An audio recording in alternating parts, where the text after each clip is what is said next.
Chapter 1.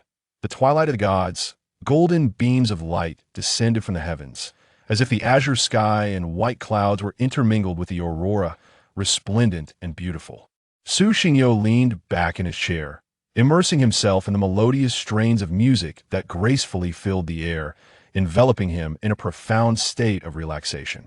He slowly opened his eyes, his clear and luminous pupils gazing at the mortal realm, a subtle smile gracing his lips as he stretched his arms and let out a languorous yawn. Suddenly, a shadow obscured the light on his face. A young waitress clad in a black uniform stood before him, her expression one of utmost reverence as she bowed slightly. "Sir, I have noticed that you have been sitting outside our establishment for many days. Is there a particular instrument that you fancy?" she inquired. For the past few days, she had seen Su Xingyo seated on the chair outside, seemingly captivated by the music, sitting there for an entire afternoon. After much deliberation, she finally mustered the courage to approach him. Su Xingyo observed the waitress's lips moving, yet no sound reached his ears. He could only smile helplessly, pointing to his ears before waving his hand dismissively. The waitress stood frozen in place, seemingly unable to fathom that the individual who frequented their doorstep to listen to the music was, in fact, deaf. "I am about to leave. Is there anything else?" Su Xingyo gestured repeatedly, conveying his desire to depart. Whether the waitress understood or not was another matter entirely. Though she could not grasp the entirety of his message, she recognized the flurry of movement from his fingers and chose not to press further. With a slight bow, she retreated back into the shop. Su Xingyo gradually rose to his feet, feeling the gentle summer breeze caress his cheeks. Alleviating the heat, his white hair danced like ribbons of white drifting through the sky, flowing in the direction of the wind. With his hands tucked into his pockets, he strolled leisurely along the street, his gaze sweeping over the speeding vehicles the once buzzing sound of car horns failed to reach. His ears that he smiled ruefully. Countless enigmas abound in this world, and he bore 3 of his own: the unsoiled white hair, a realm filled solely with music, and the school of his dreams. From a moment he became aware, the world had been a silent play. He could hear no sounds, only witness the fluctuating emotions of countless individuals, oblivious to their causes, until he heard the music at the intersection. It was the first time that sound had graced his world, a day filled with ecstatic joy, embodying all emotions. From that day forth, he found himself reliving the same dream each night. In this dream, he, too, could listen to all the sounds like a normal person. He sat in an empty classroom, where a teacher stood at the podium, daily imparting lessons on articulation and how to discern words through lip movements. Yet, the teacher remained oblivious to his silent calls, and no exchange transpired between them. Each class concluded as his slumber came to an end. Hence, he was not like other deaf individuals. In a sense, sign language was merely his means of expressing himself to the outside world. After all, there had yet to be a precedent of a deaf person speaking in this world. Each time others spoke, he possessed an uncanny ability to discern their unvoiced thoughts, grasping the essence of their intentions with remarkable precision, despite the silence. Enveloping him, Su Xingyo gazed towards the sunset on the horizon, then turned and made his way directly to the old school district residence. "Ding dong, is Xingyo back?" The melodious chime echoed at the entrance of the dwelling. As Su Xingyo stepped inside, his vision was met by a woman clad in an apron, tirelessly chopping vegetables in the kitchen, wiping the perspiration from her brow as she continued her task. A flicker of compassion welled in Su Xingyo's eyes, yet he did not linger. Instead, he proceeded straight into the room. The woman showed no sign of confusion. She was accustomed to speaking to herself in solitude and to the silence that pervaded their home.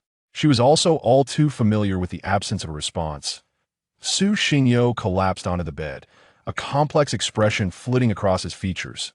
Having been raised solely by his mother, he had grown up without knowing the world, yet he could now conjecture that his very existence was the reason his father had abandoned them. Unconsciously, Su Xingyo clenched his fists. Suddenly, a piercing hum reverberated through his mind, and at that instant, he lay on the bed, convulsing as excruciating pain consumed his consciousness, as if his brain were on the brink of shattering. Blood trickled down from his ears, staining the bedspread like 2 blossoming crimson flowers. The agonizing pain penetrated to the marrow of his bones, striking at the depths of his soul, incessantly gnawing at his willpower, akin to a colossal hammer crashing down with immense force that it felt as if a scarlet liquid surged and roiled within his mind, threatening to erupt and fracture him entirely. In a daze, the scenery before him shifted incessantly. The once soft blue bedspread was replaced by a dizzying view from thousands of meters above the ground, an overwhelming sense of suffocation enveloping him. His mind felt as though it were being consumed by a multitude of specters, torn into fragments of flesh and blood. This torment had rendered Su Xingyo incapable of thought, even silencing his voice. Suspended in midair, his gaze slowly wandered in all directions, his pupils constricting as he stood frozen in place, that a vivid crimson hue crept across his cheeks, radiating like ripples in water, as if he were witnessing the world through bloodshot eyes in his final moments. The sun, a deep scarlet, hung ominously in the sky, exuding an unsettling allure. The instant Su Xingyo's gaze met the sun, the pain momentarily lessened. The fiery crimson sun loomed as a judgmental eye of death, surveying the entirety of existence. Suddenly, a deafening explosion reverberated, causing Su Xingyo to instinctively shield his head as a terrifying shockwave relentlessly battered his mind, threatening to shatter. He squinted, catching a glimpse of dark purple fissures erupting in the sky, stretching for hundreds of thousands of meters, reminiscent of toxic veins coursing through a body. Following this, numerous beams of light flickered in the heavens, and as he looked on, countless figures surged forth from the void of Huaxia. In the distance, there existed other nations where countless figures adorned in divine radiance stood resolutely in the sky. A dark purple fissure, stretching across the entire globe, exuded an ominous aura of death. Su Xingyo struggled to discern the figures cloaked in divine light. They appeared exceedingly blurred in his vision, rendering them indecipherable. From within the chasm, a multitude of dark purple silhouettes emerged abruptly. Yet, to Su Xingyo, these figures remained indistinct, allowing him only the faintest glimpse of their bizarre forms, which bore no resemblance to any semblance of humanity.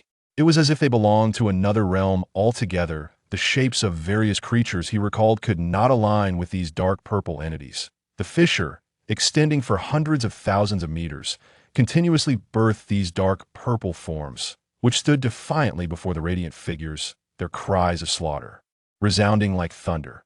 Amidst the center of the fissure, a humanoid form suddenly surged forth, and simultaneously, countless beams of divine light erupted from its being, soaring skyward. At that very moment, innumerable strands of divine radiance ascended, contesting with the dark purple auras in the heavens. Countless figures cloaked in divine light stood resolutely before the fissure, denying the monstrous entities any ground to advance. This scene was nothing short of the twilight of the gods. Though Su Xingyo could not clearly perceive the true forms of these silhouettes, a singular phrase echoed vividly in his mind. "The slaughter begins." As the words resonated, a searing pain erupted from above, penetrating his consciousness, gradually dissolving his awareness into a haze. With the new book just launched, I kindly ask the readers for their understanding and patience.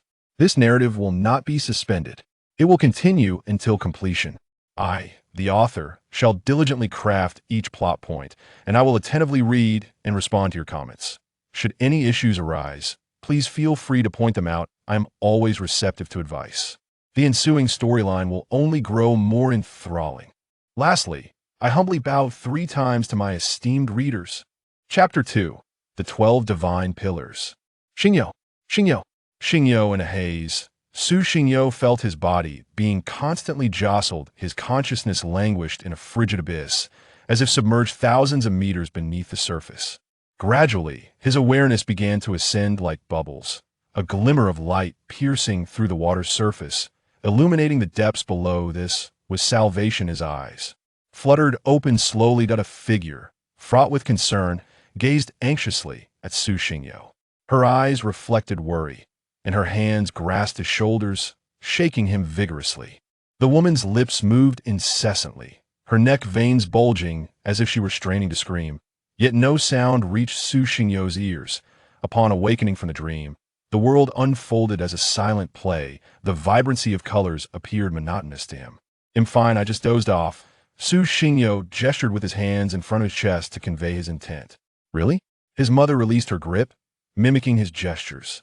Within their home, the sole mode of communication between them was sign language. Su Xingyo nodded, rising from the bed, stretching his limbs to invigorate himself. He pointed to the muscles at the top. "Then come and eat." Although Su's mother still harbored some concerns, she refrained from further inquiries, merely gesturing towards the door and making a sign for eating. "All right." Su Xingyo edged along the wall, making his way outside, while the excruciating pain in his head replayed the scenes he had witnessed in his mind. What exactly was it? Why did it accompany such torment? It felt as though someone had forcibly crammed that image into his brain, threatening to shatter it. Was this merely a dream, or a hallucination? Perhaps a convergence of the past and the future? He had an inkling that there existed enigmatic and unknown phenomena in this world, yet he possessed no theories to elucidate any of it. 5 days later. Ding, ding, ding. The crisp sound of the alarm reverberated through the campus of Jiangnan No. 13 Middle School.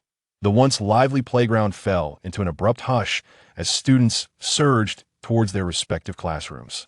In the teaching building, Class 6 of Grade 2, though the class bell had rung, the teacher had yet to enter the classroom at the tea that moment. The room buzzed with chatter, most of it revolving around a white-haired boy seated at the back of their class. Didn't he used to be deaf? Why is he attending class with us? He can't hear, so isn't it pointless? Who knows? What if he possesses an extraordinary heart? What can you say to that? As the saying goes, trash belongs in the trash can. Why is he not at a school for the deaf and mute? Does he really think he can match normal students just by watching? I heard from people around his home that his white hair cannot be dyed black, no matter how many times he tries. After dozens of attempts, he simply stopped. I wonder if he has an illness. Stop talking. I've seen naturally blonde hair, but never naturally white hair. Look, it's whiter than my books. Amidst the murmurs, a soft cough interrupted their thoughts. A middle-aged man donned in a suit and black-rimmed glasses entered the classroom, holding a thermos with tea leaves in one hand and a history textbook in the other. "Hello, students. I am your homeroom teacher for the 2nd year, and you may call me Teacher Su." The middle-aged man wore a kind expression and smiled gently. Su Xingyo sat alone in the last row of the classroom, only lifting his gaze to meet the stage when the teacher entered, his eyes glimmering with the vastness of the cosmos. "First, let me explain the rules of Class 6. During morning self-study, whether you are a boarding or day student, everyone must arrive on time. If you're late once." It seemed that due to Su Xingyo's presence, the middle-aged man wrote each rule concisely on the blackboard with chalk as he spoke, soon filling it with a series of regulations. "White dust floating in the air. Quiet." Teacher Su rapped his hand on the desk several times, and the classroom fell into silence. All eyes were fixed on the mildly irate man at the podium. "Now, let's begin the lesson." Teacher Su surveyed the students below, nodding with satisfaction. He opened the first page of the book on the desk and continued, "Before we commence, I would like to pose a question to everyone.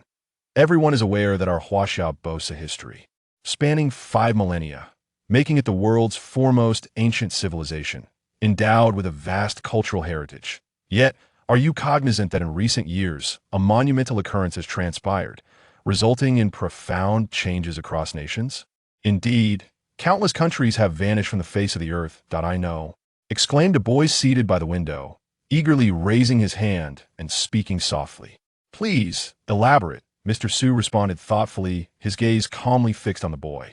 "Over 200 years ago, nations across the globe were suddenly graced by the descent of numerous divine pillars. On that fateful day, countless small nations inexplicably disappeared, their cities reduced to desolation, and their inhabitants seemingly evaporated, leaving no trace, much like a ghost town.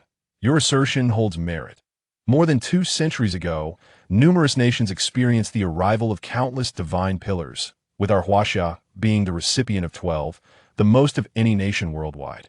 Following that day, many countries dispatched researchers to study these pillars, only to be astounded to discover that the materials comprising them did not belong to Earth, but were of an unknown origin.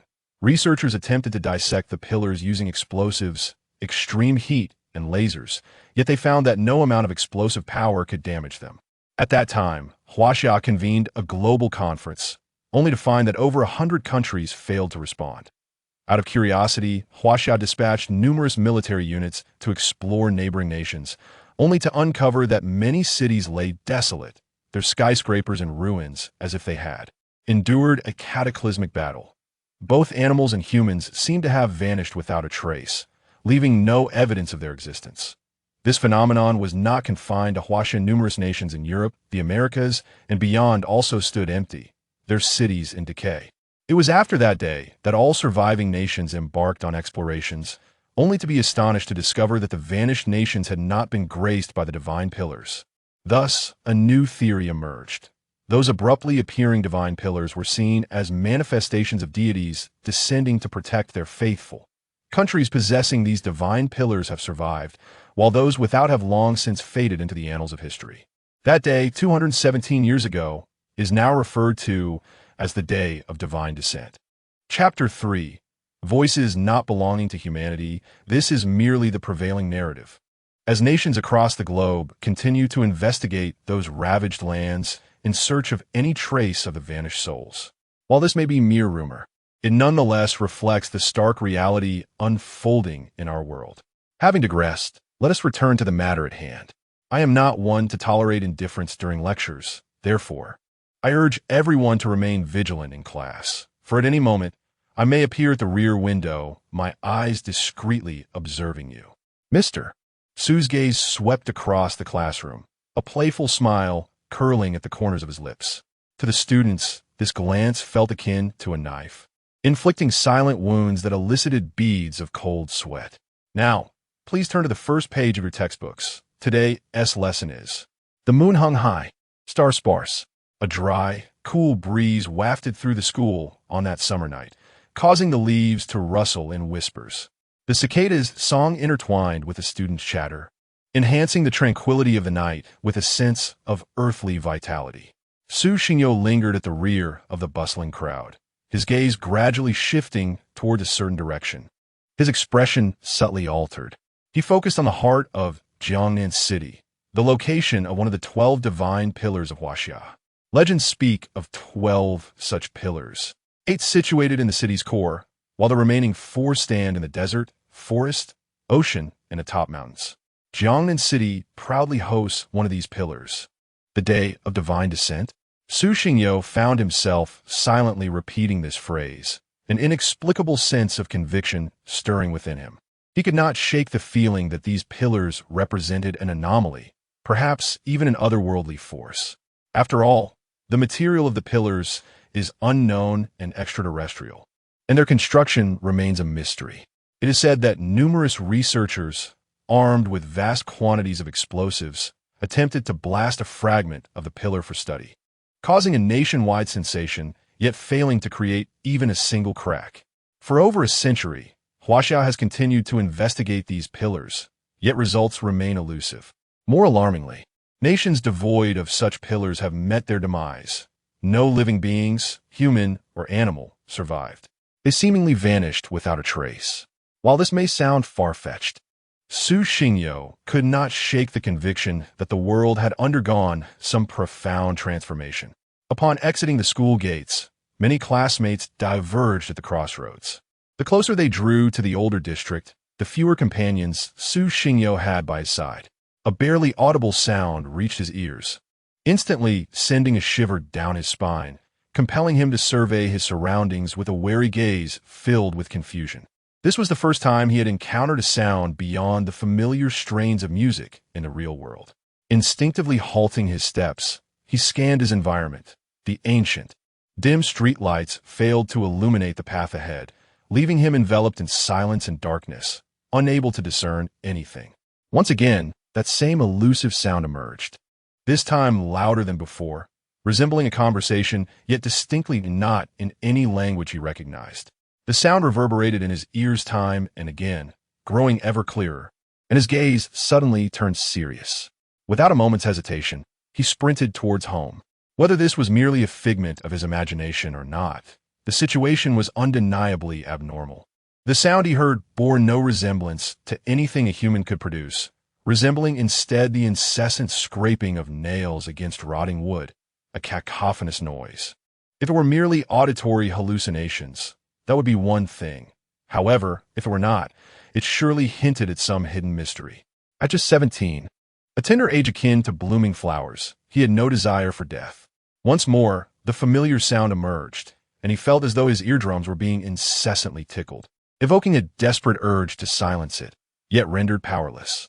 He exerted every ounce of strength, his legs propelling him forward beneath the vast expanse of the starlit sky, illuminated by streetlights as he ran tirelessly, surrounding students, upon catching sight of Su Xingyo as he rushed past, felt the gust of wind that tousled their hair and fluttered their clothing. Is he out his mind, running this fast in the dead of night? One classmate, nearly colliding with Su Xingyo, couldn't help but voice his irritation, casting an annoyed glance at the direction in which he fled. Hush, he's deaf. He won't hear you. Who knows what got him all riled up? Another chimed in. Forget it. After all, he's disabled. We should give him some leeway. Everyone along the road stared, dumbfounded, at Su Xingyo, unable to comprehend why someone would sprint at such a speed on these dimly lit streets, especially in a neighborhood known for its old academic buildings. A moment's misstep on an uneven stone or a small pothole could leave one bedridden for days. Once again, the peculiar sound infiltrated his ears, and this time, he felt on the verge of breaking down. In stark contrast, those around him meandered leisurely, as if oblivious to the urgency of the moment. What was this sound? Why was he the only one able to hear it? Was it truly a manifestation of his own mind, or was it reality? At that instant, he felt as though madness was closing in on him. The strange sound grew louder, clearer, morphing from the previous scraping of nails against wood to an entirely new language he had never encountered before. It resembled the incantations whispered by a sorcerer before summoning a malevolent spirit, akin to the murmurs of demons. In any case, the sound was profoundly unsettling to him. This time, the bizarre noise did not cease. Instead, it transformed into a myriad of distinct voices, as if several individuals were conversing, utilizing a language exclusive to them. To Su Xingyo, it sounded increasingly sinister. Why? Why was he the sole recipient of this auditory phenomenon? His footsteps quickened as he desperately sought to escape this street, which, under the influence of the eerie sounds, seemed to devour without mercy. Outside the old academic neighborhood, a middle-aged man clad in a black cloak suddenly materialized, his gaze sweeping hesitantly over the illuminated houses. Is this the place? He inquired, uncertainty evident in his voice. The man approached the exterior of the residential district, seeking a vantage point from which to scrutinize the structure of the entire building. The myriad lights flickering in the night formed countless beautiful households. This must be it. The malevolent energy is palpably strong, and it does not appear to be a mere vessel of darkness. Exercise caution. A grave voice resonated through the black earphones nestled near his ear. Rest assured, if I cannot prevail, I will retreat, he responded with a light chuckle, his eyes glinting with an intense brilliance. A flicker of unusual color danced within his pupils as he surveyed the surrounding residences. In an instant, his figure vanished into the shadows as he melded seamlessly with the darkness. Chapter 4. The eerie street, a series of hurried footsteps reverberated through the desolate street, the arid air imbued with an unsettling dread. Su Xingyo raced down the thoroughfare, desperate to escape its confines. To his astonishment, what was once a seemingly short road had become a labyrinthine nightmare. After 20 minutes of running, he found himself no closer to freedom. Ordinarily, a leisurely stroll down this street would take him a mere 15 minutes to reach home. Yet now, despite his frantic pace, he remained ensnared. Beads of cold sweat gathered on Su Xingyo's brow, an overwhelming sense of fear for the unknown creeping into his heart. What on earth was happening? He pondered internally, his feet refusing to slow down, instead quickening with each passing moment. The students who had once trailed behind him had long since vanished from sight. Strangely, the peculiar sounds that had haunted him moments earlier faded into silence, rendering his world a mute spectacle, devoid of any auditory presence. 5 minutes elapsed. Su Xingyo still had not escaped the street. His pace gradually slackened, his gaze sweeping the surrounding darkness in search of any signs of deviation. After a brief moment, he abandoned this futile quest.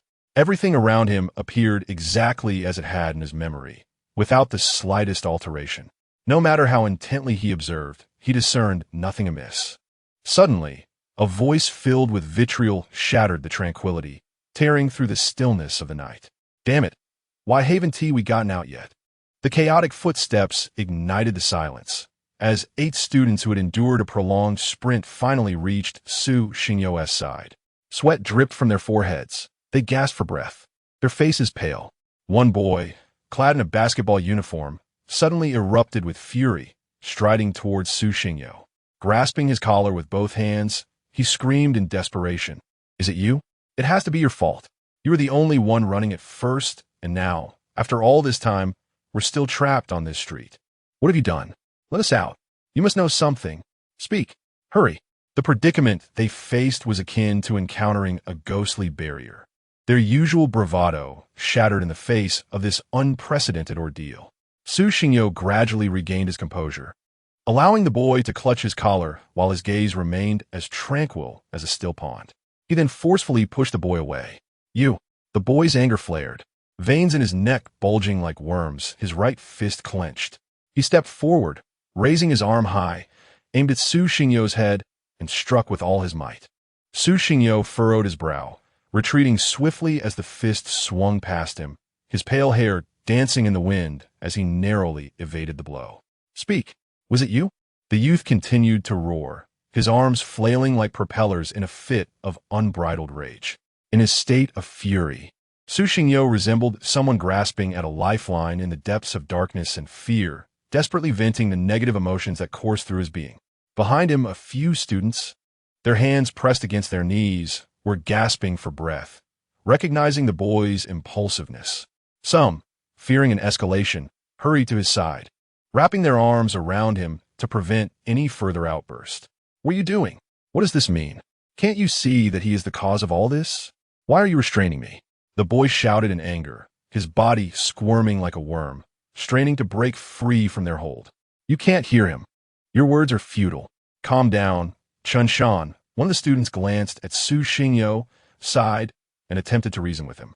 The remaining students bypassed Chun Shan and approached Su Xingyo, briefly typing a message on their phones before displaying it and pointing at the enraged Chun Shan behind them. "What have you done? If you don't speak up now, I can't guarantee I can keep Chun Shan under control. If he ends up injuring you, it will be beyond our concern." Su Xingyo remained indifferent. Although he could not hear Chun Shan's tirade, he had become adept at reading lips during his time in the dreamlike school, and even without sound, he could infer the gist of the words. "It has nothing to do with me." Upon seeing this message, the student felt a surge of anger but restrained his reaction, merely nodding before stepping back. "What is the situation? He claims he doesn't know. How is that possible? He was the first to flee." "Let it be," released Chun Shan. Su Xingyo slowly approached Chun Shan, whispering softly in his ear, "We cannot go back. It's all his fault." That brief statement ignited the flames of rage within Chun Shan, shattering his rationality.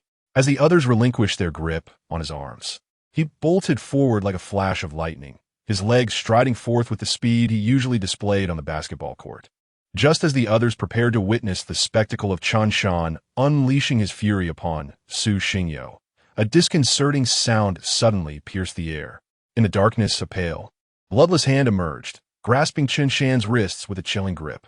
His momentum abruptly halted, and propelled by inertia, his face plunged towards the ground. The remaining students watched in horror, their faces drained of color, lips trembling uncontrollably as they beheld the ghastly hand rising from the ground like a tender sprout. "Chun Shan! What is that?" Chun Shan roared, his bloodshot eyes fixating on his ankles, where the hand gripped him tightly. In that moment, his psychological defenses crumbled. The sudden appearance of the hand, growing from the earth and exuding terror, would instill fear in anyone. "Get away! Get away!" Chun Shan scraped his hands against the ground, struggling fiercely to break free. Yet those withered hands possessed an extraordinary strength, no matter how he struggled. He could not escape even a fraction.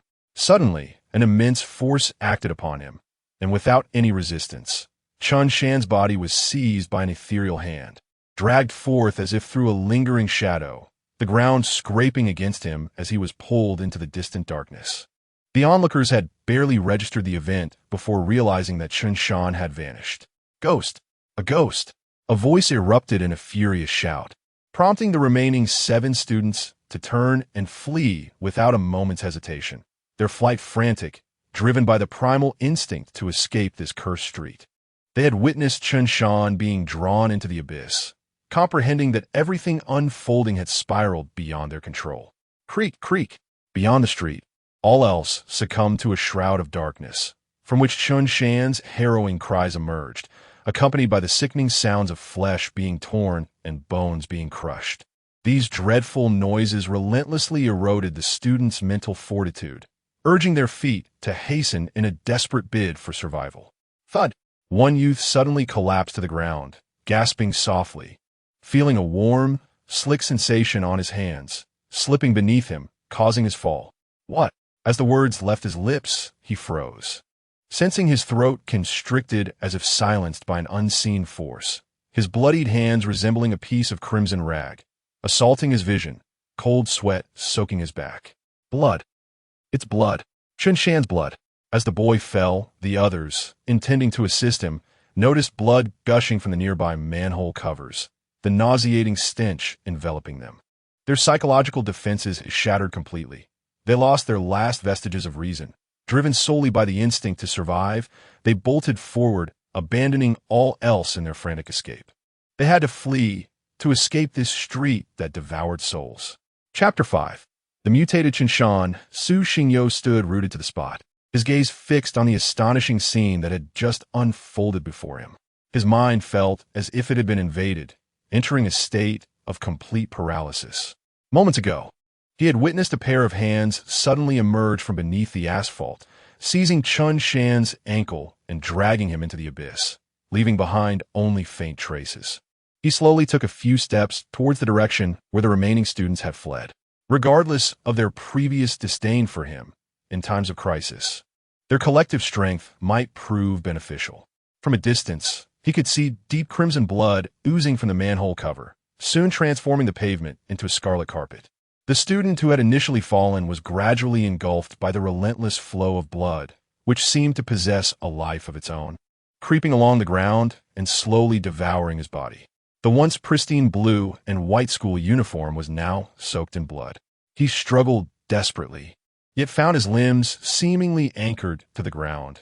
No matter how hard he fought, he could not extricate himself from the viscous liquid. The remaining 6 had long since been paralyzed by fear, fleeing into the distance, leaving him alone, cloaked in terror as the blood continued to envelop him. Until the very last moment, a spark of defiance remained in his eyes, unwilling to succumb to death. Su Xingyo gradually approached the roadside, quietly observing the crimson liquid, his eyes flickering with intensity.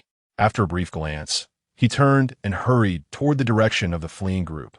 Under the starry night sky, 6 figures sprinted down the street, with only the streetlights casting a dim glow, the rest of the surroundings shrouded in darkness. Qian-san, after running for so long, we must have lost them, right? One student halted, pressing his hands against his knees, gasping for breath. I don't know. The student who had previously been texting Su Xingyo also stopped, glancing back at the seemingly endless street, instinctively shaking his head. At this point, he was unsure of what was real. Everything that had transpired had surpassed his comprehension. Only a ghost could describe it. Let us see if there is an exit. Look. A student pointed toward the edge of the road, his face pale with terror, trembling uncontrollably, his right hand quivering as he gestured forward. The others turned to see a scene even more horrifying. Beyond the confines of the street lay an expanse of utter darkness, akin to an abyss that could consume everything. No buildings or lights were visible, only an infinite void of blackness. I remember there used to be a few houses here, right? Another student's lips turned purple as he stared into the distant darkness, unable to discern anything.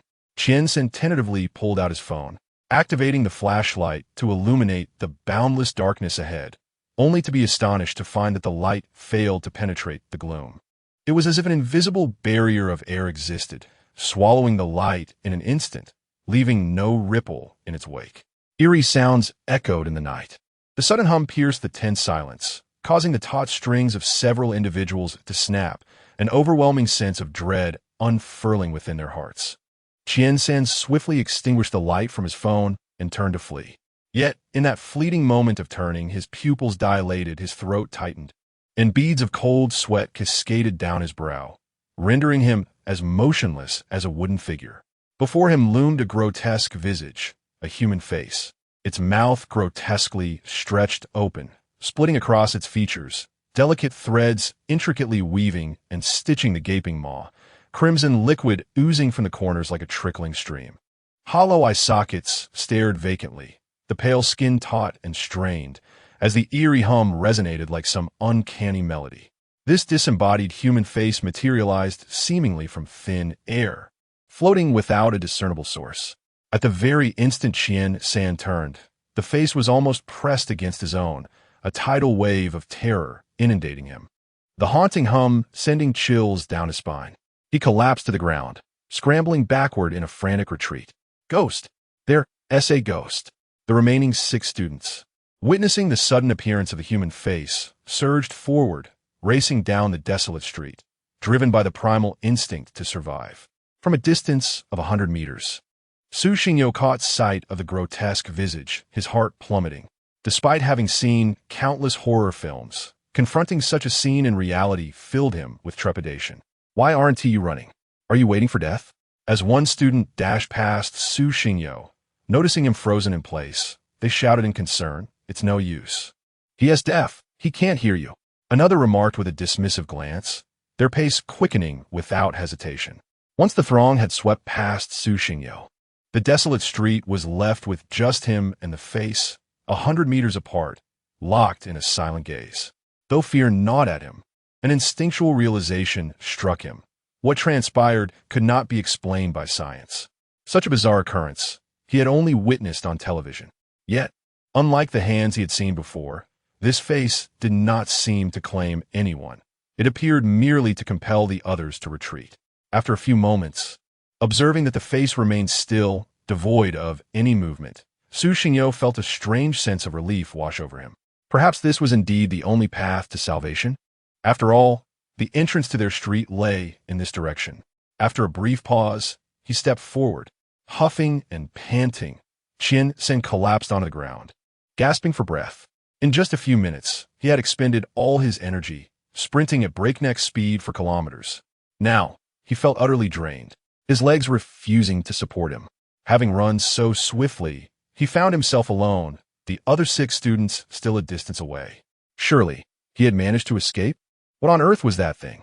Even in his newfound distance, the mere recollection of the earlier scene sent his heart racing, the sensation of dread intensifying. Rustle, rustle, rustle. A gentle breeze rustled through the leaves, the crisp sound echoing down the street as a tall, dark shadow emerged slowly from the nearby darkness. Qian San. A sudden roar reverberated through the street, instantly capturing Qian San's attention. He slowly raised his head to gaze at the approaching figure. A stir of excitement coursing through him as he cautiously inquired, "Chun Shan, are you all right? What else could it be? Do you wish for my demise?" Chun Shan's tattered basketball jersey clung to his muscular frame, marred by numerous scars, while dust coated his attire and his hair lay in disarray, presenting a rather disheveled appearance. "Wonderful. You are safe." Qian San struggled to rise, gradually making his way towards Chun Shan. "What on earth is this? It dragged me so far. Were it not for my robust physique, I might have truly perished there." "Thank goodness, Chun Shan, you are unharmed." A series of astonished voices echoed behind them as the stragglers caught up at last. Yet this time, Chun Shan remained silent, his expression suddenly darkening, devoid of response.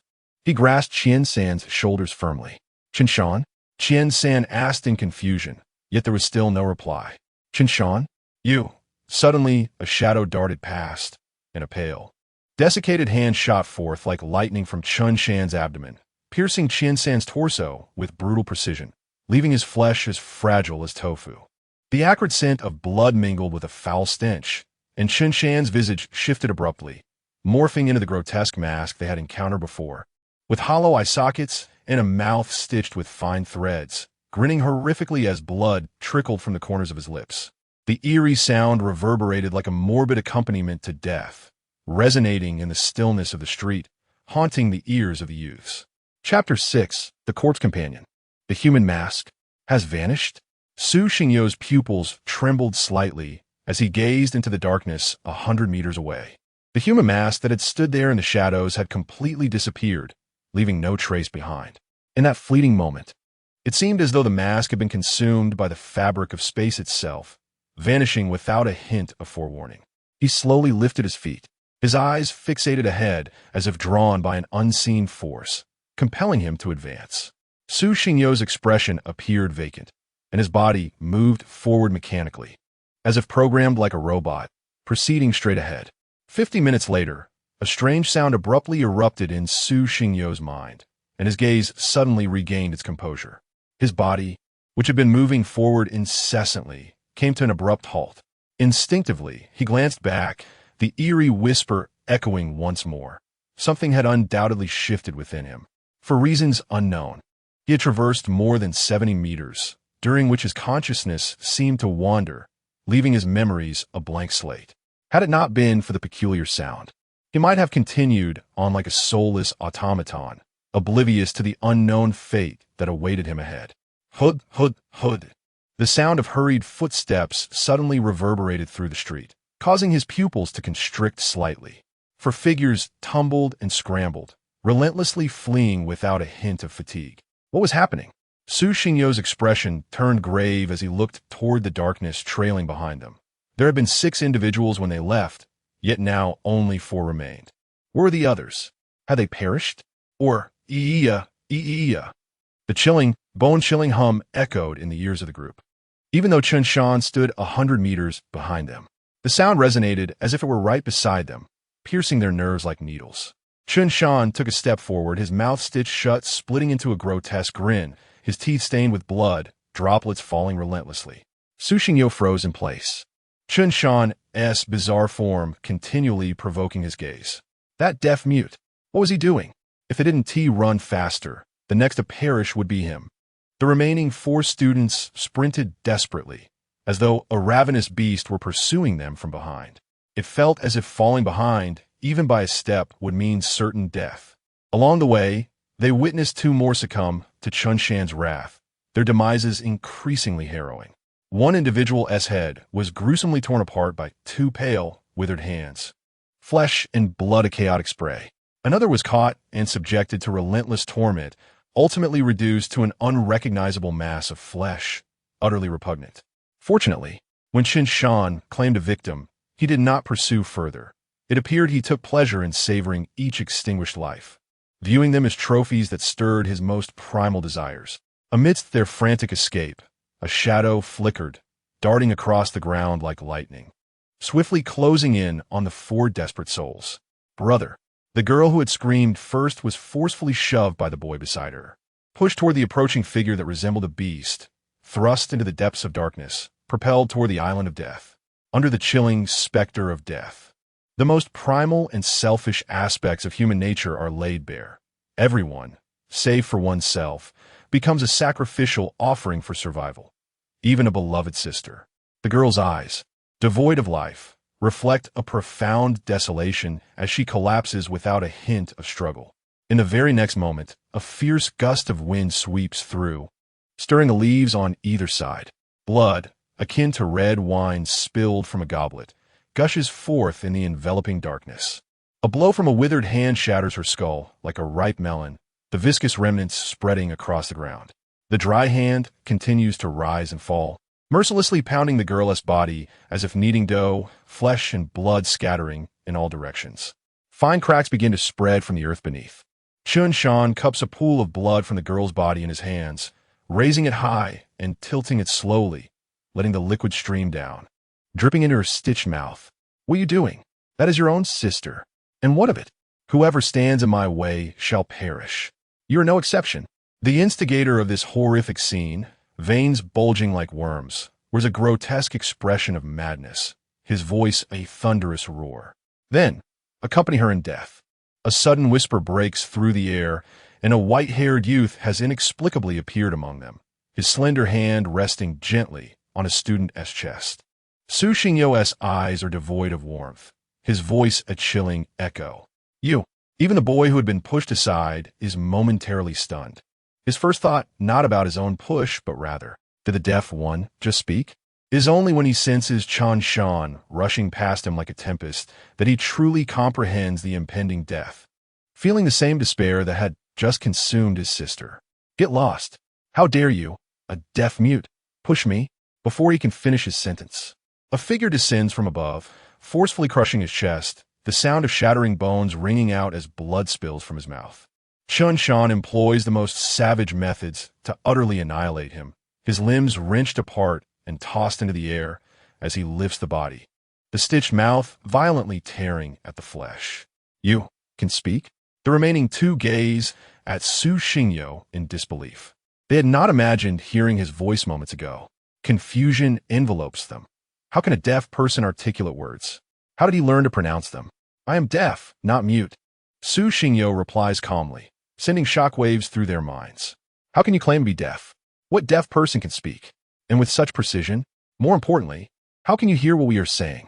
You even respond to our questions. Could it be that this youth before them is not as the rumor suggests? Is he merely pretending to be deaf? How do you know what I am saying? One of them instinctively begins to question. But before the words fully escape his lips, he finds Su Xingyo staring at him with an icy indifference, sending a shiver down his spine amidst the suffocating darkness. What are you doing? Without observing the shape of your lips, how can I discern your words? The utterances, akin to being devoured by an inky abyss, abruptly ceased. Su Xingyo's body momentarily hesitated, and his steps gradually came to a halt. The scene before him was in a constant state of flux. The once unyielding street began to constrict and twist at an uncanny pace, as if the very fabric of space were fracturing. The surrounding darkness, akin to a mire, perpetually spread forth, engulfing the light. Instinctively glancing down, he discovered the path had transformed into a serpentine, treacherous route, writhing incessantly, reminiscent of a world distorted after consuming some hallucinogenic fungi. Yet, the reality perceived by them was an endless void of darkness, resembling an abyss that devoured all. Silence enveloped the surroundings, as every sound and flicker of light within this realm dissipated, leaving only an interminable expanse of blackness. Chapter 7. In the firelight, what is happening? One student instinctively remarked, yet his pace did not waver in the slightest. Clang! A sharp sound pierced the endless darkness, followed by a muffled groan. The student instinctively reached for his phone, only to find that the light emanating from the screen was devoured by the abyssal blackness, rendering the display completely invisible. What is that sound? Up ahead, it seems there is no way forward. Another student, groping through the darkness like a blind man, could not see but felt the solid presence of a wall before him. Only moments ago, he had been running too swiftly and collided with the wall, feeling as though he had struck an impenetrable fortress. A bump had formed on his head, and pain surged through him. Su Xingyo, the swiftest among them, had already found the wall. He stood frozen in place, surrounded by an expanse of impenetrable darkness. Without light, he could not discern the others' expressions, nor could he comprehend their silent exchanges. Paralyzed like a fool, he remained in a state of bewilderment. Silence enveloped them, devoid of light. As the vast darkness crept into his heart, gnawing at Su Xingyo's sanity. What place is this? He pondered inwardly. The wall he had encountered, though unseen, felt hollow after prolonged tapping, as if it were merely a thin barrier, paper-like in its frailty, yet unyielding. It was as though they had inadvertently trespassed into some forbidden realm, the intruders disturbing a lurking monster, provoking a dire consequence. What the hell is this place? Is it human or ghostly? Show yourself. Do you think I? His furious shout abruptly ceased, as a splattering sound of blood echoed within the pitch-black void. One of the other students turned pale, unable to discern direction in the dark, driven only by the instinct to survive, like a startled deer careening through the murky world. Do not kill me. Do not kill me. There are ghosts, there are ghosts. He yelled as he ran. Is anyone there? After a brief silence, Su Xingyo's voice broke through the oppressive stillness, calm yet resonant, like the first light of dawn before death, the last glimmer of hope in the eyes of his fellow students. He listened intently, navigating the darkness, scrambling towards Su Xingyo's voice. Deaf, where are you? You must have a plan, right? In a frenzy, He pressed on, despite the ominous buzzing behind him, the chilling wind brushing against his face, unable to deter his relentless advance. "You are you still there?" Su Xingyo called out again. In this space, he felt like a blind and deaf man, stripped of his two most vital senses, as the terror of the unknown continued to spread like wildfire. Suddenly, an immense force gripped his shoulder, hands seized his collar, pulling him with an undeniable strength, a rush of warm breath enveloping him. Then, the colossal force vanished, hands released, and warm liquid splattered across his face, the acrid scent of blood mingling with the air. Su Xingyo stood in a daze. Even without sight, he sensed the calamity unfolding before him. The warm liquid, the humid atmosphere, and the pungent odor all proclaimed the extinguishing of a life. Right before his eyes, extinguished. What on earth? At this moment, no matter how composed he attempted to be, calmness eluded him. Behind him lay an insurmountable barrier of air, while ahead loomed the unknown and fear. A menacing threat from death, the scythe of the grim reaper grazing his neck, imposing a suffocating pressure. Was he truly destined to perish here today? Yet he did not wish for that. He had endured deafness for 17 years. Why should he be the one to encounter such a grotesque twist of fate?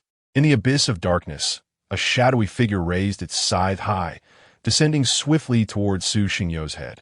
A bone-chilling gust swept from above, causing the hairs on his skin to stand on end, as if his blood were congealing.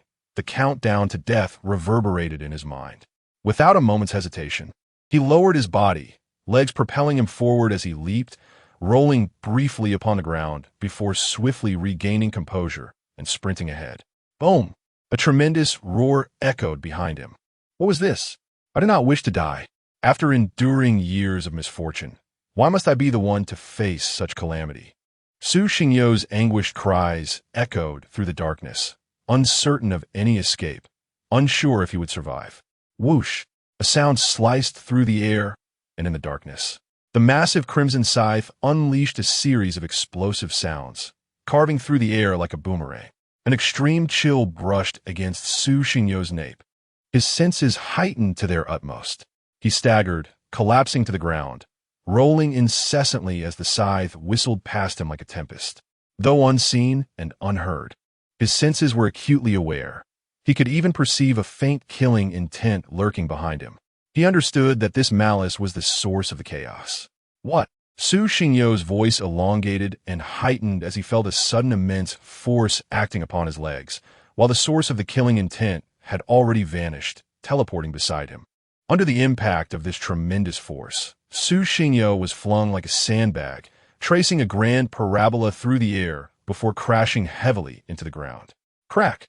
A crisp sound resonated, and Su Xingyo coughed up several mouthfuls of blood. Excruciating pain surged from his abdomen, 3 ribs fractured, gnawing mercilessly at his nerves. He endured the agony, struggling to rise from the ground, yet sensed the source of the killing intent, akin to a leopard, charging towards him. The blood-red scythe scraping against the earth, orange sparks illuminating the darkness as the only hue. But his current physical state could scarcely withstand another drastic maneuver. The scythe cleaved through the air, descending heavily. Su Xingyo stood frozen in place, seemingly awaiting the arrival of death. After such a long search, I have finally found you. A steady male voice reverberated through the darkness.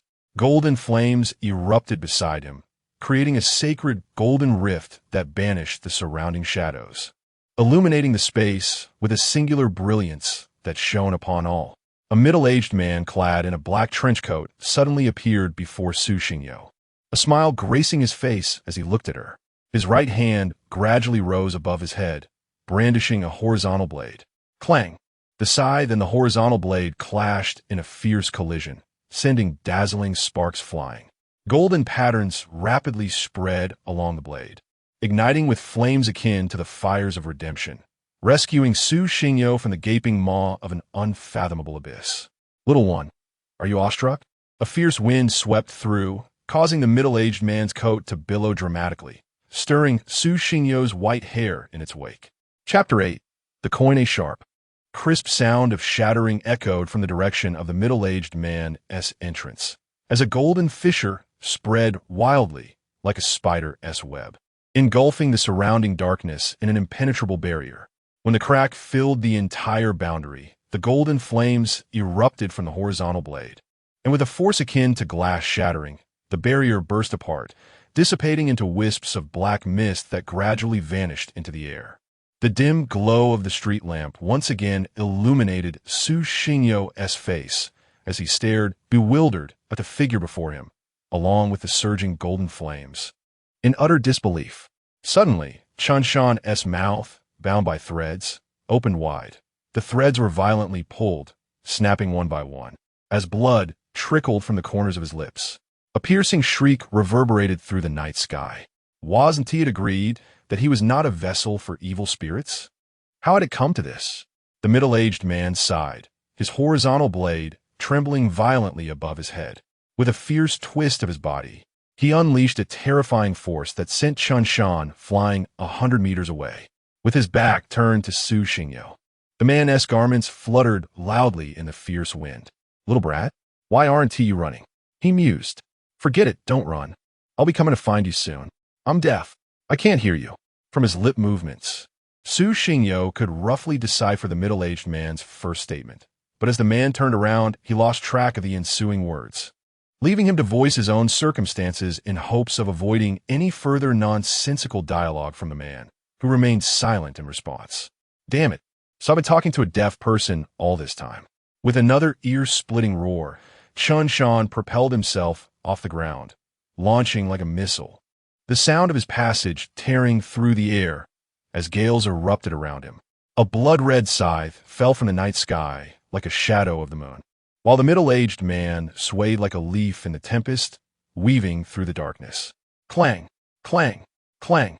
The cacophony of metal colliding erupted as the middle-aged man skillfully evaded several attacks, his left hand landing gracefully on Chanshan's chest. Once more, golden flames erupted forth, akin to a rocket launcher, propelling Chanshan back 100 meters.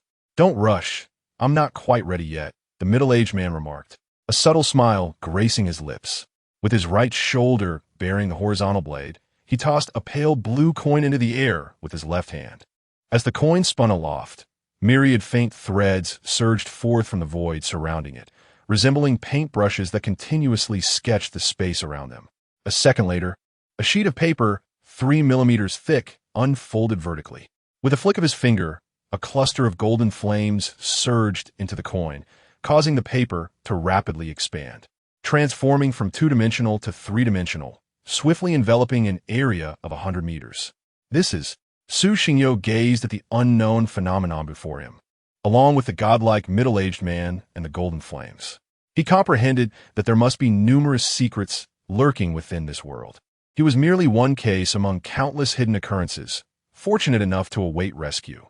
Otherwise, with his mere mortal physique, he would have been no match for Chanshan. Even 100 times over, unbeknownst to him, this space had been irrevocably altered since the appearance of the coin, as if it had been cleaved in two. The once bustling street was now deserted. Only 7 incomplete corpses lay sprawled upon the pavement, blood flowing like a crimson carpet, pooling everywhere. "You can't escape this time. Shall we practice?" The middle-aged man fixed his gaze upon Chanshan, exhaling deeply. The moment his words fell, he was engulfed in golden flames, surging forth like a celestial being. A terrifying pressure reverberated through the air, sending ripples across a pale blue light barrier. Chanshan let out a piercing howl, his abdomen gaping wide like the maw of an abyss. From the blood-soaked, gaping wound, 2 pale and ghostly hands erupted.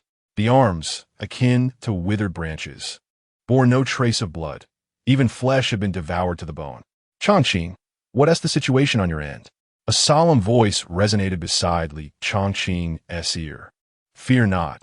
Even the vessel of the malevolent spirit that even Rongtian couldn't overcome, I can slay with one hand," Li Changqing replied with a smile, his blade strikes becoming increasingly rapid, creating afterimages as golden flames burst forth. Clang, clang, clang. The withered hands moved with astonishing speed, their elongated palms striking relentlessly.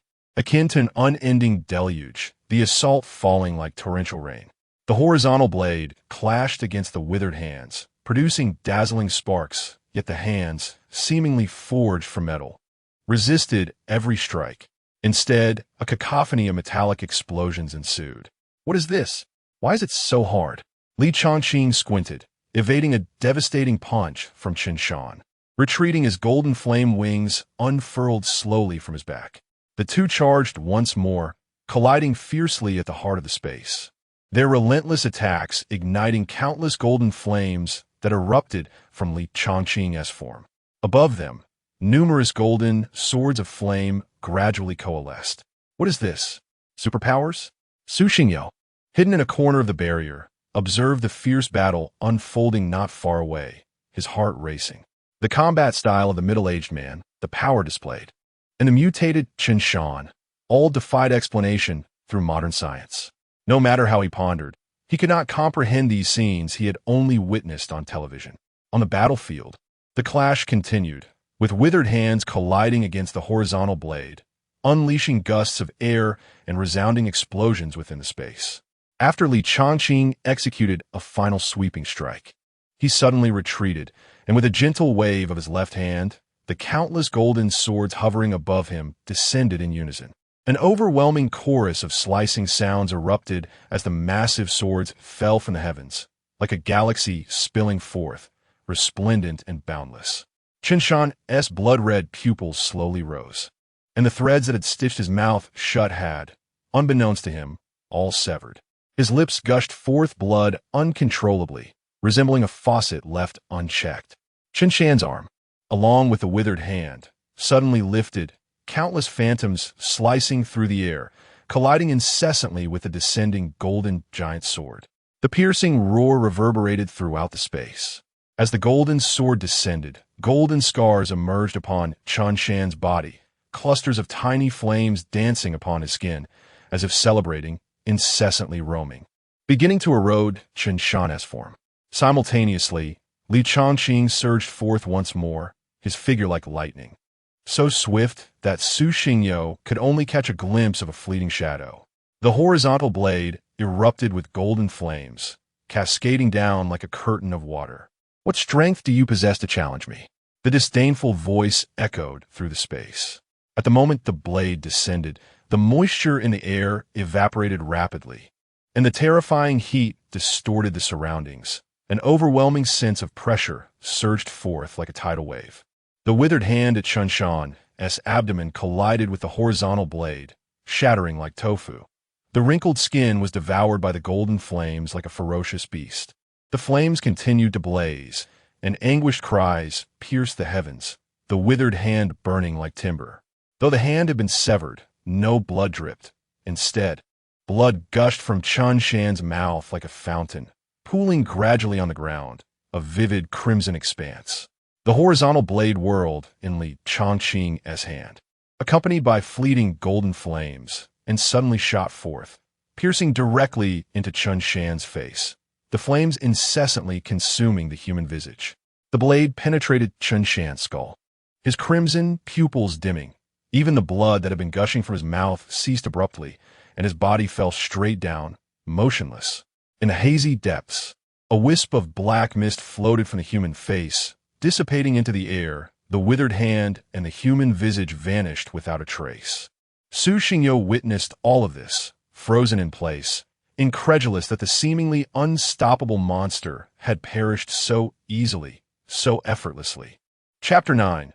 Unfading memories. A gentle breeze wafted through the summer air, accompanied by the chorus of cicadas.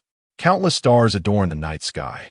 On a certain street, a pungent scent of blood hung in the air, where 8 lifeless bodies lay sprawled out, crimson fluid pooling on the pavement. Li Changqing surveyed his surroundings with an indifferent gaze, letting out a slow sigh as he approached the corpse of Chen Shan, drawing his sword and securing it at his waist. Turning around, he walked towards Su Xingyo, who was crouched nearby, his curious and astonished eyes following Li's approach. As Li reached the young boy, he gradually crouched down, brushing aside the boy's white hair with his right hand. His expression tinged with surprise as he murmured to himself, "Has the era changed? Can high school students now dye their hair?" As if recalling something, he sighed again, muttering, "What am I saying? You're deaf. You wouldn't understand a word I say. The spectacle of me vanquishing evil is witnessed only by a deaf person. Yet there is no praise to be heard. Truly, I may be deaf, but that doesn't mean I am mute." Su Xingyo finally felt a sense of calm, his tranquil gaze fixed on the middle-aged man before him. Suddenly, he spoke, startlingly, "Chongqing, you're deaf? How did you hear what I said? And how can you respond? Are you a fraud?" During the battle, Su had mentioned his deafness, leading Li to believe he was congenitally deaf but could still speak basic phrases. That statement seemed merely a reminder to himself. But now, a deaf person could engage in conversation? This was utterly unheard of. Who said I'm a fraud? As long as your Mandarin is sufficiently clear, with correct pronunciation and lip movements, I can generally decipher what you're saying, Li replied. Su shrugged, conceding, all right. Li Chongqing eyed Su with suspicion, retrieving a small pale pink orb from his pocket, no larger than a thumb. The orb was crystalline and, under the light, shimmered with an almost dazzling brilliance. What is this? Su instinctively asked upon seeing the unfamiliar object. You saw what just happened, didn't you? Li's eyes narrowed slightly, a hint of a smile playing at the corners of his mouth. What about it? For reasons unknown, Su felt a sense of apprehension. His gaze towards Li tinged with wariness. Then this will be easy, Li said, and in an instant his right hand moved with lightning speed. Su had no time to react before a swift chop struck his neck, plunging him into darkness. With a gentle pressure, Li crushed the pale pink orb in his left hand, and pink dust scattered into the air, enveloping Su's body like a delicate veil, gradually descending. Rest now, just sleep, and forget everything. He stood up slowly, stretching his limbs and brushing off the dust from his clothing. The sword at his waist swayed gently, and as the breeze swept past, his coat billowed slightly. A solitary figure turned away from the street lamp, stepping into the encroaching darkness beyond. As Su Xingyo slowly opened his eyes, a pristine white room came into view, untainted by a speck of dust. There were neither windows nor doors, and the only color in the room emanated from Su Xingyo and an elderly man standing a short distance away at the podium. The man, clad in a black Zhongshan suit and adorned with black-framed glasses, had a white beard that fluttered gently. Am I here again? Su Xingyo murmured. This time, his voice resonated within the silence. It was here that he could, like a normal person, engage in the acts of listening, reading, and writing. Su Xingyo, a familiar voice echoed in the room. Though the elder was advanced in years, his eyes sparkled with vitality and strength. You have mastered the pronunciation of most characters. Next, we shall embark on a new curriculum. A new curriculum? Indeed, starting today, you will learn about the guzheng, or rather, all musical instruments. You will come to understand their timbres, methods of articulation, and techniques of performance. Su Xingyo was momentarily taken aback.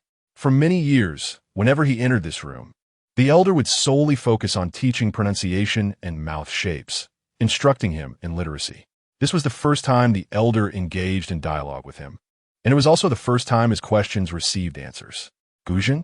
Musical instruments? What does this mean?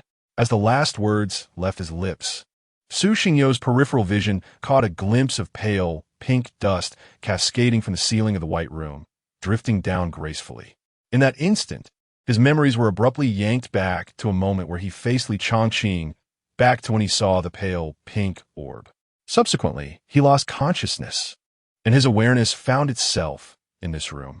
The purpose of this dust, in his view, was to erase the events that had just transpired. After all, this could not be the first occurrence.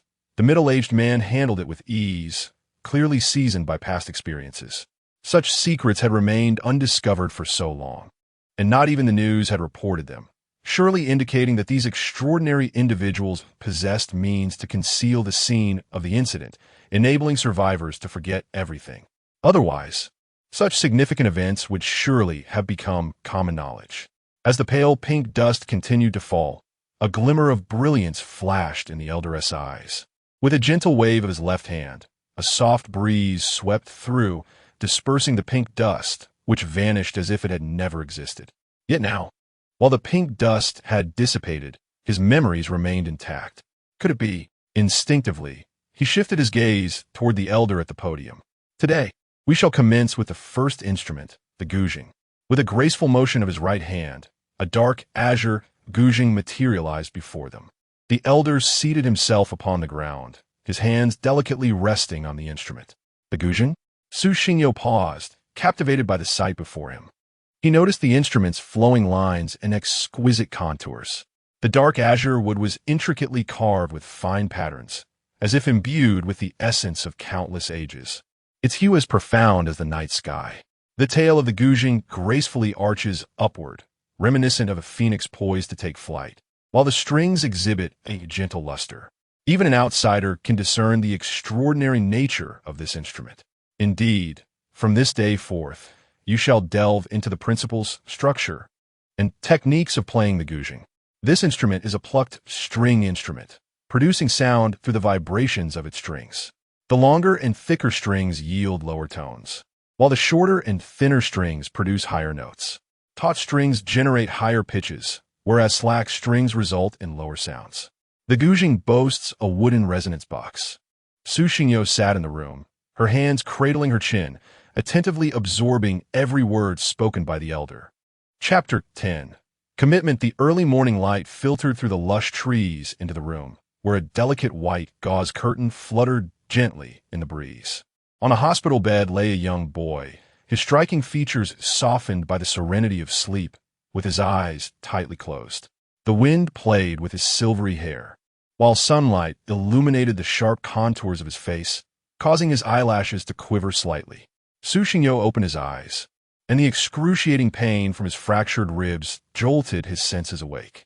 He instinctively let out a soft groan, then glanced around the expansive room, which was sparsely furnished with only the bed and an array of intricate, unfamiliar medical equipment. Where am I? How did I end up here? Suppressing the agony in his abdomen, he spoke slowly, his confusion evident as he surveyed the strange surroundings. His last memories lingered on a middle-aged man telling him to rest, after which his recollections had abruptly ceased. Logically, he should have been lying on the street. How could he possibly be here? Creak! The large door to the room opened gently, and a middle-aged man clad in a white coat and black-rimmed glasses entered, a pen dangling from the pocket of his coat. You're awake? Yes, and you are. Su Xingyo discerned the man's lips, nodding as he battled through the pain, propping himself up on the pillow. As you can see, this is a hospital, the Third People's Hospital of Jiangnan City, the man replied, his expression remarkably calm as he gestured to the surroundings. The Third People's Hospital? Indeed. Last night, on a street outside the Old School District, near Jiangnan No. 13 Middle School, a tragedy occurred. 8 students lost their lives. And you, the man paused, then continued, are the sole survivor. At his words, the haunting images Su Xingyo had nearly forgotten surged back like a tidal wave, violently tearing through his memories. The despairing and helpless scenes, the unearthly methods of combat, relentlessly rattled his nerves. A glimmer of insight flashed in the man's eyes as he spoke again. Rest well. I must take my leave. Left alone, Su Xingyo sat in stunned silence. As the middle-aged man exited, in the corridor outside, another man in a black trench coat stood, a cigarette pinched between his fingers, wisps of smoke curling into the air. How is he? Li Chongqing inquired upon seeing the man emerge. I see no abnormalities. But is he truly deaf? There were no barriers in our communication. He claims so, but I remain uncertain. Aren't you a doctor? Can't you conduct an examination? Examinations require funds, and who will cover that? Will you? Noting Li Chongqing's silence, the man sighed, seemingly reminded of a troubling past. I say, it has been many years since that incident. Must you insist on sending every survivor to me for observation whenever such tragedies occur? Chu Xiao, you know very well that the memory disruption was a singular failure, and that very incident wrought unimaginable havoc upon Jiangnan City, shattering that child's family. Li Chongqing's expression grew somber as he glanced around, a bitter smile gracing his lips. Moreover, within the entirety of Jiangnan City, you alone possess the ability to discern whether Duan Yi has taken effect. Do you not? If you have no pressing matters, you may take your leave. I have a multitude of patients awaiting me, and I suggest you reach out to this child's family. Li Chongqing nodded, extinguishing his cigarette with his bare hands before departing. Have you heard the news? Just a couple of days ago, on that very street outside, a man wielding a machete brutally attacked several students returning home from school, leaving them unrecognizable, blood saturating the ground. The summer cicadas chirped incessantly throughout the bustling streets. As an elderly woman, leaning on a cane with wispy white hair, animatedly recounted the incident in front of the old school district housing. You must be mistaken. What I heard was that extraterrestrials engaged in a battle with Iron Man, the aftermath of which resulted in the tragic demise of several students. The scene was utterly gruesome.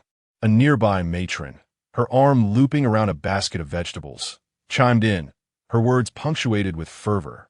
Do not spread rumors. Do not propagate falsehoods. The official report stated that a UFO emitted a laser that caused the students' untimely deaths. Outside the old school district housing, countless women gathered in clusters, incessantly discussing the horrific event that transpired the previous night, where 8 students met their tragic fates on the street. This incident has captured the attention of the entire Jiangnan city, garnering immense public interest. The Jiangnan City Police Department promptly issued a statement, mobilizing an urgent investigation to gather evidence and review surrounding surveillance footage. Meanwhile, Su Xingyo's mother sat at the base of the building, her right hand clutching her phone, her mind adrift with worry. The screen illuminated, revealing an onslaught of missed calls from Su Xingyo, all unanswered. Tears glimmered in her eyes. I long to see you. Only you. Past and future. My desire is solely to behold you, traversing countless realms.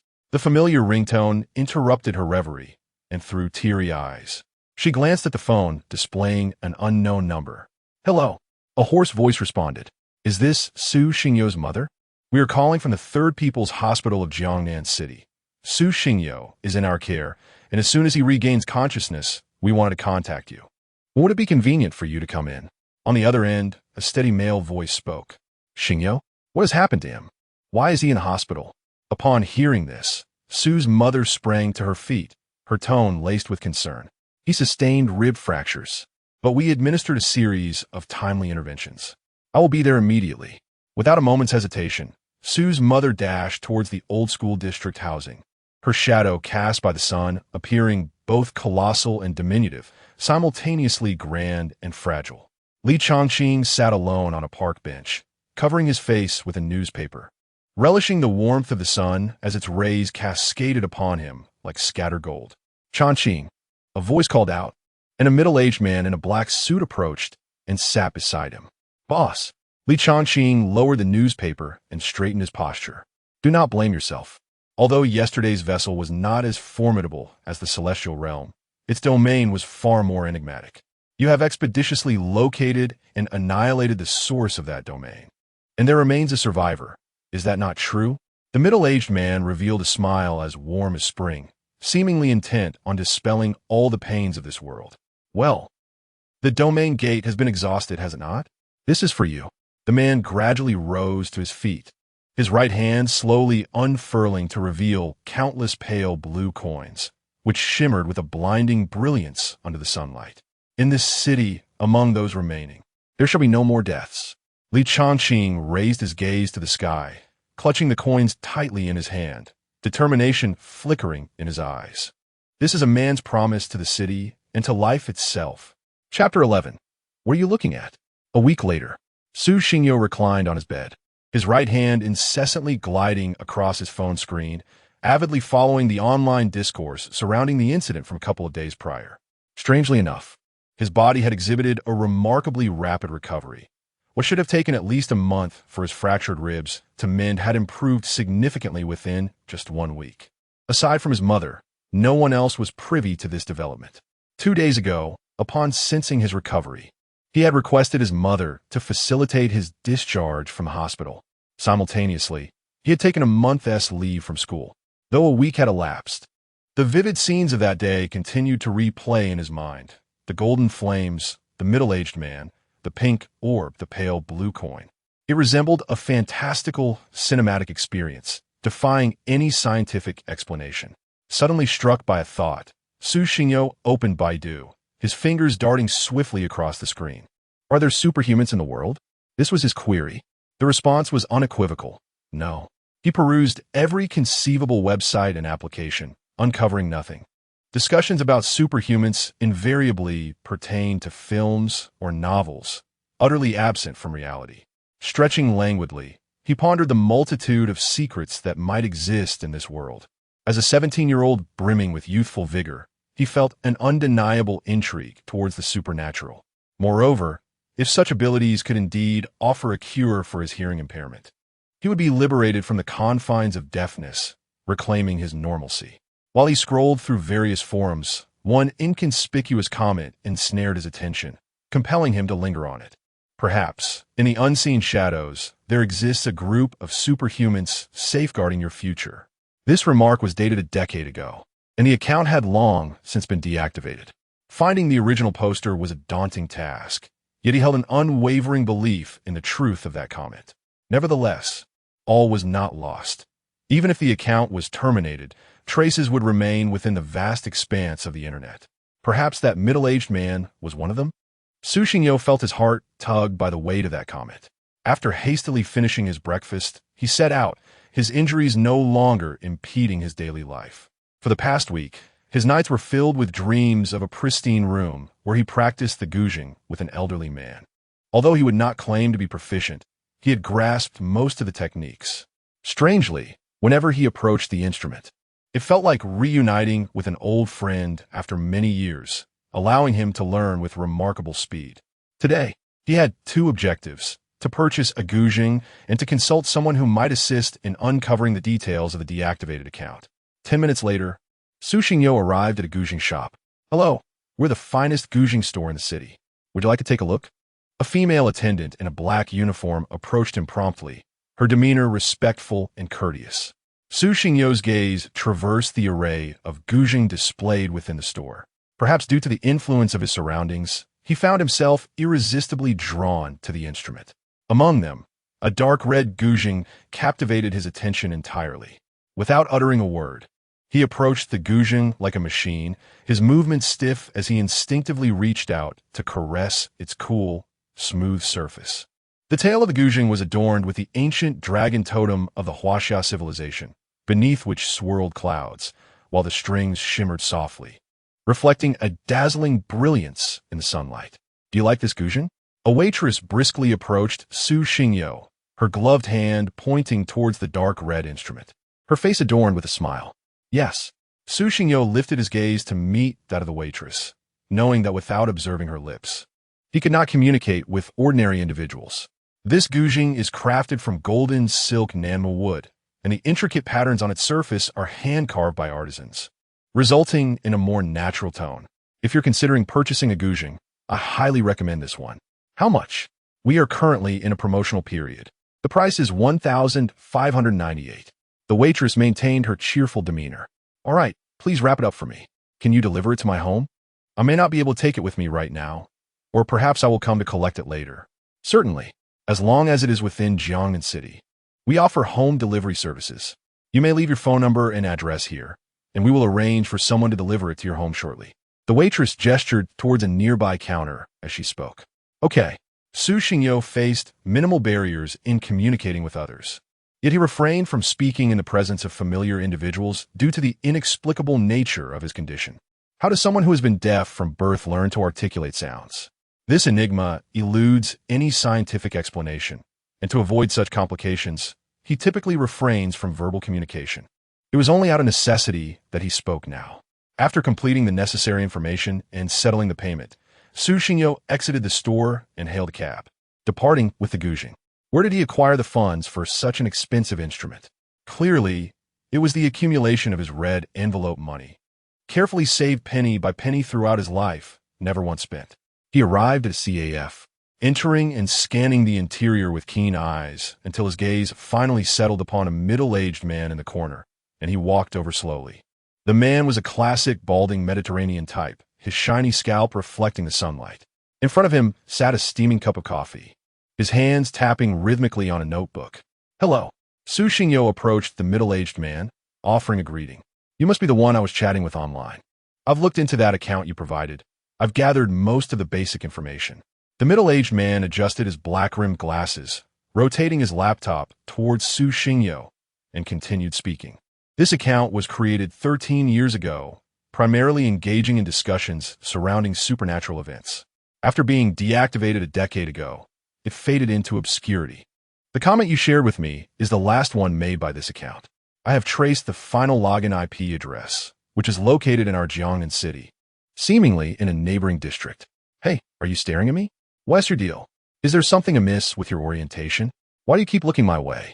It's rather unsettling, the middle-aged man interjected, unable to restrain himself any longer. Just focus on the computer, he continued, perplexed by the persistent gaze directed at him since they sat down. Had he never encountered such behavior before? His concerns were not about the individual's financial status, but rather the implications of potential misjudgments regarding his own character. My apologies, I was lost in thought. Su Xingyo replied with an awkward smile. Knowing he could not outright disclose, I am deaf, and I rely on lip reading to understand you. To others, such an admission might seem utterly irrational.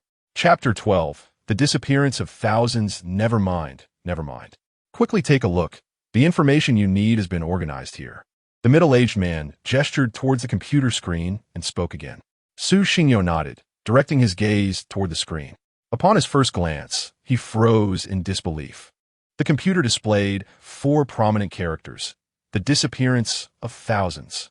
This case, an unsolved mystery from a decade ago in Jiangnan City, remains unresolved to this day. It is said that 10 years prior, in Huazhong district of Jiangnan City, during a single night, all individuals within a several-kilometer radius of the tallest building vanished without a trace. Thousands of people disappeared entirely. They left no signs behind. There were no indications of struggle within several kilometers, as if they had simply evaporated into thin air. In the immediate aftermath of the incident, the Jiangnan police sprang into action, yet they were left with no leads, floundering like headless flies, utterly perplexed about how to proceed. This enigma quickly ascended to the forefront of the top 10 unsolved cases in China, thrusting Jiangnan City into the national spotlight. The disappearance of thousands? What does this mean? Is this account related to the case? Su Xingyo pondered as he scrutinized the records of the disappearance. His eyes narrowed, and a flurry of thoughts raced through his mind. If there exists phenomena in this world that defy scientific explanation, then perhaps. The image of the middle-aged man and Chun Shan unconsciously surfaced in his mind. His desire to delve into these matters stemmed from a deep longing for a means to restore his hearing. His deafness was congenital. Amplification devices offered him no solace. And despite his mother's efforts to consult renowned specialists, all yielded no solutions. Should there exist a method to regain his hearing, it would likely lie beyond the realm of science, and the middle-aged man's appearance granted him a glimmer of hope. What if someone possessed the ability to heal, perhaps the most potent kind, which could restore him in an instant?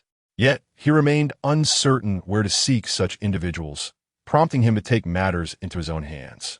The account holder was, indeed, one of the missing individuals from the disappearance of thousands case, named Fan Sheng. Su Xingyo scrolled further down the document, discovering that prior to his disappearance, Fan Sheng had posted a comment. Today, I met a deity. Below this, the comments were overwhelmingly derogatory, with users labeling Fan Sheng as insane, mocking his fantasies, and suggesting he suffered from underdeveloped intellect. In summary, the most venomous words imaginable littered the comment section. The internet is not a lawless realm, yet these individuals spewed their vitriol as if they were maggots burrowing into a dark abyss, reveling in their own cruelty. Understood. Su Xingyo note that. He rose to his feet, transferred 100 yuan to the middle-aged man's account, and turned to leave, his thoughts in disarray. He hailed a taxi by the roadside, and once seated, directed the driver towards the central area of Huazhong district. There, the Jiangnan government had erected tombstones for the vanished individuals after accounting for them. Thousands of tombstones lay there, devoid of bodies or ashes, bearing only names to signify that these souls once existed in this world. In that particular area, immediately following the incident, the government implemented a lockdown, prohibiting any entry or exit until 5 years later when it was finally reopened. What brings you to the paradise?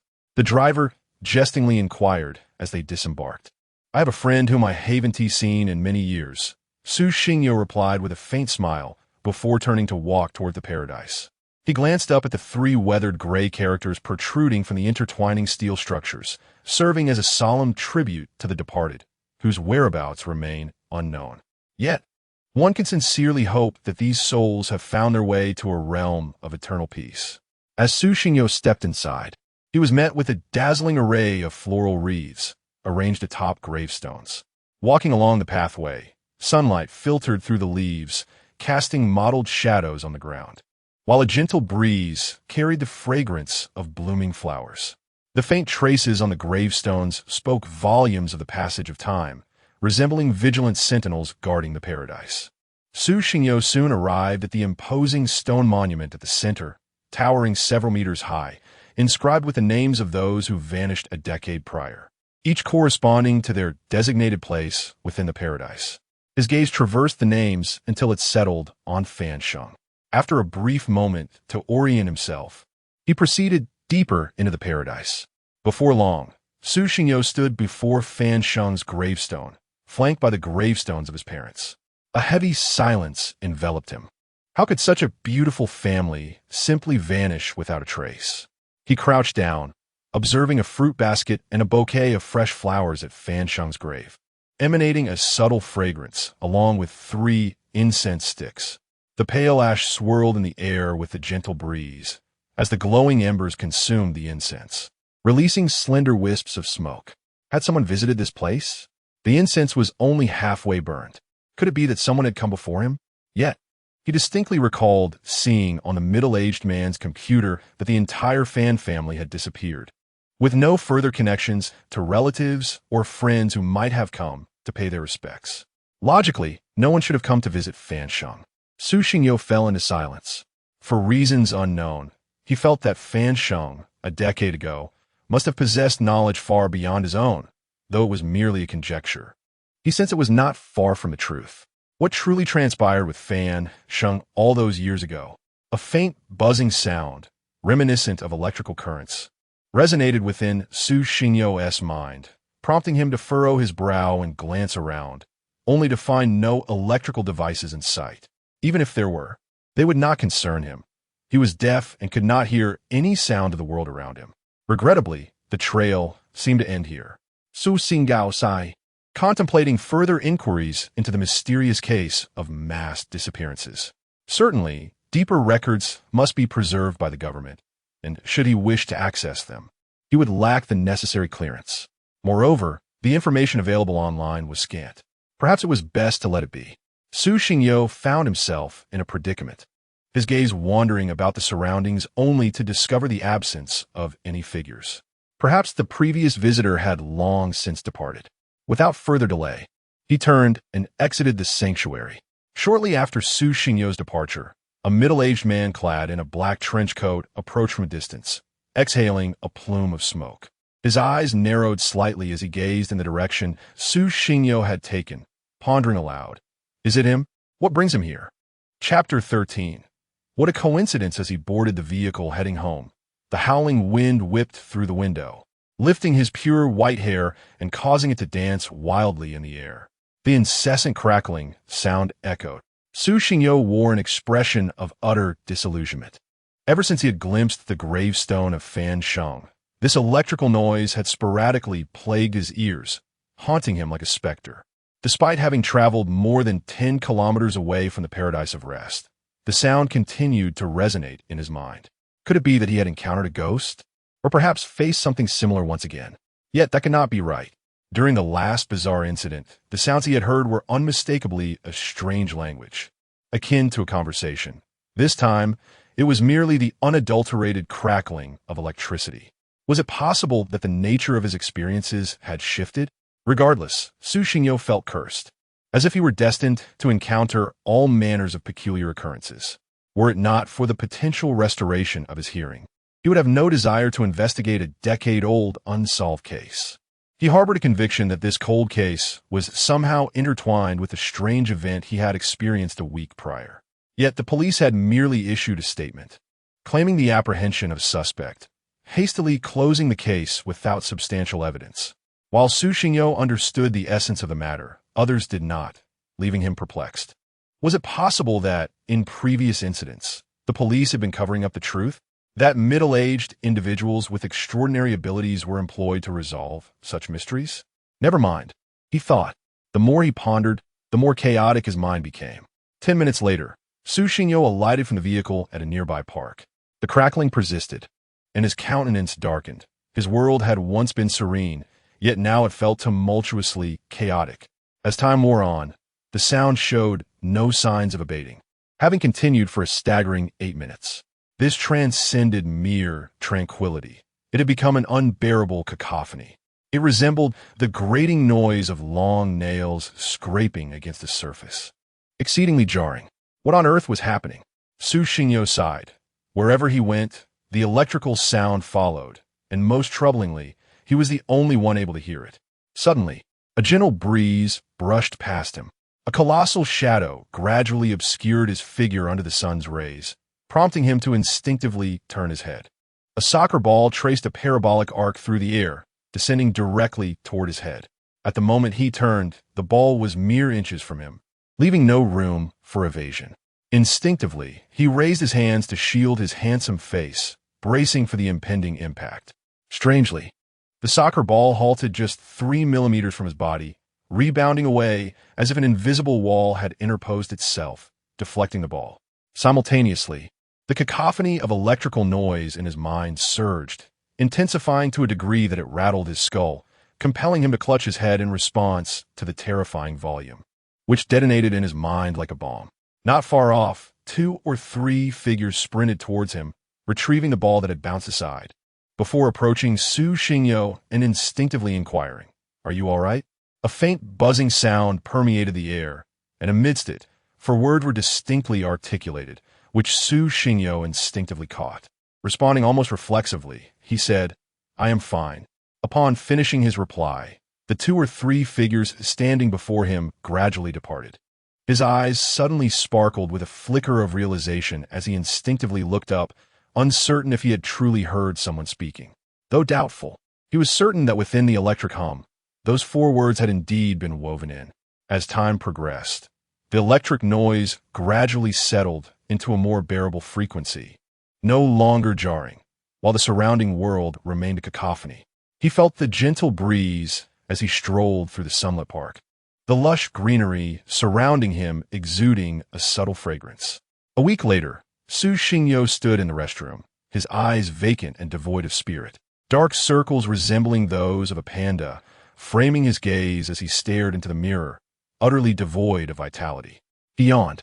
The incessant buzzing had lingered by his side for a week, unrelenting, echoing through every hour of the day, providing solace only in the confines of his dreams. After hastily washing his face, Su Xingyo pushed open the door. For the past few days, he had been delving into the mysteries of a cold case from years past, and only today had he made a slight breakthrough. He had found someone online who claimed to possess insider knowledge of the events from that year. Whether this was true remained uncertain. Minutes later, Su Xingyo reappeared at the coffee shop. Upon entering, a familiar figure caught his eye, seated in the corner of the CAF. Mediterranean, black-rimmed glasses, and a notebook, and an Americano. The familiar scene evoked a memory within Su Xingyo, prompting him to hasten to the person's side, momentarily frozen in place as he spoke. "No way, buddy? What a coincidence." Indeed, the individual before him was the same person who had assisted him in tracing Fan Shang's account a week prior. He could scarcely believe that this individual had merely switched accounts to converse with him again. "What a stroke of luck!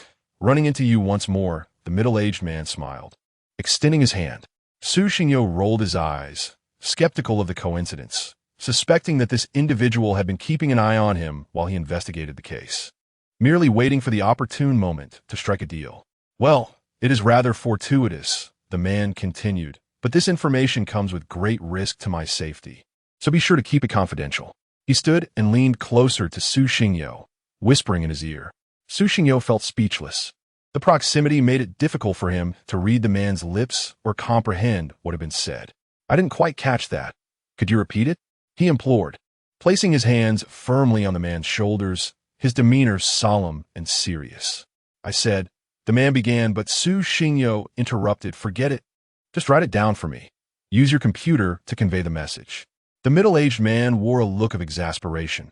However, as the employer, he felt compelled to comply. He nodded reluctantly, seated himself in the chair, and began to type fervently on the keyboard. Within mere seconds, he pushed the computer towards Su Xingyo, revealing a screen adorned with only a few terse words. Yet, these words stirred a tempest within Su Xingyo's heart. A decade ago, District 2 of Hua experienced an inexplicable phenomenon. Spectral entities that relentlessly drained the essence of humanity, leaving naught but desiccated husks, devoid of flesh and bone. The mastermind behind the mysterious disappearance of thousands appeared to be none other than this entity. At that time, a handful of witnesses had come forward, and I had inquired about their accounts, receiving affirmation.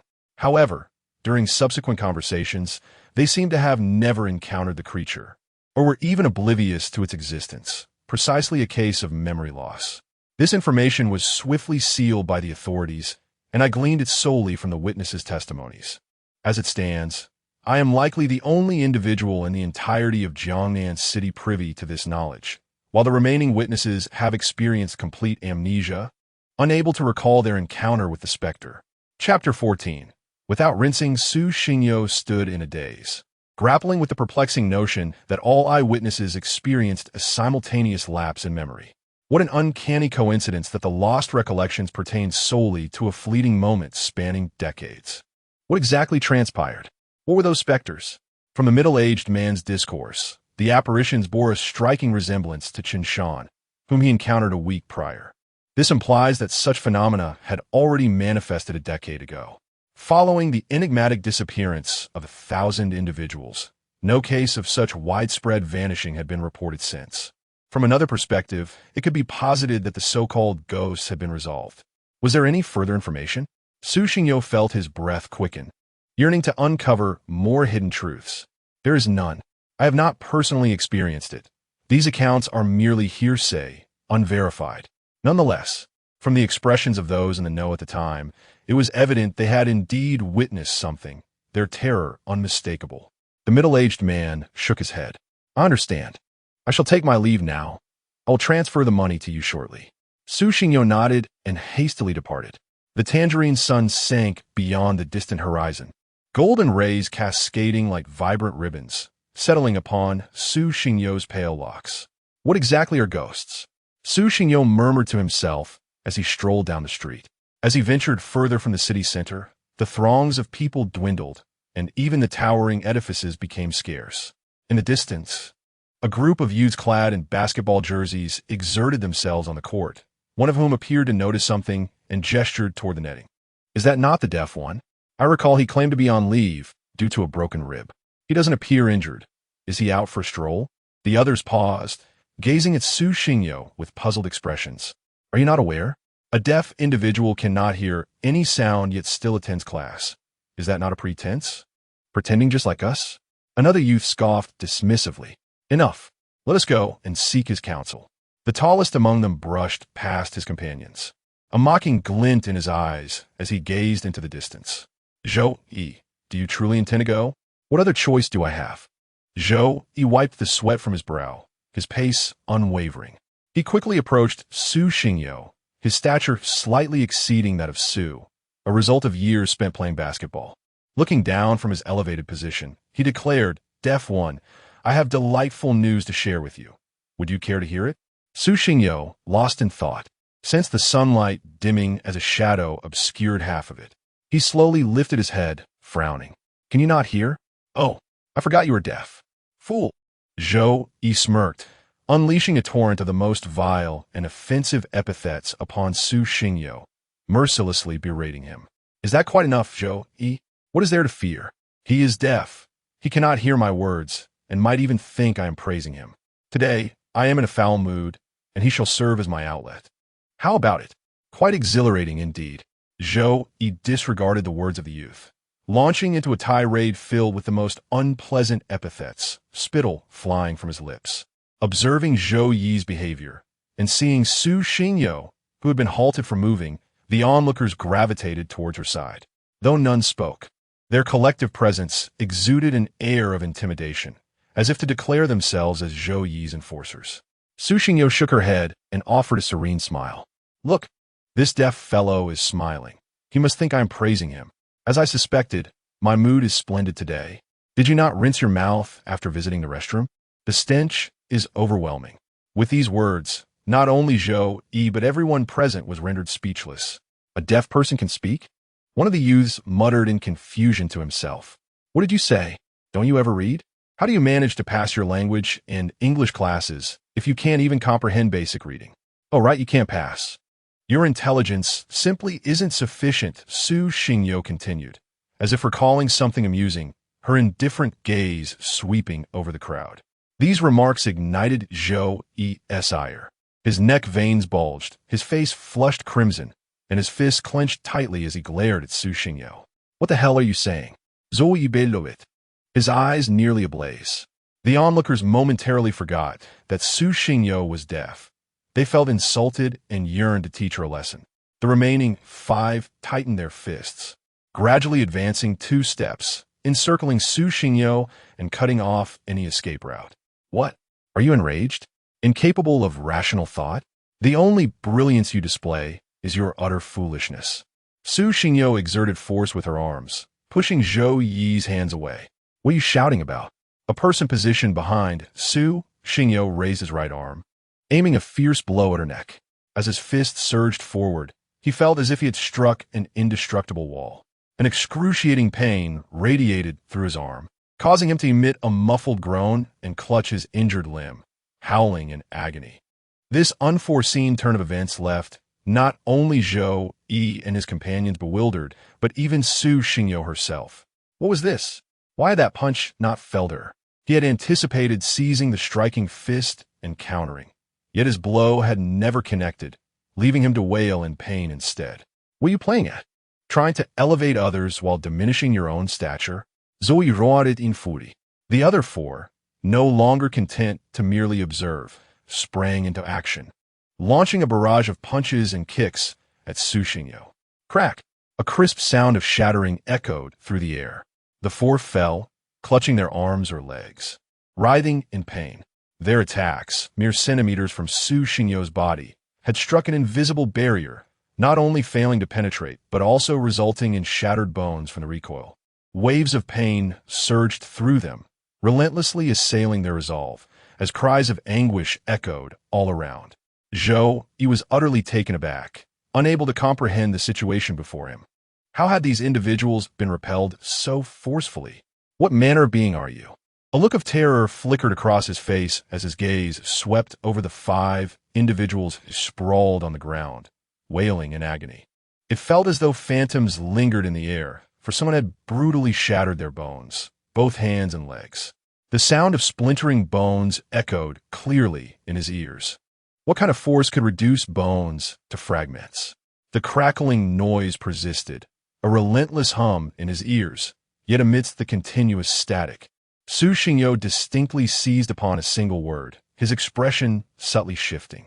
Chapter 15. Hello amidst the crackling sound of electricity. A voice echoed, one that seemed incongruous with the individuals before him. From whence did this voice emanate? Why did it intertwine with the electrical static? Was it perhaps connected to the torment he had endured from the incessant noise? Zhou Yi's expression contorted in disbelief, particularly as the wisps of white hair danced in the wind, reminiscent of a specter invading his vision. Beads of cold sweat trickled down his forehead. I'm a ghost. Do you believe it? Su Xingyo revealed a chilling smile, taking a deliberate step forward, closing the gap between them, his indifferent gaze fixed upon Zhou Yi. Something sinister was afoot, damn it. Zhou Yi bellowed in rage, pivoting to flee. Yet at the very moment he lifted his foot, he felt his body seize with an uncontrollable force. What is this? Let me go. His arms involuntarily rose, as if invisible tendrils were forcefully pulling at him, rendering him powerless to resist. Simultaneously, he felt an inexplicable lightness. His feet lifted from the ground, ascending slowly. A tremendous tugging sensation at his neck accompanied by an overwhelming sense of suffocation. His arms immobilized, he could only thrash his legs helplessly. Under the strain of asphyxiation, His complexion deepened to a crimson hue, veins bulging, and his pupils dilating in distress. He struggled to vocalize his thoughts, but found himself utterly mute. This is Su Xingyo, witnessing the unfolding scene, was equally perplexed. This was beyond the realm of human capability. Could it be another monster was trailing him? Yet, if it were a creature, why would it spare him while attacking others? Moreover, not long ago, amidst the chaotic electrical noise, he distinctly heard a word rolling through the static. Recalling that first day in the park when the electrical sounds first appeared, he had vaguely perceived a voice. What was truly happening? Without a moment's hesitation, Su Xingyu reached out, determined to save Zhou Yi. Should Zhou Yi perish here, regardless of his claims of indifference, he would inevitably face scrutiny. Just as his hand was about to make contact with Zhou Yi, the relentless crackling ceased momentarily. Two words struck his heart like twin hammers, rendering him breathless for an instant. Hello, Zizi. These words etched themselves vividly in his mind, only to be followed by the resumption of the incessant electrical noise. Boom! The air erupted with a thunderous blast. A powerful gust surged before Su Xingyo, sending his hair swirling and forcing him to stumble back 2 paces. Zhou Yi, suspended in the air like a marionette, was propelled several dozen meters, scraping against the ground, the sound of his tattered clothing and splintering bones mingling in the air. Overwhelmed by excruciating pain, Zhou Yi succumbed to unconsciousness, lying motionless on the ground. Su Xingyo stood frozen, disbelief etched on his face as he regarded the chaos around him. He had done nothing, yet these individuals lay defeated at his feet. A ghost. How does one combat a ghost?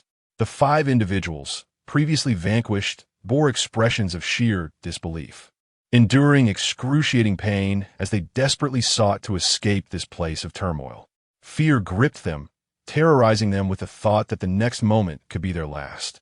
After a brief moment of emotional calm, Su Xingyo surveyed his surroundings, only to find himself utterly alone, prompting him to tentatively inquire aloud. Suddenly, the crackling of electricity intensified, becoming exceedingly jarring. Yet to Su Xingyo, it resonated with an odd sense of exhilaration. Was the source of this electric sound responding to his greeting? He cast a swift glance around before hastily departing, his mind racing. He vividly recalled that the day the electric noise emerged coincided with the onset of his investigation into the superhumans and the enigma of the 1,000 missing persons. The timeline aligned perfectly with his visit to the amusement park to see Fan Shang. Fleeting clues danced in Su Xingyo's thoughts, and he began to sketch a mental picture, sensing that the truth was on the verge of revelation. Yet, the source of this electric sound remained shrouded in mystery. As he walked down the street, a figure halted a short distance ahead. Su Xinggao Paoset, recognizing that the silhouette clad in a black trench coat was eerily reminiscent of the one engulfed in golden flames from his memory. He momentarily froze before regaining his composure, nonchalantly continuing his stride. Just as he was about to pass by Li Chongqing, the latter's right hand shot out like lightning, firmly grasping Su Xingyo's left arm. Stunned, Su Xingyo feigned ignorance, directing a puzzled gaze at Li Chongqing, his small eyes wide with curiosity. Little brat, long time no see. Su Xingyo immediately played the fool, pointing to his ear and shaking his head, signaling that he could not hear. Stop pretending. I know you can decipher speech from lip movements. Li Chongqing chuckled, his eyes narrowing thoughtfully. How do you know? Because, at some point in the past, we crossed paths. I have no recollection. Forget the memory. I have a request I hope you can assist me with. Upon grasping the implications of this statement, Su Xingyo felt a jolt of uncertainty. He could not fathom Li Chongqing's purpose for seeking him out, nor could he comprehend how he could be of assistance. Nonetheless, out of politeness, he nodded and replied, I will help to the best of my ability. Rest assured, you are more capable than you realize. Li Chongqing responded with a smile, tightening his grip on Su Xingyo's hand and swiftly leading him through the bustling streets teeming with traffic and crowds. Where are we headed? Initially, Su Xingyo attempted to resist, but he soon discovered that Li Chongqing's grip was as unyielding as handcuffs. Resigned, he allowed himself to be guided to an unfamiliar destination. Minutes later, he inquired, Where exactly are we going? Su Xingyo gazed at the desolate streets surrounding him, where few souls wandered. The narrow thoroughfare was marred by a towering heap of refuse, exuding a foul stench. Hush! Li Changqing halted his steps, placing a finger to his lips, speaking softly. Su Xingyo refrained from uttering another word, instead surveying the environment around him. He felt no apprehension regarding Li Changqing's intentions, for the latter had recently come to his aid. After a few moments, Su Xingyo bowed his head, lost in contemplation of the recent peculiar occurrences, completely oblivious to Li Changqing's sudden stop ahead. In an unfortunate collision, he stumbled forward. Su Xingyo felt as if he had collided with an impenetrable wall, letting out a muffled grunt.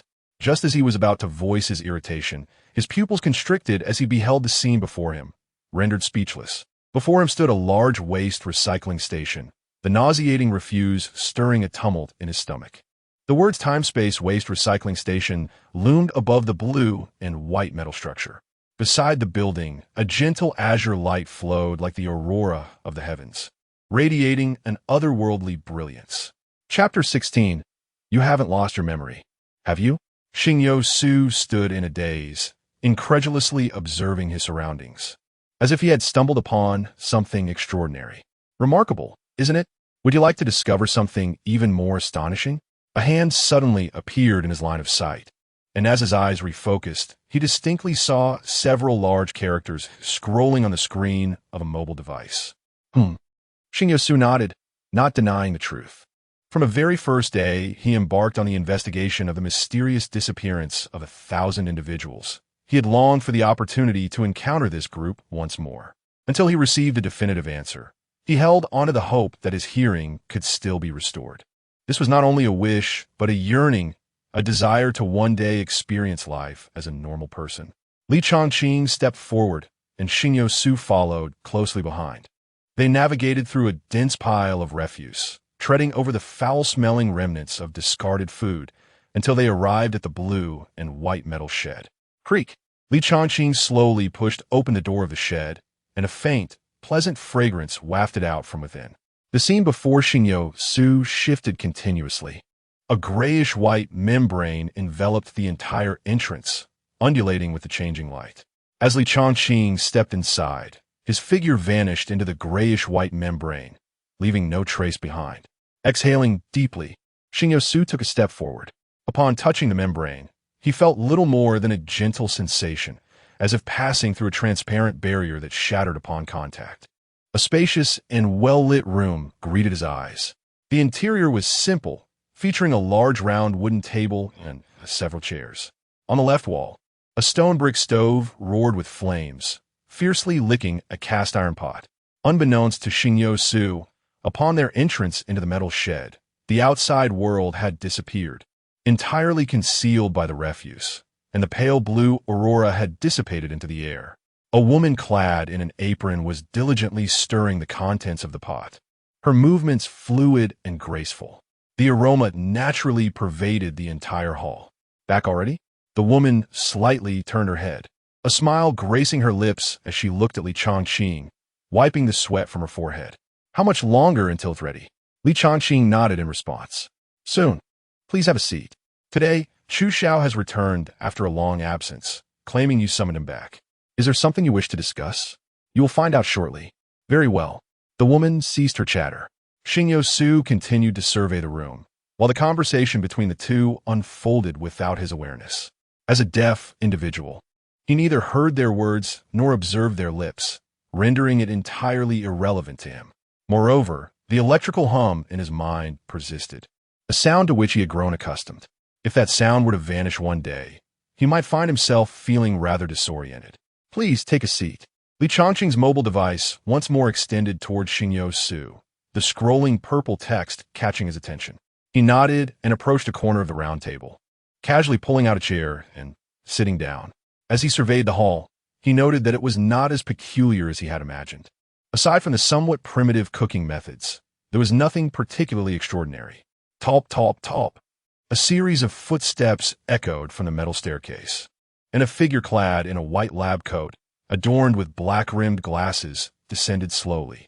Why did you call me back from so far away? Chu Xiao remarked with a hint of exasperation, casting a glance at Li Chongqing nearby. We were discussing matters upstairs. The two exchanged a fleeting look at Su Xingyo before hastily making their way back upstairs. Within a certain room, the conversation unfolded. You mentioned that memory disruption had taken effect, yet I cannot shake the feeling that he has not forgotten the events of that day. Therefore, I wish to request that you examine him once more. It is improbable. I conversed with him using hard SI, and he exhibited no unusual behavior at that time. However, how could someone from District 1 suddenly feel compelled to investigate the mysterious case of 1,000 missing persons in District 2? More importantly, he has visited the paradise of comfort in the tomb of Fan Sheng. Among so many vanished individuals, how could he specifically find Fan Sheng? Do you not find this suspicious? Are you implying that you happened to encounter him while paying respects to Fan Sheng a while back? Chu Xiao narrowed his eyes.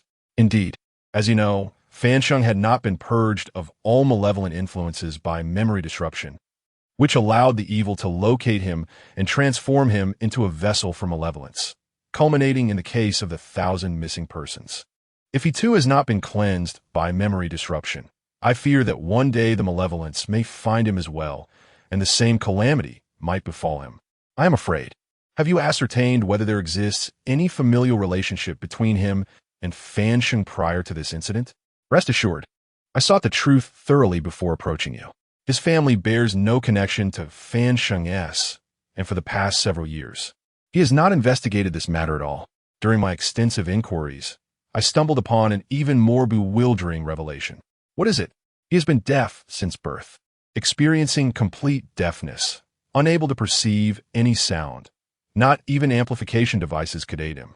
How then could he discern our words merely by observing our lip movements? And how can he articulate fluent Mandarin so clearly? Moreover, I have heard that his hair is completely white, resistant to any dye. From the moment it grew, it has remained a pure white, impervious to any attempt to darken it. As Li Chongqing continued, his expression grew increasingly grave. Do you suspect that he may have awakened the sequence pattern? The power of an awakened sequence pattern interacting with memory disruption could potentially negate the disappearance of his memories. Chu Xiao adjusted his black-rimmed glasses, contemplating the gravity of the situation. Indeed, if this is true, matters could escalate significantly. Yes, in his quest to understand the changes occurring within him, he stumbled upon fragments of answers online, inadvertently uncovering the case of the 1,000 missing persons. What then? Is your purpose in bringing him here? Li Chongqing raised two fingers slowly, stating twofold. First, to ascertain the existence of his memories, and second, to determine if he has awakened the sequence pattern. Understood. Have you reported these findings to the chief? I will report once I have clarity. Very well. Chu Xiao note that. Stepping through the door and leaning against the wall in the corridor upstairs, gazing toward the staircase, then inquired, using hard SI? Indeed. The two exchanged glances for a brief moment before descending the stairs, making their way directly to Su Xingyo. Upon sensing the weight of their gaze, Su Xingyo gradually lifted his head. When he beheld Chu Zhao's visage, he momentarily froze, instinctively uttering, "Aren't you a doctor? What brings you here collecting trash? I have a question I wish to pose to you, and I hope you will answer truthfully." Chu Xiao bypassed Li Chongqing, pulled out a chair, and seated himself before Su Xingyo, his eyes fixed intently on the young man, a flicker of orange light dancing within them. He scrutinized Su Xingyo, observing every movement of the youth before him. The images he had witnessed before losing consciousness came rushing back. You haven't lost your memory, have you? Chapter 17. Everything is remembered indeed. I have not lost my memory. I recall every detail of that day, the manner in which he vanquished the monster and how that creature claimed the lives of others. I remember the pink orb, the golden flames, and everything in between. Su Xingyo gazed unwaveringly into Chu Zhao's eyes, neither shying away nor resisting, openly declaring that he had not forgotten the events of that day. Chu Xiao was momentarily taken aback. He had not anticipated that the youth before him would lay bare the truth without any concealment. The heart's eye had not even come into play, and yet the answers they sought had already been spoken forth from Su Xingyo's lips. Do you truly remember? Li Chongqing, upon hearing the response, was engulfed in urgency. In an instant, he lunged toward Su Xingyo, grasping his shoulders tightly, breath quickening as he sought the precise truth. Yes, Su Xingyo affirmed with a nod, his gaze steady as it met Li Chongqing's. Indeed. Thus, the mystery of the thousands who vanished is intertwined with you, is it not? Su Xingao ziplit gandili. For he was eager to unravel two matters: the truth of that fateful day and whether there was a possibility of healing for his ears. How can you be so sure? Chu Xiao interjected, pulling Li Chongqing aside, aware that the latter's emotions were running high. Facing Su Xingyo, he narrowed his eyes and continued, "From my recollections, none of you are ordinary. Each possesses abilities that transcend the mundane. Moreover, your physical prowess, be it strength or speed, attests to your extraordinary nature. My knowledge of the mystery is limited, gleaned from various sources that hinted at the events of that time." Additionally, Fan Sheng had posted 2 significant comments a decade ago. As Su Xingyo spoke, he retrieved screenshots of the 2 pivotal comments made by Fan Sheng, laying them on the table for the 2 men to see. Perhaps, in the unseen darkness, there exists a group of extraordinary individuals safeguarding your future. Today, I encountered a deity. If I had forgotten everything that transpired that day, had never confronted the golden flames and the monster, I would certainly dismiss such claims as those of a mere theist. Yet, fortuitously, my memories remain intact. I am acutely aware of the existence of more wondrous powers in this world. Thus, I have cause to believe that the mystery at that time was indeed a consequence of the monster's actions. To you, I should have long since forgotten that incident. Yet I found myself before Fan Sheng's gravestone. Perhaps that was the moment I re-entered your lives, was it not? Indeed, it was not Chu Xiao who spoke this time, but Li Chongqing, having regained his composure, responded. A slight smile curved Su Xingyo's lips, his eyes glimmering as he regarded the 2. If possible, I wish to uncover the truth of that year. This. Li Chongqing hesitated, Su Xingyo's words having stirred something within him. No, Chu Xiao interjected with resolute finality. I concede that your analysis holds merit, but you have no right to know these matters. Since you are aware of our possession of extraordinary abilities unknown to the world, you must understand that those lacking such capabilities are unworthy of guarding these secrets. I am cognizant of this. Therefore, you may initially disclose the information to me, and subsequently devise a method to erase my memory. I do not wish to bear these secrets indefinitely, but at the very least, I have glimpsed the true nature of this world. Su Xingyo nodded. He had never contemplated bringing these secrets home. He was prepared for amnesia. Once he departed from this place, he wished to retain no memories. However, the memory erasure has already failed you once. Chu Xiao fixed his gaze upon Su Xingyo's cheek, instinctively activating his insight to discern the veracity of each statement made by the youth before him. What if this is an exception? I am merely an ordinary person devoid of awakened abilities. What means do I possess to guard against such extraordinary artifacts? Yet, how could you, a person who has been completely deaf since birth, learn to articulate sounds, to form words with precision? How could you possess a head of hair, starkly white and untainted by dye? All of this suggests that perhaps you are unlike ordinary individuals, and therein lies your uniqueness. In this world, one can communicate seamlessly through mere lip movements. You are the sole exception. Chu Xiao did not grant Su Xingyo the opportunity to continue speaking. He revealed everything that Li Chongqing had investigated. The 2 were now at an impasse, their words sharp and unyielding. But I am merely a pitiful soul, a wretched being. A pitiful being? How can one investigate so many matters within a week? How can one possess such clarity in their inquiries? In the face of malevolent forces. Remaining composed, are you certain that you are a pitiful being? So, those monsters are referred to as malevolent entities. Su Xingyo chuckled softly, revealing a knowing expression. He then turned his gaze to Li Chongqing and Chu Xiao, his eyes flickering with intensity. Chu Xiao's expression shifted as he suddenly realized his blunder, surprised that he felt as though the youth had subtly guided his discourse. Is memory erasure the name of that pale pink orb? I did not expect your naming skills to be quite commendable. There is no need for further discussion. Chongqing, escort him away, but before you do, pay a visit to Jia Yuanming to prevent the memory erasure from failing once more. Chu Xiao snorted coldly, rising from his seat, no longer engaging with Su Xingyo, but addressing Li Chongqing instead. Very well. Li Chongqing nodded, his gaze towards Su Xingyo imbued with complexity. At this moment, the temperature in the air plummeted swiftly, enveloping the hall in an eerie silence, punctuated only by the crisp crackle of burning firewood. Enough of this dawdling. The meal is ready. Do sample it. As the group sat in silence, a woman clad in an apron approached the round table, carrying several steaming plates of food. Su Xingyo glanced at the dishes, the aroma wafting through the air, tantalizing and mouth-watering, a feast for the senses.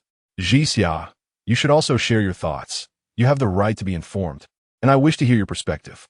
Su Jixia was taken aback, instinctively pointing to herself, hesitating as she inquired me. Indeed, Li Shangqing nodded. I believe that since the child has not forgotten all that has transpired, perhaps it is fate's design. As you know, I have faith in the Tao. I feel that everything occurring in this world has its reasons, given that he managed to evade one instance of memory loss. Can you assure that there will not be a second? In this world, everything is bound by cause and effect, and the phrase Tao follows nature is something you often hear me articulate. Perhaps this is the cycle of karma, a second iteration of Fansheng. Su Jixia turned her gaze towards the two, a faint smile gracing her delicate features. These matters are both related to her, and yet detached. She merely offers her perspective based on her understanding. As her words lingered in the air, Li Chongqing fell into a prolonged silence, standing still, lost in thought.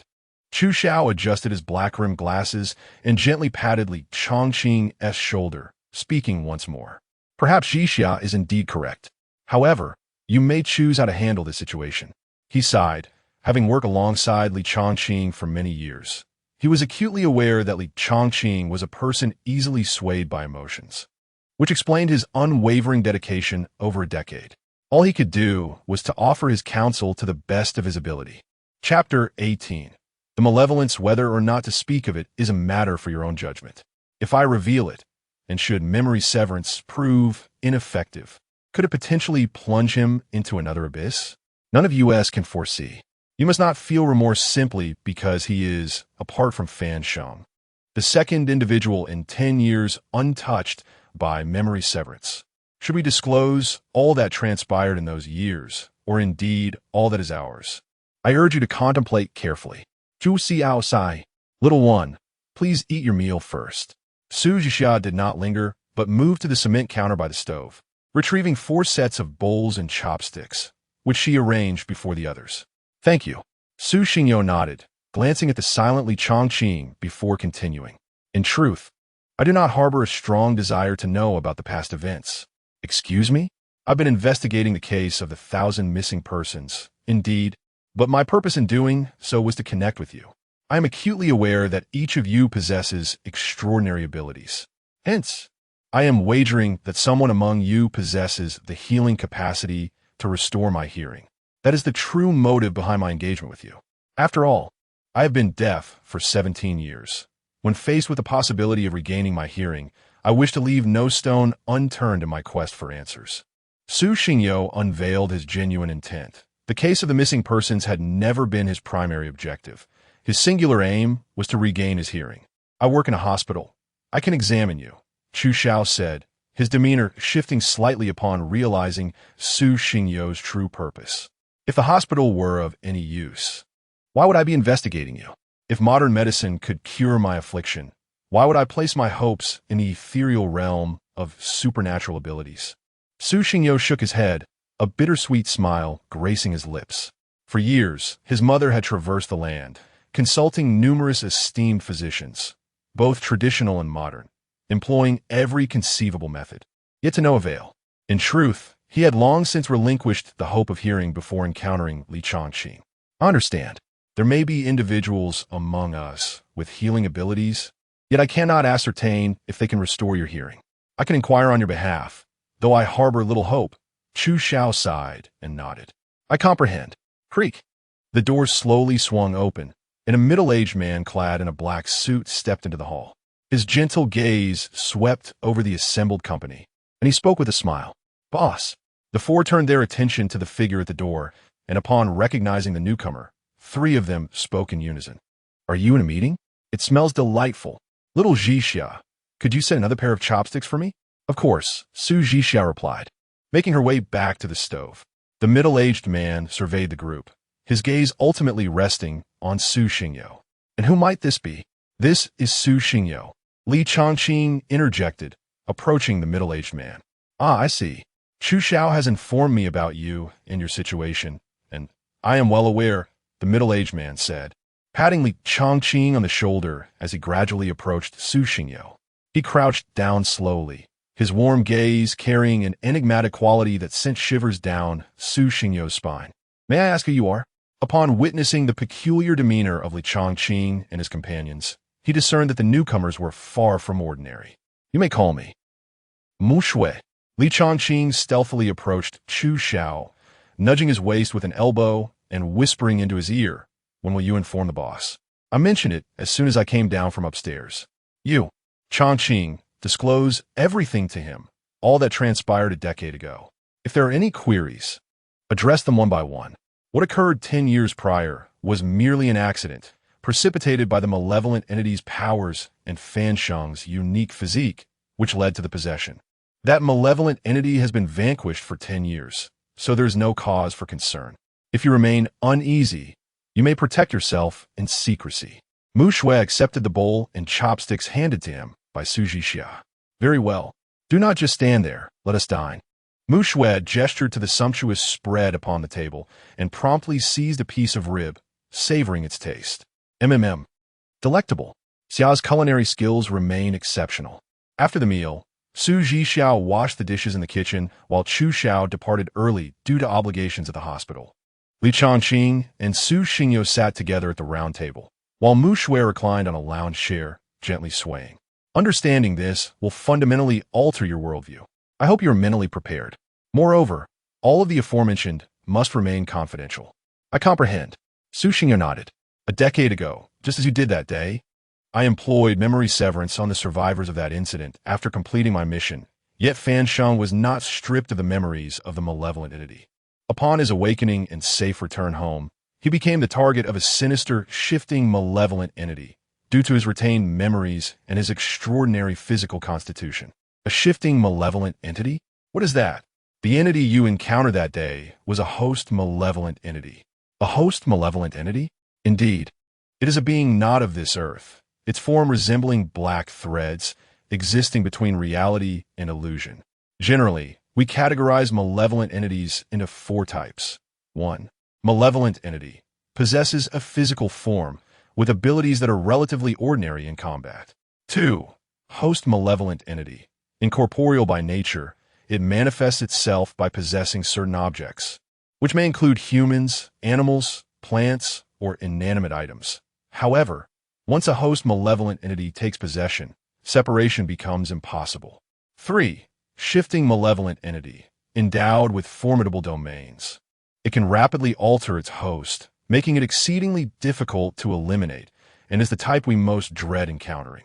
Most crucially, all previous hosts are subjected to its control. If not promptly eradicated, it spreads like a virus among the populace. Each host can transform at any moment, which implies that you must annihilate all hosts to eliminate it.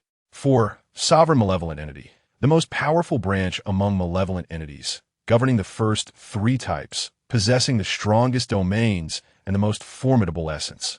Upon hearing Li Chongqing's elucidation, Su Xingyo could not help but widen her eyes, realizing that in the shadowy recesses of existence, there existed a group of individuals engaged in combat against such beings.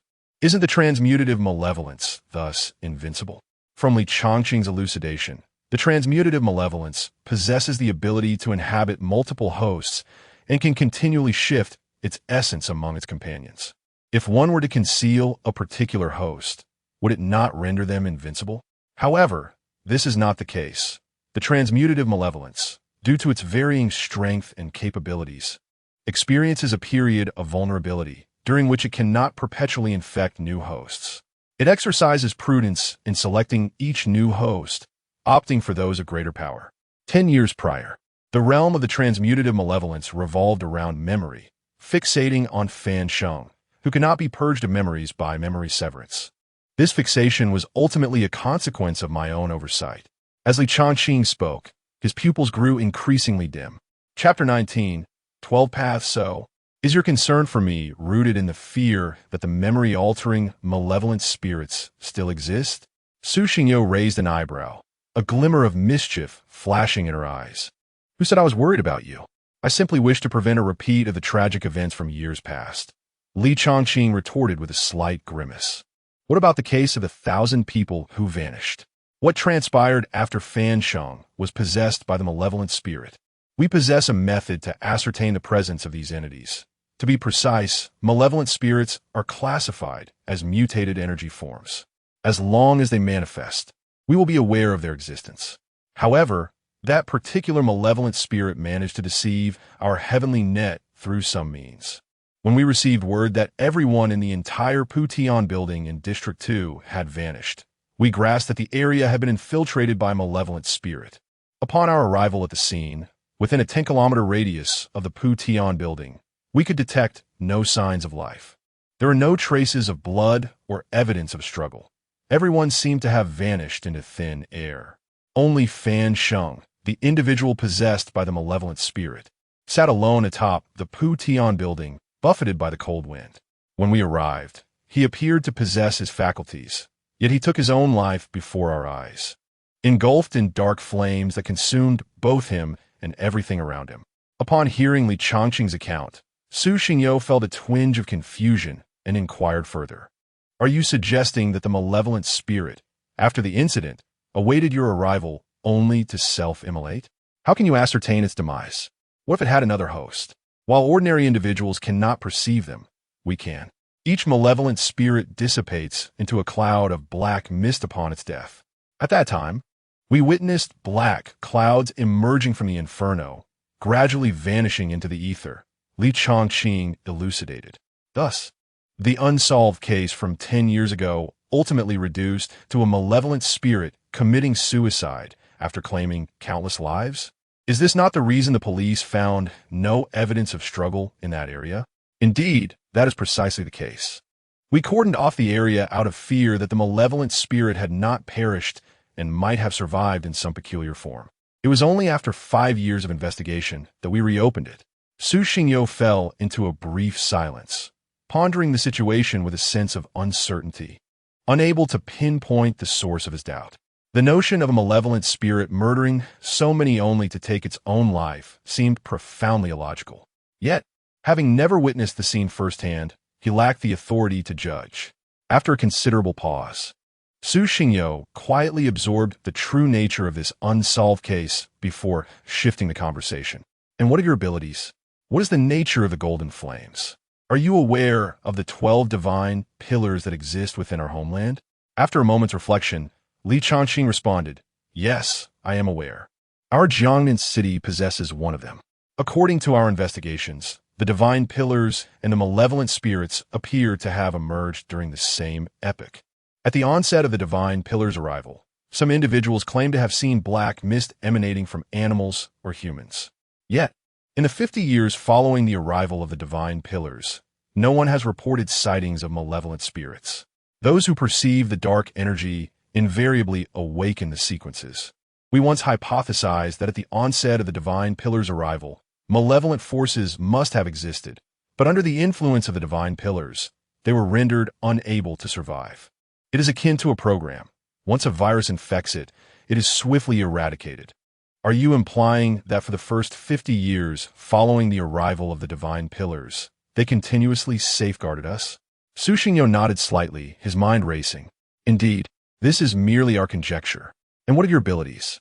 Through over 2 centuries of research, we have discovered that at the inception of the divine pillars, many individuals were affected by their extraordinary energies, awakening various abilities, later referred to as sequences.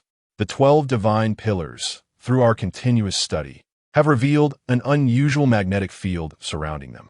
They actively select individuals, enabling some to awaken and acquire unique sequences. Over the course of 200 years, we have categorized these sequences into 12 distinct paths, each corresponding to one of the divine pillars, with each path possessing different sequences. Why do the 12 paths correspond to the 12 divine pillars? Is there any explanation for this? In the unseen corners of existence, each divine pillar possesses its corresponding totem, visible only to those who bear sequences, allowing them to perceive the grand totem etched upon the surface of the divine pillars. Our understanding of the branches of paths is also derived from these totems. The divine pillar in Jiangnan City corresponds to the path of the Qin. What about the other paths? The 12 paths are named reason, Qin, chess, writing, painting, illusion, poison, time-space, devouring, light, dark, and unknown. Among these, light and dark are the only two paths devoid of sequences. After absorbing such an immense volume of information, Su Xingyo felt his mind slightly overwhelmed. He had not anticipated that the 12 divine pillars of Huaxia corresponded to 12 paths. And what of the unknown? Indeed, in our eyes, the totem upon that divine pillar resembles a colossal question mark. What does the differing sequences within each path signify? Within each path, every sequence is assigned a serial number, with those possessing earlier numbers exhibiting correspondingly greater power. The sequence marked 0 is known as the sovereign sequence, which exerts absolute dominance over the sequences of the same path. If the disparity in strength is excessively vast, it can entirely govern the opposing sequences. Notably, the unknown path lacks a sovereign sequence, while light and dark serve as the sovereign sequences of their own paths. This information pertains to the most obscure and shadowy aspects of our world. There exists a group of individuals endowed with extraordinary abilities, battling entities that do not belong to this realm, viewing their lives as mere dust as they charge to the forefront. What of your sequence? From the reason path, my sequence is 30, death flame. Does that not imply your sequence is quite formidable? Su Xingyo instinctively replied, for in the urban fantasy novels he had read, a power at sequence 30 is generally considered quite potent. Not necessarily. The sequences of each path are limited in number. Among the 12 paths, the rational and unknown paths possess the highest number of sequences. The rational path has manifested a total of 78 distinct sequences, while the unknown boasts 93. The remaining paths generally exhibit only 40 to 50 sequences. Upon hearing Li Changqing's explanation, Su Xingyo realized that each path does not possess an abundance of sequences, which explains why Li Changqing perceives his sequences as lacking strength. And what about you? What do you call yourselves? Surely, there must be an organizational name, akin to something like agents?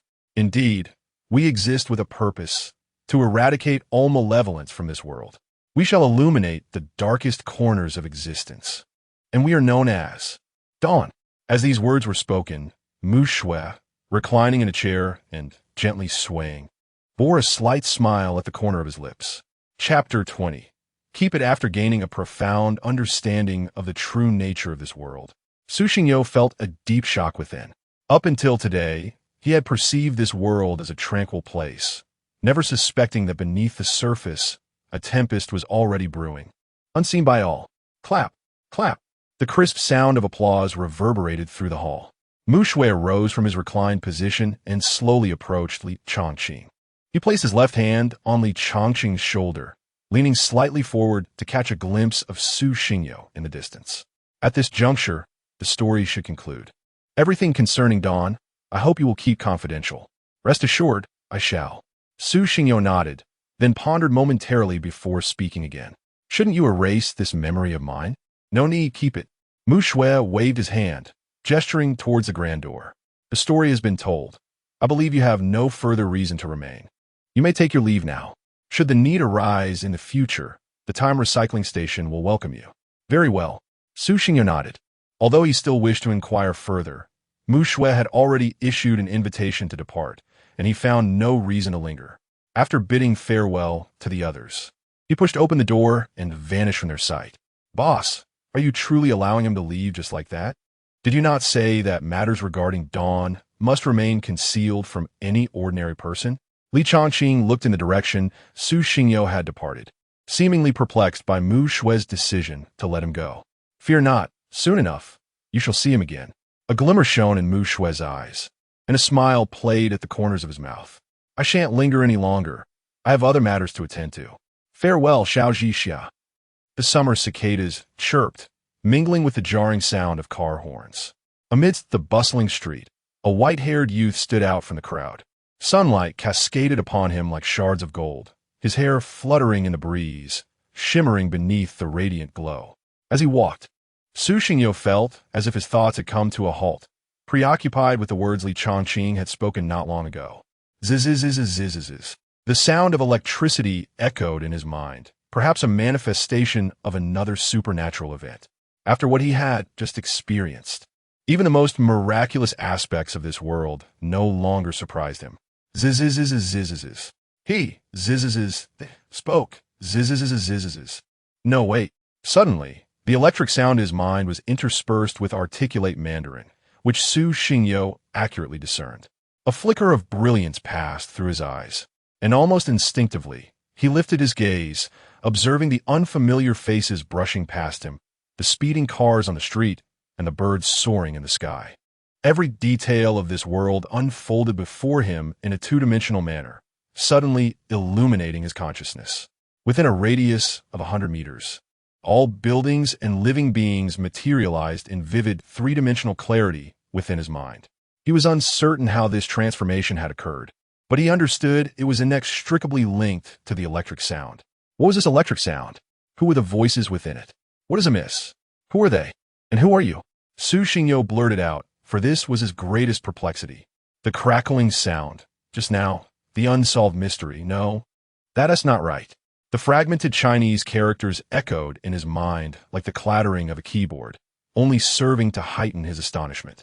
The electric hum implied that what Li Chongqing had recounted regarding the mysterious disappearance of thousands was incorrect. What could this mean? Could it be that the source of this electric sound had experienced the same enigma? Who are you truly? In the time that followed, no matter how fervently Su Xingyo shouted or inquired, the human voices intertwined with the electric sounds ceased to resonate. He increasingly felt that the situation was turning bizarre. When he listened to Li Chongqing narrate the case of the mass disappearance, he sensed something amiss. How could a malevolent force, after obliterating hundreds or thousands, simply await the dawn atop a building? No matter how he pondered, it made no sense. Although he remained unaware of the identity behind the electric sound, he would not wholly dismiss these utterances, as they might provide him with some insight. Enduring the cacophony of electric noise in his mind, Su Xingyo walked towards home beneath the azure sky. In a hotel located in Huashi District, Jiangnan City, Mu Shui lounged in a chair, his legs propped high and crossed on the table, a tablet in hand. Lao Zhou, hello there, he said, glancing at the figure on the screen, a faint smile gracing his lips. How is it? Just as Cheng Wei described? It should be. Just wait another couple of days, no, rather. In one day the truth will reveal itself. That's your jurisdiction. Manage it as you see fit. Recently, we faced pressure from above, citing excessive casualties caused by malevolent forces. If such occurrences continue, they may consider replacing personnel. On the screen, a burly man in a black tank top sighed heavily. Replace personnel? With so few in Dawn, who can we replace them with? To be frank, it has been quite some time since we've seen promising high-tier candidates. Indeed. However, you understand the side effects of Cheng Wei. You can make alterations before certain events unfold, but you must also endure the repercussions it brings. These are matters for later. Let us not forget, our objective is to usher in the dawn and eradicate every trace of darkness. Furthermore, if Cheng Wei is indeed genuine, that lends credence to these subsequent discussions. Of course it's genuine. After all these years, has Cheng Wei ever been wrong? All right, enough of this. I have to return to my duties as a security guard. When will you find a proper job? Spending your days guarding a community won't lead to any success. Mu Shui teased, rolling his eyes. You, the president of a large corporation, can't possibly fathom the struggles of ordinary people. We still have to make a living. Why not allocate some funds my way? I could then quit my job. The burly man chuckled. You're quite greasy. Goodbye, Mu Shui said, feigning disgust as he hastily ended the call, pressing his temples while his gaze involuntarily drifted towards the window. To be born in Jiangnan and ascend to the divine throne amid the throngs of admirers? Ultimately, that notion seemed too ethereal and insubstantial. Gazing at the horizon where the fiery orange sun descends, he languidly murmurs to himself while seated in his chair, drenched in crimson. Upon finishing his soliloquy, his gaze shifts to the tablet, and with his right hand, he gently taps out a note, 5 striking characters revealing themselves before his eyes. Pale pantomime. Chapter 21. Run. In the city of Jiangnan, within an old-school district, beneath a pitch-black and tranquil night sky, countless stars adorned the vast expanse of space. The dim glow of lights filled countless homes, while a dry, cool breeze rustled the trees lining the roadside. Dinner's ready, Xingyo. A message flashed across the top of the screen. Su Xingyo rubbed his eyes, set down his phone, and walked out of his room. Ever since returning from the temporal waste recycling station, his mind had been preoccupied with the unsolved case, the inexplicable voice stirring doubts regarding its conclusion, tugging at his heartstrings. Pushing open the bedroom door, Su Xingyo walked straight to the dining table, pulled out a chair, and sat down. A busy figure nearby removed her apron and seated herself across from Su Xingyo. Please eat. Su Xingyo picked up his chopsticks and began to devour the ribs voraciously.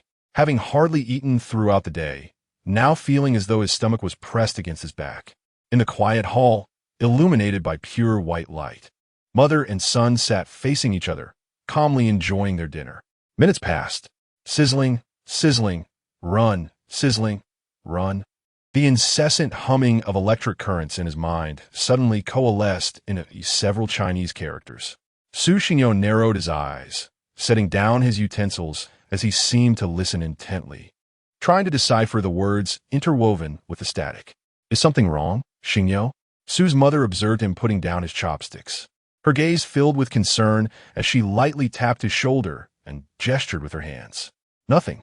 Su Xingyo waved his hand dismissively, then lifted his bowl again. Yet the electric hum in his mind did not cease. Instead, it grew increasingly cacophonous and jarring, the sharpness of the sound making his head throb. He unconsciously let out a muffled groan, his grip on his bowl faltering, his wrists slackening. Crack! The crisp sound resonated throughout the hall as the white ceramic bowl shattered upon the floor, fragments skittering across the ground. Xingyo, are you all right? Su's mother immediately stood up. Concern etched on her face as she looked at him, waving her hand in front of his eyes. However, the intensifying electric noise nearly robbed him of his capacity for thought. Ignoring the changes around him, he focused solely on the electric sound, striving to decipher the language embedded within it. Sizzling, run, sizzling, run, run. Suddenly, the electric buzz diminished for a brief moment, and several similarly pronounced Chinese characters echoed like a heart pulsating with vibrant life, resonating like a heartbeat. Su Xingyo abruptly lifted his head. His mind racing, what was the source of this sound? Why was he urged to run at this moment? Sizzling, run, sizzling, run. Sizzling, run fast. The rhythm of the electric sound quickened, conveying a sense of urgency. Regardless of whether the voice was genuine or not, ever since it had emerged, his world seemed to transform. The command to run, did it signify that something significant was about to unfold in the future? Without much contemplation, Su Xingyo gazed at his approaching mother, Su Mu, and swiftly waved his hand while gesturing fervently in sign language. Mother, we must leave now, quickly. Su Mu's advancing figure suddenly hesitated, her expression filled with confusion as she looked at Su Xingyo, seemingly unable to comprehend why he uttered those words while continuously gesturing. What does this mean? Is something wrong? Is there an urgent matter? Yes, we need to go outside now. The electric hum in his mind intensified, the rhythm quickening and the characters becoming increasingly vivid, conveying an urgent emotion within. As the electric sounds reverberated, Su Xingyo felt his heart race, his gaze turning toward the window, which appeared serene, disturbingly normal. Yet, the words within the electric noise were undeniably real. Noticing Su Mu still hesitating, Su Xingyo gritted his teeth and suddenly raised his voice, exclaiming, Mother, I know I can speak normally. This sounds absurd, but the situation is genuinely urgent. Let us leave first and discuss later, all right? Upon hearing Su Xingyo's voice, Su Mu stood frozen, at a loss for words, disbelief etched on her face. Her thoughts seemed to crystallize, and she merely nodded numbly. Without a moment's hesitation, Su Xingyo grasped his mother's hand and dashed down the stairs. As he burst through the staircase and out the main door, a deafening roar shattered the tranquil night, and the once dim sky abruptly darkened. Rooms illuminated by countless lights were plunged into darkness as debris rained down from above. Su Xingyo and his mother sprinted towards the distant street, where he stared blankly at the unfolding scene, feeling as though his world had collapsed once more. The old-school district building, once 8 stories tall, appeared to be severed cleanly from the 3rd floor, as if struck by a colossal blade.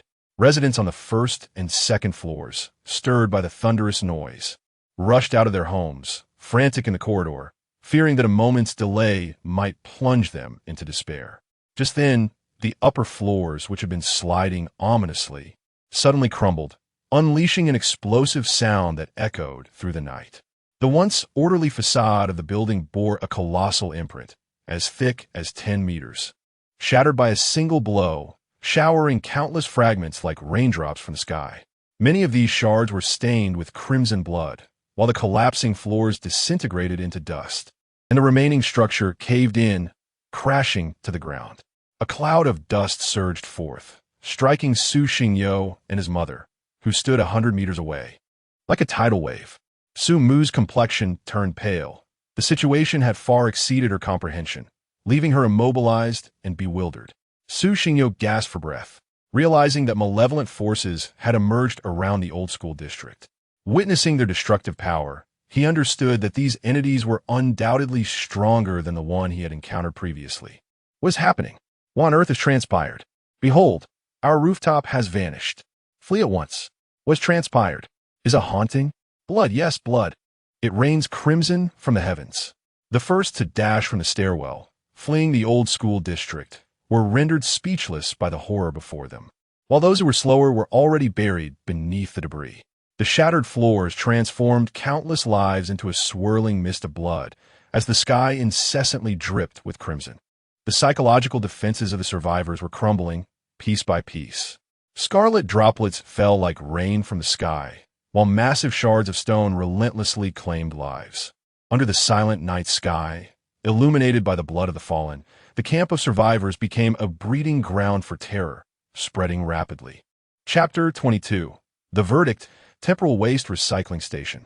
Suddenly, Su Zhixia, who had been reclining in her chair, rose with a grave expression.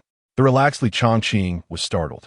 Upon noticing the seriousness etched on Su Zhixia's face, he sensed an ominous turn of events and tentatively inquired, "Zhixia, is something wrong? Is there unusual activity from the Sky Network?" Indeed, there is an exceptionally powerful malevolent fluctuation, with predictions indicating it has reached the realm of fusion. Countless malevolent entities from the returning dust realm are lurking nearby. Su Zhixia's eyes momentarily closed, and within the void surrounding her, countless threads spread from her body like a spider's web, enveloping nearly the entire Jiangnan city. Where? Li Chongqing's expression darkened. A malevolent entity of the fusion realm was no trifling matter. The reason he had effortlessly dispatched that host malevolence was largely due to his overwhelming superiority in realm. However, a malevolent entity of the fusion realm would be on par with his own strength, making any confrontation far from simple. After a prolonged silence, Su Zhixia finally responded. It's located 10 kilometers outside of Jiangnan number 13 Middle School in an old residential area. Upon hearing this, Li Chongqing's complexion turned ashen, and he struggled to speak. Is it the Xingyo family? Yes. Notify the boss and Xu Xiao. I must depart at once. Without a moment's hesitation, Li Chongqing hastened to the door, retrieved a broadsword from the nearby weapon rack, and burst out, his form a whirlwind of urgency. Su Xingyo, wait for me.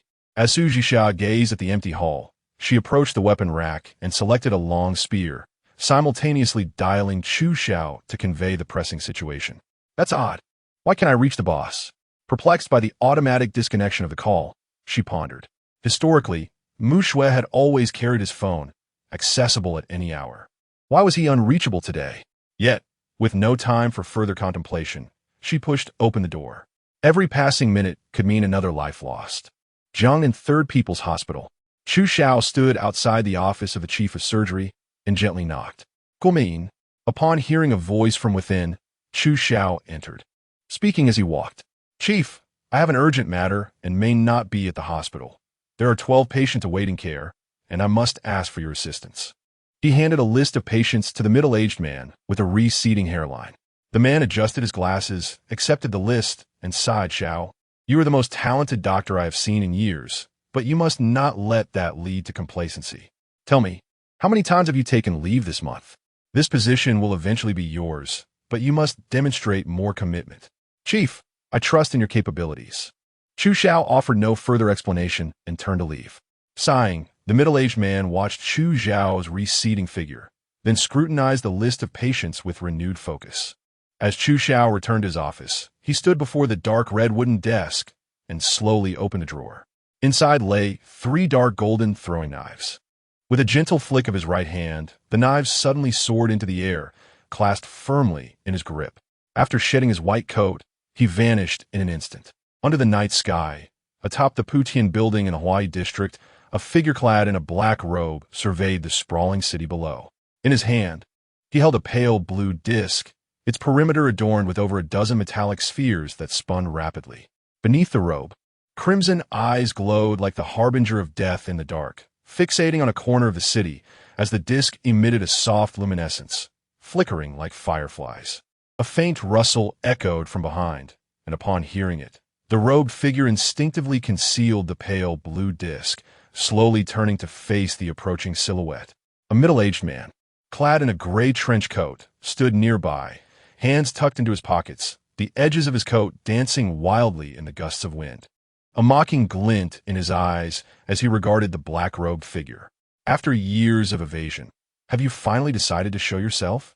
Mushue takked softly, observing the robed figure. The latter removed his black hood, revealing the youthful visage of a boy around 17 or 18. His expression a blend of amusement and intrigue as he gazed at Mushue. Yet, the voice that emerged was not that of a youthful lad, but rather a hoarse, mature tone. "Is it you? It seems a decade has passed, and you have finally mastered the art of speaking Chinese. How did you uncover my presence?" "Logically, in your minds, I perished in the self-immolation at the Putian building 10 years ago. I even simulated the black mist. I recall you were called the Weaver, merely weaving reality briefly within your domain. However, upon a second examination of the site, it would be evident that the traces left by the initial self-immolation differ entirely from subsequent investigations. I'm curious about what you have been doing all these years. What purpose did you serve with those thousands of lives? In your nefarious hierarchy, your position must be significant. So, what exactly do you intend to accomplish?" Mu Shui regarded the boy before him, a formidable aura beginning to emanate from his being. He took a step forward, causing the ground to tremble slightly, dust swirling around them. "What? Do you think your strength can extinguish my life?" The Weaver chuckled mockingly. "If I am not mistaken, all the vanished lives reside within the disk you hold, which must possess some terrifying power, requiring lives as tribute. Every instance of malevolence over the past decade must be linked to you. Yet, you have never shown yourself, for you understand that in my presence, survival is a mere illusion. Your appearance now is simply a manifestation of your belief that you possess the means to contend with me." Mu Shui's tone was chilling, as if it emanated from the depths of the underworld. As he drew closer to the Weaver, a blood-red glow enveloped his form, swirling around him like a dragon, stirring the dust from the ground. The Weaver, too, exuded a faint red light, subtly connecting with the aura surrounding Mu Shui. "What is this? What have you done to me? Can you guess why I was able to pinpoint your location so swiftly? A decade ago, I set a goal upon you. As long as you draw breath, that goal remains ever present. Though I remain unaware of the methods you have employed to obscure my search for this objective over the years, I have always sensed its enduring existence. Now, you find yourself with nowhere left to hide." A subtle smile graced the lips of the blood-drenched, as an indifferent voice echoed around, while the tempestuous winds danced fiercely, tousling the strands of hair upon the blood-drenched forehead. "I shall render judgment upon you, until the goal meets its demise." Book Path, Sequence 7, Judgment. Chapter 23. Is Fan Sheng still alive? What has happened? What is going on? I don't know. Let's hurry outside and take a look. Did you hear that loud noise? It sounded as if something had exploded. The 4 buildings surrounding the old school district, which had been shrouded in darkness late at night, were now illuminated by a dim yellow glow. Countless footsteps echoed in the once tranquil corridors, driven by an insatiable curiosity that compelled many innocent bystanders to rush towards impending doom. Situated on the outskirts of Jiangnan City, the shattered building stood amidst a vast expanse of open space, untouched by the devastation that had befallen it. The other 4 buildings remained largely unscathed, as the collapse was not a result of natural causes, but rather a powerful blow that had rendered the structure in ruins. Curious figures emerged from the stairwell, akin to explorers stepping into an unfamiliar world, eager to uncover the mysteries beyond. Upon witnessing the desolation, the first individual let out a trembling cry. Look, that building has fallen. There is so much blood. The ground is soaked with it. What does it mean for a building to fall? Another person, incredulous, shoved past the crowd and burst into the hallway, only to freeze in disbelief at the sight before him. Those who had shared laughter with them just days ago were now entombed beneath colossal stones. How could this happen? Are we to meet the same fate? This does not feel like a natural collapse. We live in an age of science. It must be before the words could fully escape the outermost individual's lips. A warm liquid erupted like a fountain, splattering into the air. His eyes widened in horror as his head rolled from his neck, landing at the feet of a nearby little girl. Blood splattered across her face as she gazed down at the unseeing head, and she screamed, frantically waving her arms and fleeing into the surrounding darkness. From the spot where the resident had been decapitated, a monstrous creature emerged, its hands like sharp blades, its body resembling a grotesque feline, its dark fur dancing wildly under the night sky. With ruby-red eyes, it fixated on the living souls around it. As the first victim fell, fear surged through the crowd, and the instinct to flee took hold. They did not wish to be ensnared in such a horrific event. They simply yearned to survive. Most turned to escape up the stairwell, pushing away those beside them, regardless of whether they were kin or friends. When death looms, people grasp at the last vestiges of hope, no matter what lies on the other side. Their desire to live remains unyielding. This chaos was not confined to just this building. The other 3 structures were also besieged by several monstrous felines, their blades dancing in the moonlit sky. Reveling in the bloodshed, they plunged into the crowd, commencing a brutal slaughter. On the other side, Su Xingyo stood transfixed, his eyes wide with shock as he witnessed the carnage wrought by the feline beasts. He was uncertain whether Li Chongqing and the others were aware of the sinister invasion unfolding here. Yet, he lacked their contact information and had no means to alert them.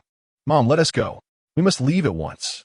With a low growl, Su Xingyo seized his mother's hand and dashed down the street into the distance. Yet, after merely 2 paces, he beheld a foreboding sight under the dim glow of a distant street lamp. A middle-aged man clad in a black robe dragged a long knife along the ground, the metallic blade scraping against the concrete, sending dazzling sparks flying in the night. Behind him trailed dozens of feline beasts, no longer the merciless predators they once were, but rather resembling obedient pets, quietly following their master without a hint of rebellion. As the man raised his head, his crimson gaze locked onto Su Xingyo's, and in that moment, Su felt his mind plunge into a void. Unable to conjure a single thought or action, he stood petrified, akin to a statue, as an insidious fear began to spread from the depths of his soul. The most visceral sensation was akin to being scrutinized by a monstrous flood, his very blood on the verge of congealing. Zzz. Run. Don't just stand there. Run. Zzz. The sound of electricity intertwined with Chinese words surged, resonating loudly enough for Su Xingyo to grasp each syllable clearly, shattering the icy grip on his thoughts. A chill ran through him as he surveyed his surroundings, and upon confirming a direction devoid of feline beasts, he grasped his mother's hand and fled to the other side.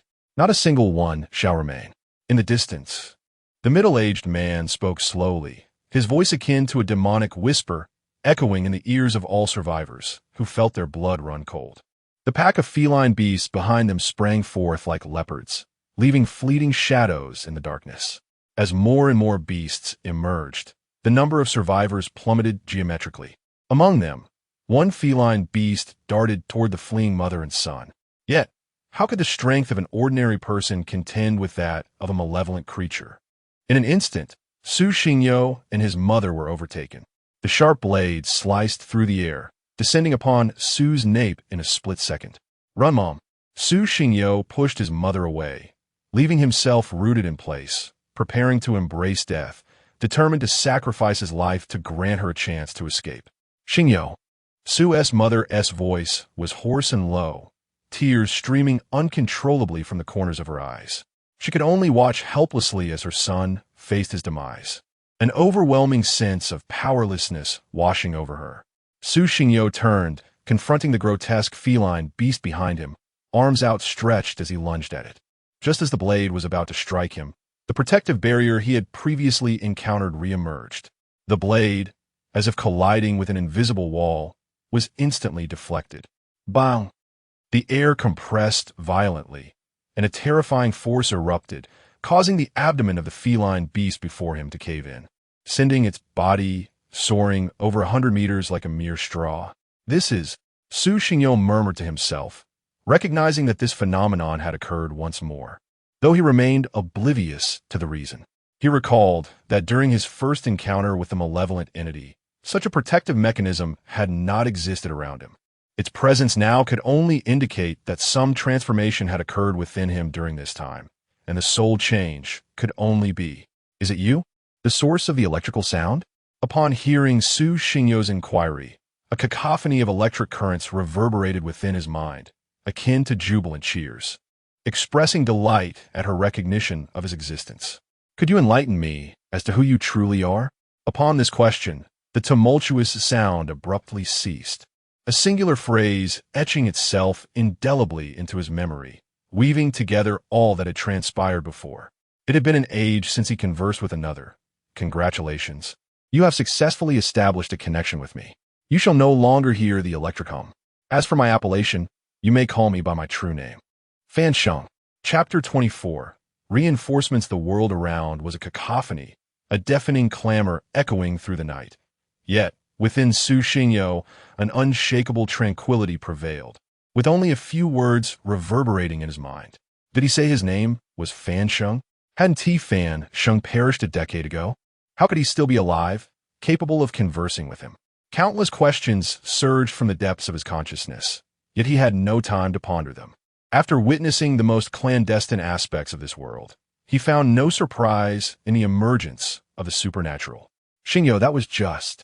Su's mother approached him swiftly after seeing the beast hurled away, grasping his hand with concern etched across her face. "Xingyo, just now that was." A male voice echoed in Su Xingyo's mind. He hadn't observed his mother's lips move, thus he could not hear her previous words. Yet the voice now resonated within him. "Don't misunderstand. That was your mother speaking to you." Upon hearing this, his thoughts were abruptly drawn back to the first day of his investigation into the mysterious case. In the park, just as a ball was about to strike him, it had naturally ricocheted away. When the students rushed towards him, amidst the crackling of electricity, a greeting had indeed intertwined with the sound, suggesting that since that day, he had been establishing a tenuous connection with Fan Sheng. A piercing wail howled through the tempest, as the beast was repelled by Fan Sheng. Several of the creatures had already taken notice of the unfolding events and were racing towards Su Xingyo. Meanwhile, the middle-aged man's crimson eyes were fixed upon him, as his long blade scraped against the ground, resembling a harbinger of death, inching closer to Su Xingyo. "It's all right, we must move quickly." Su Xingyo shook his head, casting a grave glance towards the frenzied beasts, and tugged at his mother's hand, leading her in the opposite direction while simultaneously communicating with Fan Sheng in his mind. "Was it you who just repelled the evil spirit? Who else could it be? In your current state, you would be shattered at the mere touch of the malevolent force. Had it not been for me, you would have met a fate worse than death just now. Can you handle all these beasts?" "I cannot. Although a decade has passed, my strength is not much greater than that of one who has just awakened their sequence markings. That brief moment exhausted most of my spiritual energy." Fan Sheng sighed, his voice continuing to resonate within Su Xingyo's mind. "What is your condition now? Are you in a spiritual state?" "Indeed, After being possessed by the evil spirit, my soul was forcibly expelled from my body. It was on that day that I awakened my sequence markings, discovering that though I am a spirit, I possess the transient ability to interfere with reality. However, in these 10 years, you are the only one with whom I can communicate. Our connection is predicated on your soul. Wherever you are, I can sense your location and teleport instantaneously. Furthermore, our communication will be seamless. Understood. Can you assist me in stopping the evil spirit? I need to ensure my mother is. Before Su Xingyo could finish his sentence, a dark, swift blade cut through the air behind him like a crescent moon, tearing through the atmosphere with the ferocity of a tempest, suddenly aimed at his head. As they fled, an immense force simultaneously bore down upon him and Su's mother, compelling both to bow their heads and stumble a few steps forward. A flash of blades sliced through the air above them, accompanied by a howling wind that felled trees lining the street, severing them at the trunk. 100 meters ahead, a thunderous roar erupted, swirling with dust and fierce gusts of air that tousled Su Xingyo's pristine white hair. Run! Fan Sheng's voice rang out once more, laced with an unusual gravity. Had he not acted swiftly to urge Su Xingyo and her mother to lower their heads, they would likely now be two headless corpses. Without a moment's hesitation, Su Xingyo sprinted ahead, while the cat beasts pursued like a torrent, their spectral forms trailing behind as they closed in rapidly. Each time a cat beast approached, an invisible wall materialized in the void, intercepting the lethal strikes and sending the beasts hurtling away. Thus, under Fan Sheng's protection, Su Xingyo and her mother distanced themselves further from the site of the calamity, racing away from the blood-soaked ground and the cries of despair. However, unlike them, the middle-aged man did not linger at the old academic district. Rather, he was hastening towards them, despite Fan Sheng's protective barrier preventing the cat beasts from reaching Su Xingyo. His spiritual strength was waning rapidly. Each encounter left him weaker, and the distance he could repel the beasts grew ever shorter. Suddenly, a ghostly figure materialized, brandishing a long knife aloft. A faint smile curled upon the man's lips as he wielded the blade, which dripped with a viscous, inky liquid. Just as it was about to connect with Su Xingyo, it was halted by an invisible barrier. The man's forward momentum faltered momentarily, but a tide of cat beasts surged forth, their blades relentlessly striking at the ethereal wall. Su Xingyo, run! I can't hold them much longer. Fan Sheng's voice detonated in her mind, nearly gritting out those words. As soon as he finished speaking, crack! The sharp sound of shattering echoed through the void, and with the barrier gone, the middle-aged man and the cat beasts surged forward with renewed swiftness, the man especially so. In an instant, he was upon Su Xingyo and her mother, the long knife raised high, slicing through the air with a menacing whoosh. An overwhelming aura of death enveloped them, freezing their blood and leaving their minds blank. The black, viscous liquid continued to drip, as if possessing a will of its own, converging toward Su Xingyo. Damn it, I will come again. Fan Sheng's furious roar resonated in the void as he summoned his remaining spiritual power, engaging in a fierce clash with the long knife in midair. Yet ultimately, Fan Sheng's strength was insufficient. In mere moments, his defense crumbled entirely, and the knife descended once more toward Su Xingyo's neck. You have done well enough now. Leave the rest to me. A familiar sound reverberated in the night sky, as a figure clad in a trench coat moved with the agility of a leopard. Appearing abruptly behind Su Xingyo, a broadsword emerged unexpectedly, its golden patterns sprawling across the blade like a spider's web. The dazzling golden flames blazed fiercely in the night, causing the surrounding temperature to rise dramatically. Li Changqing let out a sharp exclamation, his wrist twisting as he unsheathed the broadsword in midair. Clang! The jarring metallic clash echoed through the darkness as the long sword met the broadsword, the black liquid colliding with the golden flames, creating a fierce confrontation in the air. This clash lasted but a fleeting moment. Li Changqing swiftly turned and embraced Su Xingyo and her child, leaping into the distance. While the middle-aged man was forced back a step, his scarlet pupils locked onto Li Changqing's figure, and he slowly raised the long sword, his tongue flicking across the blade with a slight caress, revealing a chilling, sinister smile that sent shivers down the spine. Chapter 25. The blade wielder, is this the dawn? At last, you have arrived. Had you delayed any longer, the one-sided slaughter would have grown tiresome. A middle-aged man stationed in the distance flashed a sinister smile, his voice low and gravelly, resonating in the ears of those present. Can speak? Li Chongqing was taken aback, his expression growing increasingly grave. This was his first encounter with a malevolent spirit capable of human speech. Over the years, he had encountered numerous such entities, most of which lacked any semblance of intelligence, driven solely by primal instincts of slaughter. Yet the being before him not only bore a human visage, but also articulated words. Was it a vessel spirit or a metamorphic one? Li Chongqing found himself unable to ascertain, but he recognized that this malevolent entity, like himself, had ascended to the realm of fusion. The disparity between them was negligible. You pursue those two. I shall handle this one.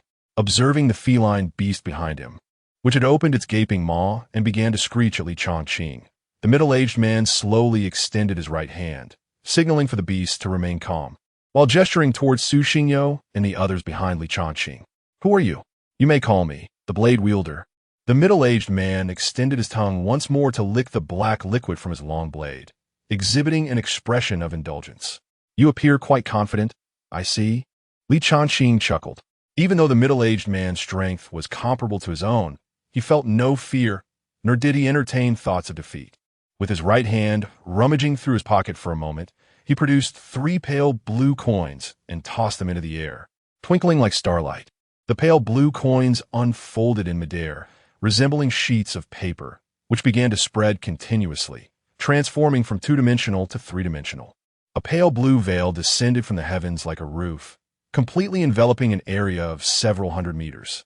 3 domain gates are just sufficient, Li Chongqing murmured to himself, then turned to Su Xingyo, expressing his concern.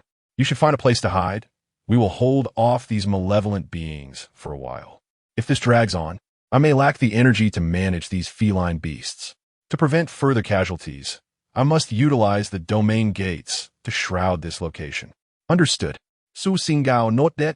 In the darkness, though he could not discern Li Chongqing's lips, Fan Sheng meticulously replicated each of Li Chongqing's words in his mind, relaying them to Su Xingyo. Currently, the situation was dire. He had already fled several hundred meters from the old district, and Fan Sheng had valiantly shielded him from attacks along the way. Now, his spiritual strength was exceedingly depleted. Even a single feline beast could easily breach his defenses. In other words, whether he could survive in the ensuing period depended entirely on himself. You humans, when faced with life and death, indulge in such tearful farewells. This is precisely why I find you repugnant. I propose that I simply slay you both. On the road to the underworld, you would have company, and neither of you would feel alone. Seeing the two converse, the blade wielder disdainfully shook his head, his voice echoing with an otherworldly chill, as if a bone-chilling wind swept through the summer night.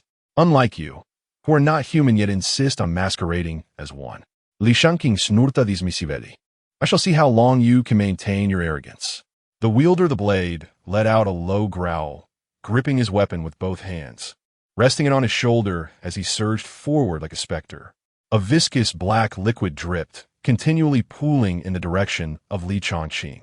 Meanwhile, the feline beast behind him dashed forth, frantically racing towards Su Xingyo. Run! Li Chongqing bellowed, golden flames erupting from his body, coalescing almost instantaneously into a sea of golden fire, enveloping him entirely. I have warned you, not a single one of you malevolent creatures shall pass. In an instant, a figure flickered before one of the feline beasts, swiftly striking with a blade, the clash producing a piercing metallic resonance. Under the overwhelming force, the beast could only momentarily withstand the blow before being sent flying by Li Chongqing's strike. His speed left behind mere afterimages, across a defensive line exceeding 50 meters. Each time a feline beast attempted to breach his barrier and pursue Su Xingyo, he would sever it back with a single stroke. As Li Chongqing continued his relentless assault on the beasts, a ghostly figure suddenly appeared behind him, a long blade spanning 8 feet, aimed menacingly at his neck and poised to strike. A sound like tearing air erupted, a dreadful pressure splitting the atmosphere, a chilling aura spreading rapidly. Golden patterns snaked along the blade's surface, flames converging to form a sacred golden greatsword, reminiscent of a divine instrument of judgment purifying the world's filth, colliding fiercely with the long blade. Yet, Li Changqing remained steadfastly guarding this line. He would not allow any beast to breach his defenses, nor would he permit Su Xingyo to be threatened. Oh, such strength! At the moment of collision between the wielder of the blade and the golden greatsword, an intense heat radiated from the long blade, the thermal wave hitting him face-on, his crimson pupils swirling as he retreated a few steps. But I did not expect you to be so lacking in power. With a sharp utterance, Li Changqing struck again, severing the head of an approaching feline beast in an instant, a stream of black mist erupting from the gushing neck. The pitch-black, viscous blood exuded a foul stench that repulsed Li Changqing. The wielder of the blade, witnessing this, launched yet another attack, only to find that every time he drew near, the golden sea of flames conjured various assaults to combat him. Meanwhile, Li Changqing remained focused on obstructing the feline beasts, nay, to slaughter them. The disparity in their realms was insurmountable. There was no basis for comparison. Unlike his battle with Fan Shang, every time Li Changqing repelled a feline beast, he delivered a fatal blow. Though he could not end their lives with a single strike, the subsequent kills were rendered significantly easier. Enough, I tire of this game. The wielder of the blade furrowed his brow, glancing at the dwindling number of feline beasts. From nearly 20, only 8 remained. If this continued, all his efforts over the past 6 months would be in vain. Oh, do you believe you are worthy? Li Shangqing shukladligli. His blade once again stained with black blood, which vanished without a trace as the golden flames evaporated it in an instant. Do you wonder why I am called the wielder of the blade? The voice of the blade wielder was chillingly indifferent as he flicked his long knife towards the sky. In an instant, his figure surged forth, shattering the concrete beneath him. Li Changqing swiftly countered with a strike, severely wounding the feline beast before him. Behind him, a golden inferno coalesced into a shield, fortifying him against the onslaught. Yet, in that fleeting moment of contact, an overwhelming chill enveloped Li Changqing's neck, prompting him to instinctively turn. What he beheld was a scene of sheer horror. The once formidable flame shield was obliterated in an instant, while the blade wielder's arms were ensnared by serpentine blades, leaving merely a half-foot of blade tip visible. Reacting instinctively, he raised his horizontal knife to meet the oncoming soft blades, resulting in a fierce clash that sent a powerful tremor through his arm. His figure skidded across the ground, retreating several dozen meters, his pupils constricting slightly. The blade wielder, who had failed to breach his fiery barrier for over 10 minutes, had effortlessly shattered his defenses. How could this not astonish him? At that very moment, the remaining 7 feline beasts breached the line and vanished, racing towards the direction where Su Xingyo had fled. Li Changqing sought to intervene, but the blade wielder materialized before him in an instant. With a sinister grin, he slowly extended his tongue to lick the blade's edge, his raspy voice resonating with a chilling invitation. Now, we can truly have some fun. Chapter 26. Battles everywhere in the ruins of the old school district. Survivors from the remaining 4 buildings scurried through the hallways and rooms. In nearly every building, there were close to 10 cat beasts weaving through the corridors. Each time they encountered a survivor, they effortlessly severed the head from the body, blood spraying profusely. Hush! Let us remain silent. They should not find us here. A middle-aged man crouched in the darkest corner of a room. Beside him, a middle-aged woman cradled a child, her disheveled hair falling over her forehead. The woman's eyes were filled with terror as she curled up in the corner, nodding hastily in response. Outside the room, the sounds of screams, clashes, and shattering continued unabated. Countless lives extinguished in that fateful night, their blood forming a crimson carpet throughout the corridor. Help! Help! A young man was desperately crawling and rolling down the hallway, his lips turning purple, cold sweat soaking his clothes. He leaned against the wall, battling the nausea rising within him, continually fleeing. But how could a human's speed match that of the cat beasts? Just as the beasts caught up to him, their sharp claws slicing through the air, ready to strike, boom! A deafening explosion erupted from one side of the corridor. The wall made of rubble was breached in an instant, countless fragments scattering. A figure clad in leather burst through the wall, wielding a long gun, soaring into the air. The gun traced an arc as it pierced toward the head of a cat beast. Crack! A crisp, shattering sound resonated as the cat beast's head was penetrated.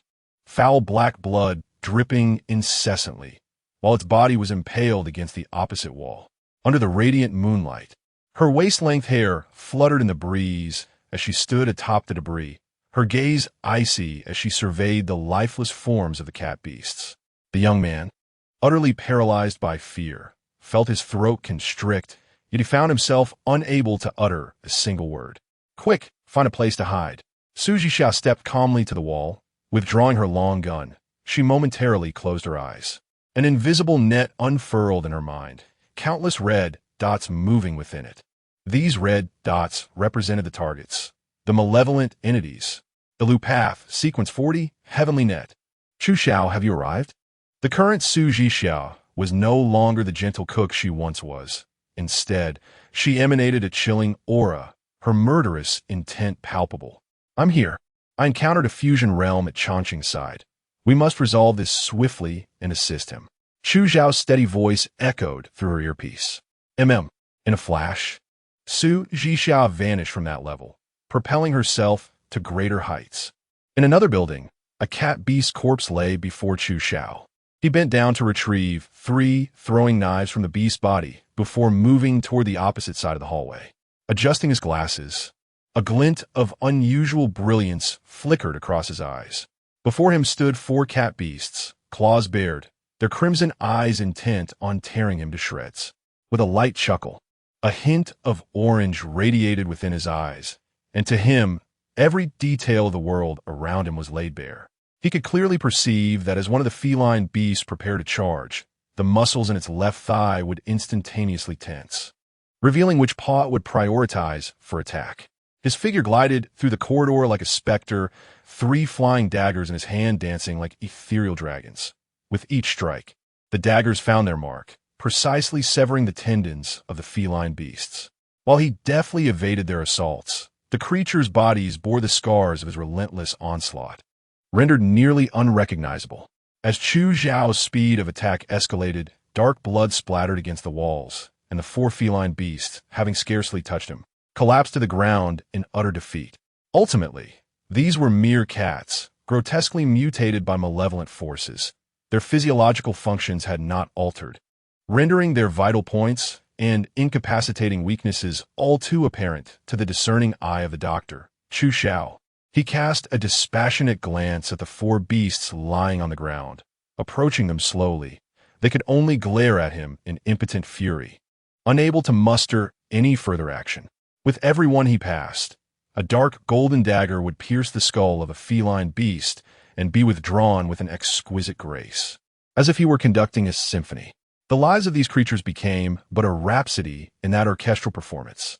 Once he had dispatched the 4 beasts, he departed from that floor, continuing his journey to the next destination. Book Path, Sequence 34, Mind's Eye. In another battlefield, a thunderous roar echoed beneath the night sky, as a tempest swept across the earth, swirling dust into the air, while 2 figures clashed amidst the smoke. Blinding sparks flew.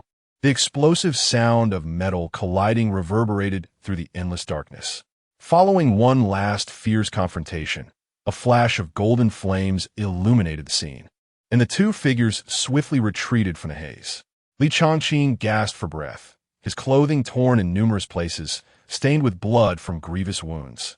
His hand gripping the sword trembled slightly, while the flames behind him raged like a beast unleashed.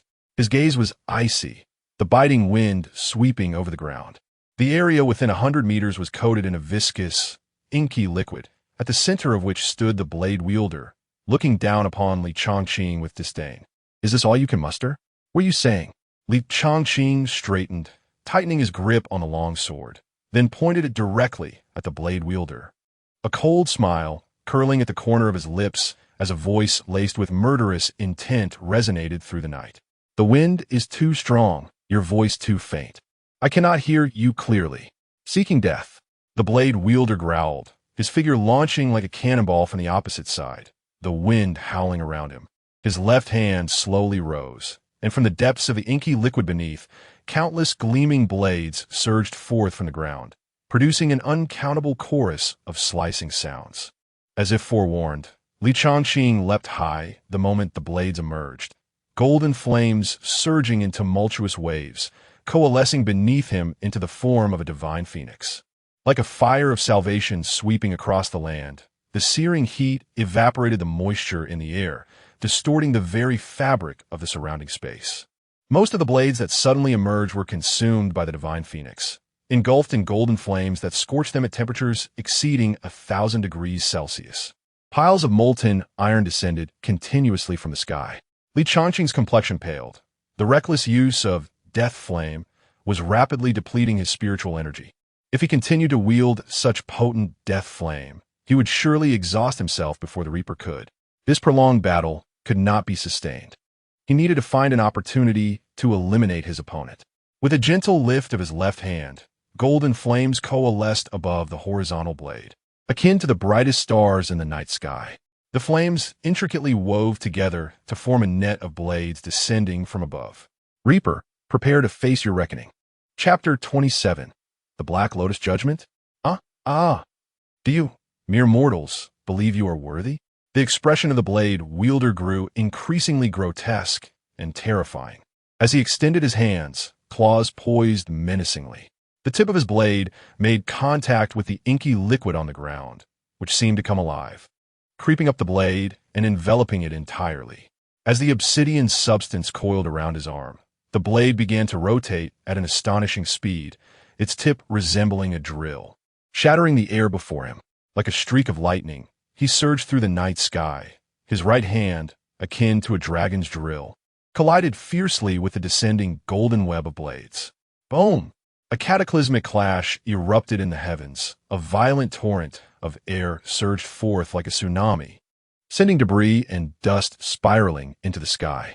The two-toned radiance clashed continuously above, the spinning tip incessantly striking at the heart of the blade net, while the blade wielder's scarlet eyes fixated intently on Li Changqing. With a low growl, the blade net disintegrated instantly, the viscous black liquid solidifying at an alarming rate, breaking off in chunks from the blade's edge. The sharp sound of shattering resonated as fragments of black stone rained down upon the ground. Whether you are worthy or not, I alone shall decide. At that moment, Li Changqing appeared suddenly behind the blade wielder, his horizontal blade adorned with golden patterns radiating a blinding brilliance, engulfing the night sky in luminescence. The temperature soared rapidly as the blade in the blade wielder's left hand flipped, resembling a swimming dragon, launching a fierce counterattack with a terrifying velocity accompanied by a series of piercing sounds. Clang! The metallic resonance echoed sharply beside Li Changqing's ears. He felt a numbness in his hands, the recoil nearly causing him to lose grip on his blade as his body hurtled towards the ground like a cannonball, crashing onto the concrete, sliding uncontrollably. You humans are so verbose. What could be resolved with a mere statement? You insist on complicating with a myriad of words. As the blade wielder landed on the ground, a 100-meter-wide black pool began to shift rapidly, centered around him, spreading outward. Li Changqing seized his retorts, his expression increasingly grave, bearing several lacerations, his clothing dust-covered and tattered. In many respects, the blade wielder before him had surpassed the limits of what he could handle. While it seemed he could still match the blade wielder blow for blow, prolonged combat would surely reveal his inevitable decline. The blade wielder's strength was far beyond that of a mere novice in the realm of fusion. What? Are you pondering how to achieve victory amidst our countless clashes? The blade wielder sneered disdainfully as his domain slowly advanced towards Li Changqing. There is an ancient saying in your land. In the face of absolute power, there are no miracles. Even if you simulate countless battles against me, you will discover no strategy that can secure your triumph.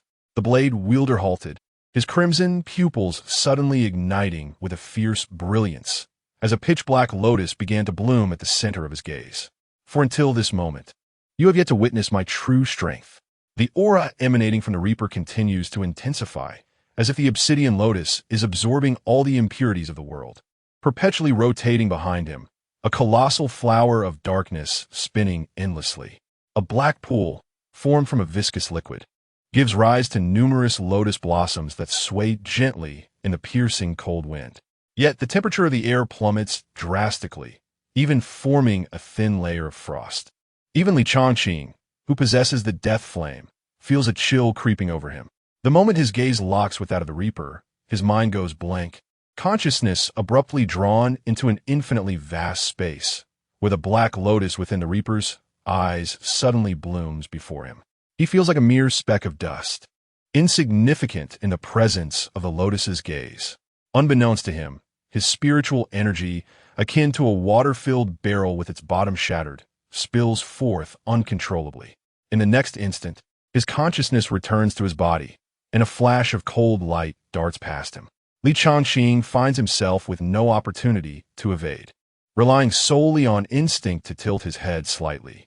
The tip of the blade grazes his neck, leaving a thin line of blood, a searing pain stabbing at his consciousness.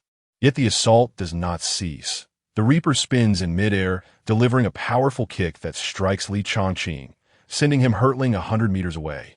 Pain radiating from his chest, he embeds his sword into the ground, skidding for 100 meters before finally halting, a coppery taste flooding his throat as he spits out a mouthful of blood. In this moment, he comprehends that the Reaper's power has reached the pinnacle of the harmonization realm, while he has only recently entered it. How could he possibly contend with such strength? In an earlier confrontation, he felt as though he had been entirely toyed with, first suppressing the Reaper, then reaching a stalemate, and now being sent flying by a single kick. To put it in ancient terms, it is akin to an old sage playing with a child. Beneath the gaze of the Black Lotus, he is momentarily affected. Truthfully, he possesses the capital for pride. Had it been an ordinary person, they would have already lost their head in that instant. The Reaper approaches Li Changqing step by step, gently brushing his left hand over the Black Lotus flowers, his eyes growing increasingly frenzied, the eerie Black Lotus pupils fixated on Li Changqing. As he raises his left hand, the nearby Black Lotuses seem to come to life, akin to countless venomous serpents with gaping jaws sweeping in from every corner. Li Changqing's expression sharpens, palm facing down. Golden flames erupt forth, yet he feels his heart momentarily halt as the imagined sea of flames fails to materialize, revealing only a trickle of fire that continues to burn. Is his spiritual energy nearly depleted? Li Changqing understands the situation all too well. Unbeknownst to him, after the Black Lotus's gaze ensnared his consciousness into darkness, his internal spiritual energy is rapidly dwindling. Suddenly, a whoosh pierces the air as the Reaper's figure darts through the sea of Black Lotuses like a specter. The blade entwined his right hand spinning menacingly, aimed directly at Li Changqing's face. Countless Black Lotuses have breached the barrier of golden flames, completely obstructing Li Changqing's escape. Instinctively, he raises his sword to defend, striking out in the air, resulting in a fierce clash with the blade. It is but a fleeting moment. Once again, a surge of excruciating pain radiated from the abdomen. The broadsword in hand slipped from his grasp, propelled away by an immense force, soaring 100 meters before embedding itself vertically into the earth. Li Changqing was hurled backward like a rag doll, and just as he was about to plunge into a sea of blossoms, a crescent of blue light swept through, severing countless Black Lotus flowers in an instant. A young man, donned in a pristine white shirt with long hair elegantly tied up, approached swiftly from a distance, his expression icy and detached. In his hand, a broadsword shimmered like the starry sky.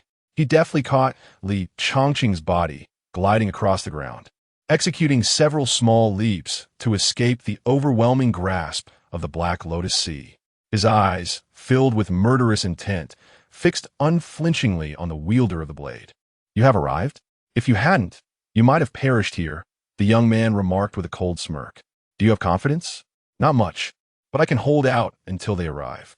A radiant light erupted from his eyes, his hair dancing in the nocturnal breeze, as he stood bathed in the brilliance of countless stars, embodying the very essence of the night. Yu Tianshu, Unknown Path, Sequence 19, Starlight. Chapter 28, Let the World. The next moment is yours. His domain is peculiar. Tread carefully upon the flowers below. Li Changqing smiled faintly, fastening his sword at his waist, his left fist slowly raised. Beneath the starry sky, their fists gently collided. Rest assured, I hastened back from the neighboring city.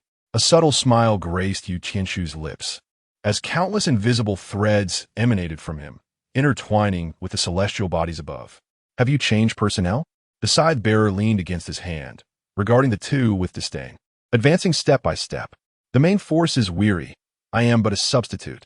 With a light chuckle, Yu Tianshu spun the sword in his grasp, halting abruptly at a precise moment, unleashing a fierce strike that cleaved a small notch into the ground.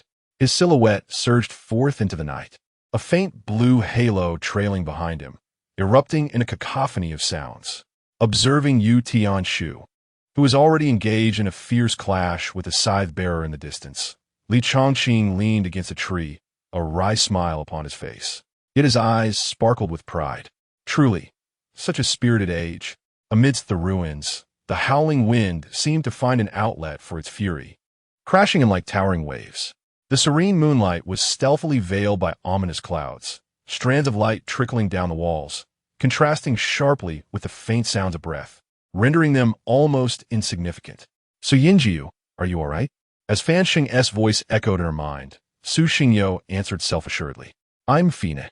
In the haste of escape, there was no time to discern what Su's mother had said. All her words were relayed through Fan Sheng. In a sense, Fan Sheng was his true ears. "Then we, sure." Su Xingyo placed her index finger to her lips, whispering softly, her glass-like eyes peering through the cracks of the wall, gazing at the 7 cat beasts outside. Instinctively holding her breath, Su Xingyo's body stiffened, fearing that even the slightest sound would draw the attention of the cat beasts. Li Chongqing and his companions had yet to arrive, indicating they too faced considerable trouble. For now, everything depended upon her. The hiding place was exceedingly discreet. Had she not seen it beforehand, she would never have suspected that 2 individuals were concealed beneath the rubble. Yet, she remained cautious to the cat beasts. This minor obstruction was negligible. Should they discover her, as an ordinary person, meeting the King of Hell would be imminent. "How is your recovery progressing?" Su Xingyo observed the movements of the cat beasts while conversing with Fan Sheng in her mind. Without the protection of Dawn, Fan Sheng was her sole lifeline. "Recovery is slow. If the 7 cat beasts were to surround you, I cannot guarantee your safety."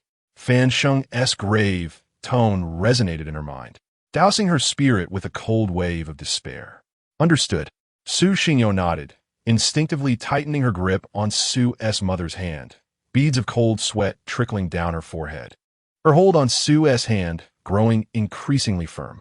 As the two held their breath in anticipation, the feline beast outside seemed to sense something, suddenly charging toward Su Xingyo, its blade glinting ominously.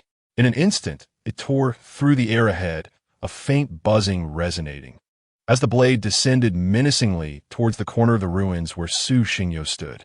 "Run!" Su Xingyo felt a tightness in his chest, and without a moment's hesitation, he sprinted in another direction with his mother. For some inexplicable reason, he sensed his vision becoming increasingly clearer, even in the darkness of night. He could discern most things with remarkable clarity. The next moment, boom, the immense boulder crumbled beneath the blade as if it were mere tofu, continuously sliced into small fragments that cascaded down, the remnants of walls unable to impede the beast's relentless advance. It became evident that the corner where Su Xingyo had taken refuge was utterly exposed under the moonlight. "Run quickly. They cannot reach me. I still possess a flicker of spiritual energy to shield you." "Xingyo, you must go." Su's mother's frail, yet resolute voice echoed through the boundless darkness, but at that moment, Su Xingyo could not hear her. He was consumed by his own urgency, racing through the night with his mother, the abyss looming dangerously behind them. Yet, half a minute later, a feeble voice whispered beside his ear, "I am sorry. I have done my best, but I can no longer hold them back." In the next heartbeat, a colossal figure suddenly materialized before Su Xingyo, the blade descending from above. "Rum-um." Su Xingyo forcefully pushed his mother away and stumbled to the right, the terrifying impact cleaving a small trench into the ground beside him. A fierce gust erupted, propelling both mother and son through the air, their bodies tumbling across the earth, clothes torn, skin lacerated by shattered stones, blood streaking gruesomely across their bodies. Su Xingyo felt a sharp pain in his calf as blood gushed forth. A dark steel rod had pierced through his leg, the agony spreading rapidly. The blade had just fallen, and 100 meters away, the other 6 feline beasts, previously repelled by Fan Sheng, now surged toward him like wraiths.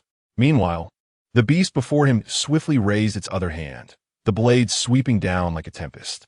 Sue's mother gazed in shock at the unfolding scene, her hands trembling as she braced herself against the crumbling wall. Gritting her teeth, she charged towards Su Xingyo. Su Xingyo stood frozen, staring at the descending blade. With the steel rod impaling his calf, escape was no longer an option. As he braced himself for death, a warm, foul liquid suddenly erupted, splattering across his face. And the gentle smile of his mother flashed before his eyes. The blade pierced through Sue's mother, blood gushing forth, her slender arm gripping the blade tightly. Flesh and blood mingling grotesquely. Had she not recklessly intercepted the blade, it would have surely been him receiving the fatal blow. Her fragile figure, illuminated by the moonlight, cast a long shadow, resembling a towering guardian protecting her child's world. Mom! In that moment, Su Xingyo felt his mind go blank, his heart racing uncontrollably, as if gripped by an invisible giant hand, tearing at him in a violent, agonizing manner. Despair surged like a relentless tide, enveloping Su Xingyo, rendering him breathless and incapable of thought. Crack! Within his body, it felt as if a shard of glass had shattered, scattering countless fragments into the void. A sudden, deafening hum erupted beside his ear, a sound that incessantly flooded his senses. It seemed as if his hearing ailment had healed. The howling wind, the anguished cries of the feline beasts, and the distant roars of battle converged in a chaotic symphony within Su Xingyo's ears, and for the first time, he perceived the world as overwhelmingly cacophonous. As the feline beast withdrew its blade, Sue's mother-esque body fell heavily to the ground. He swiftly caught her, tears streaming from his eyes. His gaze, marred by blood vessels, his neck taut with strain, and his face flushed with an unprecedented fury, filled his heart and mind. Mom, are you all right? I'll call for a doctor right now. Su Xingyo pressed down on the gaping wound in his mother-esque abdomen, as if this action alone could restore her life. He cared not for its efficacy, only for her survival. Su Xingyo, they are coming. Fan Sheng shouted desperately, attempting to alert Su to flee.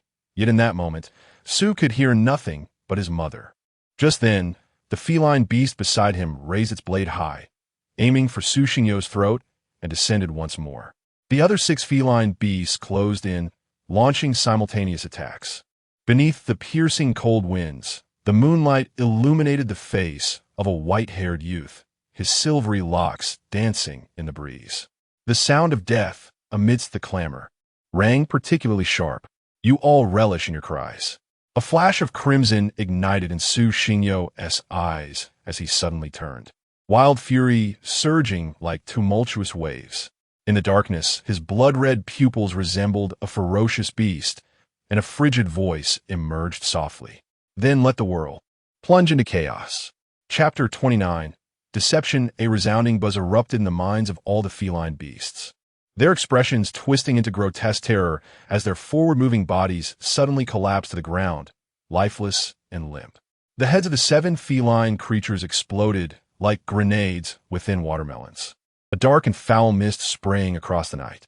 Shattered flesh and blood rained down upon the ruins, the corpses of the 7 beasts gushing crimson from their necks, their life essence rapidly dissipating. Fan Sheng felt a sudden tremor in his soul, as if struck by lightning. The piercing buzz overwhelmed all his senses, threatening to consume his very essence. Had he possessed a physical form, he might have perished alongside the feline beasts. In a shadowy corner, a middle-aged man, engulfed in golden flames, leaned against a broadsword for support, his face contorted in agony as he seemed to resist an immense suffering. Su Xingyo's blood-red eyes faded like a receding tide, his complexion visibly pale, tears streaming down his face as he clutched the lifeless body of his mother, trembling uncontrollably. His right hand gripped a shattered, broken phone, despair gnawing at his thoughts as he stared blankly at the scene before him, feeling as though his world had crumbled. Mother! There must be a way. There has to be a way. Dawn, yes. The Dawn must have a solution. They surely possess healing sequences that can save you.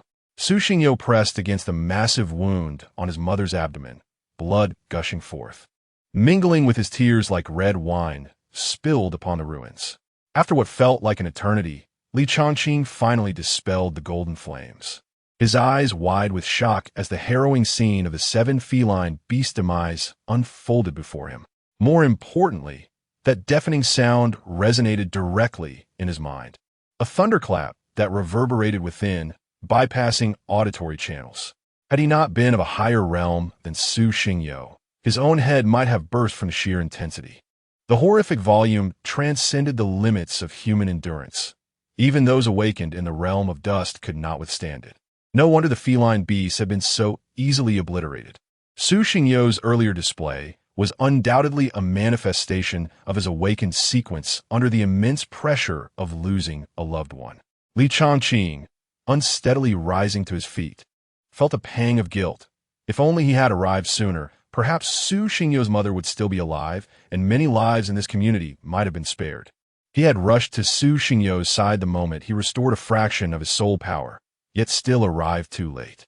A figure staggered across the ruins to Su Xingyo, hesitating for a moment before placing a hand on his shoulder.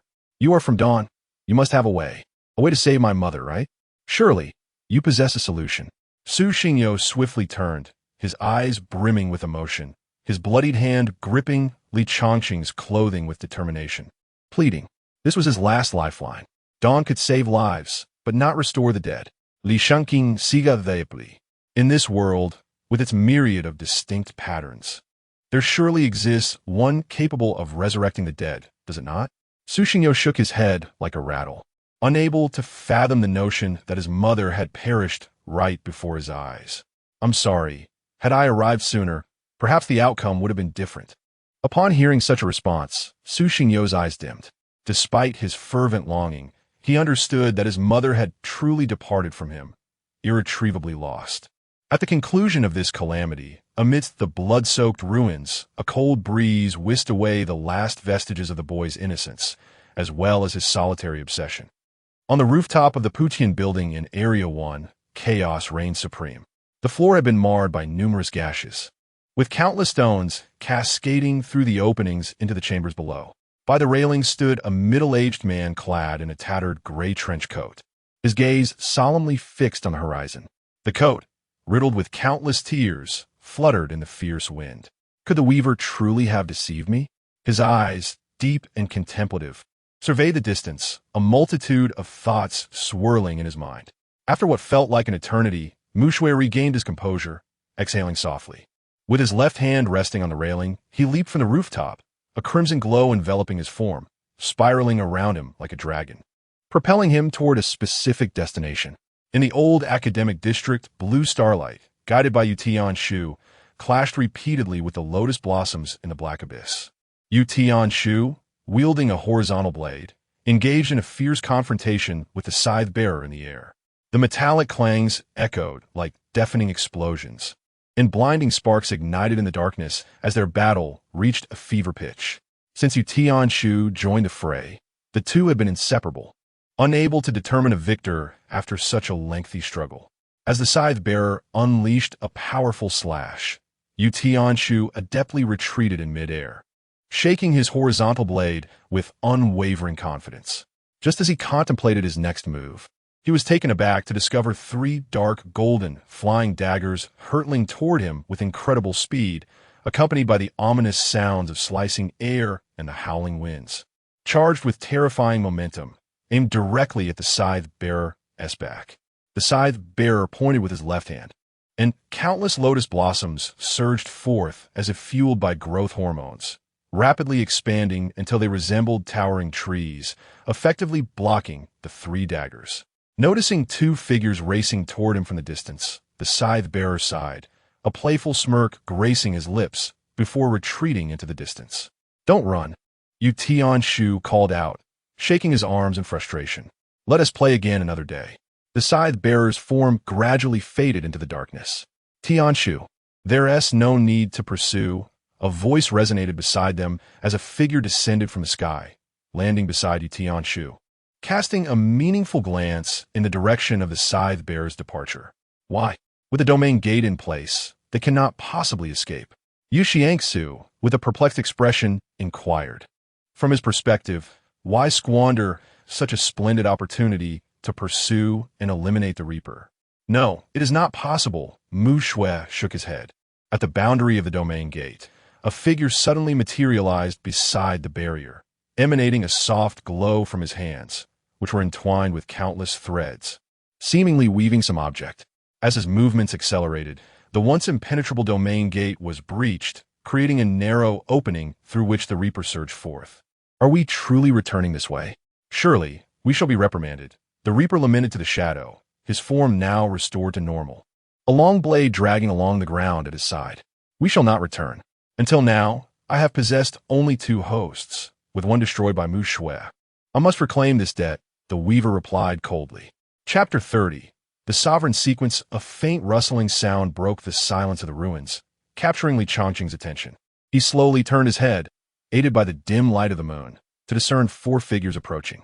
As they reached his side, he promptly stood up and addressed one of them. Boss. Mu Shui offered a gentle smile, patting Li Chongqing on the shoulder, his gaze settling on the youth who was sobbing in anguish while cradling a corpse. He walked over to the boy's side and gradually crouched down. Su Xingyo, do you suffer? His deep voice enveloped Su Xingyo, the cool breeze lifting the boy's disheveled hair. The youth's eyes, devoid of luster and profoundly dull, met Mu Shui's gaze. For a moment, Mu Shui was taken aback. The boy appeared to have endured the most despairing of scenes, on the verge of relinquishing his will to live, merely waiting for death to arrive. The atmosphere thickened with a deathly silence. Despite the quiet, Mu Shui felt the boy's desperate, heart-wrenching cries resonating in his ears. Do you wish for revenge? Mu Shui spoke again. This question ignited a flicker of light in the boy's eyes. The biting cold wind seemed to rekindle the dormant flames of rage within him, stirring him from his resigned anticipation of death. Ido, Su Xingyu replied slowly, his hoarse voice blending with a mournful wind, sounding all the more aged and solitary. Dawn can offer you the chance for vengeance. Mu Shui smiled knowingly at the anticipated response. Can I join Dawn now? Su Xingyo's gaze regained some vitality, akin to a solitary sail navigating tumultuous seas, suddenly spotting a lighthouse illuminating the path home after losing hope for life. Not yet. Mu Shui raised his index finger and gently shook in the air, causing those nearby to pause in surprise. Li Chongqing's face displayed confusion. He could not grasp why Mu Shui would first instill hope in Su Xingyo only to extinguish it afterward. This was not the nature he attributed to Mu Shui. Why? Because you carry an immense burden of hatred. Hatred can cloud your judgment when facing certain matters, and we at Dawn do not require such individuals. To be candid, your awakened sequence is formidable. The path of Azither, the sovereign sequence, Tianyin. In any era, you would be a paragon of excellence. Even now, we at Dawn greatly desire someone of your caliber. Moreover, as the sovereign sequence, you possess the ability to suppress all sequences of the same path. Under ordinary circumstances, we would not hesitate to recruit you. But now, it is not yet time. Upon hearing this, shock appeared on the faces of Li Chongqing, Yu Tianshu, Su Zhixia, and Chu Xiao. In all paths, sequences that do not rank among the top 10 are generally subdued by the sovereign sequence. The higher the rank, the lesser the impact. Furthermore, the capabilities embedded within the sovereign sequence far surpass those of other sequences. Li Chongqing's expression turned to one of understanding. It was no wonder that Su Xingyo, having just awakened his sequence, could simultaneously vanquish 7 beast cats. If he possessed the sovereign sequence, all of this would make perfect sense. As Su Xingyo listened intently to Mu Shui's every word, his eyes did not dim under the weight of Mu Shui's remarks. Instead, they sparkled with an even brighter light, subtly indicating that his innate talent was far from mediocre, as evidenced by the governing patterns. Not now. What conditions? Upon uttering these words, everyone was taken aback. They were utterly perplexed by the exchange between the two, wondering what could not be openly discussed in this place where no outsiders were present. Astute, Mu Shui remarked, snapping his fingers with a hint of admiration in his gaze as he slowly crouched down. Their eyes met in the air, and he continued, there exists a place known as the Tranquility Pavilion. It may help you dispel your hatred. I will grant you a year, and if you can rid your heart of this animosity, I shall offer you an opportunity to enter the Dawn. Boss, Li Changqing could not contain himself. He had heard whispers of the Tranquility Pavilion. If Su Xingyo were truly to go there, it might. Go. I will go. Su Xingao not det visoleti. His expression unwavering and devoid of hesitation. Have you considered this thoroughly? Once a decision is made, there is no turning back. I will go. Splendid. Meet me at the time scrap recycling station tomorrow. Why not today? What do you mean? I'm already alone. My home has been destroyed. Before I embark, will you not shelter me for a time? As this topic arose, Su Xingyo's gaze dimmed, unconsciously drifting to the lifeless body he cradled. The pale yellow gown stained with blood, yet her face bore a gentle smile, as if she wished to leave her child with a serene visage. I do not reside there. You must consult these two. Mu Shui rose, brushing off the dust from his coat and gesturing towards Li Changqing and Su Jixia. That is certainly permissible, dear brother Xingyo. You may stay with us today. Su Jixia promptly agreed, her hands clasped around a long spear, exuding an air of elegance in the gentle breeze. Very well, but my mother, leave her here. Each time a malevolent force invades, we must account for the casualties. There will be a dedicated department to handle the aftermath of those who perished in the disasters. Whether it be government compensation or providing suitable explanations, we will ensure that survivors undergo extensive use of memory severance to erase their memories of the malevolence. All of this will take place after we depart. Mu Shui shook his head, signaling to Su Xingyo that he could not take the body with him. But, to rest in peace.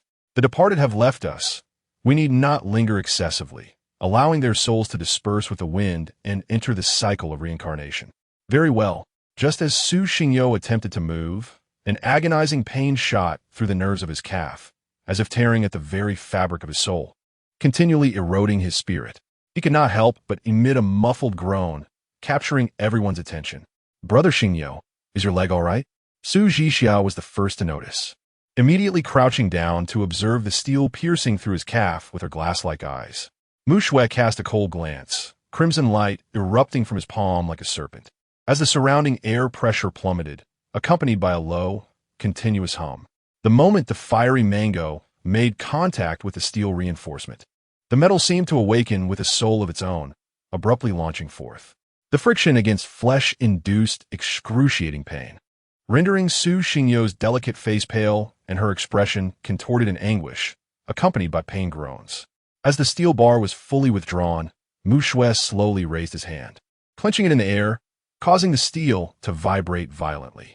A crisp explosion resonated beneath the night sky as the steel was disintegrated into countless needles. With a casual flick of his wrist, the needles cascaded like raindrops, relentlessly piercing into the brown wall.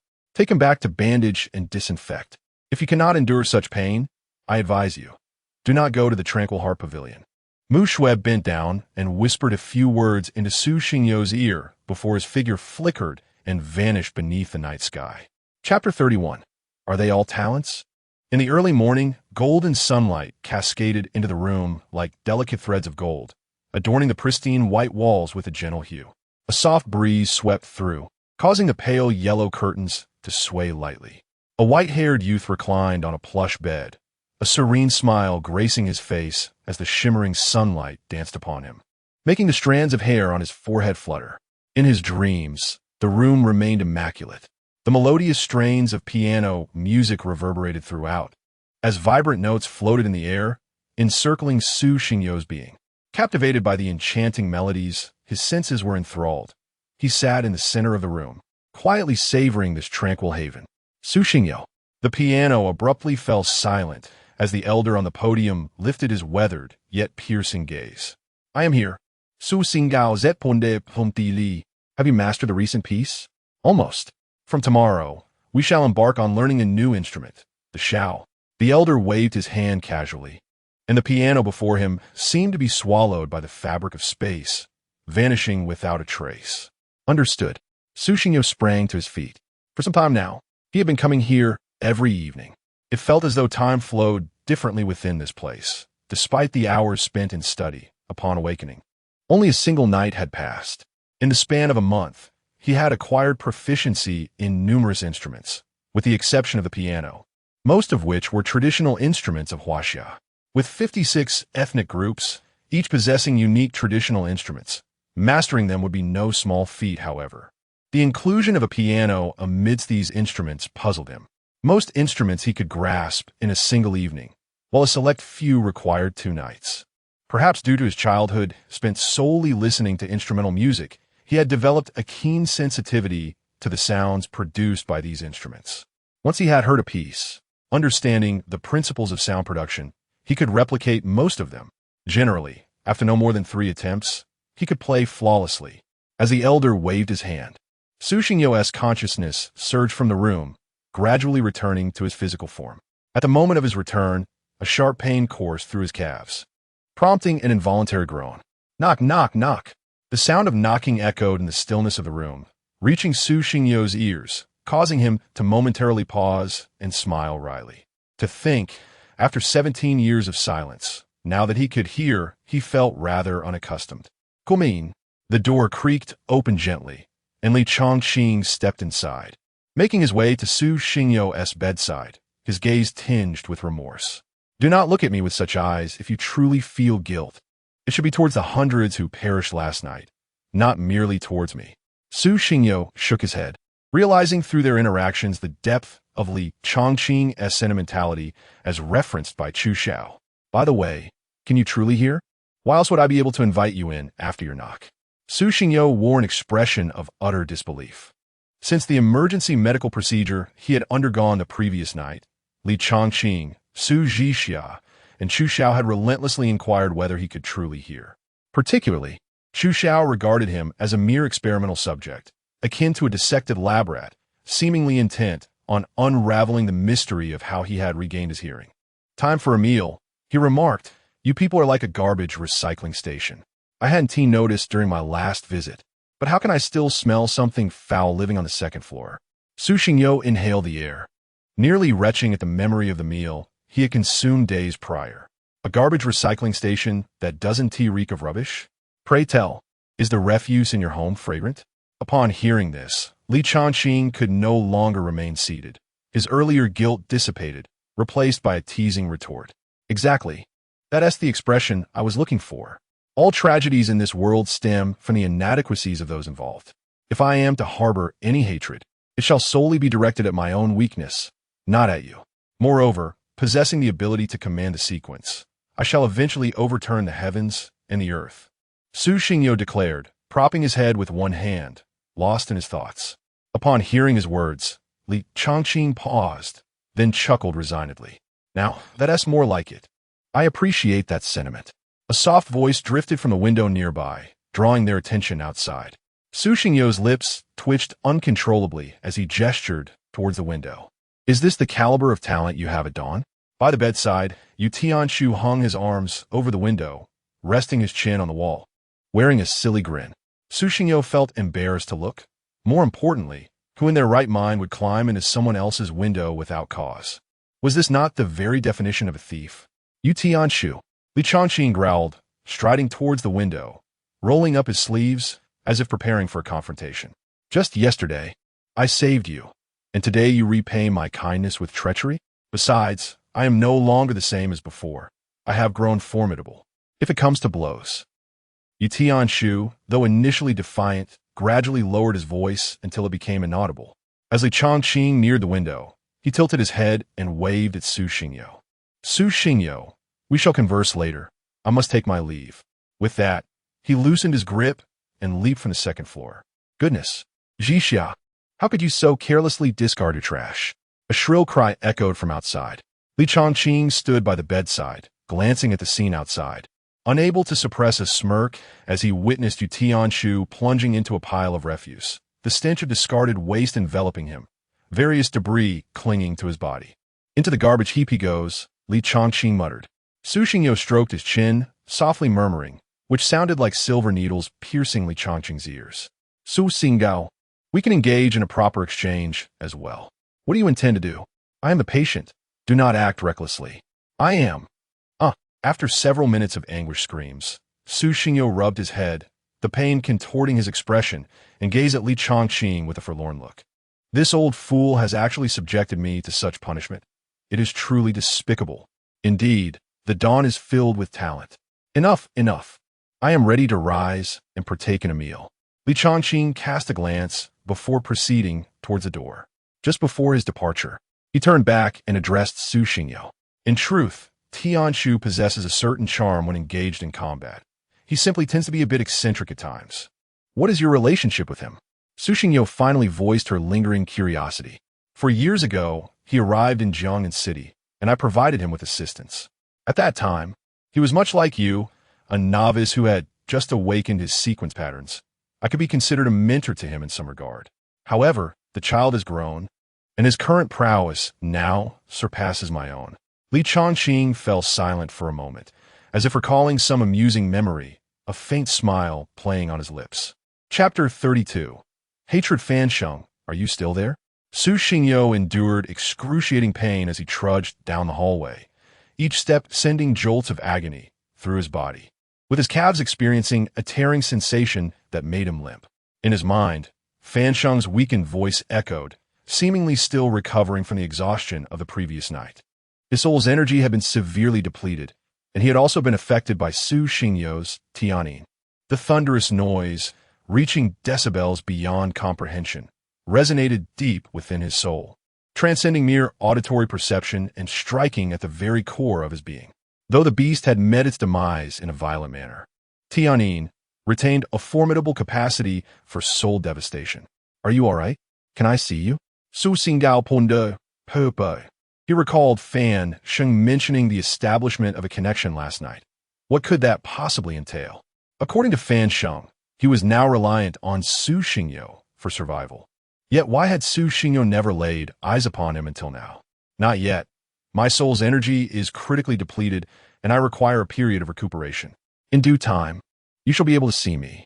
Fan Sheng's voice grew fainter, and Su Xingyo could sense his frailty. He merely acknowledged with a nod, refraining from further inquiries. Should the opportunity arise, Fan Sheng would surely manifest before him. Talp, talp, talp. The sound of footsteps echoed in the hall, where a large round wooden table was already surrounded by guests. Mu Shui, Li Changqing, Chu Xiao, Yu Tianshu, and Su Zhishao were seated, a feast of steaming, aromatic dishes laid before them. Yu Tianshu's gaze was fixated on the braised pork ribs, his eyes gleaming with desire. Had it not been for Li Changqing's watchful stare, he might have already dove in. As Su Xingyo descended the staircase, the five instinctively turned their attention towards him. Su Xingyo, why are you so slow? Yu Tianshu could no longer contain himself. He darted over to Su Xingyo's side, not granting him a moment to react before lifting him onto his back. Su Xingyo's eyes scanned the round table, noticing an empty seat beside Mu Shui. After placing him in a chair, Yu Tianshu returned to his own seat, eagerly rubbing his hands, impatient to dig in. You're far too slow. Mu Shui glanced at Su Xingyo's calf, which was wrapped in bandages stained with blood. It was evident that his wound had reopened during the recent exertion. I've injured my calf. It's one thing not to provide a crutch, but to expect me to walk so swiftly? Let us eat first. We can discuss matters afterward. With Mu Shui's words, the others wasted no time. Eagerly picking up their chopsticks, Yu Tianshu was the first to seize a piece of braised meat, savoring its melt-in-the-mouth quality, a delightful elevation of his taste buds. Sister Zhixia, your cooking is exceptional, unlike some who make me want to retch. Yu Tianshu, do you seek a beating? Li Changqing shot a glare at him. Oh please, the boss is here. What can you do to me? Besides, you can't even defeat me, old man. Yu Tianshu continued stuffing his mouth, cheeks bulging like dumplings, still bantering back. Half an hour later, the hall was filled with laughter and conversation as everyone sat contentedly after their meal. Suingu sat beside Mu Shui, quietly observing him. You seek vengeance, do you not? No, I do not wish for revenge. Mu Shui was taken aback, seemingly surprised by Su Xingyo's response. He raised an eyebrow and inquired, what do you mean? I have long since avenged myself. The beast that killed my mother met its demise before my eyes. I witnessed its head shatter like a watermelon, the foul, viscous black blood splattering onto me. That was my doing. I have already settled that score. Mu Shui was once again astonished, yet his demeanor remained composed. He had not anticipated that a 17-year-old youth could possess such profound clarity about life. Initially, he had intended to offer some guidance, but it appeared unnecessary now. And your hatred? Indeed, I harbor hatred, hatred for myself. I despised my own delay in awakening my sequence markings, resenting the fact that it took my mother's sacrifice to spur my awakening. I loathed my helplessness in that moment, watching my loved one perish before my eyes, collapsing into my embrace while I stood powerless. Su Xingyo lifted his gaze, his eyes eerily still like a deep pool of water as he spoke these words with an unsettling calm, devoid of any tremor. When their eyes met, Mu Shui found himself momentarily entranced. What sort of eyes were those? Fierce? Forbearing? Lonely? Collected? Frantic? Confident? He sensed that they encompassed all these emotions. Yet they certainly did not convey despair. Even Mu Shui, accustomed to the vicissitudes of human emotion, felt a twinge of fear. Although Su Xingyo posed no threat to him now, he knew that in years to come, when they faced each other again, he would undoubtedly feel an overwhelming pressure, perhaps even a brush with death. How do you intend to rid yourself of this hatred? As Su Xingyo spoke, aside from Chu Xia, who had temporarily stepped away, Li Changqing and the others had already gathered around the round table, listening intently, as if it were gossip. Hatred cannot be extinguished, but I can find a way to momentarily forget the hatred within my heart. Whether it is the malevolent spirit that fled that day or the other spirit that aided its escape, they deserve death. All malevolent beings must perish, and one day, I shall make them regret their existence in this world. They will experience what true death is. I will eradicate all malevolent entities. Su Xingyo articulated this with a tranquility that belied the tension in his clenched fist, veins visibly straining against his skin. Upon hearing this, Mu Shui's expression shifted subtly. It was worth noting that when the blade wielder had escaped the previous night, he had not encountered Su Xingyo, meaning he could not possibly know whether the blade wielder was alive or dead. Most importantly, Su Xingyo's words suggested he was aware of another malevolent spirit assisting the blade wielder's escape. How could he possibly know this? How did you come to know about the fleeing malevolent spirit yesterday? After I regained my hearing, the moment I activated my sequence markings, I could hear the heartbeat of any malevolent being within a 500-meter radius, centered around myself. Unlike the heartbeat of a human, theirs is filthy and cacophonous, like the clanging of bells. Upon hearing the sound, I was able to briefly discern its direction with the aid of the auditory cues. All present were astounded. If Tianyin possessed such capabilities, what need would there be for Tianwang? Wouldn't that render one akin to a detection radar, capable of identifying the presence of malevolent entities within a radius of 500 meters? To my surprise, the governing sequence was indeed remarkably unique. In Mu Shui's eyes, a glimmer of admiration appeared.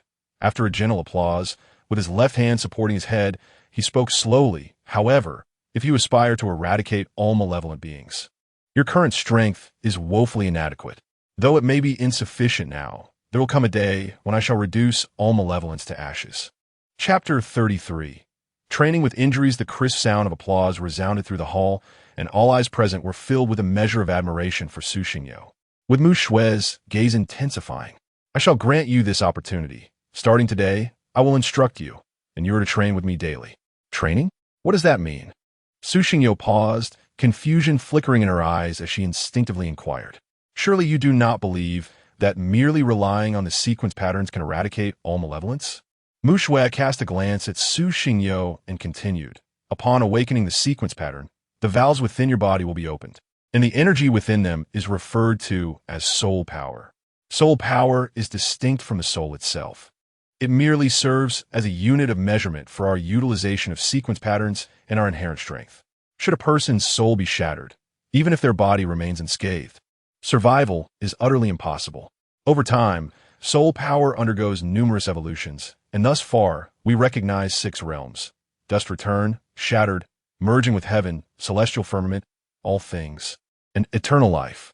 I do not know whether to deem you fortunate or not, but to have eliminated 7 cat beasts upon your initial awakening of the sequence pattern is remarkable. After all, those 7 cat beasts within the realm of dust return possèdent considérable combat pro. Unless your strength ascends to the realm of all things or eternal life, relying solely on your sequence pattern will not suffice to vanquish all malevolence. You must possess practical combat ability. I understand. Su Xingyo silently repeated the names of the 6 realms in her mind, feeling an immense grandeur emanating from the latter 3. She had initially believed that sheer strength of the sequence pattern equated to absolute power, only to discover the disparities that exist between patterns and individual realms. The so-called compatibility must resemble the experience she had when Li Chongqing first saved her, enabling one to combat malevolence even without the sequence pattern. That is good to hear. After awakening the sequence pattern, your physical capabilities far exceed those of ordinary individuals. To put it simply, without any restraint, you could effortlessly deliver a single blow that would fell a middle-aged man. This statement once again illuminated Su Xingyo's understanding of those who had awakened their sequence patterns. So, does this mean that all of you possess the ability to engage malevolence without relying on sequence patterns? She directed her gaze toward Yu Tianshu and others who were spectating nearby.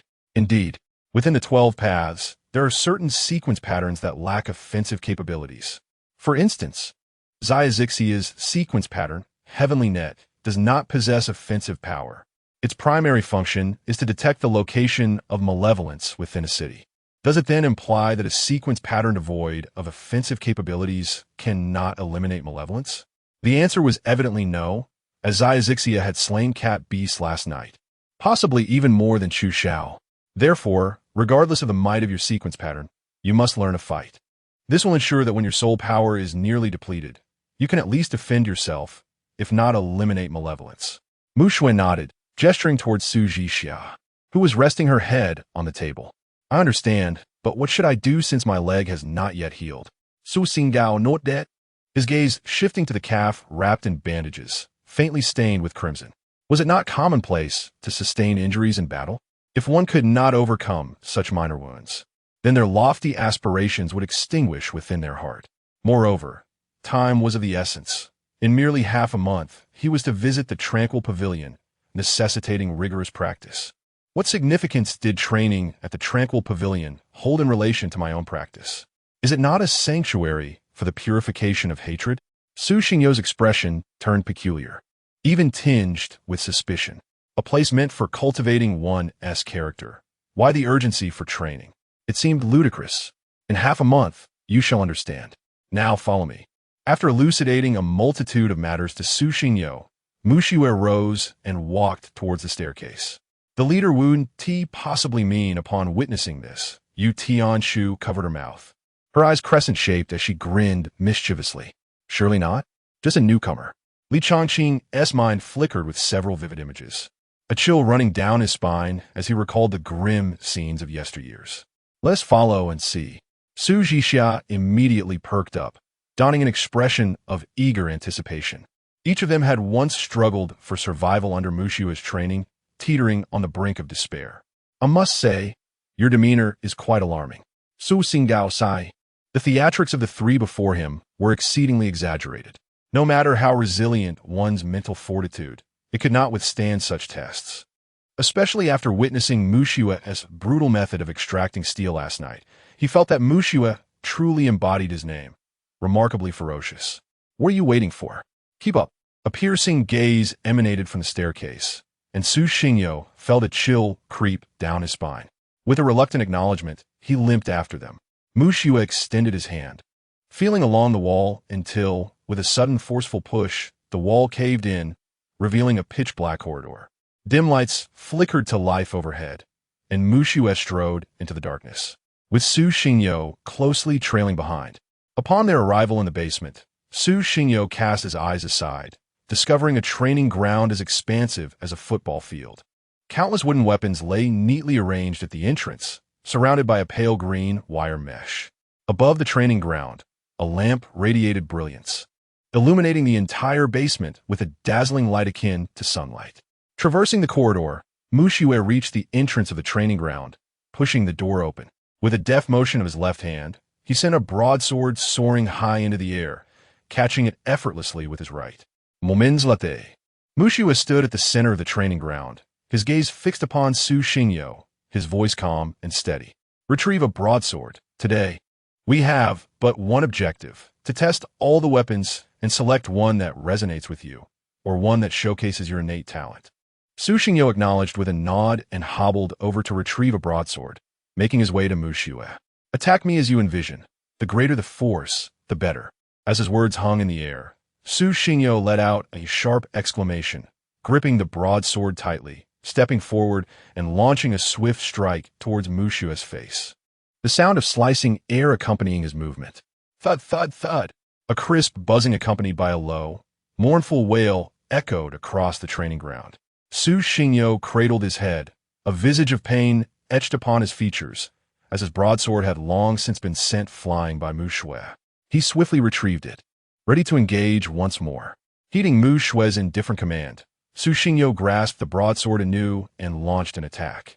Yet, before he could make a move, Mu Xue's right hand shot forth with the swiftness of lightning, casting multiple afterimages under the glare of the lights, each strike landing on Su Xingyo's wrist, waist, and knee. Like a punching bag, Su Xingyo was mercilessly battered, unable to retaliate as his broadsword was sent soaring once, twice, thrice. The spectators beyond the barbed wire gazed upon the figure relentlessly assailed in the arena, their faces etched with profound sympathy from many years prior. They too had endured similar trials in this very place. Chapter 34. The martial enthusiast in the training arena, Su Xingyo knelt on the ground. His face marked with bruises of various hues, his white hair gleaming intensely under the bright light, droplets of sweat cascading from the tip of his nose onto the floor. His complexion was ashen, and he gasped for breath. To date, he had switched between 12 different weapons, each practice session lasting over half an hour, amounting to 6 grueling hours of relentless punishment. It was not just him. Even Mu Xue felt fatigued. Inflicting blows for 6 continuous hours could wear anyone out. What's this? Are we taking a break? Mu Xue approached the weapon rack, retrieved a wooden axe, and gripped it tightly before striding to the center of the arena. Utilizing the harsh light, he looked down at Su Xingyo and spoke in a leisurely manner. Next up, the axe. Su Xingyo exhaled deeply, gradually rising to his feet. After such an extensive training session, the bandages around his calves were completely soaked with crimson. The pain from the sweat-soaked wounds felt like countless silver needles piercing his body, stimulating his nerves. Yet, he cast aside these aches from his mind. For 6 hours, his sole desire was to grow stronger, to find a way to land a hit on Mu Xue. Who says I'm tired? I merely wish for you to rest for a moment. Su Xingyo curled his lip and limped toward the weapon rack, soon returning with an axe in hand. Let us begin. No sooner had the words left his lips than Mu Xue raised his left hand high, angling it downward, and swiftly struck. The air was violently torn apart as the sound of the blow echoed. Su Xingyo barely had time to react before the wooden axe crashed down upon his shoulder, an immense force akin to a mountain bearing down on him, causing his body to topple sideways uncontrollably. The excruciating pain surged through him like a tidal wave. Had the axe been anything but wood, that strike would have cleaved him in two, sending him on a path to drink the soup of oblivion. Again, Su Xingyo Zhao, veins bulging at his neck, his gaze fiercely locked on Mu Xue's wrist as he tightened his grip on the axe. What is coming next? A shadow flickered before his eyes. Mu Xue's figure suddenly vanished, and a terrifying force wrenched at his back. The axe struck, tearing a gash in the fabric of his clothing and leaving a vivid crimson mark on his skin. His body lurched forward, rolling across the ground multiple times before finally coming to a halt. Su Xingyo was astounded, not with fear, but with fervor. The combat skills displayed by Mu Xue utterly overwhelmed him. He could not even perceive Mu Xue's movements, let alone counter them. Yet he yearned to learn. Without such capabilities, what worth did mere patterns hold? Swiftly regaining his footing, sweat trickled from his forehead into his eyes, blurring his vision. He quickly wiped away the perspiration, focusing intently on every movement of Mu Xue. Once again, Mu Xue's figure danced in a blur, under the lights resembling a graceful mourner. The axe relentlessly descended towards Su Xingyo's body, time and again. Like a ball, Su Xingyo was sent tumbling across the floor, rolling from left to right, then from front to back. However, he never gave up. Each time he was knocked down, he would immediately rise, observing Mu Xue's actions anew. Do you think the boss is being too harsh? Outside the training arena, in front of Yu Tianshu, a folding table was laden with boxes of fried chicken, filling the entire surface. Li Changqing and Su Zhixiao were seated beside the table. The trio resembled a gathering of onlookers, munching on snacks while observing Su Xingyo being pummeled. I, too, recalled how my own ordeal had concluded after merely 3 hours. Li Changqing nodded, involuntarily reminiscing about those devilish times. I lasted 2 hours, Su Jixia reflected. I endured 4. Having finished his fried chicken, Yu Tianshu suddenly slapped his thigh and exclaimed, I figured it out. What do you know? Can you keep it down? Li Chongqing, startled by the sudden outburst, dropped his chicken leg onto the ground, his face contorted with anger.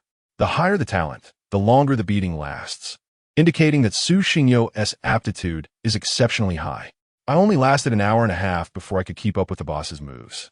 Su Xingyo has been at it for 6 hours and still can't catch up. What are you talking about? And you knock my chicken leg down? Give me yours. It's just a chicken leg. Take it, Yu Tianshu replied disdainfully, pushing his fried chicken towards Li Chongqing. He then bent down to retrieve the fallen piece, brushed off the dust, and, under the astonished gazes of Li Chongqing and Su Jixia, took a bite. Delicious. It's not dirty. Eating it won't make me sick. Meanwhile, within the training arena, Su Xingyo was once again sent flying, rolling across the ground. This marked the 17th weapon, and he still could not evade Mu Xue's assault. His left hand instinctively clenched into a fist and slammed against the ground. Damn it! So close I was nearly able to anticipate his movements.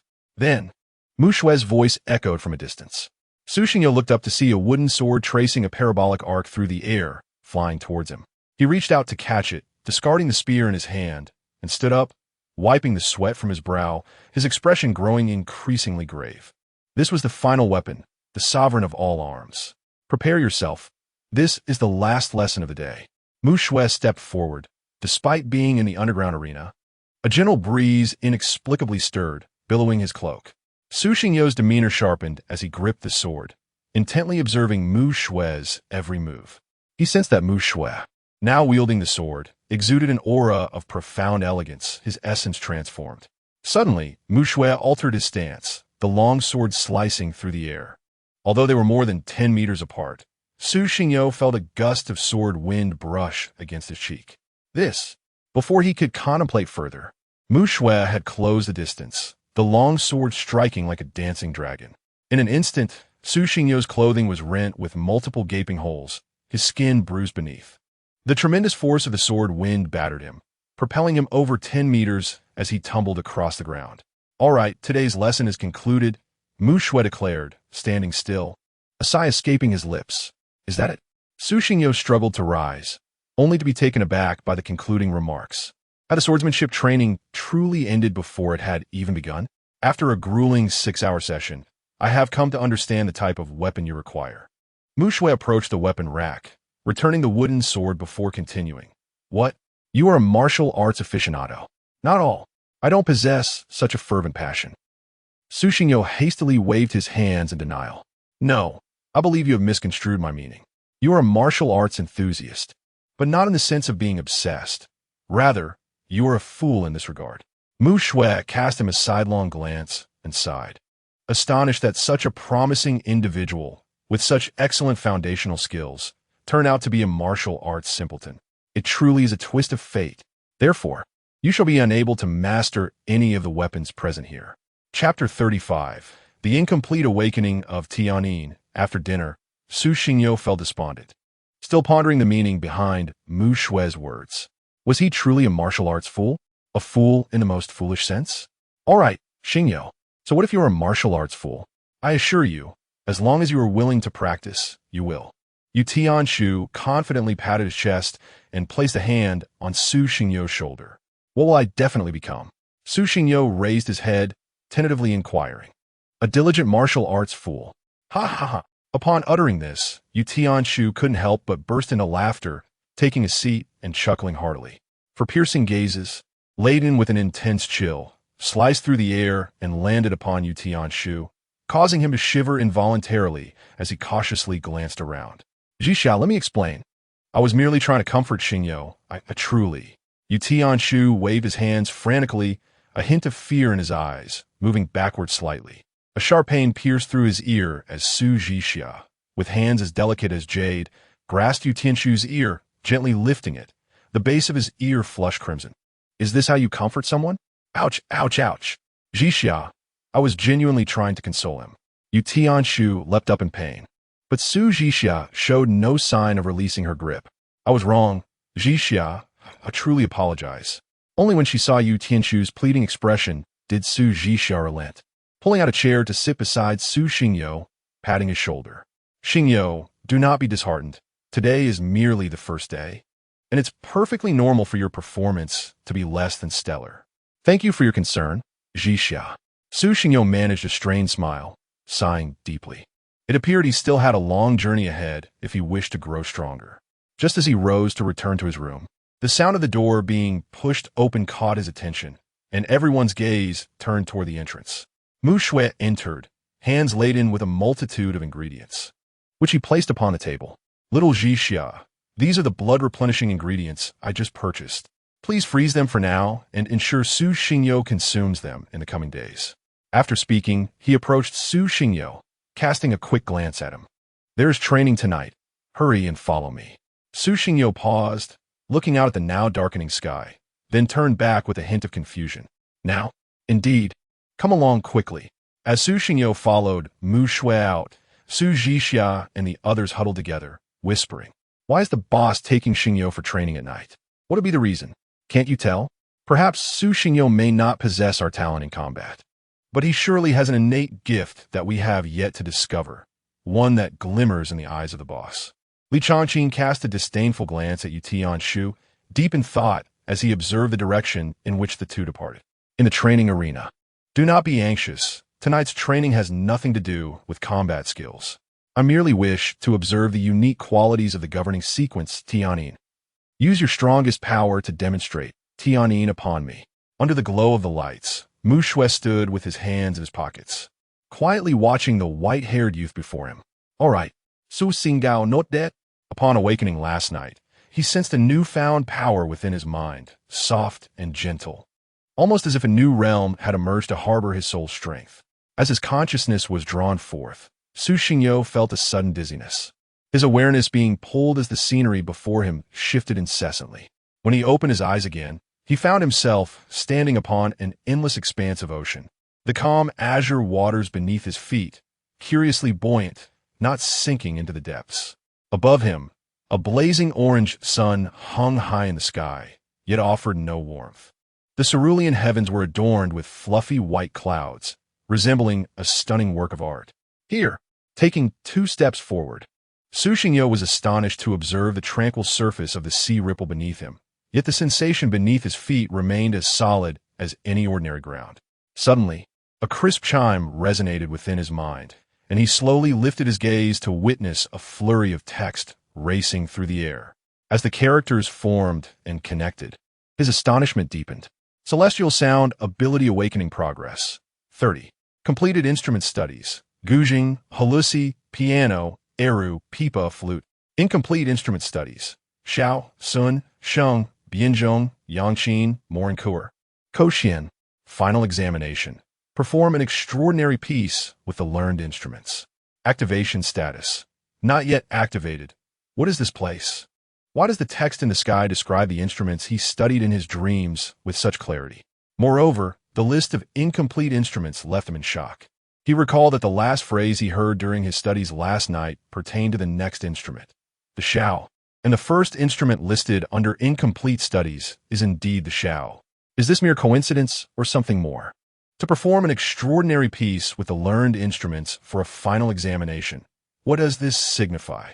The notation stating not yet activated following the final examination raises further questions.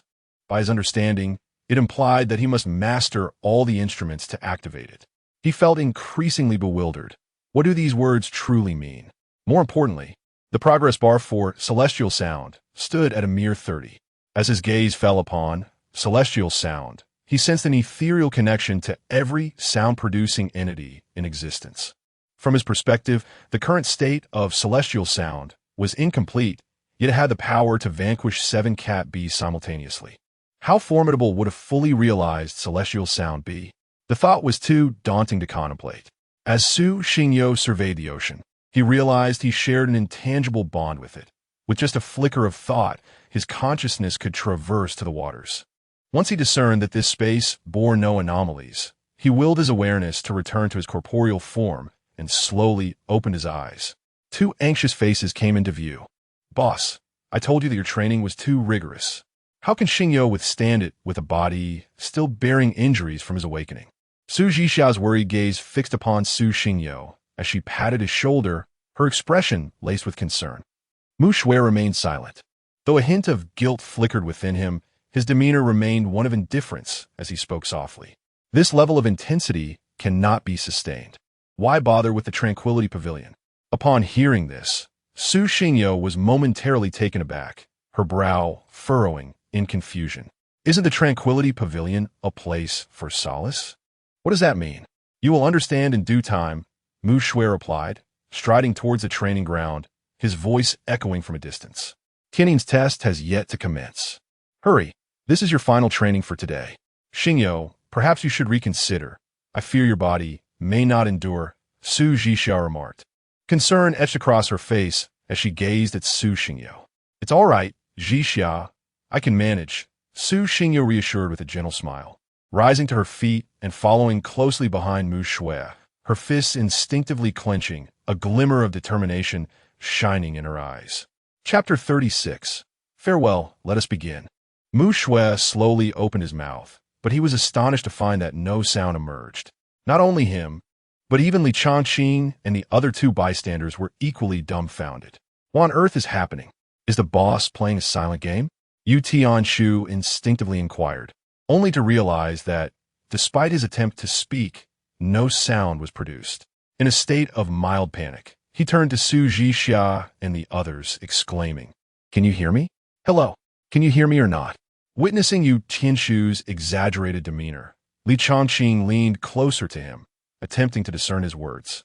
In the training arena, Su Xingyo wore a playful smile, and in a corner unnoticed by anyone, he gently snapped his fingers. Can you hear me now? A piercing roar erupted, causing Li Changqing to feel as though his eardrums might burst, accompanied by a slight ringing in his ears. Angrily, he turned his head. Yu Tianshu, are you out of your mind? Can you not be so loud? No, just a moment ago, I spoke without a sound. Yu Tianshu replied, looking bewildered. How could there be sound now when there was none before? What on earth is going on? Everyone instinctively shifted their gaze towards Su Xingyo in the training arena. Among all present, only the master of the path of Qin, Tiannin, possessed such capabilities, did they not? Is this the power of Tiannin? Mu Shui spoke coldly. It seems that Tiannin is not as formidable as I had imagined. It merely renders one speechless without inflicting any real damage. Su Xingyo lifted his gaze and snapped his fingers again. Buzz! A deafening hum suddenly resonated in everyone's minds. Due to the disparity in cultivation levels, Mu Shui merely found it somewhat noisy and frowned. The three in the distance felt as if missiles were detonating within their heads. The terrifying buzz made their brains ache. Almost instinctively, they summoned their soul power to resist, alleviating the pain slightly, and they began to comprehend why the heads of cat beasts might explode under such circumstances. How could malevolent beings of the same rank endure such a sound? Is there more? Mu Shui fixed his gaze on Su Xingyo. The current display of Tiannin might fell far short of his expectations. It had only demonstrated these two effects, which hardly qualified it as a masterful sequence. For now, these are the only two abilities I possess. The others still require development. Su Xingyo shrugged. Understood. Let's call it a day. We will leave it at that for now. Mu Shui nodded, a glint of insight flashing in his eyes. Su Xingyo, that was underhanded, wasn't it? Were you doing that on purpose? Upon hearing the conclusion, Yu Tianshu was the first to rush towards Su Xingyo, gripping him and pointing an accusatory finger at his nose. I didn't it's just. Su Xingyo paused to think before continuing. The boss wanted to test my abilities, so I acted. Is that true? Tianshu, it's getting late. If you're not tired yet, you can practice with me. Mu Shui's chilling voice rang in Yu Tianshu's ear, causing him to break into a cold sweat. No, boss, I'm going to sleep right now. Yu Tianshu ran swiftly. Rest well. We shall continue tomorrow morning. Half a month later, in a martial arts arena, a striking figure with white hair shone under the illumination. Before him stood a figure clad in a trench coat, wielding a sword that unleashed a gust of sword energy, brushing against the young man like a fierce wind. Su Xingyo raised his wooden sword to block, his body sliding backward to evade Mu Shui's assault, sweat cascading in the arena. Though his progress over the past 2 weeks was not meteoric, he managed to keep pace with Mu Shue's movements. In the myriad of martial arts, he excelled in none, yet he deemed it acceptable to learn a bit of everything. Until he discovered his preferred combat style, Mu Shue permitted him to select any weapon, engaging in daily sparring.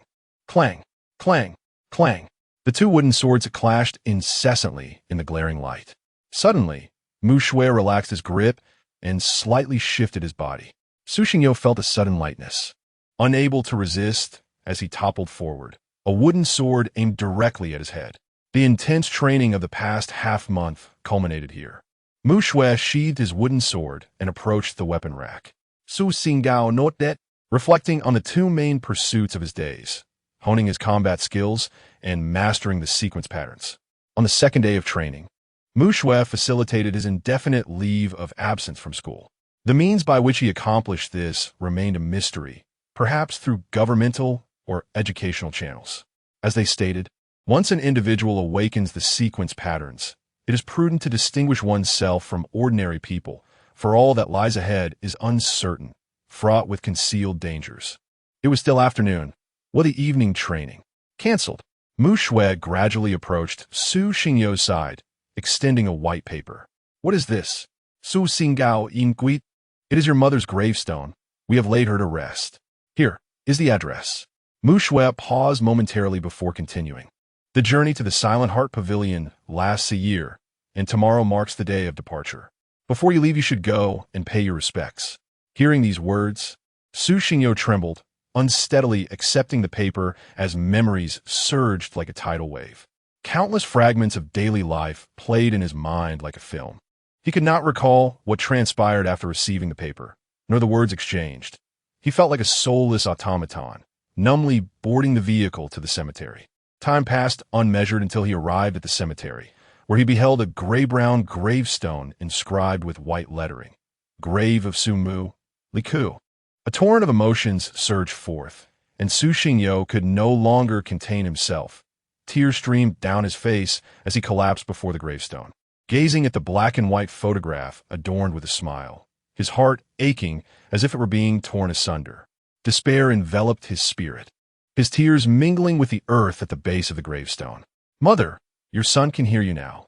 After a prolonged silence, Su Xingyo spoke slowly, his voice hoarse and feeble, resonating beneath the dim heavens. Not only can I hear you, but I have awakened formidable powers capable of silencing those who scorn me. For so many years, my fear that uttering a word might invite unnecessary troubles, has silenced me. After 17 years of nurturing, my voice has barely been heard.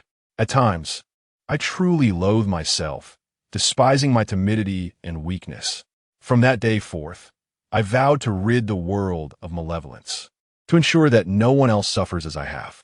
A gentle breeze caresses the boy's white hair, while the luminous moonlight drapes like a silver veil upon his back.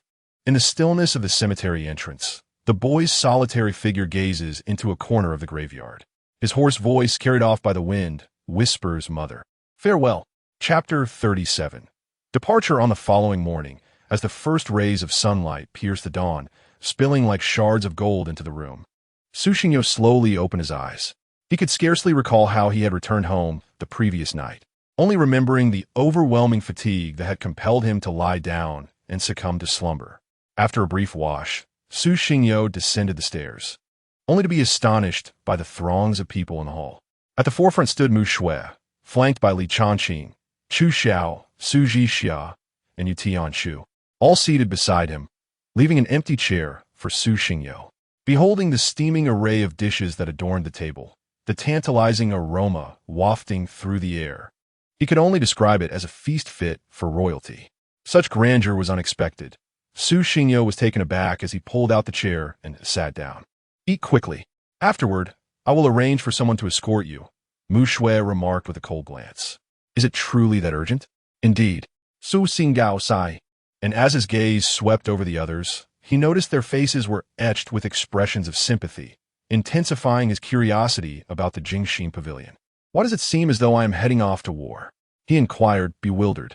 Under Mu Shue's frigid stare, the other four dared not speak, merely exchanging knowing glances with Su Xingyo, their expressions seemingly conveying a silent wish for him to have a safe journey. "Let's dine. We will accompany you," one of them suggested. "Very well." 2 hours later, at the Jiangnan City Railway Station. "I'm off," Su Xingyo bid farewell, glancing back at the few individuals behind him. As he saw Su Xingyo pulling a pink suitcase and carrying a backpack towards the entrance, Yu Tianshu couldn't help but twitch at the corners of his mouth, quietly remarking, "Jixia, I think your taste has improved remarkably. Envious, are you? If you wish, I shall procure one for you next time." "There's no need for that." Chu Xiao adjusted his black-framed glasses, observing Su Xingyo's departing figure, and softly inquired of Mu Shui, "Boss, is it truly wise to send him to the Jingxin Pavilion? It appears somewhat forced." "Fear not. I have a plan. In a year's time, you shall witness the emergence of the strongest among the younger generation." On the train, after stowing his luggage, Su Xingyo navigated the crowded carriage with difficulty, muttering to himself as he walked. "Didn't they say the boss is the company president? How miserly to buy me a train ticket when there's a direct flight available."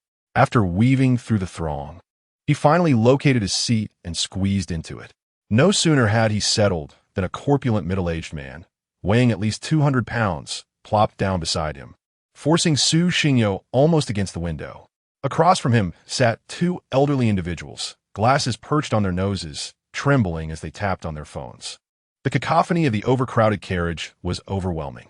Were it not for the prohibition against casually employing the sequence patterns, he would have rendered the entire carriage utterly silent, devoid of any sound, a silence so profound it would be akin to death itself. With a slight sigh, he retrieved a slip of paper from his pocket, a note penned by Mu Shui, which bore the address, number 3, Warren Street, Honghe District, Yuanshan City. Mu Shui did not explicitly inform him of the location of the Jingxin Pavilion. Rather, he instructed him to seek out an individual in Yuanshan City, assuring him that upon revealing his identity, someone would naturally guide him there. Due to their positions within the Dawn organization, they were prohibited from leaving Jiangnan City without special circumstances. From Mu Shui's words, he had gleaned that Dawn operates entirely independently from the entire Huaxiao law enforcement system, maintaining only a cooperative relationship with the military and government. In a certain sense, Dawn is solely accountable to its upper echelons. Yet those leaders are also members of the government and military, possessing significant authority in matters of major incidents. The existence of Dawn serves two primary purposes: to eradicate malevolent entities and to assimilate all awakened individuals.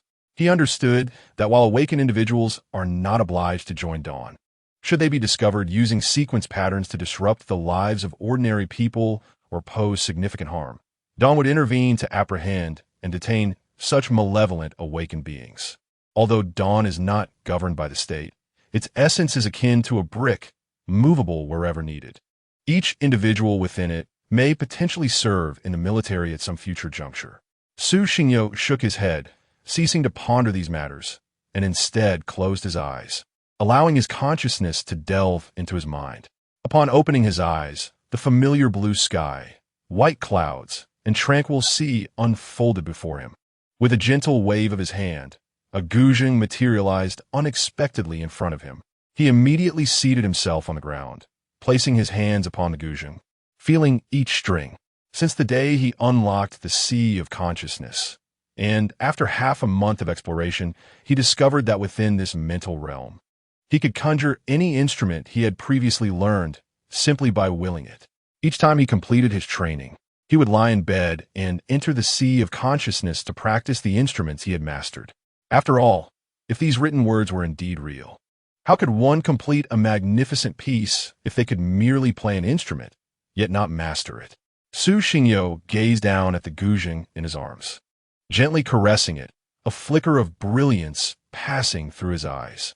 His fingers moved delicately, and the melodious sound resonated throughout the space.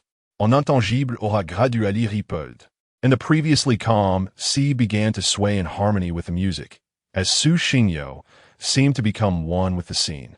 3 hours later, Su Xingyo stood at the entrance of the Honghe District train station in Yuanshan City, shielding his eyes from the scorching sun.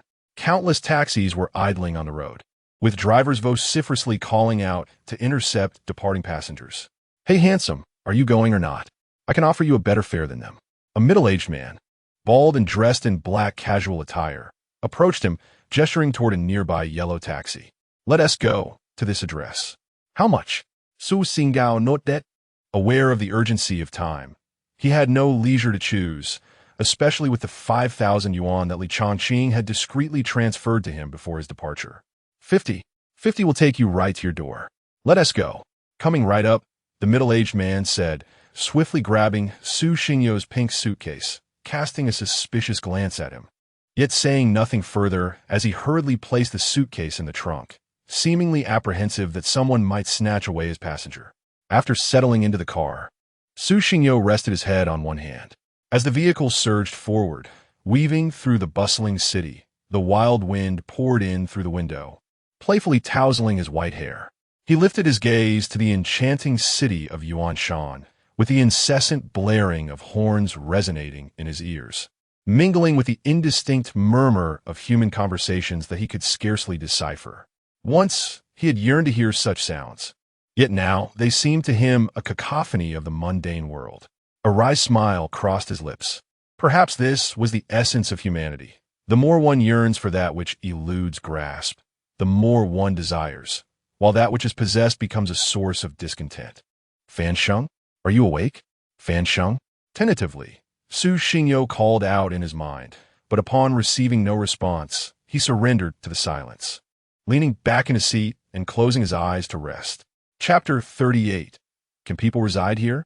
40 minutes later, Su Xingyao stood dumbfounded on Abandoned Street, where dark yellow maple leaves blanketed the ground like a tattered old carpet long overdue for cleaning.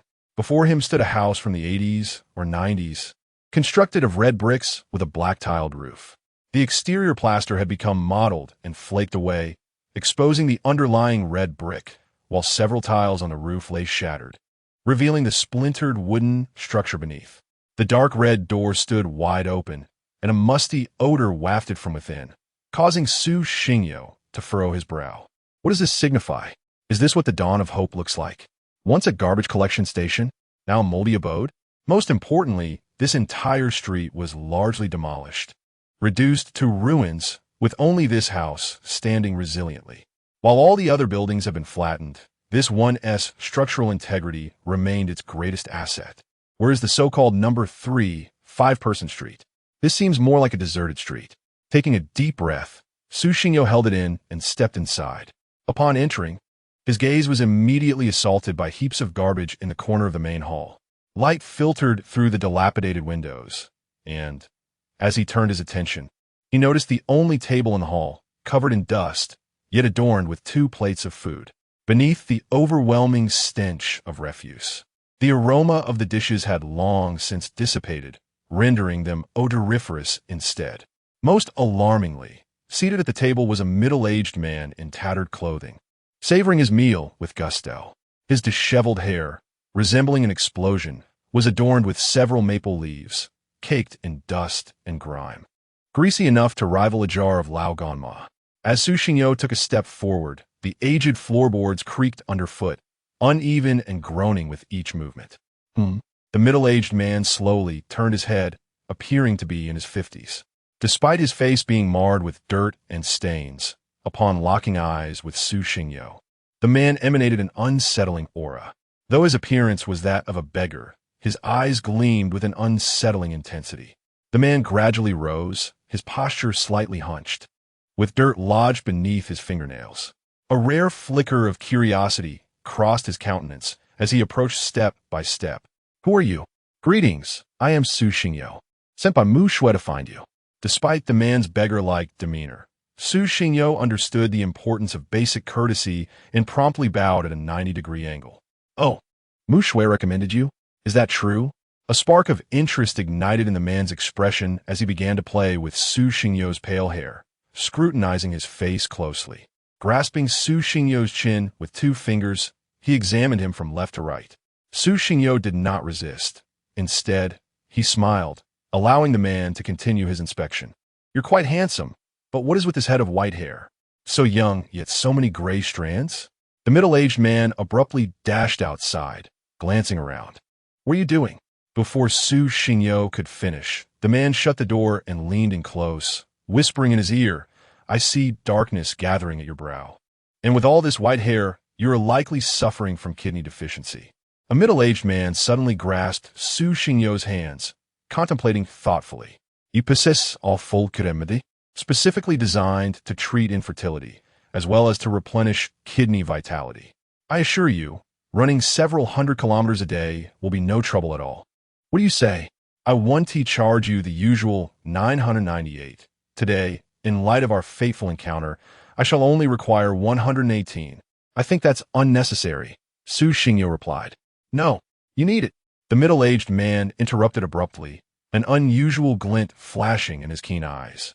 "Very well. If you insist on my need, how shall I pay?" Su Xingyo sighed, pondering the peculiarities of the dawn. First there was Mu Shui, and now this middle-aged man. "Fear not. I happen to have some medicine prepared. Would you care for a sip?" The man suddenly pivoted, and when their gazes met again, he held a ceramic bowl filled with a dark liquid, the bitter scent wafting into the air. Though Su Xingyo was inclined to refuse, the man's gaze bore an undeniable authority, compelling her to nod in acquiescence. She accepted the ceramic bowl, took a deep breath, and drank it down. The bitter liquid coursed down her throat, instilling a warm sensation that ignited a feverish heat throughout her body, prompting her to instinctively grasp her neck. "Do you not feel warm?" "Yes. In truth, I have added an aphrodisiac." "You?" Su Xingyo's eyes widened in disbelief. "What is this? You've deceived me all this while, only to serve me an aphrodisiac?" "Deceived you?" The middle-aged man's voice suddenly faltered, and he raised his hand to strike Su Xingyo's head with a resounding blow. The air erupted with a vibrating hum, and Su Xingyo felt as if her skull had been pierced, a searing pain engulfing her senses before she succumbed to unconsciousness. The middle-aged man dusted off his hands, his previously stooped figure straightening with newfound gravity as he regarded Su Xingyo with a more serious demeanor. Living a prosperous and flourishing life, a mobile phone rang in the stillness of the dilapidated house, the street outside devoid of any life, leaving only two souls within this aging structure. "Hello?" The middle-aged man retrieved an old mobile phone from his pocket, trembling slightly as he pressed the answer button. "How goes it?" "Yuan Lao, the individual I introduced to you, is quite remarkable. I assenti. Who can say? However, I just administered an aphrodisiac to him, and his current demeanor is quite impressive," Yuan Shuren responded with a chuckle. "Yuan Lao, at your age, why do you still act so childishly? Little Mu Shui, do not think that just because you have gained a bit of confidence, you can speak so freely. Do you believe I wouldn't let him perish here today? Donotist Yuan Lao. Can't you see that he is a rare talent? It has been years since we have encountered a master of the sequence pattern. I leave the rest to you, and I hope to see you transform Su Xingyo a year from now. You rascal, as I mentioned, I just gave him the medicine, and now he must be taken to the Tranquility Pavilion. When he awakens, he should find his body remarkably unencumbered. Did you not pull out your most potent black-dispelling agent? Yet you still claim not to believe in him? What is this? Have you not utilized the black-dispelling agent in your youth? Despite the passage of time, your results with it remain unparalleled. Without further ado, I have matters to attend to, so I shall take my leave." You may depart swiftly. Yuan Shuren impatiently ended the call and crouched down, gazing thoughtfully at Su Xingyo. At that moment, a viscous black substance was secreting within his body, filling the air with a musty odor that bore a striking resemblance to the original scent of the room. "Little one, prepare to embrace your new life." With that, Yuan Shuren lifted Su Xingyo onto his back, allowing the thick black liquid to drip onto him as he pushed open the door. After a brief moment of establishing his direction, he vanished from sight in a flash. Chapter 39. Tranquility Pavilion. Su Xingyo slowly opened his eyes, a sharp pain still throbbing in his head, as if a colossal stone weighing hundreds of pounds had struck him, threatening to split his scalp apart. Once he gathered his thoughts, he began to survey his surroundings. He found himself in a pristine white room, in stark contrast to the dilapidated house he had previously been in. Everything here was white. Walls, chandeliers, murals, tables, chairs, bed linens, all immaculate and unblemished. "Where's this place?" Su Xingyo gently massaged his temples, his gaze wandering around the room, which resembled the classroom from his dreams, even the door appearing as pure and untainted white. Suddenly, he stretched lazily, the crisp sound resonating in the quiet room, and he felt an extraordinary clarity enveloping his body, as if it harbored immense strength. After taking a couple of deep breaths, Su Xingyo rolled out of bed and approached the door, halting just before he could grasp the doorknob, uncertain of what lay beyond and unaware of his current whereabouts. The last fragment of his memory was of a middle-aged man, rendering him unconscious. Everything that followed was a blank. Creak. As Su Xingyo gradually opened the door, light from outside began to seep into the room, akin to unearthing a Pandora's box, revealing a scene that astonished him even further. Before him lay an endless precipice, with a vast azure ocean shimmering in the distance, glistening under the sun's rays as the light danced upon the surface of the water. What is this? Su Xingyo stepped closer to the edge of the cliff, stunned to discover that he was perched hundreds of meters above the ground. What place is this? His eyes roamed the surroundings, realizing that the cliff he stood on was merely one among many. There were dozens of cliffs, each crowned with towering reddish-brown houses standing resolutely. Turning back, he noticed that his own dwelling was unlike the others, its outer walls and roof also pure white, devoid of any other hue. You are awake? A venerable voice resonated beside Su Xingyo. Following the sound, he beheld an elderly man clad in simple garments, reclining in a chair, gently swaying while basking in the sun. Who are you? Su Xingyo Hapo takes the Baoing Zet Pet Fun. The old man, holding a bamboo fan, gestured towards another direction. Su Xingyo followed the old man's indication and looked over.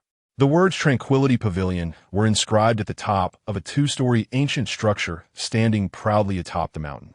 The very mention of Tranquility Pavilion igniting a flurry of questions within Su Xingyo. The area occupied by the Tranquility Pavilion was several times larger than that of the other peaks, and the mountain he stood upon was already tenfold greater than the others. Undoubtedly, he was at the heart of this mountainous expanse, the principal peak. Yet, an array of inquiries flooded his mind.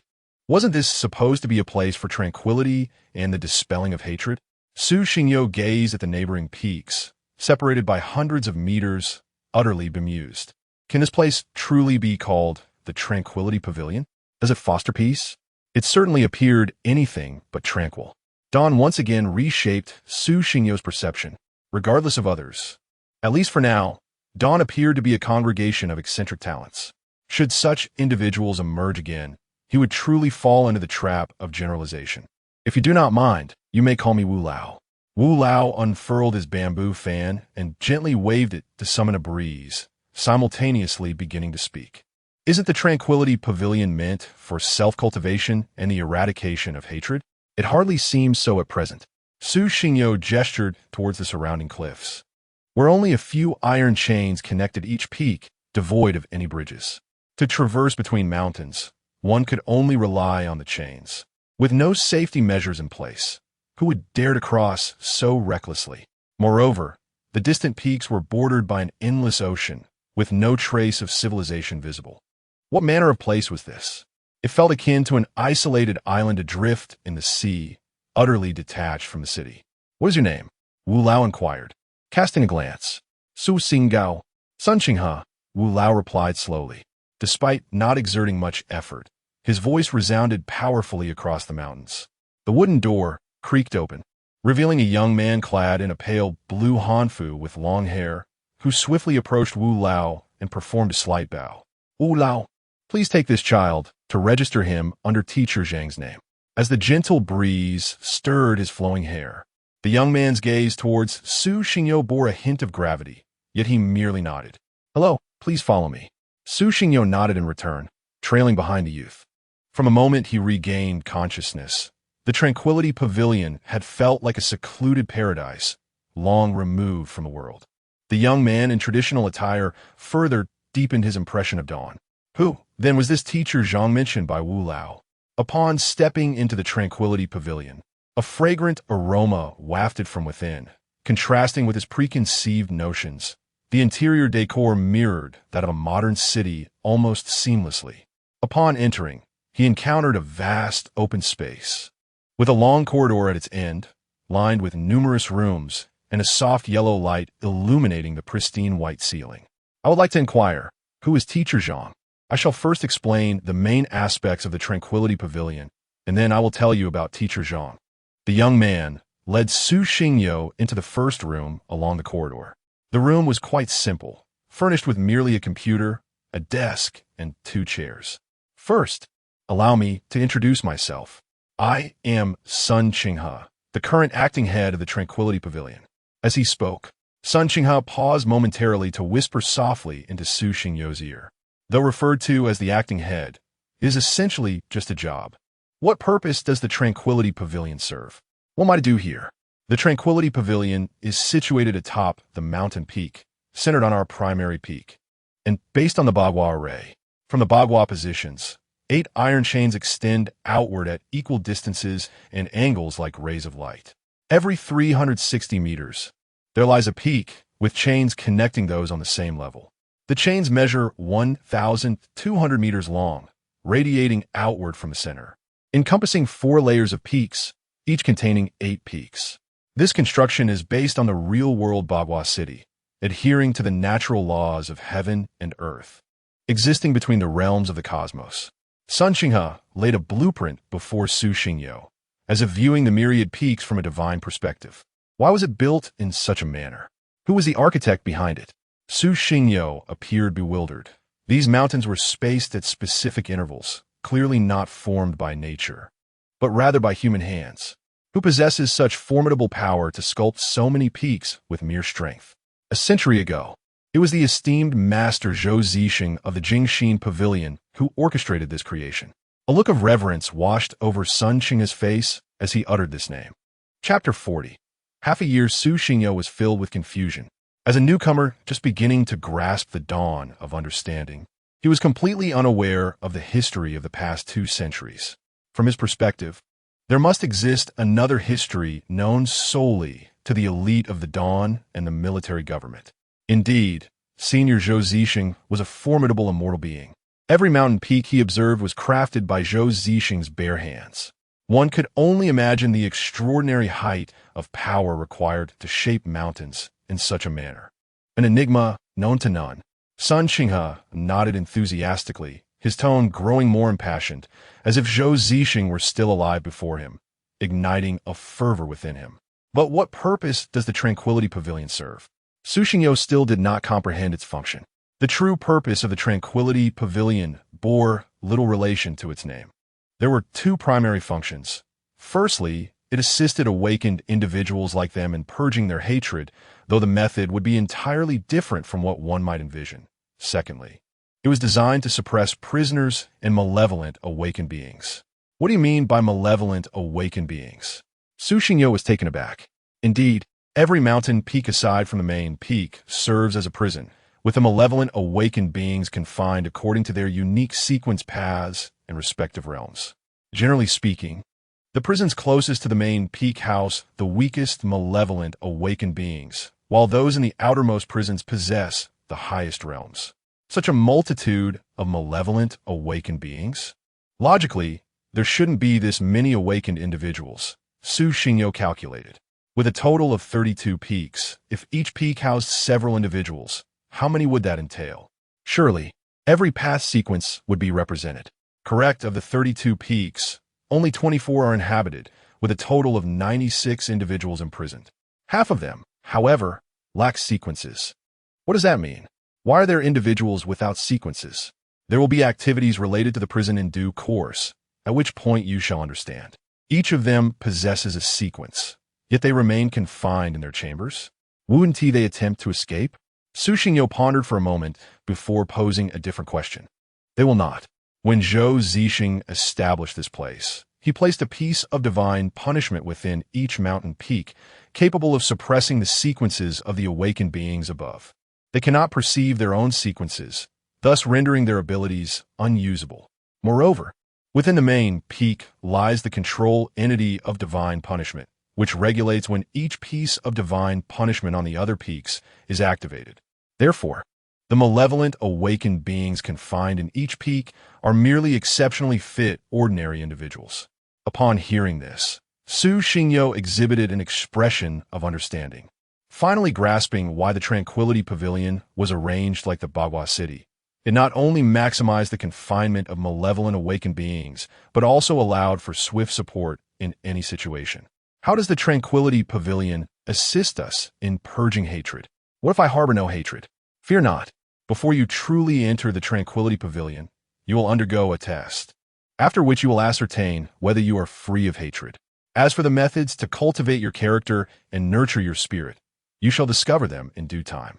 As the conversation progressed, Sun Qinghe's expression grew increasingly intriguing, as though a significant event were about to unfold.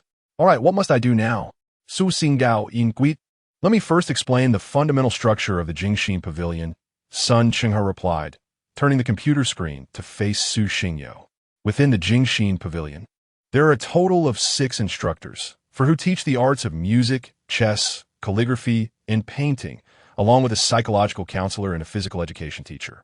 Though they are referred to as teachers, their role is more akin to that of mentors guiding you through enjoyable activities. Their classes are quite engaging. So, does this mean I am required to attend classes at the Jingxin Pavilion? Su Xingyo asked. What do you expect? By yourself, you would struggle to overcome your internal barriers. Currently, there are 22 individuals in the Jingxin Pavilion, and with your arrival, the total is 23. The ages vary. You are the youngest among them, while the oldest is already 32. Upon hearing this, Su Xingyo was taken aback. Why are there so few people in the Jingxin Pavilion? Sun Qinghe explained, this corridor's rooms, apart from my office and the one opposite it, are all dormitories. At the end of the corridor is the cafeteria. The second floor is where you will attend classes.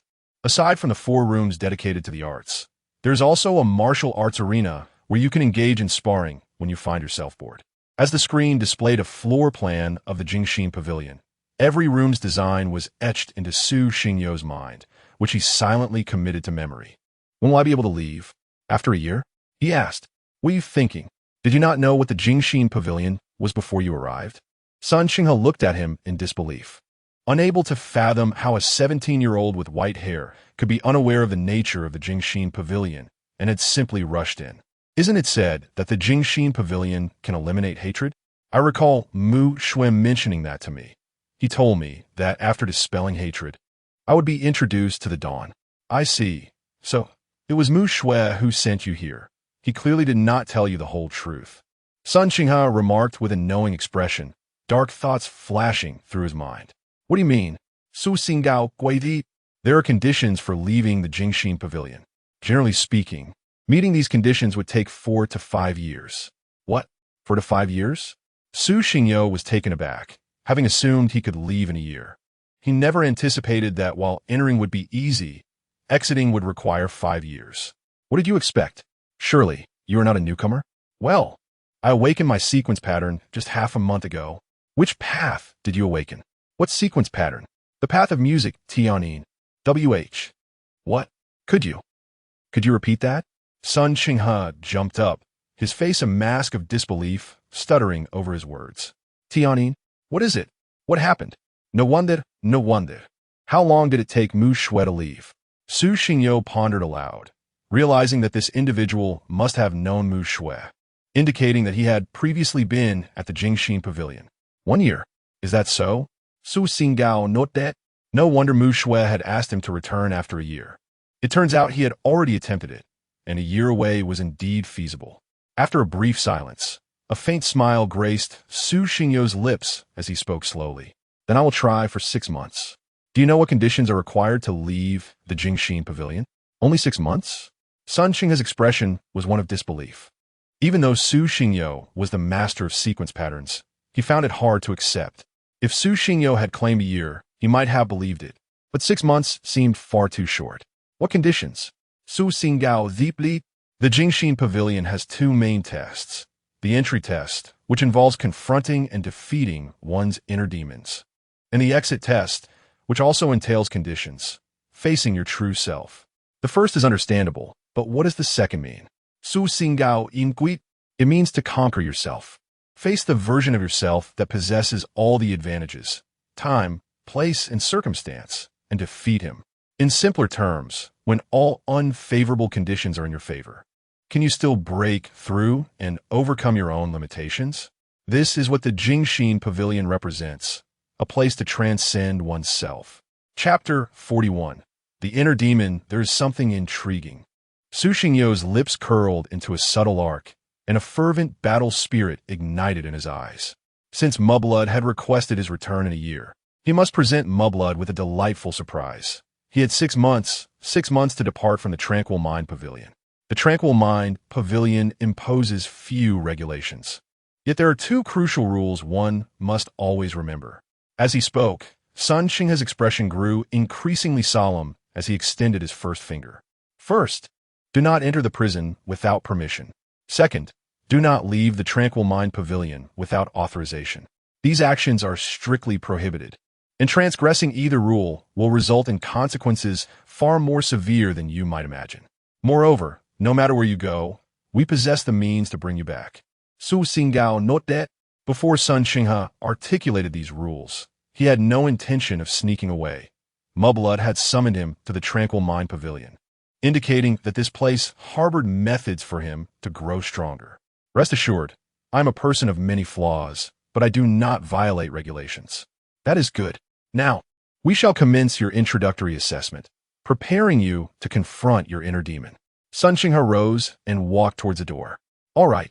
Su Xingyo followed closely behind. Upon exiting, he surveyed the Tranquil Mind Pavilion, his gaze flitting from left to right, ultimately realizing that all the dormitory doors on this floor were firmly shut. After a prolonged observation, he discerned nothing of significance. Sun Xinghe led Su Xingyo up to the second floor, where Su Xingyo stood at the staircase. Noticing that the rooms on this level were considerably larger than those below, the first sight that met his eyes was an open space, flanked on either side by 4 rooms, each door tightly locked, adorned with engravings of the 4 arts: the guqin, chess, calligraphy, and painting. As he ventured further, he entered the largest room, where weapon racks were distributed on either side of the entrance. Currently, 22 individuals sat cross-legged in the center of the training ground. Before them stood a man clad in a tank top, his arms bulging with muscle, his hair a tousled mess, and a yellow gourd hanging at his waist. As Sun Xinghe and Su Xingyo stepped into the room, all eyes turned towards them, with the 22 observers displaying expressions of surprise, curiosity, joy, and indifference. Yet, Su Xingyo remained the youngest child they had encountered in the Tranquil Mind Pavilion. Elder Zhang and Elder Wu have stated that this child is registered under your name, and you're to take special care of him during this period. Upon hearing this, the 22 present were astounded. Among them, some had been at the Tranquil Mind Pavilion for 4 years, while others for at least 6 months. They all had a clear understanding of who this disheveled man was. To have someone enter the Tranquil Mind Pavilion and be registered under Elder Zhang's name was truly astonishing. To date, Elder Zhang has had no disciples, and all present were fortunate to have attended his lectures, which, by the way, occurred only once a week. Oh, does he possess the qualifications? Zhang Qiange opened a wine flask and took a hearty swig, a dismissive smile gracing his lips. Indeed, Su Xingyo stepped forward slowly and exclaimed. From that moment on, the 22 individuals began to murmur amongst themselves, and the spacious room erupted into a lively chatter, buzzing like ants stirred from their nest. Zhang Qiange slowly rose to his feet, standing before Su Xingyo, gazing down at him with an air of impatience as he waved his hand dismissively. Where did this little brat come from? Still lacking in maturity? I refuse. How can you judge my qualifications without even attempting? Su Xingyo stepped forward, tilting his head back, his eyes sparkling with fierce determination as they locked onto Zhang Qiange's murky gaze. What do you think of his background? He dares to challenge Zhang Lao right from the start? Even Old Wu mentioned it should be recorded under Zhang Lao's name, suggesting he has quite the pedigree. I sense there is more drama to unfold. Are you certain it was Old Wu who said that? Zhang Qiange did not respond to Su Xingyo's query, but instead turned to Sun Xinghe beside him. Indeed, within a day, if one cannot overcome their mental barriers, they should leave. Zhang Qiange pointed to an empty space beside him. Su Xingyo refrained from further conversation and promptly moved aside to sit cross-legged, his eyes gently closing. Though he asked no more questions, his statement had already caused a stir among the crowd. A day? Did I hear correctly? One day. A young man clad in a white shirt exclaimed incredulously. It is known that those capable of overcoming their mental barriers in a day have already ascended to the higher echelons of the dawn. Indeed, among us, the fastest to break their mental barriers was only Huatinshu, and that took 2 days and 3 hours. As the crowd conversed, their gazes unconsciously gravitated towards the center, where a young man in black clothing cast a cold, expectant look at Su Xingyo. Bring Jiang Bai here, prepare the illusion. Zhang Qianga glanced at Sun Qinghe before slowly sitting beside the door, pouring another sip of liquor into his mouth and gesturing to the crowd. Today's lesson concludes here. You may all return to your pursuits. No worries, Zhang Lao, we have plenty of time. We want to see how long the newcomer can sustain the mental challenge. One individual excitedly remarked, with the others eagerly agreeing, none of the 22 present choosing to leave. Momins latte. A refined young man wearing black-rimmed glasses and a black zhongshan suit entered the room. Jiang Bai nodded slightly to Zhang Qianga before walking directly behind Su Xingyo, his voice softly whispering in Su Xingyo's ear. Hold your breath and focus. Jiang Bai extended his hands, placing them beside Su Xingyo's ears, as delicate purple threads surged forth from his palms, intertwining with Su Xingyo's consciousness. A faint purple veil gradually unfolded above his head. Within the veil, no illusions manifested. Yet this was the solitary means of observing Su Xingyo's inner demons. Illusion Pathway, Sequence 37, Mocking Heart. Su Xingyo felt his consciousness grow increasingly heavy, slowly descending beneath the tranquil surface of the sea, a chilling sensation enveloping his mind as boundless darkness loomed. His eyelids felt leaden, rendering him unable to open his eyes or perceive his surroundings. Yet he could distinctly sense his body and the environment around him warping, as if an ethereal thread was tugging at his awareness. Gradually, his consciousness seemed to descend into slumber, his body growing increasingly heavy, rendering him feeble and powerless, utterly incapable of mounting even the slightest resistance, akin to a fish on a chopping board, wholly at the mercy of others. Time in the outside world was inexorably passing, second by second. How peculiar. 3 hours had elapsed, yet there was still no sign of his inner demon. Could it be that he possessed none? This was the first time Jiang Bai encountered such a circumstance. Typically, after approximately 5 minutes of employing the technique, Mocking Heart, the screen would reveal the user's illusory inner demon. However, after 3 hours of Mocking Heart, affecting Su Xingyo, the screen remained a blank void, devoid of any imagery. Teacher Jiang, shall we continue? It has been 3 hours. Shouldn't the inner demon be off duty by now? Indeed, perhaps we should resume tomorrow? I too harbor doubts regarding his lack of an inner demon. The room buzzed with speculation, yet only Hua Tianshu fixated intently on Su Xingyo, lost in thought. Silence. Let us proceed, Zhang Qianga murmured, propping his head up. Chapter 42, Reality and Illusion. Jiang Bai nodded, a formidable aura radiating from him, gradually expanding like ripples in still water. A terrifying pressure descended within the room, while the spiderweb-like purple threads in his hand shimmered and solidified with increasing brilliance. Su Xingyo let out a muffled groan but remained unconscious, her brow furrowed tightly, beads of cold sweat trickling down her forehead. The gazes of the onlookers were fixed upon the luminous screen. Another hour had passed, yet no images appeared. Even Zhang Qianga's focus grew increasingly intense. Could it be that this young man truly possesses no inner demons? He pondered silently. After prolonged use of Taunt the Heart, Jiang Bai felt a subtle drain on his energy, sweat cascading from his forehead to the ground, his complexion paling slightly. Elder Zhang, shall we continue? Jiang Bai's voice bore a hint of weakness. Continue, Zhang Qianga insisted, unwilling to believe that anyone could exist without inner turmoil. Even a child of pure heart should harbor some form of inner demon. I fear this child may not withstand it. It has been 4 hours. Could this be detrimental to his health? Jiang Bai expressed his concern. No worries. I am closely monitoring his condition. If any issues arise, I will promptly instruct you to halt. Zhang Qianga waved dismissively. On the other side, the rest of the crowd began to feel that Su Xingyo was devoid of inner demons. Their initial enthusiasm had been extinguished, replaced by languid yawns as they awaited developments in silence. Among the crowd, only Hua Tianxiu fixated intently on Su Xingyo, a sense of foreboding gnawing at him. Even in the absence of inner demons, the screen should not be engulfed in darkness. Moreover, Su Xingyo had yet to awaken, her pallor suggesting all was not well. Amidst the profound darkness, Su Xingyo sensed her consciousness sinking deeper, her entire being enveloped by a thin veil that dulled her perceptions. The world around her faded into oblivion. It felt as though she were being judged and cast into an abyss of despair, the bone-chilling cold completely encasing her. Is this what death feels like?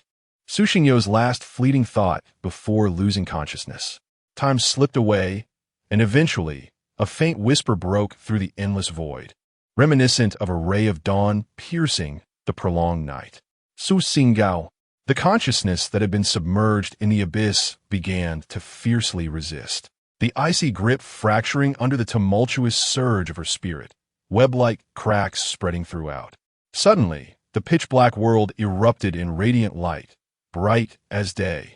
Su Xingyo's eyelashes fluttered slightly as she gradually opened her eyes. The scorching sunlight bathed her face. She instinctively raised her hand to shield her eyes, squinting as she surveyed her surroundings. What was that moment? A sense of dread lingered within her. The previous sensation had brought her perilously close to death. Had it not been for that whisper, her consciousness might have truly descended into the abyss, never to awaken again. In the outside world, after 5 long hours of unwavering focus, the dark screen finally displayed an image. The perspective shifted to Su Xingyo's point of view, meaning that whatever she perceived within the illusion would be mirrored on the screen. There's an image. There's an image, one youth suddenly exclaimed, excitement gleaming in his eyes as he pointed at the screen. Zhang Xiang'a propped his head up, a glimmer of brilliance flashing in his eyes as he yawned and supported his head with his left hand. The atmosphere was tranquil. The images on the luminous screen shifted with Su Xingyo's perspective, initially revealing an endless expanse of blue sky and white clouds, with a golden sun suspended high above. In this illusion, where was my inner demon? Su Xingyo murmured to himself, glancing around, only to realize he stood at an altitude of tens of thousands of meters. An overwhelming sense of suffocation washing over him, making it difficult to breathe. This scene felt oddly familiar. Su Xingyo surveyed his surroundings, recognizing the imagery more and more, as if he had encountered it before. As he moved slowly through the sky, exploring the area, he found that the entire realm contained no one else but himself. Wasn't it said that I must vanquish my inner demon? Yet, there wasn't even a shadow of it to be found. How could he slay it? As he continued his aerial exploration, suddenly, a figure materialized before him in an instant, the immense force propelling Su Xingyo back several thousand meters. The space trembled, emitting a series of resonating hums, with signs of potential rupture under the relentless onslaught of power. Who is it? Su Xingyo steadied himself, his gaze fixed on the figure that had just repelled him, his expression growing somber.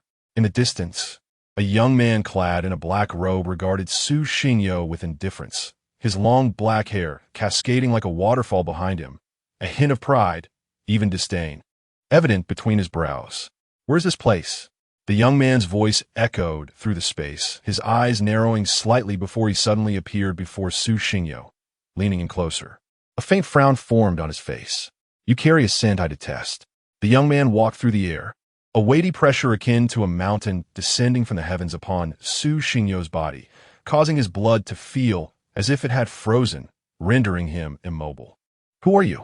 Su Xingyo sensed an insurmountable chasm between himself and the young man, a pressure far greater than that which an inner demon could impose. But this was clearly the realm of his inner demon. The young man could not be his inner demon, so where was it? You don't recognize me? No, this is not a realm of reality. The young man shook his head, beginning to assess the surrounding space. He brushed past Su Xingyo, observing the environment. I understand now. This is an illusion, and I am your inner demon. But how do you dare to have me as your inner demon? The young man's cold voice reverberated around them, and he slightly turned, a spark of brilliance igniting in his eyes. An ant dares to behold my true form? With a mere glance, an intangible radiance pierced through the sky, vanishing within the illusion. In reality, the previously relaxed Zhang Qiang's expression shifted abruptly, and he dashed forward, arriving behind Su Xingyo. With a swift motion, he struck out his right hand, a pale blue light emerging from his palm. A sharp buzzing erupted within the room, and an unseen current surged forth, like a tempest sweeping through the space, tousling the hair of those present. Jiangbai stood in stunned silence.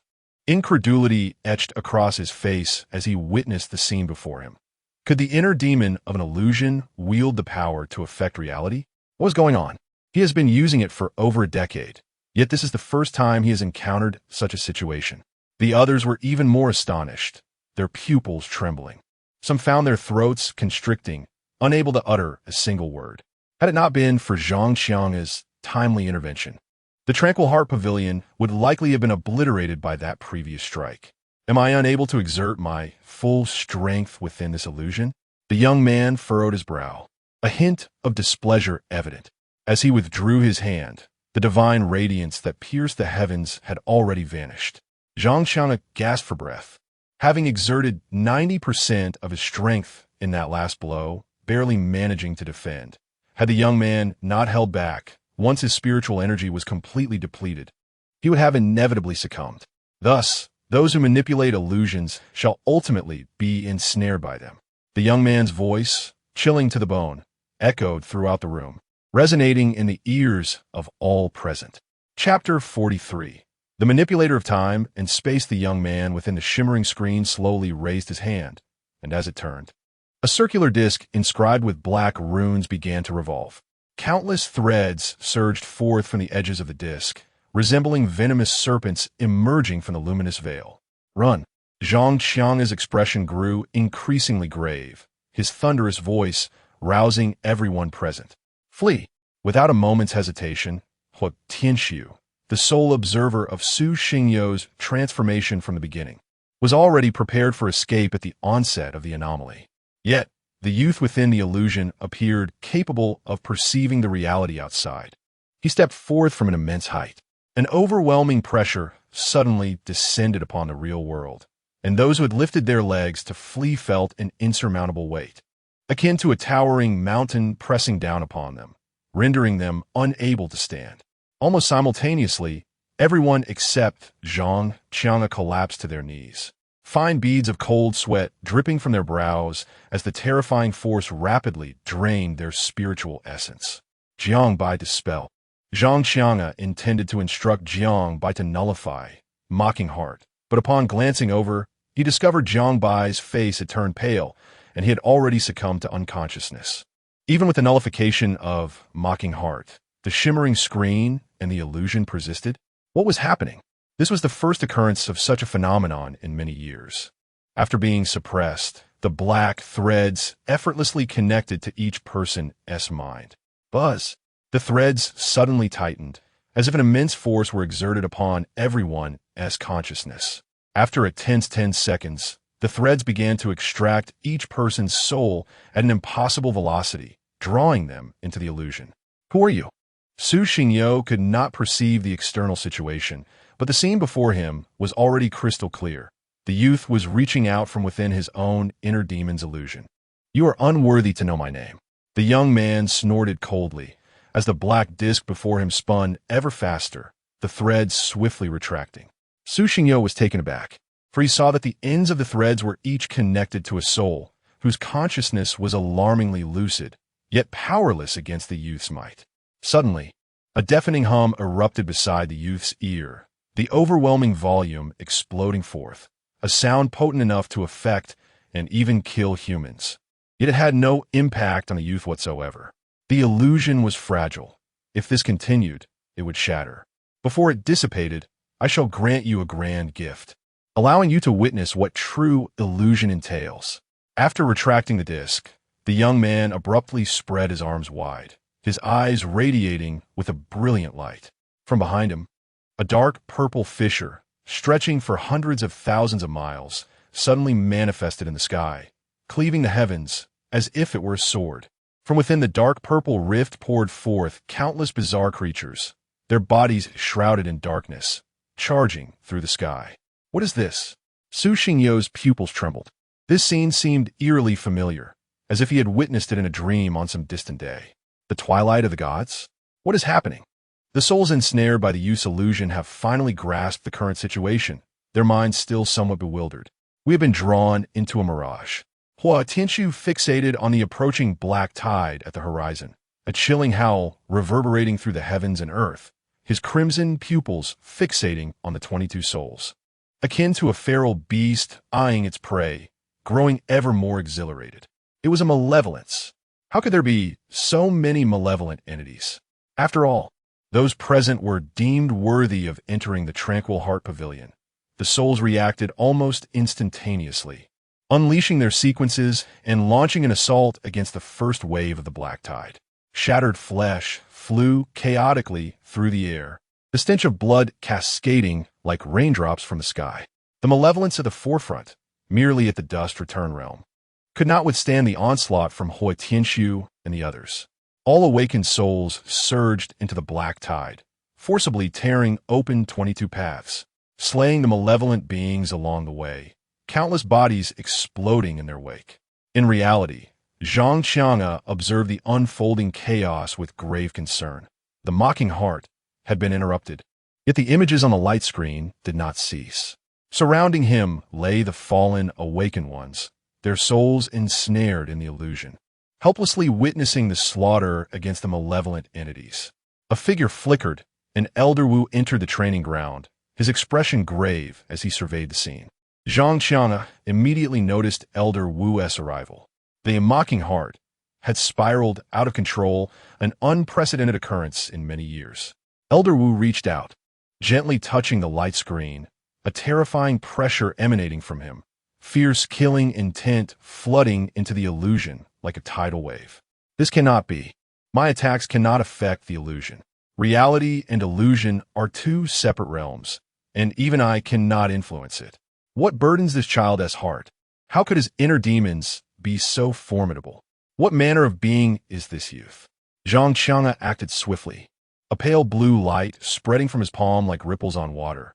Yet upon contact with the screen, it seemed impeded, unable to advance even a fraction. I do not know. The urgent matter is to rescue the children first. Elder Wu shook his head and struck again.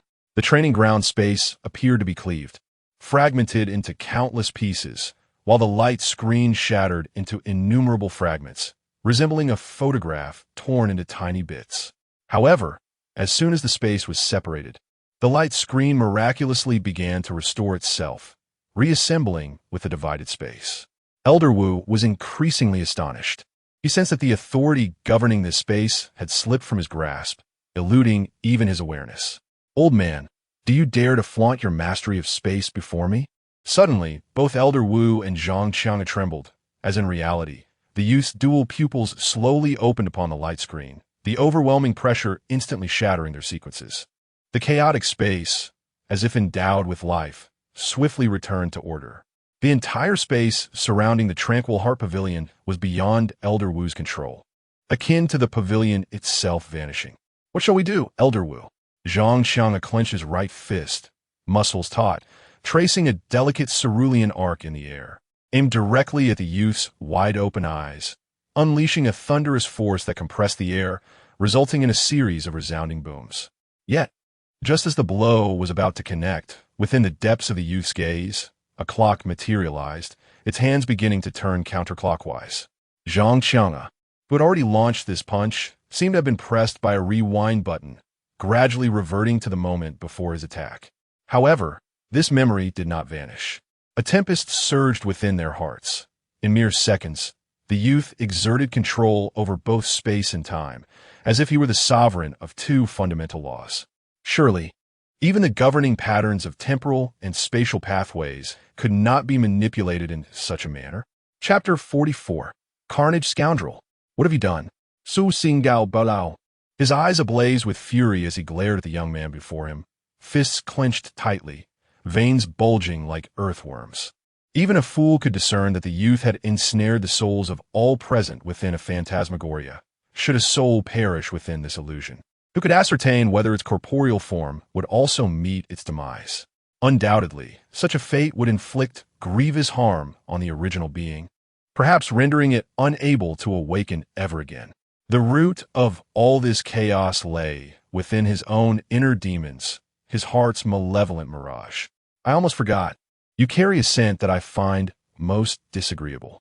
The young man appeared to recall something, slowly approaching Su Xingyo, a flicker of disdain flashing in his eyes. Su Xingyo wasted no time with idle chatter. He spotted in the distance the 22 individuals engulfed by a tide of darkness, their silhouettes bathed in blood as they fought valiantly against the malevolent entities. With each fiend they vanquished, more emerged from the fissures. The crowd in the distance was relentless, fighting with abandon, forsaking their own lives solely to eradicate the scourge. How could he stand idly by? He swiftly approached the young man, his right fist soaring toward the youth's visage in a powerful strike.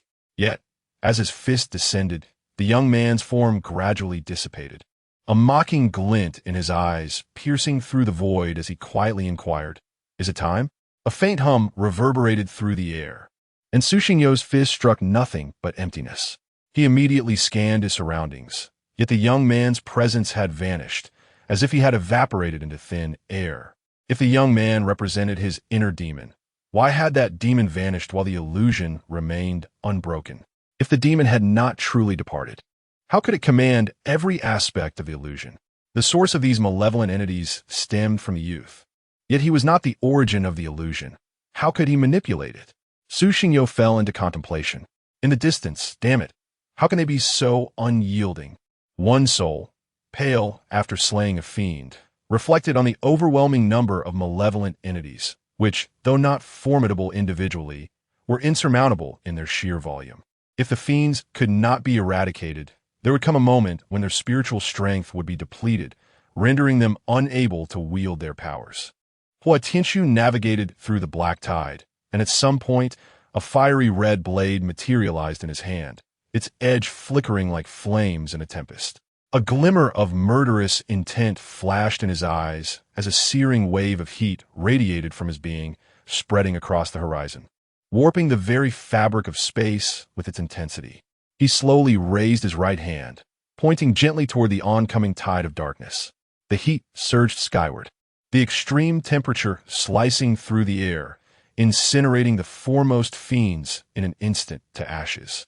Clouds of gray dust rained down from the sky, accompanied by a deafening roar, as the malevolent entities within a 100-meter radius were utterly consumed by flames. Unknown path, sequence 15, Emberblade. Everyone, steady yourselves, stay close, and assist one another. In a single strike, hundreds of malevolent entities from the realm of dust were obliterated, yet in the very next moment, hundreds more surged forth to fill the void, with a relentless tide of evil approaching from the distance. After enduring a protracted battle, the toll on all was immense. The most favorable circumstance now was for everyone to draw closer together, enabling mutual assistance in critical moments. Young Master Hua, we shall heed your command. Speak boldly, and we will respond to your every call, shouted a youth of approximately 25, his voice resonating like thunder as he annihilated the adversaries in his path, reducing them to mere fragments of flesh. We trust you, Hua Tianxiu, affirmed the eldest member of the Jingxin Pavilion with a solemn nod. Very well, everyone gather around me and form a circle, striking outward simultaneously. As Hua Tianxiu's words echoed, the remaining 21 individuals surged from various directions, carving a bloody path through the sky as they relentlessly vanquished the malevolent beings, swiftly converging. Soon, they stood back to back, encircling one another and unleashing their intricate patterns, engaging in fierce combat with the entities above. A kaleidoscope of energy illuminated the heavens, swiftly extinguishing countless lives of the wicked. Su Xingyo, observing the relentless struggle of his companions from afar, ceased his search for the youth and instead hastened forward, a glint of resoluteness flashing in his crimson eyes. He summoned all his spiritual energy, raising his right hand gently, a crisp sound resonating amidst the tumult, echoing in the ears of all present. With a resounding hum, it reverberated within the minds of countless malevolent beings, like thunder striking deep into their souls. The entities, previously quick to replenish their ranks after suffering losses, found themselves unable to do so within a span of moments. Not a single one reappeared within a radius of several dozen meters. Hua Tianxiu's gaze shifted to the horizon, where he beheld the malevolent beings, their heads swelling grotesquely as if poisoned, before exploding like ripe watermelons. Chunks of brain matter mingled with blood rained down from the sky, causing a noxious stench to permeate the air for hundreds of meters. It was not an isolated incident. Surrounding them were multiple occurrences. As the heads of the outer circle of malevolent beings detonated simultaneously, dark, viscous blood splattering across the sky. The heads of these entities erupted like fireworks in the firmament, and in an instant thousands perished. Rebirth. Hua Tianxiu immediately spotted Su Xingyo from afar, his eyes reflecting newfound admiration. Indeed, those who came to the Jingxin Pavilion were no ordinary individuals. This eradication of malevolence granted the group a precious respite of over 10 seconds amidst their relentless assaults. Apologies, but this is the extent of my power for now, Su Xingyo remarked, his complexion pale as he sighed deeply. This strike was the pinnacle of his current abilities, having completely drained his spiritual energy, rendering him incapable of further intricate maneuvers. Fear not, the rest is in our hands. Su Xingyo suddenly realized that the 22 individuals from afar had vanished. Turning back, he found himself enveloped within the protective circle of his companions. Yet, the replenished malevolent beings surged forth once more, and after a brief intermission, a new round of onslaught had already commenced. Why is it that within my heart, an unfamiliar sentiment has begun to stir? Mumu Su Xinggao, at your age, possessing such formidable prowess is sufficient cause for pride. Now, we shall protect you. The eldest awakeners chuckled lightly, unreservedly employing their sequence patterns to sweep away the approaching malevolence. Your talent is truly remarkable, exclaimed Hua Tianxiu, his eyes brimming with admiration as the crimson blade soared across the heavens, dispatching malevolence from a distance of 10 meters. Just as the onlookers deemed the malevolence to be of little threat, the void suddenly fractured, and a dark purple blade surged forth, descending from the ether, aimed directly at Su Xingyo. An overwhelming pressure instantly subdued the crowd, causing the countenance of every individual present to shift dramatically. Even Hua Tianxiu gasped in disbelief. The realm of merging heaven. Su Xingyo felt his blood run cold, rendered motionless as he helplessly watched the purple blade descend. In that moment of despair, the eldest awakener suddenly materialized above Su Xingyo, as if traversing a celestial path, defying gravity amidst the howling winds. Get away from him! His eyes sparkled like emeralds, and with a fierce thrust of his right fist, the heavens trembled as it met the blade. Dawn, he can. Chapter 45. The shattered soul, thunderous roars erupted in the air as fierce collisions filled the atmosphere, and the aftermath of the battle surged like a tempest. Hikan's soul flickered beneath the relentless wind, resembling a fragile flame, swaying incessantly. Senior, Su Xingyo, uncertain of the name of the one shielding him from the assault, shouted out in a moment of urgency, mimicking the cries from novels and films, his expression grave. Hikan bellowed with all his might, striking the purple blade with his fists until it shattered, countless fragments scattering through the sky like broken crystals, shimmering brilliantly in the sunlight. Undeterred, Hikan gazed intently at the heavens, where a shadowy figure clad in dark violet, wielding dual blades, emerged slowly from the void, each step causing the very fabric of space to tremble. After enduring a blow, Hikan's right arm felt increasingly insubstantial, as if it were on the brink of being severed. The malevolent entity's power had indeed strengthened. The residual flame of the great sword swept across the sky, revealing a pair of magnificent crimson wings that radiated brilliance, annihilating nearby fiends in an instant. Hua Tianxiu fixed his gaze on the encroaching malevolence, his voice cold and resolute. Moments earlier, he had sensed that the foremost fiends, once mere cannon fodder, were now at the pinnacle of the returning dust realm. with a multitude of fragmented fiends surging forth like a relentless tide from behind. The apex fiend, hovering above them, instilled immense pressure upon all present. What a formidable battle lay ahead. Yet, I firmly believe that Elder Zhang and the others possessed the means to prevail, caught inexplicably within this illusion. Not a single one of them laid blame on Su Xingyo, nor did they engage in any complaints, each prepared to fulfill their duty to slay the malevolence. This was the dawn, standing resolutely amidst the vast darkness, offering hope to all beings. At the Tranquil Heart Pavilion, no trifling individuals were present. Wu Lao, what shall we do? Our attacks cannot penetrate the illusion. Zhang Qianga attempted once more to strike the barrier, only to discover that his efforts could merely pass through the surface, unable to make contact with the essence of the illusion. The 23 disciples of the Tranquil Heart Pavilion, in their hearts, were all considered their own, the future of dawn, with the strongest among them having reached the pinnacle of the melding heaven realm. These individuals, when compared to other awakened beings, were all exceptionally gifted. Losing even one would spell a grievous blow to dawn. More critically, while dawn could fall in battle, it must not perish within the illusion. The fiend slain within the illusion could not affect reality, yet death within the illusion would reverberate back to the self. If a soul were to perish in the illusion, whether it still lived in reality remained unknown to anyone. Let me ponder. There must be a solution. Even the usually composed Wu Lao felt a pang of anxiety. If he were within the illusion, the fiends assailing the disciples of the Tranquil Heart Pavilion would be utterly trivial, easily obliterated with a mere gesture. Yet, the pressing issue was that he could not enter the illusion, forced to watch helplessly as the disciples charged into battle, witnessing their soul's power gradually diminish. At any moment, they could become mere prey, unable to wield their sequences, left at the mercy of the fiends. Within the illusion, He Can and the malevolent entities collided fiercely, engaging in an intense battle amidst the heavens, their spiritual energies cascading down like the Milky Way. Under the leadership of Hua Tianxiu, the others had commenced their struggle against the fractured realm's malevolence.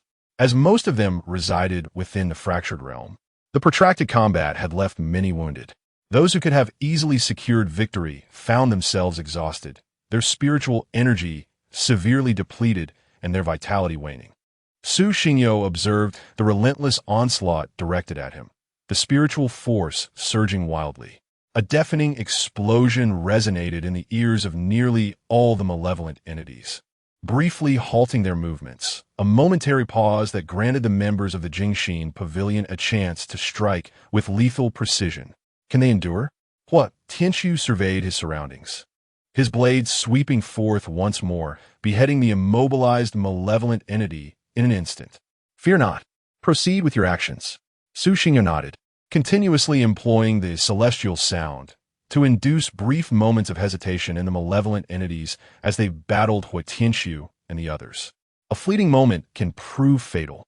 Above, the clash between He Can and the malevolent entities intensified, the sky erupting with countless explosions akin to blooming fireworks. Suddenly, from 100 meters away, a cerulean spear erupted from the void, hurtling towards Su Xingyo with unimaginable speed. Its overwhelming force pierced through the air, tearing it apart as a tempest arose, unleashing a cacophony of howls. What? Su Xingyo barely had time to react when he discovered the spear had already reached behind him, evasion impossible. As he braced for the impending impact, a figure suddenly materialized behind him, engaging in a fierce collision. Focus! He Can's roar echoed through the heavens. Yet he was simultaneously battling another malevolence while intercepting this spear. Even he found it impossible to resist. His fists radiated blinding light, steadfastly blocking the spear as they clashed in the air without yielding an inch. At that moment, a violet blade surged behind He Can, conjuring a fierce wind, charged with terrifying kinetic energy, drawing a straight line across the sky, arriving in an instant. Intense pain engulfed He Can's spirit, his essence flickering like a candle wick swaying in the wind. In the eyes of the onlookers, He Can's spirit was cleaved in twain. Even if my soul shatters, I shall obliterate you entirely. With Hekan's thunderous roar reverberating through the skies, emerald light engulfed the two malevolent entities of the fusion realm. Reality. Hekan. Zhang Xiang's eyes were bloodshot and crimson, his hoarse voice resounding within the room. As their teacher, he could only watch helplessly as his students charged into battle, feeling a profound sense of helplessness gnawing at his heart. How infuriating! Is there truly no way?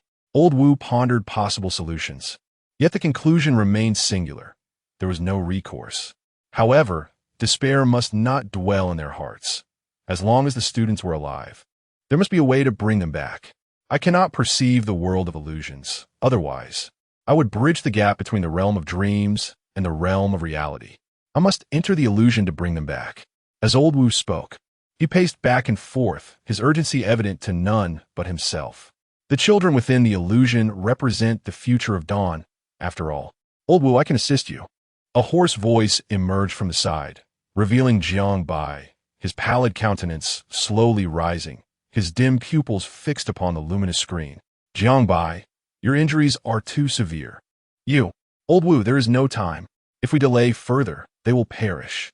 I can only send one person into the illusion. It must be me. Old Wu, give me your hand. As Jiang Bai grasped Old Wu's hand tightly, his right hand gently pressed against the light screen.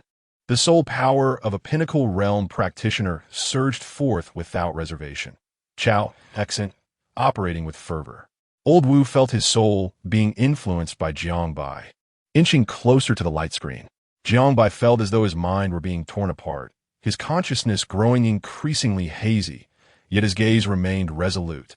Fixed on the luminous screen, enduring immense suffering, he pressed his right hand forcefully against the light screen. This time, instead of penetrating it, his hand transformed into a colossal force, pushing into the illusion. In that moment, it seemed the illusion was no longer a mere fragment delineated by Chao Hexen, having long been commandeered by another. As he made contact, a turbulent energy within the illusion surged forth, fiercely assaulting both his and Old Wu's souls. Jiang Bai, do not overexert yourself. I can manage. Old Wu, I entrust this to you, Jiang Bai murmured softly, drawing all the chaotic energy into his mind. Under the nearly frenzied turmoil of the illusion, his soul was gradually torn apart, akin to stones being fed into a crusher, reduced to mere dust. His gaze became increasingly vacant, his grip on Old Wu's hand slackening, his head bowed, yet he repeatedly uttered a single phrase. We can win, we can win, we can win, we. Chapter 46. Illuminating the Illusion. He can. Hua Tianxiu, grasping an ominous head in his left hand, gazed wistfully at the sky, where Hekan's soul was gradually dissipating, resembling a shimmering point of light in the starry expanse. Tianxiu, the rest is in your hands. He can let out a hearty laugh, seemingly unafraid of death, allowing his soul to fade away bit by bit. Since enduring that fateful blow, Hekan had exerted nearly all his strength, ultimately exhausting his final reserves to slay the two malevolent entities before his essence evaporated. Now, there were no longer any peak entities from the realm of fusion, only those of the fragmented realm. These little creatures should be manageable, right? Fear not. I shall protect everyone with my life. Hua Tianxiu nodded, and centered around his soul, an overwhelming wave of murderous intent surged forth, enveloping the arena. All the disciples of the Tranquility Pavilion felt a chilling pressure that sent tremors through their very souls. I understand, Su Xingyo murmured, as the resonant hum surged through the minds of the wicked entities, causing their bodies to momentarily freeze before being swiftly dispatched by Hua Tianxiu and his companions. Those entities of slightly weaker realms, like the dust-returning entities, met their demise with shattered skulls. He realized that had he not sought to save him, he would not have been injured, and without injury, there would be no death. His own power felt pitifully inadequate, relegating him to the shadows of others, basking in the shade they provided. As he beheld the final smile of Hekan before his disappearance, he instinctively clenched his fists, pouring forth his soul's power unreservedly, vowing to hunt down every wicked being present. Amidst the carnage, the sky darkened abruptly, a dark purple fissure seemingly torn open by unseen hands. expanding from a mere 2 or 3 meters to 100. A chilling, sinister aura emanated from the rift, as if it were a portal to the depths of hell. The oppressive weight bearing down on them like a towering mountain. The tsunami of pressure struck terror into the hearts of all. Huatianchu's countenance changed drastically, his body frozen as if time had halted, unable to move beneath the crushing force. Su Xingyo found himself similarly immobilized, unable to invoke even the sequence patterns, as though a higher dimensional being loomed over them, ready to obliterate them with a mere flick of its wrist. Entities from the celestial realm, the realm of all things. In the realm of eternal life, it seemed they were doomed today. Huatianchu's words echoed like a death knell in their ears. The gulf separating them from these formidable entities was insurmountable. For these beings, extinguishing their lives was as effortless as squashing an ant. A profound despair rapidly spread among the group.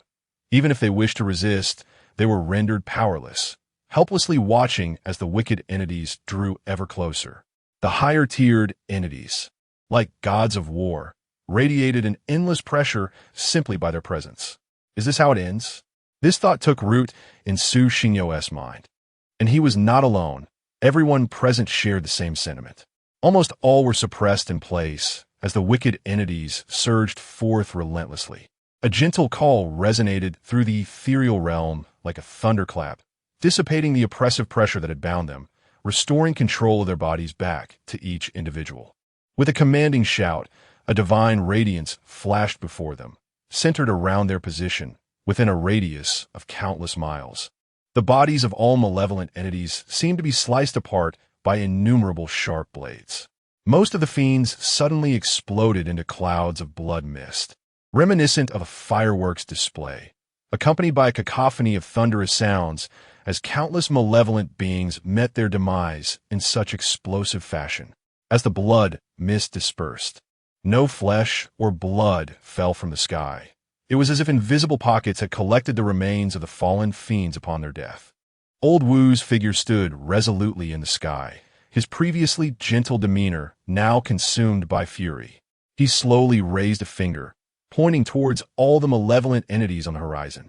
In that instant, the fiends shattered simultaneously, regardless of their realm or location, exploding into clouds of blood mist within the entire ethereal realm. Children, we are going home. As Old Wu's finger pierced through the fabric of space, the illusion shattered into countless fragments, drifting in a void. This gesture bridging the ethereal realm and the realm of reality. Old Wu took the lead, followed closely by Su Xingyo and the others. As they stepped into a tunnel formed by myriad fragments of space, traversing this dimensional passage, the previous environment faded behind them. Beyond this tunnel, the fiends were vanishing at an astonishing speed. No one understood how they perished, only that their bodies inexplicably exploded. Old Wu, Huatianchu greeted, his complexion notably pale. After prolonged combat, his spiritual strength was nearly depleted. Had Old Wu not appeared, his soul might have been torn asunder. No need for further discussion. We shall speak of He-Can's matter later. Old Wu raised his hand to silence their chatter. Su Xingyo trailed at the back of the group, still in awe of Old Wu's formidable power. He had heard Huatianchu's words and was aware of the emergence of an everlasting realm fiend. Yet that fiend had only survived a brief moment before being effortlessly vanquished, bursting into a cloud of blood mist. Just how formidable was Old Wu's true strength? If he could easily subdue an everlasting realm fiend, it was likely his true power had already transcended that realm. As Su Xingyo gazed ahead, he noticed a thin veil of pale purple. Uncertain of what was unfolding, he simply knew that upon passing through the membrane, his soul returned to his body. An unprecedented wave of weakness washed over him. Opening his weary eyes, he looked around to see the disciples of the Tranquil Heart Pavilion awakening one after another. Their faces ashen, hands bracing against the ground, on the verge of collapsing. After such protracted combat, everyone was severely drained, their bodies having long exceeded their limits. Maintaining consciousness was already a feat when Su Xingyo turned around. He was struck by the sight of a figure sitting cross-legged, head drooping, causing his pupils to constrict sharply, as if his throat had been seized, rendering him speechless. Zhang Xiang crouched beside Jiang Bai, his expression one of desolation. What has transpired? Su Xingyo finally croaked after a long silence. He is Jiang Bai, and he is a hero. The soul of old Wu has long returned. As he approached Su Xingyo and gently patted her shoulder. Go, what's wrong?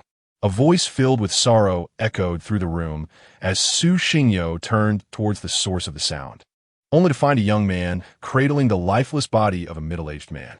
The majority of those present gathered around, tears streaming uncontrollably from the corners of their eyes. PCA was at peace in his eternal slumber, a faint smile still gracing his lips. Trembling, Su Xingyo moved closer to the young man and slowly crouched down, asking, "May I know his name?" Had it not been for PCA shielding him from harm, perhaps his soul would have been torn apart. And among those who now lay unresponsive, he might have been one. PCA, we usually call him Ge. The young man raised his tear-filled eyes. They have not perished. They have merely transformed into starlight, illuminating the dim world of mortals. Chapter 47. A person like me indeed. Brother, he must still be with us. No matter where we go, he will always be by our side. He has merely departed for a realm devoid of troubles. Look, a young man exclaimed, pointing out the window with excitement. The fiery orange sun hung low on the horizon, resembling a dying ember, casting the clouds in layers of delicate gold, akin to a flowing oil painting. It was as if Kan and Jiang Bai had painted them a breathtaking masterpiece in the heavens before their departure. Kan has simply journeyed to paradise, liberated from the burdens of the mortal world. Calm, as Hua Tianxu was, he could not help but feel a pang of emotion, his expression tinged with melancholy. He gently patted the young man's shoulder in a gesture of comfort. Su Xingyo stood frozen, realizing that throughout this ordeal, no one had placed blame upon him. No one suggested that his inner demons had led to the demise of Kan and Jiang Bai. Not a soul mentioned it, treating it merely as a tragic accident. Yet, this only deepened his sense of guilt, causing his head to lower involuntarily. If only he could vanquish that heart demon. Or if it had never existed, perhaps this tragedy could have been averted. Old Wu cast a meaningful glance at Su Xingyo and spoke. Please keep today's events confidential. Do not let it escape our circle. As he spoke, he gently raised his hand, causing the bodies of Jiang Bai and Kan to float slowly. Hyun Yi, come with me. The rest of you. Today's lesson concludes here. You are dismissed. Zhang Qianji's gaze was clouded and dim. He unscrewed the flask from his waist and gulped down a mouthful of liquor, following old Wu as they both vanished. Sore. After a long silence, Su Xingyo finally spoke, attributing the day's events to the illusion created by his inner demons. I know what you are thinking. Today's misfortune is not your fault. Hua Tianxu suddenly patted Su Xingyo's shoulder, offering him a reassuring smile. How could you know whether it was indeed your heart demon? I have never encountered a method that can influence reality through an illusion. You have only just entered the dust realm. Even if it were your heart demon, you would be powerless to act. However, the heart demon test is part of the entrance evaluation for the Tranquil Heart Pavilion. Ultimately, this was merely an accident. None of us are unscathed by what has transpired, so do not bear the burden alone. Brother, do not feel guilty. None of us could have anticipated today's events. Brother, he is gone, and so is Teacher Jiang. We are all suffering. Yet, you need not shoulder all the blame. Another student of the Tranquil Heart Pavilion chimed in. If you truly feel remorse, transform that guilt into motivation to eradicate more evil in the future. Hua Tianxu nodded in agreement. Su Xingyo looked at the enthusiastic crowd, his eyes unknowingly moistening. I understand. I will carry both of them forward with me. Su Xingyo managed a faint smile. Old Wu declared that today's lesson was concluded, and he would take Su Xingyo to familiarize him with the Tranquil Heart Pavilion and show him to his dormitory. Hua Tianxu took Su Xingyo's hand and led him towards the staircase, while the others, exhausted, began to leave, intending to return and rest. Tranquil Heart Pavilion. Basement. In the dimly lit center of the room stood a colossal pale golden stone, connecting the ceiling to the floor. The interior was desolate, with only 3 figures present. Elder Wu slowly raised his hand, pointing at the golden stone and gently shaking it, the faint sound of friction echoing throughout the chamber, revealing delicate engravings upon the stone surface. When Elder Wu ceased his movements, Two names emerged at the lower part of the monolith, Hekan and Jiangbai. Above their names, an intricate web of countless others was etched, each name bearing a story. In Elder Wu's gaze upon the stone, there was an added measure of reverence. "What is this place?" Su Xingyo inquired, lifting his gaze to the golden stone, its surface densely adorned with names resembling runes, covering nearly half of its expanse. Not long ago, while conversing with Hua Tianxiu and others, he had been unexpectedly brought here by Zhang Qianga and Elder Wu, departing under the puzzled stares of those around him. Each name inscribed here belonged to an awakener who had perished during the dawn operation. Individuals who had once dedicated their lives to this luminous world. Now, the names of Hekan and Jiangbai should also be inscribed. Elder Wu remarked softly. Su Xingyo scanned the names on the stone, his gaze imbued with respect. Countless individuals, unseen by the world, had sacrificed their lives in relentless battles to protect the ordinary lives of others. In this moment, Su Xingyo seemed to comprehend that the dawn was not as simple as it appeared. It was imbued with profound emotions. Figures like Li Changqing and Yu Tianshu had once been burdened with guilt for failing to save ordinary people. Did he, harboring resentment, truly have a right to join the dawn? Or rather, was he prepared to dedicate himself for the sake of all beings? Do I even deserve to join the dawn? He pondered aloud. Zhang Qianga and Elder Wu appeared taken aback by his sudden remark, their expressions momentarily faltering before returning to normalcy. "What do you think my intention was in bringing you here today?" Su Xingyo briefly contemplated, a multitude of thoughts flashing through his mind, each one dismissed in turn. The room fell into a brief silence, and after a long moment, he replied, "I do not know. I hope that when you leave the Tranquility Pavilion, you'll have found the answers you seek," Elder Wu sighed. Understood. A glimmer of light sparked in Su Xingyo's eyes. Even if he was not yet prepared to sacrifice himself for all beings, he would carry forth the strength of Hekan and Jiangbai. Perhaps there would be times when he would not risk his life to save others, but he vowed to eradicate the malevolent forces that plague this world. Moreover, starting today, you shall join the Tranquility Pavilion and commence its courses. Prior to this, I have transferred your tutelage to Teacher Zhang. In addition to completing the daily mandatory courses, you will also need to undertake the assessments assigned by Teacher Zhang. Su Xingyo turned to see Zhang Qianga, who was continuously pouring himself wine, the stench of alcohol wafting in the air. "Very well, I shall fulfill all of this." Su Xingyo nodded, a glimmer of brilliance flashing in his eyes. From this day forth, he would double his efforts, for he believed that one day, his pace of growth would surpass the imagination of anyone. "Yan Yi, I leave it to you." After old Wu patted Zhang Qiangu on the shoulder, he vanished like a wisp of wind. "Rest today. I shall await you in the cleansing room at 6 o'clock tomorrow morning." The cleansing room? Zhang Qiangu cast a glance at Su Xingyo, taking a sip of wine as he walked. "It's the white room where you awaken." Once the two departed, Su Xingyo found himself alone in the underground chamber. He wandered over to the golden giant stone, reaching out to touch its cold, slick surface, which emanated a faint energy like warm vapor. Every name inscribed upon it collectively upheld the resplendent world of ordinary people. At the base of the stone, 3 large characters were etched. Monument of all beings. Chapter 48, Climbing. Tranquil Pavilion, Dormitory. Su Xingyo reclined on his bed, gazing out at the vast night sky, adorned with stars that shimmered like delicate veils. "Xingyo, are you certain that Zhang Lao is your teacher?" asked Hua Tianxiu, eyes closed, his tone understated. The room was modest, with their beds positioned on opposite walls. A pale yellow round table at the center, and a few bedside cabinets in the dim corners, each holding pots of fresh flowers that released a subtle fragrance, permeating the air. "Yes, when I visited today, your expressions seemed to suggest a fear of Zhang Lao." "Why is that?" A fragment of memory surfaced in Su Xingyo's mind. The astonished faces of everyone when they learned he was under Zhang Lao's tutelage, a moment he could not forget. Zhang Lao was both the most amiable and the most challenging teacher at the Tranquil Pavilion. Hua Tianxiu smiled wryly. "What do you mean?" His response left Su Xingyo bewildered, as it seemed entirely disconnected from his query. "You will find out tomorrow."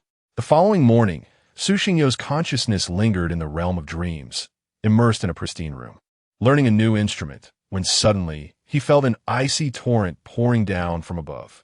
He barely had time to bid farewell to the elder before his awareness was forcibly jolted back to reality. With a swift motion, Su Xingyo sat upright, the biting cold enveloping him, the soft white sheets now feeling heavy, and his clothes and pillow completely soaked. "Who is it?"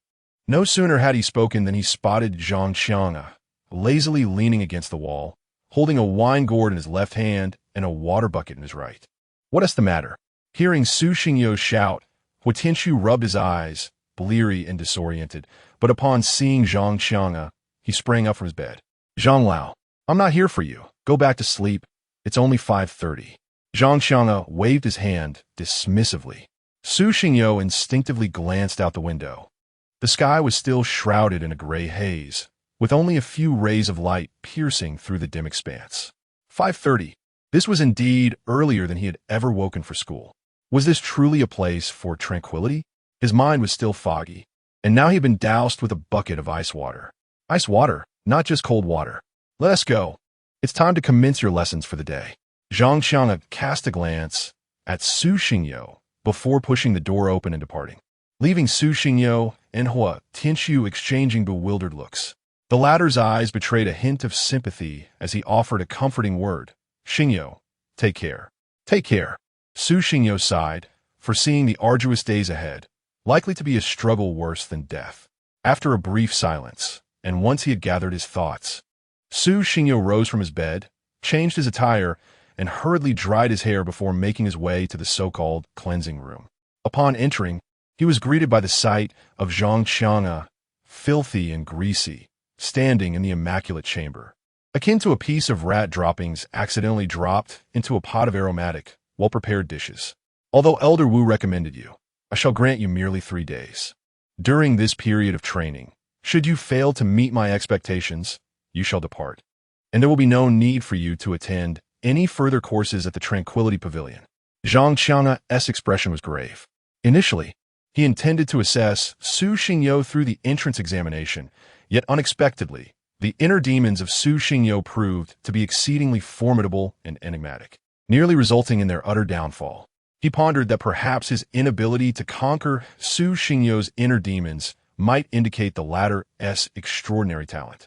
Historically, those with powerful inner demons have displayed remarkable innate abilities. He had intended to delve deeper into the nature of these demons, but Elder Wu dissuaded him from such thoughts, merely stating that clarity would emerge in due time.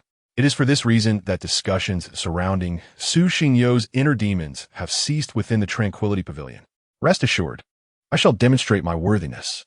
Su Xingyo nodded, a glimmer of determination flashing his eyes as he clenched his fists, unwavering in his gaze. "Very well, follow me." Zhang Xianga walked towards a mural on the wall and gently pressed upon the eye depicted within it.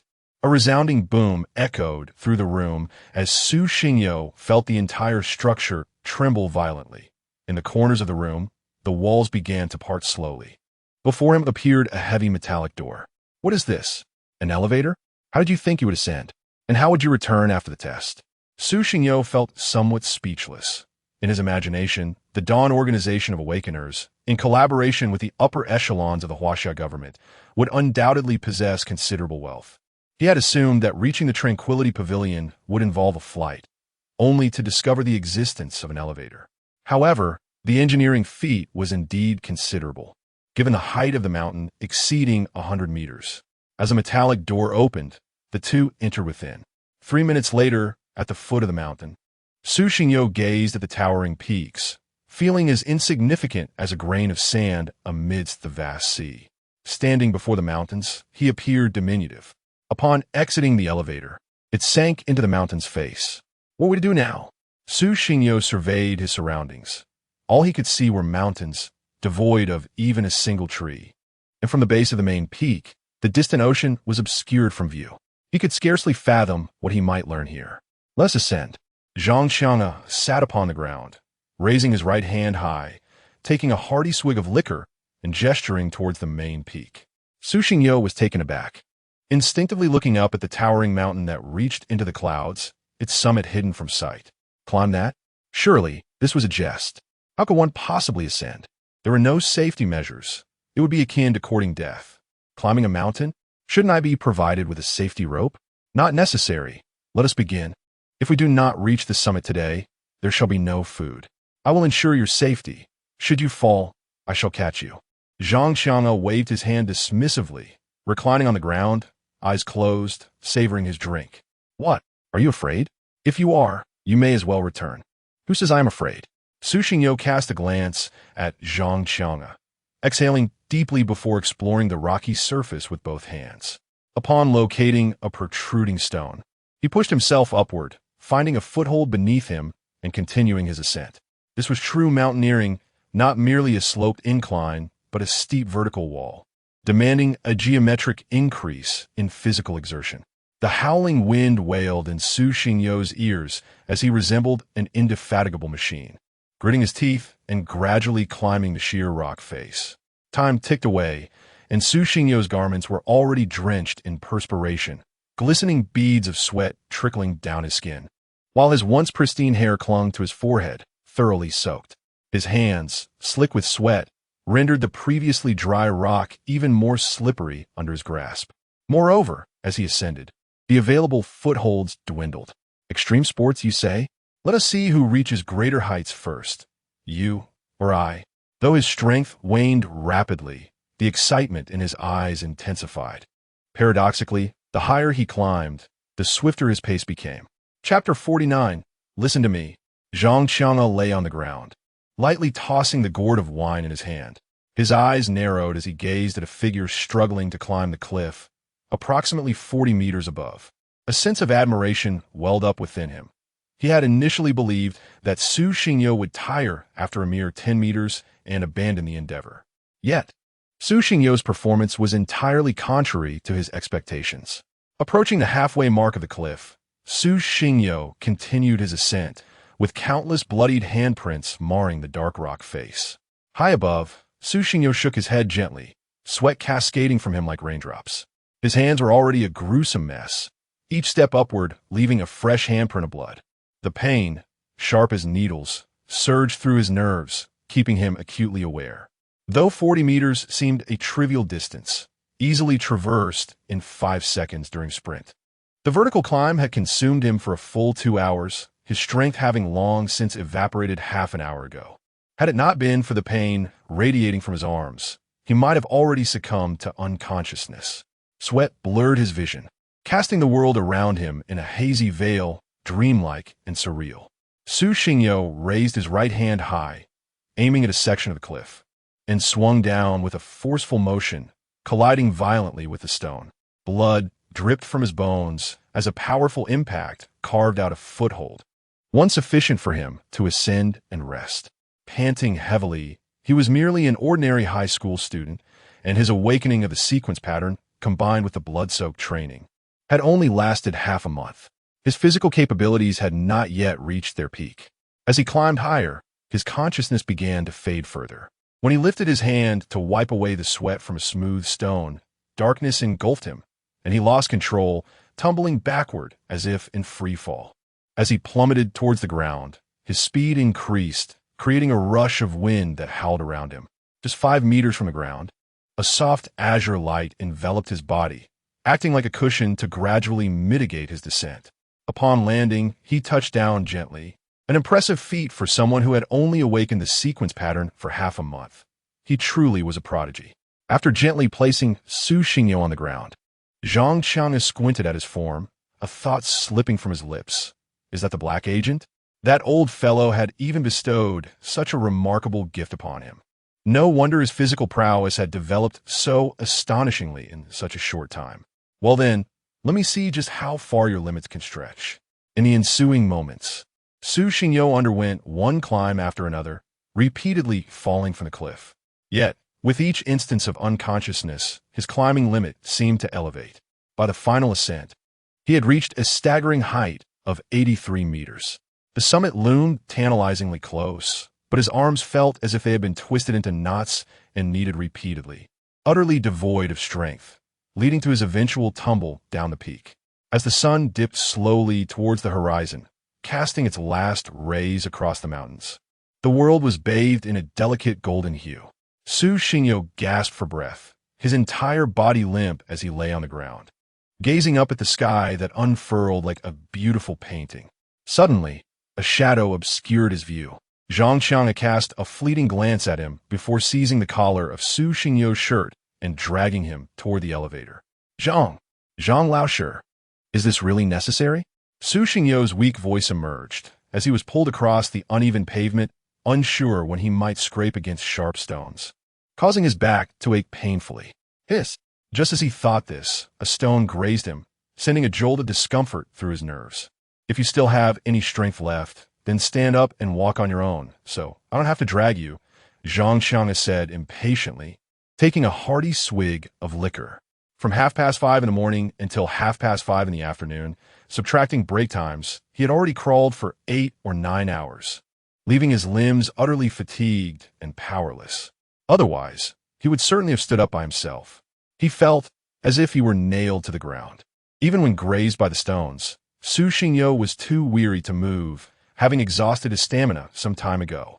Had he not been unable to grasp a protruding stone, he would have continued climbing, perhaps reaching the summit today. Zhang Qiang flung Su Xingyo into the elevator and pressed the button for the desired floor, initiating its ascent. Don't forget, if you don't reach the summit today, you won't have any food this afternoon. Su Xingyo grew increasingly speechless. Zhang Qiang, who seemed amiable, was quite cruel, dragging him along and withholding food. Was there no sense of justice? Moments later, in the dining hall of the Jingxin Pavilion, square tables were neatly arranged in the spacious room, where a dozen students sat at the tables, plates of fragrant dishes before them, engaged in lively conversation. What do you think happened to the junior today? We haven't seen him all day. Surely Zhang Laoshi hasn't disposed of him? A young man in casual black attire gestured animatedly, his brows dancing with enthusiasm. Mo Qing, here you go again. How many rumors have you spun about Zhang Laoshi over the years? Saying his son died in a car accident. That's why he drinks all day? Or that his daughter disobeyed him and got into trouble, ending up in a juvenile detention center, which is why he is so strict with us. The junior just arrived yesterday, and you're already weaving tales. Another young man replied, skepticism etched across his face. Lei Chong, don't be naive. It's been a whole day. We didn't even see the junior at lunch, nor did Zhang Laoshi. How can that be coincidental?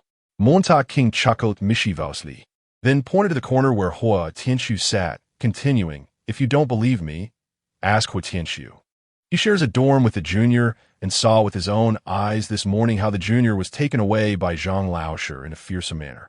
As he spoke, Mo Qing noticed Lei Chong frantically signaling him from across the table, his eyes blinking rapidly, even making low sounds, as if he was on the verge of speaking. Lei Chong, if you have something to say, just say it. Am I wrong? Zhang Laoshi is likely to have disposed of the junior, leaving no trace behind. What? Or did sand get in your eyes? Do you need me to blow it out for you? A whisper, as sinister as the Grim Reaper, echoed in Mo Qing's ears, causing her to stiffen in surprise. Like a robot, she turned her head slowly, her eyes wide with terror. Upon recognizing the visitor, her complexion paled noticeably. Mo Qing, you have a point. Do not eat lunch tomorrow. I shall accompany you for practice. Lei Chong, exasperated, covered his face. He had shown all the patience he could muster. Yet some individuals remained ungrateful. Zhang Lao, please listen to me. No need for explanations. I will come to find you personally tomorrow. With that, Zhang Qing hoisted Su Xingyo's body and tossed her onto the table beside Hua Tianxiu, gesturing towards Su. Your roommate cannot eat. You must feed him, lest he perish. The others in the cafeteria had already stifled their laughter to the utmost, and once Zhang Qing had departed, uproarious laughter erupted like thunder, gradually engulfing Mo Qing's face. Why didn't you say so sooner? Mo Qing glared at Lei Chong. Did you not listen? Lei Chong shrugged, his gaze shifting to the limp Su Xingyo on the table, his expression growing ever more vivid. What is going on? Did the junior truly faint? Chapter 50. Being played out, what is your condition? Hua Tianxiu inquired as he seated himself at the table where Su Xingyo lay, observing the youth drenched in perspiration. I'm fine, just unable to move. Su Xingyo managed a faint smile, gently shaking his head. Junior, is this what you call being fine? A figure suddenly appeared, taking a seat beside him. propping his head on his hands, surveying the scene with curiosity. I am all right. I haven't seen you all day. What on earth have you been up to end up like this? Old Zhang made me climb from the base of the mountain to the peak. At this revelation, everyone present gasped in astonishment. Wah, what did you say? Climb? Climb a mountain? Mo Qing's complexion shifted, his speech faltering.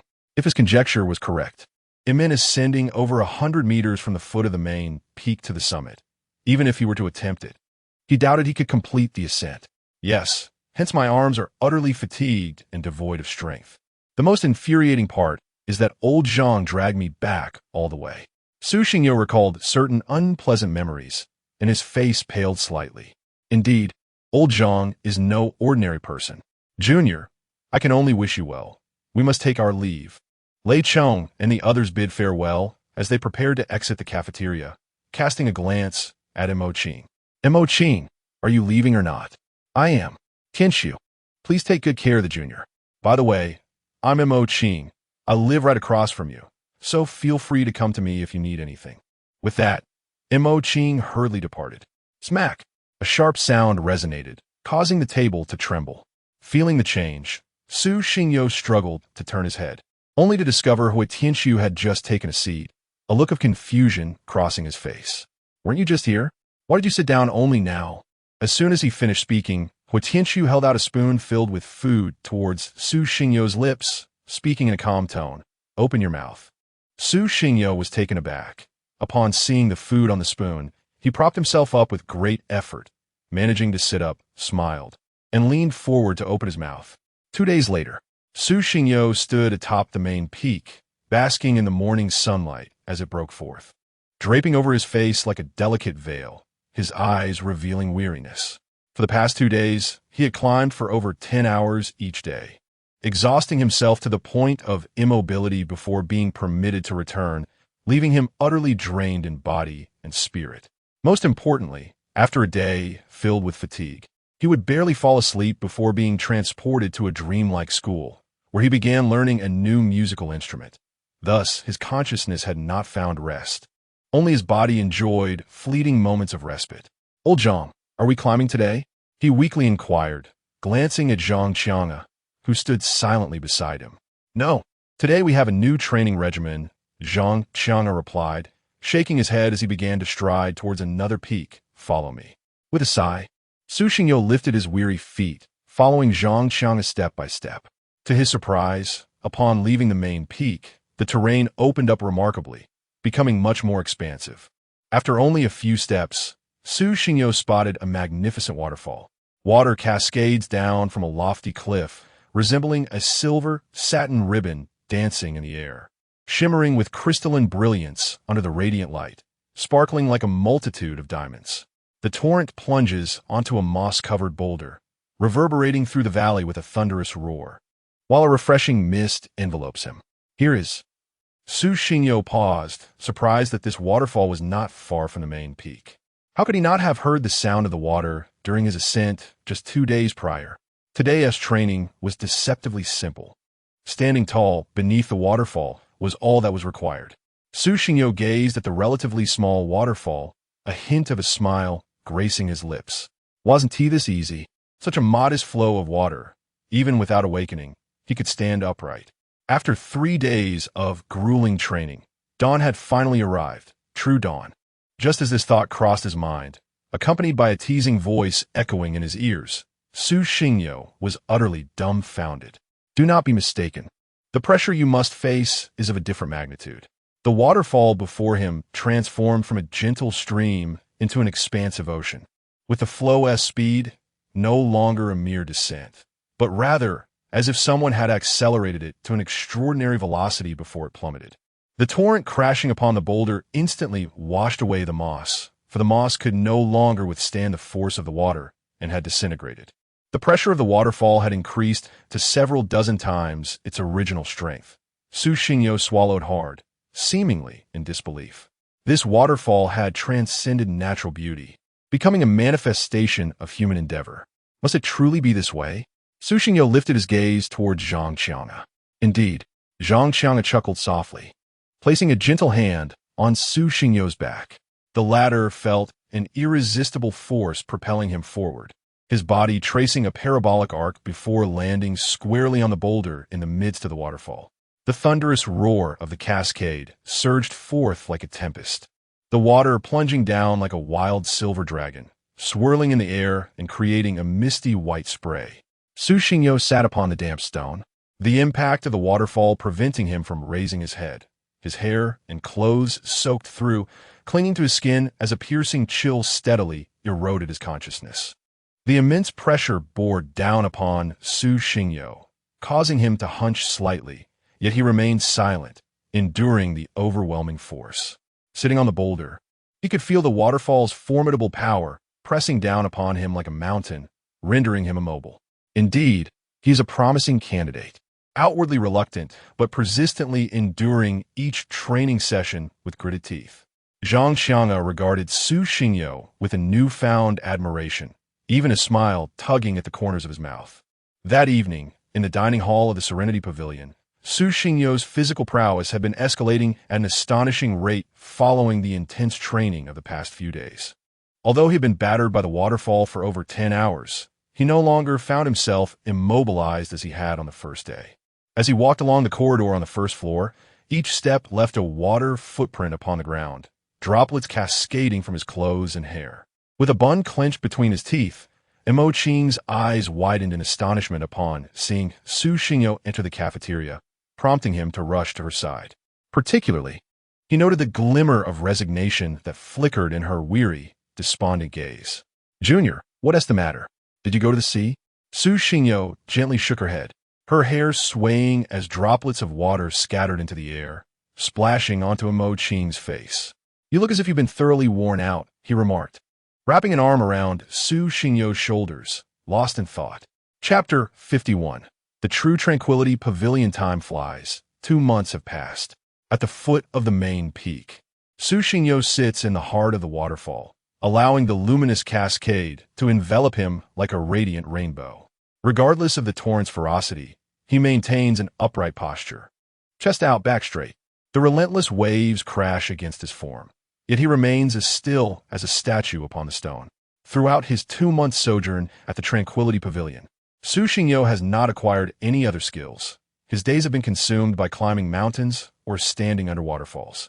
However, from another perspective, the acceleration of his physical prowess has been astonishing.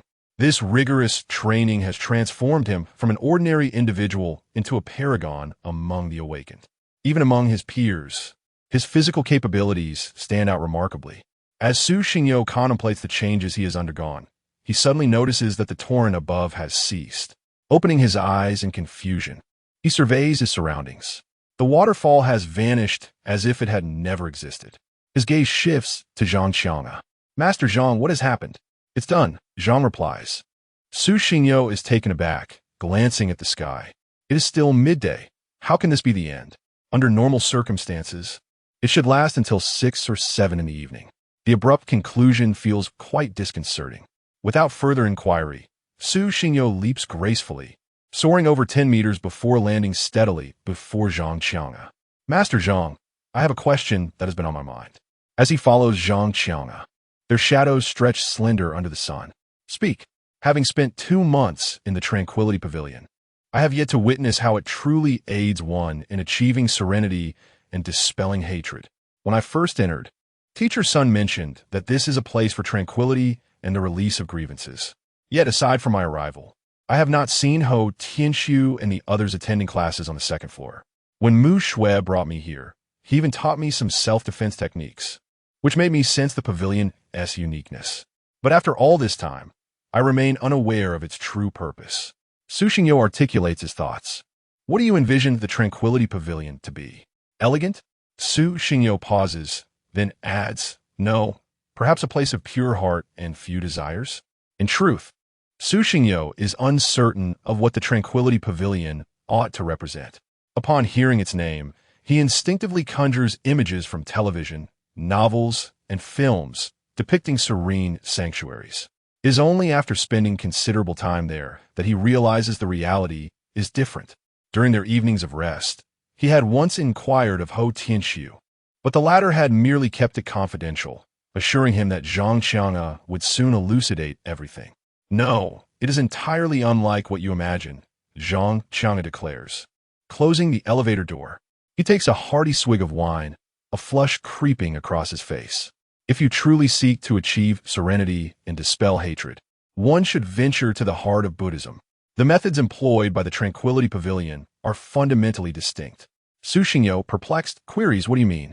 If enmity resides in your heart, then for 2 months, your days have been filled with mountain climbing, or resting, training, or traversing the path of training. And upon lying down, you fall instantly asleep. Do you believe there are other thoughts that could overshadow one's hatred? Zhang Qianga cast a glance at Su Xingyo before continuing. The purpose of our Tranquil Mind Pavilion is quite straightforward and practical, to keep you so occupied that you forget your animosities. Only when your mind is perpetually engaged in thought do you lack the time to harbor hatred.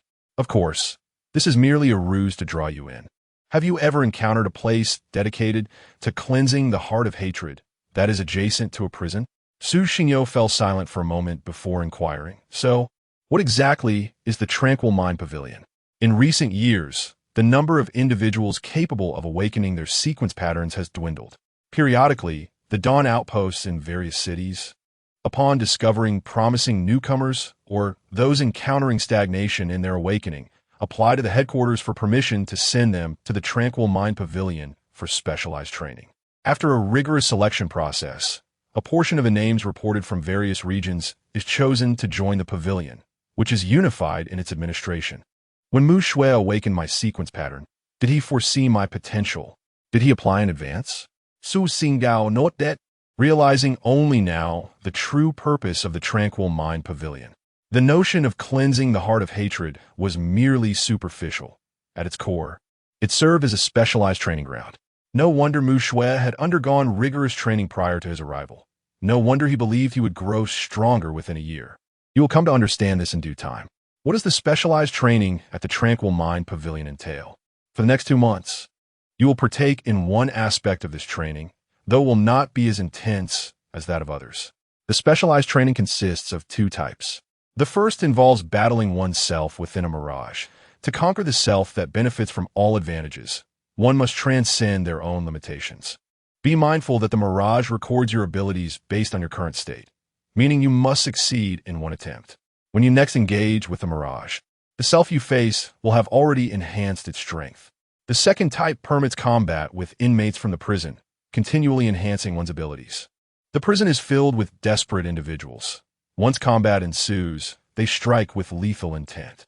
Under such pressure, only those who break through can survive. Su Xingao note that, having grasped the primary function of the Tranquil Mind Pavilion, yet one lingering question troubled him. I recall teacher Sun mentioning that besides the training arena upstairs, there are also 4 rooms for music, chess, calligraphy, and painting, along with various courses. What is the purpose of this? Upon hearing Su Xingyo's query, Zhang Qianga appeared to reminisce, a fleeting shadow crossing his eyes. After a moment, he replied slowly, the arts serve 2 purposes. First, to allow you to cultivate your spirit and wash away the bloodlust after the exhausting toll of battle. Second, to prepare you for unforeseen circumstances, enabling you to maintain composure amidst various obstacles. Various obstacles? Su Xingyo asked, perplexed. The first is understandable, but the second truly eludes me. Starting tomorrow, you will attend classes as normal, and you will understand then. By the way, each house, apart from the main peak, contains communal areas where you may interact with the inmates. You can apply for permission to explore these spaces. However, your current abilities are rather inadequate. It will be prudent for you to avoid the latter 2 layers of the prison. Generally speaking, for newcomers like yourself, a stroll through the first layer suffices. Very well. As the elevator doors opened, Zhang Qianga's momentarily gentle expression quickly darkened while he sipped his drink and departed. Su Xingyo let out a deep sigh. It seemed that his arduous 2-month training was finally drawing to a close. 2 months of relentless dedication, with each day stretching to 12 grueling hours, had elevated his physical prowess to an astonishing level. Watching Zhang Qianga's retreating figure, Su Xingyo instinctively clenched his fists, his eyes shimmering with determination. Just 4 more months. Chapter 52, Second lesson. A moonlit night, a gentle breeze caressed the half-open window, causing the curtains to sway like a delicate veil. Su Xingyo reclined on his bed, his eyes softly closed as he allowed his consciousness to delve into the ocean of his spirit. Beneath the azure sky and drifting clouds, Su Xingyo stood upon a tranquil sea, gazing upward at the ethereal characters materializing in the sky. Heavenly sound ability awakening progress, 60%. Instruments learned, Guzheng, Ulusi, piano. Pipa, Eru, Sheng, Bianzhong, Yangqin, Morinkur, Muhu Suona. Instruments yet to be learned, none. Final examination. Perform a breathtaking piece with the learned instruments. Status, activated. Upon reading these lines of text, Su Xingyo felt an overwhelming sense of confusion. Over the past 3 months of studying various instruments, it seemed as though someone had forcibly crammed the principles and mechanics of music into his mind. With over 100 instruments to comprehend, he had merely scratched the surface, possessing only the most rudimentary understanding of how to play and read sheet music. Observing the progress bar of heavenly sound, he noted that the final examination comprised a staggering 40% of his total progress. The most perplexing aspect was that he had no knowledge of the distinct abilities associated with each segment of the progress bar. Propping his head on his hands, he sat cross-legged on the water's surface, staring blankly at the lines of text. One thing was certain. With such a multitude of instruments, achieving mastery was essential to successfully complete the final examination. But what truly constituted a breathtaking piece worthy of such a title? Even now, he could not think of a single composition that could be deemed extraordinary, deepening his sense of frustration. As his thoughts lingered, a string of characters gradually emerged beneath the 3 columns of text, and with each additional letter, his astonishment grew. Heavenly sound, unlocked ability, absolute sound control.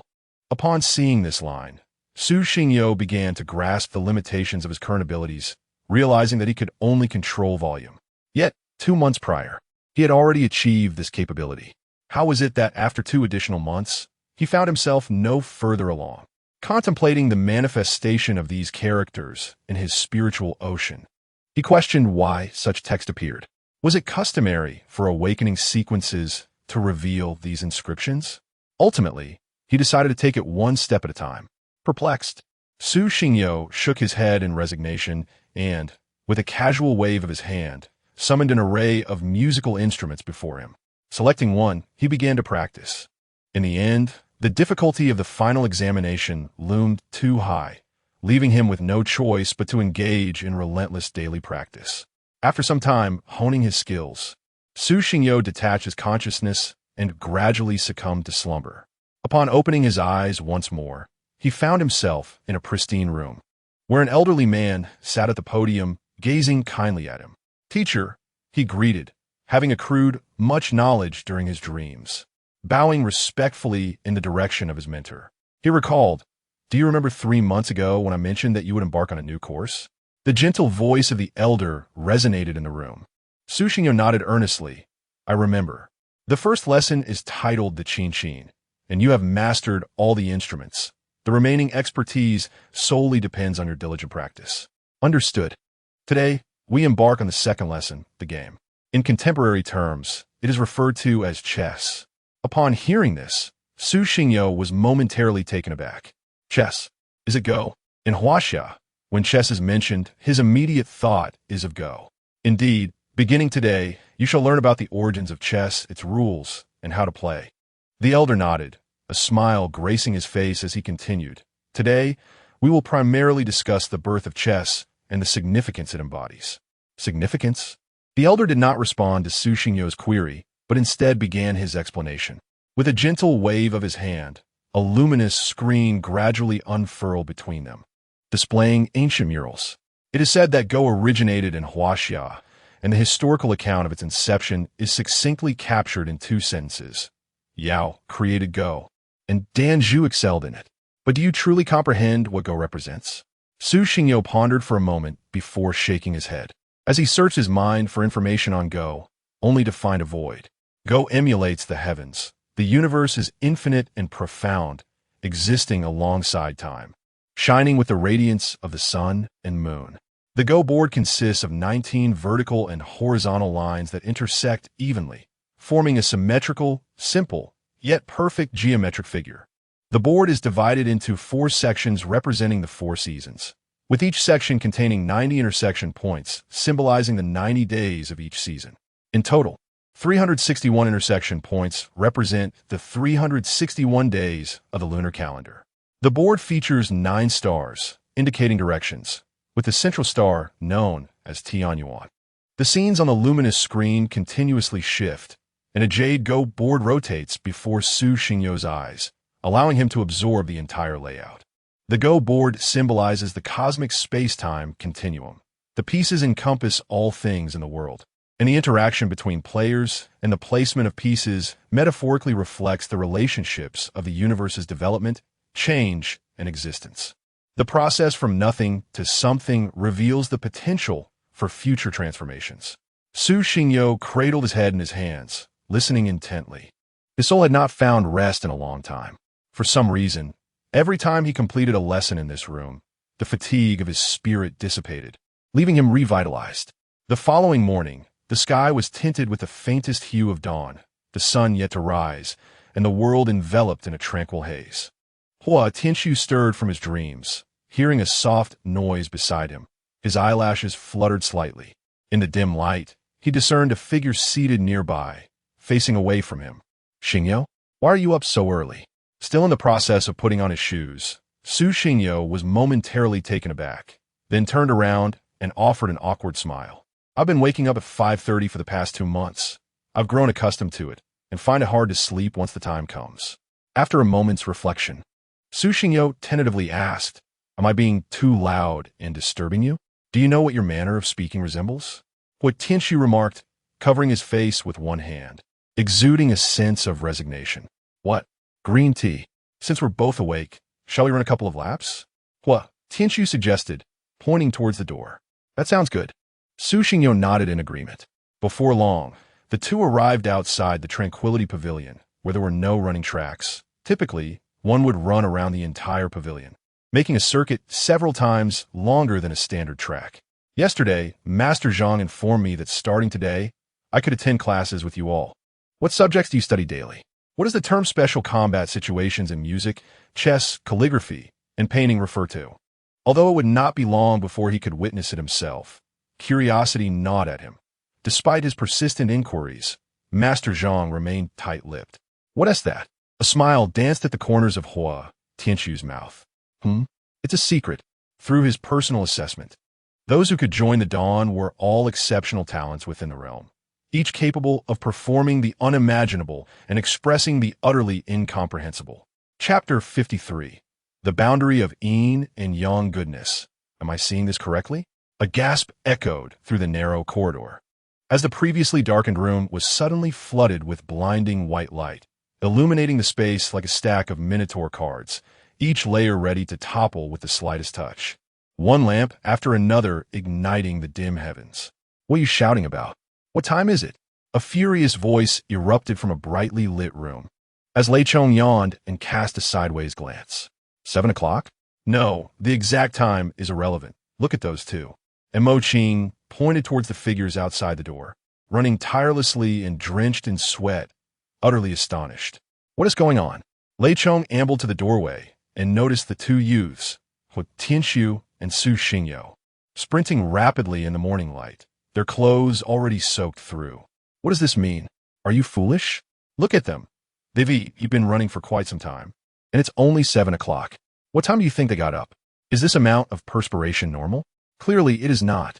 Mo Qing rolled his eyes, regarding him as if he were simple-minded. What do you mean? Don't forget, during the last assessment, you ranked 3rd from the bottom. If you don't put in the effort, you'll end up being fed to the fish by old Zhang.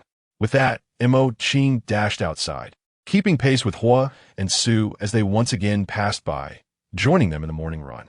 Lei Chong slapped his forehead, recalling old Zhang's ominous expression when punishing others, and shivered involuntarily. Without further ado, he too ran outside. Senior Mo, what brings you here? Su Xinggao, wiping the sweat from his brow, inquired upon seeing the 2 newcomers. If you remain inactive for too long, your body will rust. Agreed. At the entrance of the Tranquility Pavilion, more individuals awakened by Mo Qing's shout began to observe the four as they ran. Some joined involuntarily, while others merely followed suit. The two youngest boys in the Tranquility Pavilion became the first to rise and commence their training, their athletic figures subtly stirring the hearts of all who watched. Outside the cleansing room, Old Wu reclined in a lounge chair, humming a tune, his bamboo fan gently swaying. Thoroughly content. Xiange, did you see that? Every endeavor needs a leader. This little rascal has not disappointed my expectations. Ha ha ha. You, with your perpetually stern demeanor, instill fear in the students. When will you ever smile? A strict teacher produces exceptional students. If I relax, they will only push their advantage further. You 2 hours later. I can't go on. I'm utterly exhausted. Mo Qing quickly waved his hand, his face flushed, gasping for breath like someone suffering from asthma. Just a few laps. And you're already worn out? Lei Chong also halted, patting Mo Qing on the back. No, what are those two made of? Did they start before we began running? Are they still at it? Not long ago, many in the Tranquility Pavilion could hardly keep up, with several dropping out of the long-distance running group. While these two remain steadfast a bit longer. The number of those who persist now has dwindled to mere 6 individuals, among whom are the long-distance runners Su Xingyo and Huo Tianxiu. I find myself perplexed. It appears that after Tianxiu, our Jingxin Pavilion is to welcome yet another peculiar talent. In the beginning, Tianxiu only required 4 months to claim the top rank in our assessments. Lei Chong gazed at the two youths racing ahead, his eyes reflecting admiration. He then playfully draped an arm around Mo Qing's shoulder, grinning as he inquired, "What do you think? Shall we place a wager? Do you believe Su Xingyo will rank first in the next assessment? What shall we wager? Jingxin Pavilion does not have much to stake." "Ah, but we do," Mo Qing replied, a slight smirk gracing his lips as he whispered into Lei Chong's ear. "Isn't that rather inappropriate?" Lei Chong's expression turned quizzical as he tentatively questioned. "Now, that is what I call a bet." 10 minutes later, Su Xingyo and Huo Tianxiu finally came to a halt, strolling around the periphery of Jingxin Pavilion. After a grueling 4-hour run, Su Xingyo felt invigorated, as if every pore in his body had opened wide. In the past, he could barely manage 10 laps around the track. How had he managed 4 hours now? It seemed apparent that 2 months of intensive training had exponentially enhanced his physical capabilities and skills. To put it simply, he could now defeat his former self from 2 months ago with a single blow. Such is the disparity, such is the growth. Shall we dine? Huo Tianxiu, with a towel draped around his neck, wiped the sweat from his brow and nodded in agreement. After their meal, with classes commencing at 10 o'clock and only being 9:45, Su Xingyo found himself alone in the piano classroom, somewhat bewildered. He had long anticipated attending lessons alongside Huo Tianxiu and the others, only to be informed by Sun Qinghe that his progress in piano, chess, calligraphy, and painting was significantly lagging behind, necessitating solitary study until he caught up. Su Xingyo sighed, and as he awaited the arrival of the instructor, he immersed his consciousness into the sea of spirit, intending to practice the instrument he had recently learned. Once again traversing the sea of spirit, Su Xingyo was taken aback upon glancing at the sky, momentarily frozen in disbelief. An additional column had appeared next to the data section originally belonging to Tianyin, leaving him astounded. Boundary of yin and yang. Ability awakening progress, 0%. Completed learning chapters, none. Unfinished learning chapters. Rules of Go, basic tactics of Go, techniques of Go, fixed patterns and layouts. Game record 1. Game record 2. Game record 1891. Life and death problems 1. Life and death problems 2. Life and death problems 3. Life and death problems 1323. Final examination. Complete a match against a deity and emerge victorious. Status: not activated. Boundary of yin and yang. Unlockable abilities: none. Seeing the seemingly endless text in the unfinished learning chapters, Su Xingyo felt overwhelmed. What did this mean? Was there truly so much to learn about Go? More importantly, what on earth was this final examination? To complete a match against a deity? Are there even deities in this world? And to win, What madness is this? As for boundary of yin and yang, he was even more perplexed. What on earth was this? A second superpower? After all, the word ability follows closely behind, which is still somewhat comprehensible. When this line of text appeared, Su Xingyo felt as though he had acquired a certain extraordinary ability. After all, he had yet to hear from anyone that there existed individuals with a second sequence pattern. Upon seeing that the unlocked ability was none, Su Xingyo understood that only by advancing his progress would a corresponding ability manifest. He had been studying for over 3 months and realized that to enhance the awakening of his abilities, he could only learn from the elder in his dreams each night after falling asleep. Aside from the final examination, he was uncertain how to proceed. For everything else, it seemed sufficient to simply follow the elder's teachings. Given this perspective, it appeared that soon he would possess a second sequence pattern, which indeed filled him with anticipation.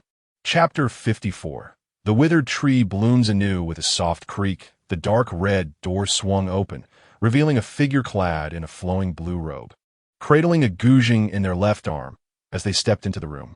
Su Xingyo's consciousness returned to her body, and she lifted her gaze to behold the newcomer. The individual appeared to be in their early 20s, yet emanated an innate aura of authority and elegance, reminiscent of a celestial being descending to the mortal realm, exuding an otherworldly charm with every gesture. With sword-like brows and starry eyes, their striking features resembled those of a scholar emerging from an ancient painting. Teacher Xiao. Su Xingyo immediately rose and bowed respectfully. Xiao Ranjin, their esteemed guzheng instructor, was known to be merely 23 years of age, yet possessed exceptional mastery over the instrument. In the outside world, Xiao Ranjin was a figure of considerable renown, having reportedly held a concert in a venue accommodating 30,000 people, where tickets were in such high demand that they became nearly impossible to procure, with scalpers driving prices to astronomical heights. The highest recorded price had reached an astonishing 300,000 for a single ticket. Su Xingyo could hardly fathom how a concert ticket could reach such extravagant valuations. "Greetings," Xiao Ranjin said as he settled cross-legged before her, placing the guzheng gently before him. His profound gaze met Su Xingyo's, and after a subtle nod, he began to speak. The room fell into an oppressive silence as the two exchanged glances, the atmosphere charged with an awkward tension. Su Xingyo swallowed hard, uncertain of Xiao Ranjin's intentions. As they maintained their silent standoff, the embarrassment palpable enough to dig a 3-meter pit with one's foot. "Are you Su Xingyo?" They both inquired simultaneously, causing the air to thicken with a renewed awkwardness. "You go first." "No, you go first." Their synchronized gestures and words created an uncanny harmony. "Teacher, please, you first." Su Xingyo insisted, gritting his teeth, desperate to alleviate the mounting discomfort. "Elder Wu mentioned your recent arrival, and that your progress in the 4 subjects of guzheng, chess, calligraphy, and painting is not in line with your peers. He instructed me to return and provide you with lessons." Xiao Ranjin exhaled, finally breaking the tension. "Understood." Su Xingyo nodded. Though the course was designated as guzheng, he was informed that only the guzheng would be taught, and the instructor might not cover the instrument he favored. "I hope you can forgive this limitation." Upon hearing this, Su Xingyo's expression turned peculiar. He questioned whether he was indeed the student, as the instructor's humility was unexpected. Perhaps it was a matter of habit from previous classes, leading him to instinctively perceive teachers as stern figures. "That will not be a problem. Let us begin, Teacher Xiao. Before we commence, I would like you to listen to a piece I will perform. Based on your response, I will tailor our lessons accordingly." As Xiao Ranjin's fingers lightly touched the strings of the guzheng, Su Xingyo sensed a shift in the man's demeanor once more. With a graceful flick of his fingers, the strings resonated in the air, the sound cascading like a gentle stream, delicate and soothing, yet profound and resonant. His slender, fair fingers danced over the strings, akin to ethereal forest sprites swirling amidst the trees, each contact eliciting a distinct melody. For reasons unbeknownst to him, upon hearing the guzheng's enchanting sounds, Su Xingyo felt a warmth rising within. His cheeks flushed, as if something was yearning to break free from within. As the mist dissipated into the air, the ethereal sound of the guzheng reverberated within the room, and Su Xingyo felt as if his very soul had departed from the tranquil pavilion. He found himself in a picturesque estate where every element radiated beauty. The mountains were clear, the waters were serene, and the birds sang sweetly amidst fragrant blossoms. Xiao Ranch's profound gaze was fixed upon Su Xingyo, a slight smile gracing his lips as his fingertips danced with life. Suddenly, the Guzhing's melody surged to a crescendo, cascading like a waterfall. Su Xingyo's body swayed in harmony with the music, as though he were one with the instrument, his graceful form captivating all who beheld it. What was happening?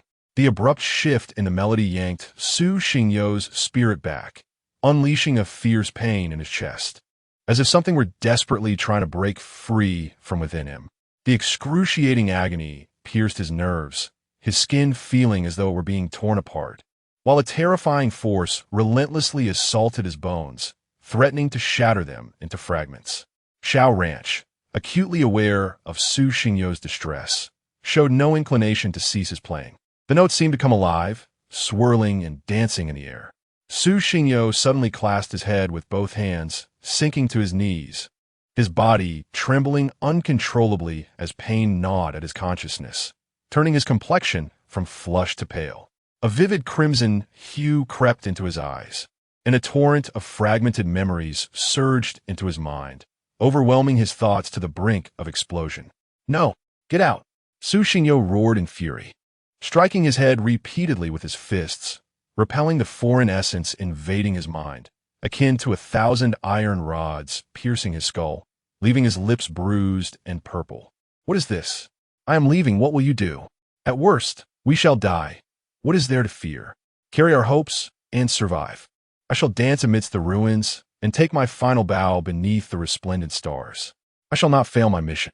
I will exhaust the last drop of my blood to bring dawn to the world." My eyes, amidst the countless shards of memory, diverse scenes and figures emerged. Though the specifics of the images eluded him, an array of voices echoed hauntingly in his ears. What are these voices? From whence do these memories originate? No, they do not belong to him. They must not belong to him. What transpired? Why did the sound of the Guzhing evoke such torment? It felt as though a multitude of memories were forcibly crammed into his mind. And under the immense pressure of this overwhelming influx of information, his consciousness began to crumble. "Get away! Get away! Leave me!" Su Xingyo's face contorted in madness, as he clutched his head, repeatedly striking it against the ground. The resonance of his skull, colliding with the floor, created a harsh discord amidst the melodious Guzhing, a dissonance that was jarring to the ears. Blood spread across the floor, and the wound on his forehead transformed into a sinister scar under the relentless force of his near-manic impacts, the blood gushing forth uncontrollably. Enduring the excruciating pain, Su Xingyo muttered to himself, engaging in self-destructive actions. The room transformed into a scene of carnage, a crimson carpet suffusing the entire space. "No, you must. Remember." Suddenly, Su Xingyo lifted her head, her crimson eyes fixated on the ceiling, her voice no longer frenzied, but imbued with a chilling calmness. Yet, this tranquility lasted but a fleeting moment before Su Xingyo descended once more into madness. Her arms, abdomen, and forehead, along with her 7 orifices, were already flowing with blood, and even her vital essence was rapidly dissipating. At that moment, Xiao Ranqing's hands abruptly halted, the resounding notes of the Guzhing ceasing in an instant. Like a bolt of lightning, he surged forward, grasping Su Xingyo's left shoulder and propelling her body against the wall. However, bereft of consciousness and driven by a primal fury, how could Su Xingyo remain passive? Her arms whirled like helicopter blades, desperately attempting to thwart Xiao Ranqing's actions.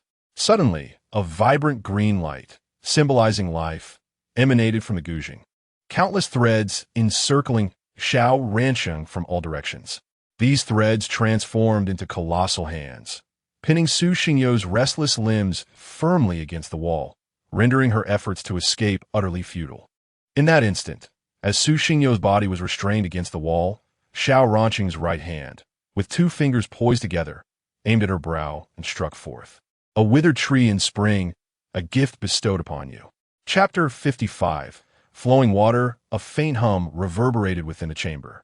At the fingertips of Xiao Ranxin, an intricate array inscribed with ancient runes began to take shape, interwoven with emerald threads that spiraled and intertwined. A profound life essence emanated from the Guzheng, gradually permeating into Su Xingyou's being as pure vitality. As the array was completed, a tremendous force enveloped Su Xingyou's body, transforming the green threads into a colossal hand that dissipated into shimmering starlight, merging seamlessly with him. Su Xingyou's crimson irises, filled with ferocity and murderous intent akin to a wild beast, began to recede like a receding tide, revealing a glimmer of clarity within. His once agitated movements abruptly ceased. He seemed to drift into a deep slumber, his eyes shut tightly, though the gruesome scars etched across his visage remained a source of distress. Observing Su Xingyou's condition stabilize, Xiao Ranxin gradually stepped back, placing his hands behind him. With a gentle lift of his left hand, he spoke softly, "Regrowth." Despite the absence of force, Su Xingyou, instead of collapsing to the ground, was ensnared by the green threads that wove themselves into a grand net, lifting his body effortlessly. The threads darted through his wounds, akin to a patient recovering from severe illness, with a surgeon meticulously stitching up lacerations. Yet, in the very instant the wounds were being sewn, the threads vanished, and the torn flesh healed completely, leaving no trace of anomaly save for the bloodstains. A faint smile curved upon Xiao Ranxin's lips as he clenched his right hand in midair, turning it counterclockwise with deliberate slowness. Su Xingyou's consciousness gradually returned, his eyelashes fluttered, and his eyes slowly opened to behold the dark yellow wooden ceiling above. The lingering sensations of pain jolted his nerves into immediate alertness. He regained control over his body and surveyed his surroundings, quickly noticing the green threads that supported him. A flicker of perplexity crossed his gaze as he turned to Xiao Ranxin and inquired, "Teacher Xiao, silence, focus." Xiao Ranxin placed his index finger to his lips, signaling for quietness with an air of calm authority. "What is this?" Su Xingyou let out a muffled groan, a tingling sensation coursing through his chest, as if someone within were gently scratching his skin and bones with their nails. Yet his body remained entirely under Xiao Ranxin's control, incapable of even the simplest action of raising a hand. What transpired just now? The fragmented memories forcefully thrust into his mind eluded him, leaving behind a void as if the events had never occurred. Wasn't he in class? What is the current situation? Could this also be part of the lesson? Even Su Xingyou, despite his naivety, should have recognized that one of the sources of today's transformation was Xiao Ranxin. The moment Xiao Ranxin began to play the Guzheng, he sensed something amiss. Initially, he paid it no mind, unaware that such events would unfold. He could feel that after the memories were crammed into his brain, his soul experienced a fleeting lapse, or more precisely, a loss of consciousness. What was that? A sudden, excruciating pain surged through Su Xingyou's body, which lay almost flat in midair under Xiao Ranxin's control. His shirt had long since been torn apart, revealing skin that seemed to bulge as if something were about to break free, akin to a chick emerging from its shell. The protrusion on his chest grew larger and more pronounced with the passage of time, as if something were striving to pierce through his skin. Was he about to give birth? This was the first question that flitted through his mind. The tearing sensation incessantly stimulated his heart. Crack! The sound of breaking skin echoed, and suddenly, an innumerable array of golden threads erupted from Su Xingyou's chest, shimmering brilliantly under the light. He was momentarily stunned, unsure of what these golden strands could possibly be, yet he could sense their extraordinary nature surging from within him. The golden threads cascaded forth endlessly, intertwining in midair to rapidly form a golden Guzheng before him. What was happening? Su Xingyou stared in disbelief at the unfolding scene. It seemed as if this ancient instrument originated from his very being. At the instant the golden threads severed, the Guzheng fully materialized, a vintage instrument taking shape before his eyes, each string glistening with dazzling brilliance under the sunlight. Its form was both elegant and unique, with strings tightly and evenly spaced, flowing like water across the instrument. How do you feel now? Xiao Rancheng gently placed his hand flat, causing Su Xingyo's body to descend slowly from the air, the green net that had once supported him having dissipated. He gazed at the bloodied yet invigorated white-haired youth before him and asked, "How do you feel?" "It feels extraordinary." Su Xingyo looked at his exposed chest, then at his arms where the wounds had already healed, and finally at the golden guzheng floating above. "It seems this guzheng is intrinsically linked to me. The moment I concentrate, it resides within my body." With a gentle wave of his hand, the guzheng appeared to possess a soul of its own, alive and vibrant, and with a swift motion, it dove into Su Xingyo's chest. "What about the injuries? Are they healed?" A flicker of concern crossed Xiao Rancheng's eyes as he hastily approached Su Xingyo, carefully examining each wound to ascertain their condition. "I feel no pain now," but Su Xingyo shook his head and, after a moment of silence, could not help but ask, what exactly transpired just now? The events that had unfolded were undoubtedly extraordinary. Xiao Rancheng's demeanor suggested that all of this had been anticipated, including the emergence of the golden guzheng. "It's nothing of great concern. Just remember that this guzheng will be your greatest asset in the future." Xiao Rancheng shook his head, patting Su Xingyo on the shoulder. "This guzheng will accompany you throughout your life. You should give it a name." "What does that mean?" "Some matters can only be revealed to you in due time. You should wash up. You're covered in blood, and it would not be appropriate for others to see you like this." "I shall take my leave now." Xiao Ranch did not respond to Su Xingyo's inquiry. Instead, he turned away, approached the corner of the room, and cradled the guzheng before departing, leaving Su Xingyo in a state of bewilderment. As his thoughts stirred, the resplendent golden guzheng burst forth from his chest, captivating Su Xingyo's gaze. This exquisitely crafted instrument far surpassed the one he had purchased at home. Such remarkable craftsmanship. Was it truly conjured from thin air? Su Xingyo found himself entranced, and almost instinctively, his fingertips grazed the strings of the guzheng. A harmonious resonance echoed throughout the room, and a visible golden ripple emanated as the sound of the guzheng filled the air, expanding like gentle waves. Astonishingly, as the ripple met the walls of the room, fine cracks began to appear, slowly spreading across the surface. The sheer magnitude of this power left Su Xingyo momentarily paralyzed, his astonishment growing with each passing moment.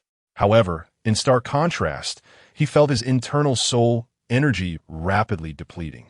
A flash of inspiration illuminated his mind, and a subtle smile graced Su Xingyo's lips as his delight in the guzheng deepened. Chapter 56. The Scapegoat. A series of knocks echoed from outside the door, interrupting Su Xingyo's contemplative thoughts. "Who is it?" she inquired, perplexed as she approached the entrance. Under normal circumstances, it should be class time. Who could possibly be seeking her out? "Su Xingyo, how have you been faring in your studies?" Mo Qing's head peeked through the doorway, his voice barely above a whisper, as if fearing the presence of others within. "The teacher claims I am the most talented student in decades," Su Xingyo mused, a faint smile gracing her lips. "What?" Mo Qing exclaimed, pushing the door wide open, his face a mask of disbelief. After this outburst, he cast a furtive glance around the room, his expression laden with mystery. "What is the matter?" Su Xingyo asked, puzzled by Mo Qing's anxious demeanor. "There is no one here," Mo Qing replied, his expression reminiscent of a student who had barged into the headmaster's office only to find it empty, relief washing over him as he exhaled deeply. "Teacher Xiao isn't so terrifying, is she?" Su Xingyo remained confused, having found her interactions with Xiao Rancheng quite pleasant. Why then did Mo Qing appear so spooked? "Because years ago, in a fit of rage, I destroyed an instrument, and teacher Xiao hunted me down for an entire week. It was only thanks to old Wu's intervention that I escaped with my life," he recounted. A voice belonging to Lei Chong drifted from afar, interrupting their exchange. "Wait, aren't you supposed to be in class? Do you think I spend all my time in the tranquil pavilion? Aside from teacher Sun, old Zhang, and old Wu, who else have you encountered? Even teacher Xiao just returned yesterday. You can only meet the 4 masters of music and arts upon entering the pavilion. After that, you won't see them for quite some time," Mo Qing retorted, rolling his eyes at Lei Chong while pulling Su Xingyo closer, beginning to elaborate. Su Xingyo paused. Memories of Sun Xinghe's words on her first day at the tranquil pavilion and Zhang Xiang's descriptions of the four masters resurfacing in her mind. Ah, so it turns out I was the one being deceived, she thought, recalling the scene when Huo Tianqiu had urged her to keep his secret.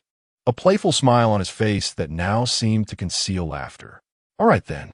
Suddenly, Mo Qing let out a loud shout.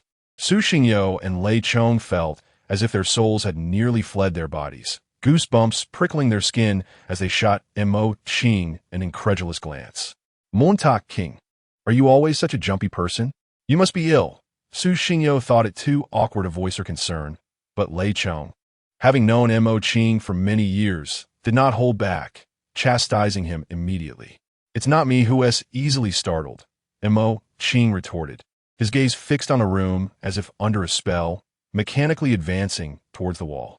Under the curious scrutiny of his companions, he slowly reached out, lightly brushing the pristine surface. A spiderweb of cracks marred the wall, suggesting it might crumble with the slightest push. Who did this? Su Xingyo's eyes darted away from the wall, her demeanor betraying a sense of guilt. As Ming Ming played flowing water, a mere crack appeared. Yet now the walls were entirely covered in them. What does this mean? Is it a joke? Teacher Xiao, however, could not possibly admit to it. After all, Mo Qing had mentioned that the four instructors would only be present at the Tranquility Pavilion for extended periods. Even if he shifted the blame onto Xiao Ranqian, no one would likely notice. By the time Xiao Ranqian returned to the Tranquility Pavilion, the wall would have been restored to its original state.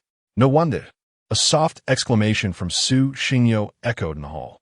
Huo Tianqiu approached the group slowly, his countenance filled with confusion. Upon seeing the wall riddled with cracks, he was equally astonished and exclaimed the same question as Mo Qing. Who did this?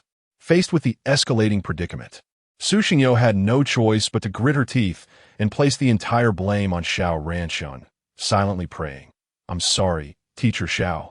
You'll have to bear the brunt of this for a while. After all, he wasn't always at the Tranquility Pavilion. Have you all come to see me for a reason? Su Xingyo inquired, gazing at the three individuals before her. Indeed, there's a reason. This week is filled with auspicious days. You will soon witness the true Tranquility Pavilion. Mo Qing nodded, and the four departed from the music room. What does that mean? This week is filled with auspicious days? The merging week. You didn't know? Mo Qing was taken aback, seemingly surprised by Su Xingyo's question, and replied incredulously. No one informed me. I only know that prisons are categorized based on different paths and the malignant, awakened individuals of varying realms. I also know that each prison has communal areas for both us and the malignant awakened. Su Xingyo shook her head. That is indeed the case, but generally, when you apply to enter a prison, Sun Xinghe will arrange which level and which prison you may enter based on your own strength. Besides the merging week, you must apply to enter any prison, Mo Qing continued. The best training method at the Tranquility Pavilion is to venture into prisons and engage in combat with formidable malignant awakened individuals. It is said that there is a rule at the Tranquility Pavilion where good sparring partners among malignant awakened will receive a commuted sentence. As for whether they will ultimately be released, I cannot say. During the merging week, all individuals within the prison reside together. Even the most heinous and powerful malignant awakened individuals will join in. Throughout this week, you can challenge malignant awakened individuals daily, although prior application is required. And it must be conducted in the company of Elder Zhang. Even against the strongest malignant awakened, you'll have the opportunity. I find it puzzling. Aren't those houses rather small? How can they accommodate everyone at once? Su Xingao Guetstein, recalling that the houses on the other peaks were several times smaller than the Tranquility Pavilion, making it hard to believe they could host so many individuals. Today is the first day. You will soon find out, Mo Qing replied with a mysterious smile. Let us go. Although the prison is filled with those burdened by guilt, it will significantly enhance your strength. The Tranquility Pavilion offers two methods for strengthening oneself. One is to conquer the self-illusion, and the other is through the prison. Huo Tianqiu gently patted Su Xingyo's shoulder and gestured towards the staircase. Wait a moment, I have one last question. Su Xingyo raised her head, gazing at the three of them, and voiced the inquiry that had been lingering in her heart throughout the day. What else is there to understand? Brother will enlighten you. Mo Qing confidently thumped his chest.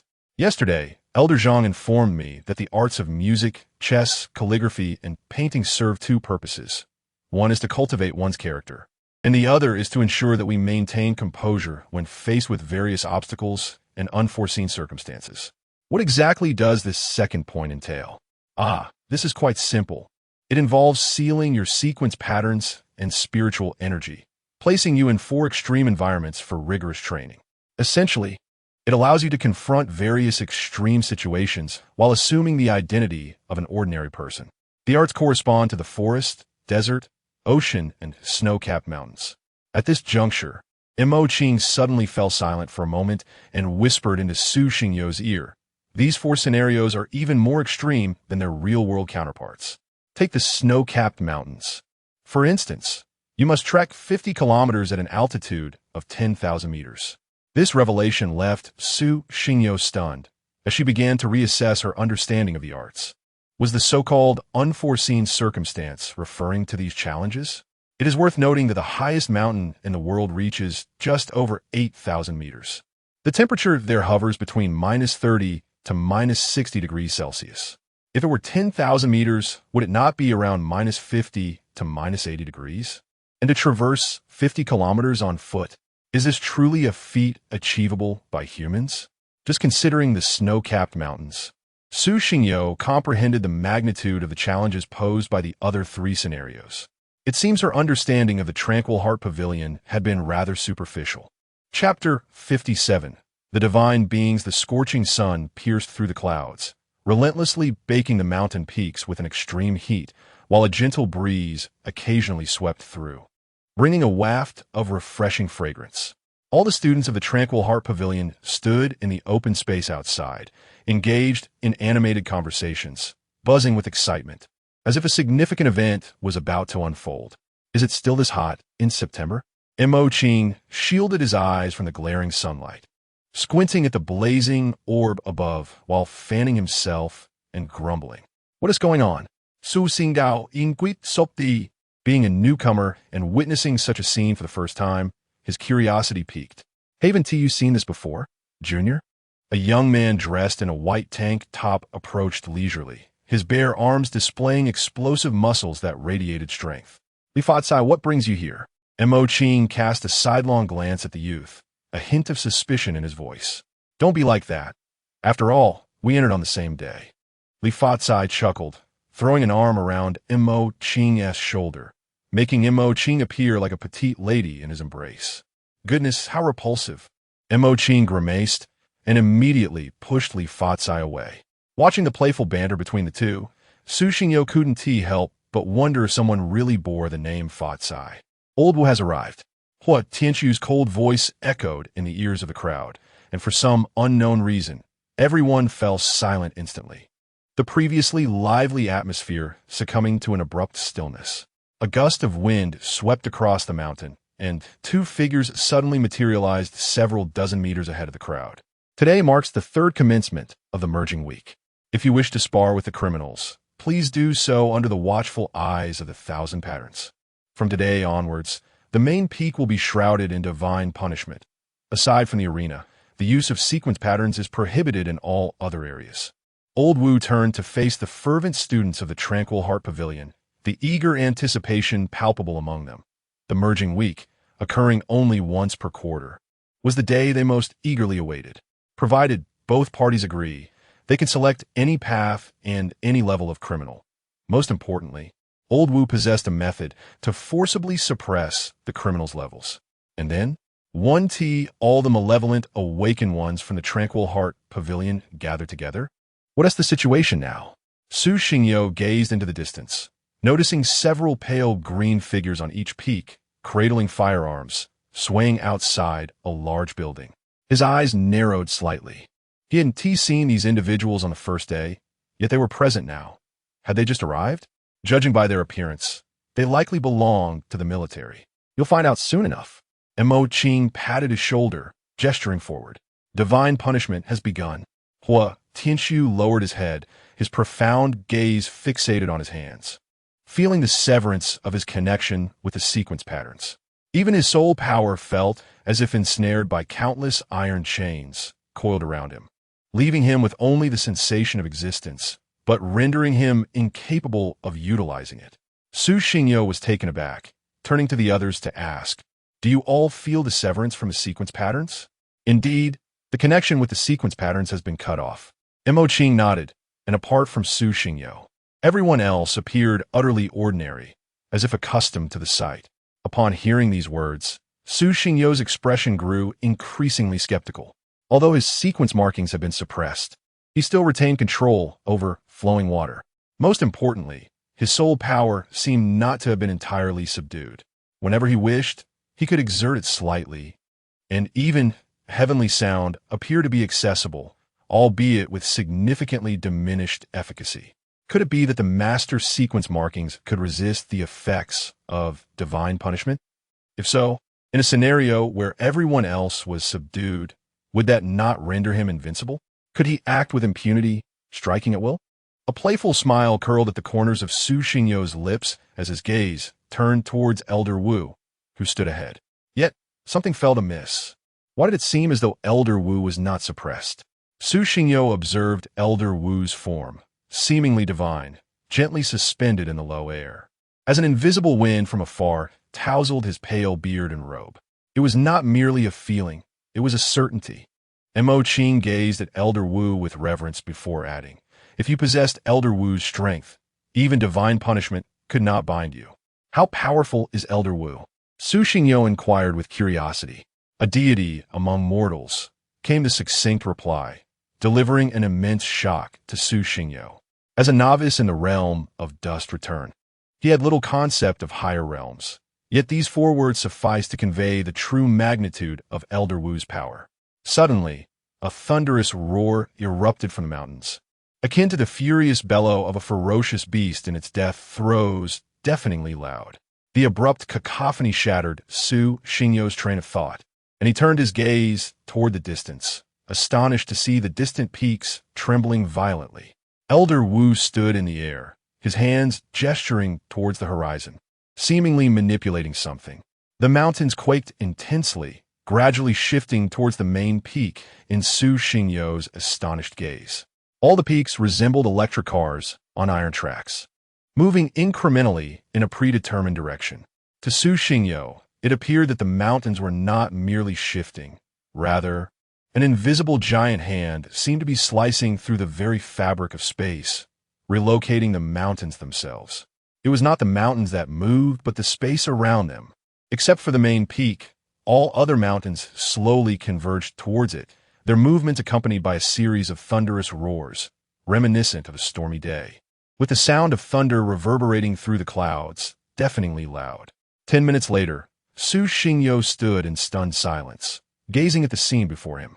A total of 32 peaks, along with the main peak, had completely merged, resembling a celestial island suspended in the air. Each pair of peaks fit seamlessly together, with not a single gap, as though they had always been a single great mountain, towering majestically. "Weren't you all saying that everyone in the prison resides together?" Su Xingyo glanced at the nearby peaks, perplexed. "Why does it seem to me that we are living together with them? Perhaps it was just something that went unsaid." Mo Qing chuckled, his amusement growing. "What is wrong? I can't shake this ominous feeling," Su Xingyo remarked. "It is indeed ominous," Huo Tiangsu replied with a tone of indifference. Upon hearing this, Su Xingyo found himself increasingly bewildered. One should understand that, under normal circumstances, entering a prison to engage in sparring requires a formal application, does it not? Indeed. However, during the period known as the Convergence Week, for these 7 days, aside from utilizing the sequence patterns which necessitate the approval of Elder Wu, all other matters must be resolved independently. This week, for the incarcerated criminals, there are no rules. For us, there are likewise no constraints. Soon, Elder Zhang, Elder Wu, and the military will all withdraw, leaving only us and the malignant awakeners within the tranquil chamber. In essence, this week is entirely free, devoid of any regulations.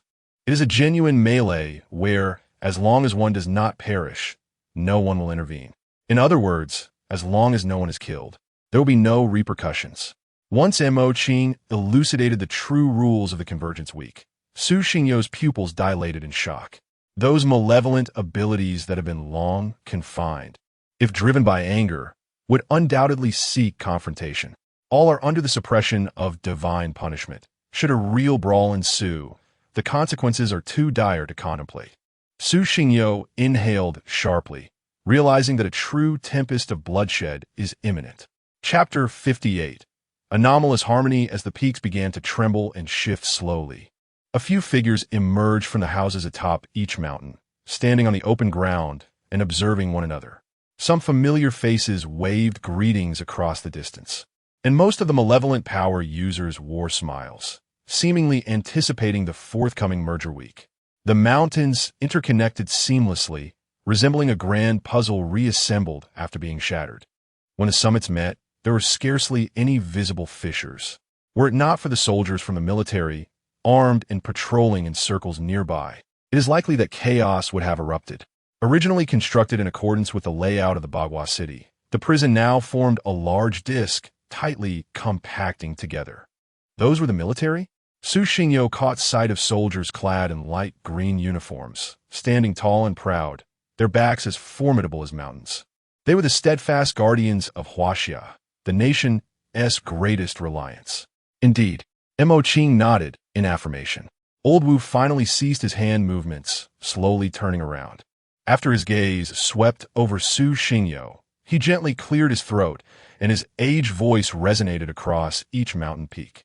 The merger week begins now. Upon finishing, Old Wu shared a brief glance with Zhang Qianga, and after they turned away from one another, Old Wu waved his hand lightly. Su Xingyo watched in astonishment as countless light green figures in military attire seemed to be absorbed by the space before them, vanishing as though consumed by void. Simultaneously, the figures of Old Wu and Zhang Qianga also disappeared, dissipating like a gust of wind before the Tranquility Pavilion. The departure of all present signified the official commencement of the Tranquility Pavilion's seasonal merger week. Is this truly beginning? Su Xingyo was momentarily stunned. Still reeling from the recent transformation, just a few months had drastically altered the trajectory of his life, exposing him to an array of incredulous experiences he once would have deemed impossible. What else could it be? Mo Qing chuckled, placing an arm around Su Xingyo's shoulder. But worry not. With me around, I assure you that no one will dare to bully you. Then allow me to express my gratitude, Senior. Su Xingyo replied with a smile and a nod. Hey, you kids, is there anyone who wishes to spar with me? As the group engaged in conversation, a furious shout erupted from afar. A middle-aged man, clad in a blue and white striped prison uniform and sporting a scruffy beard, pointed accusingly at Su Xingyo and the 23 others, vociferously denouncing them. Su Xingyo furrowed his brow, taken aback. He had not anticipated such immediate aggression from the malevolent awakened. And this is merely the beginning? Over a dozen malevolent awakened had already ascended the main peak, converging from various directions towards them. From a divine perspective, it appeared as though they were being encircled. Such aggression? Just watch. Mo Qing grinned and dashed towards the middle-aged man, who bore a fierce and menacing expression. Seemingly intent on annihilating Mo Qing as he rolled up his sleeves, preparing for a fight. He just charged in. Su Xingyo was left dumbfounded, having assumed that the first battle would take place in a martial arts arena. Little did he know that Mo Qing was poised to demonstrate the essence of unarmed combat right then and there. Hua Tianqiu shook his head and spoke. No, they actually... Just then, Su Xingyo witnessed an even stranger scene. She saw Mo Qing and the middle-aged man swiftly embrace each other, laughing and chatting as if they were long-lost friends with endless tales to share. They sat on the ground, engaging in lively conversation. The more than 10 malignant awakeners who had initially reached the summit also gradually gathered around. And even the Quiet Heart Pavilion students beside Su Xingyo approached Mo Qing with smiles. At that moment, Su Xingyo was utterly stunned, only catching the last two words from Hua Tianqiu's lips, very familiar. It was truly unexpected that on the very first day of the merger week, such harmony would prevail. This atmosphere seemed almost surreal to her. They had been prepared for a fierce confrontation, yet here they were, exchanging laughter. Who could bring themselves to strike? It felt inappropriate to act against someone who wore a smile. Brother Mo, it's been 3 months since we last met. The middle-aged man laughed heartily. Indeed, Brother Chun. Have there been any interesting happenings in your prison during this time? Do tell. Montauk King nodded. Oh yes, for those who wish to hear, come closer, and I shall share. Chun Zhuang glanced towards the hesitant crowd nearby, waving them over. Upon receiving the invitation, the Quiet Heart Pavilion students, who had been filled with trepidation, began to gather around, seating themselves beside Mo Qing, eager to listen to Chun Zhuang's tale. The malignant awakeners who approached from afar settled behind Chun Zhuang, their eyes sparkling with excitement. I'll tell you about an incident from a month ago. One night, while I was in the restroom, I surprisingly heard. Observing the harmonious gathering, Hui Tianxiu seemed to shed his reticence and suddenly spoke. Xingyo, do you know? Su Xingyo looked puzzled, responding with a question. What? There are a total of 96 prisoners in the facility, but the actual number of those who possess the sequence marks is far fewer. Some of them are here due to minor infractions in society, having endured prolonged online harassment or other hardships, and even battling depression multiple times. They are confined here to nurture hope for their future. Su Xingyo paused. Realizing this must be what Sun Xinghe had mentioned to her, the individuals without sequence marks who were imprisoned alongside the malignant awakeners. Thus, there exists a pathway designated for these individuals. The man conversing jovially with Mo Qing is named Chen Zhuang. He inadvertently caused an elderly person to become a vegetable while driving due to his negligence. The internet flooded with accusations, claiming he acted with intent, even though he had compensated heavily, mortgaging his car and everything he owned to make amends. Yet, he continued to be viciously attacked online, with curses directed at his family, and wreaths placed at his doorstep, gradually extinguishing his hope for life. Were it not for the government's assistance in bringing him to the Quiet Heart Pavilion, he would still be in despair. Though, it is a prison, he has found the courage to live on. Prisons offer a glimmer of hope to some individuals. In their eyes, life within the confines is far more blissful than that of the outside world. Is this truly the case? Su Xingyo gazed at Chun Zhuang, her eyes reflecting a hint of sympathy.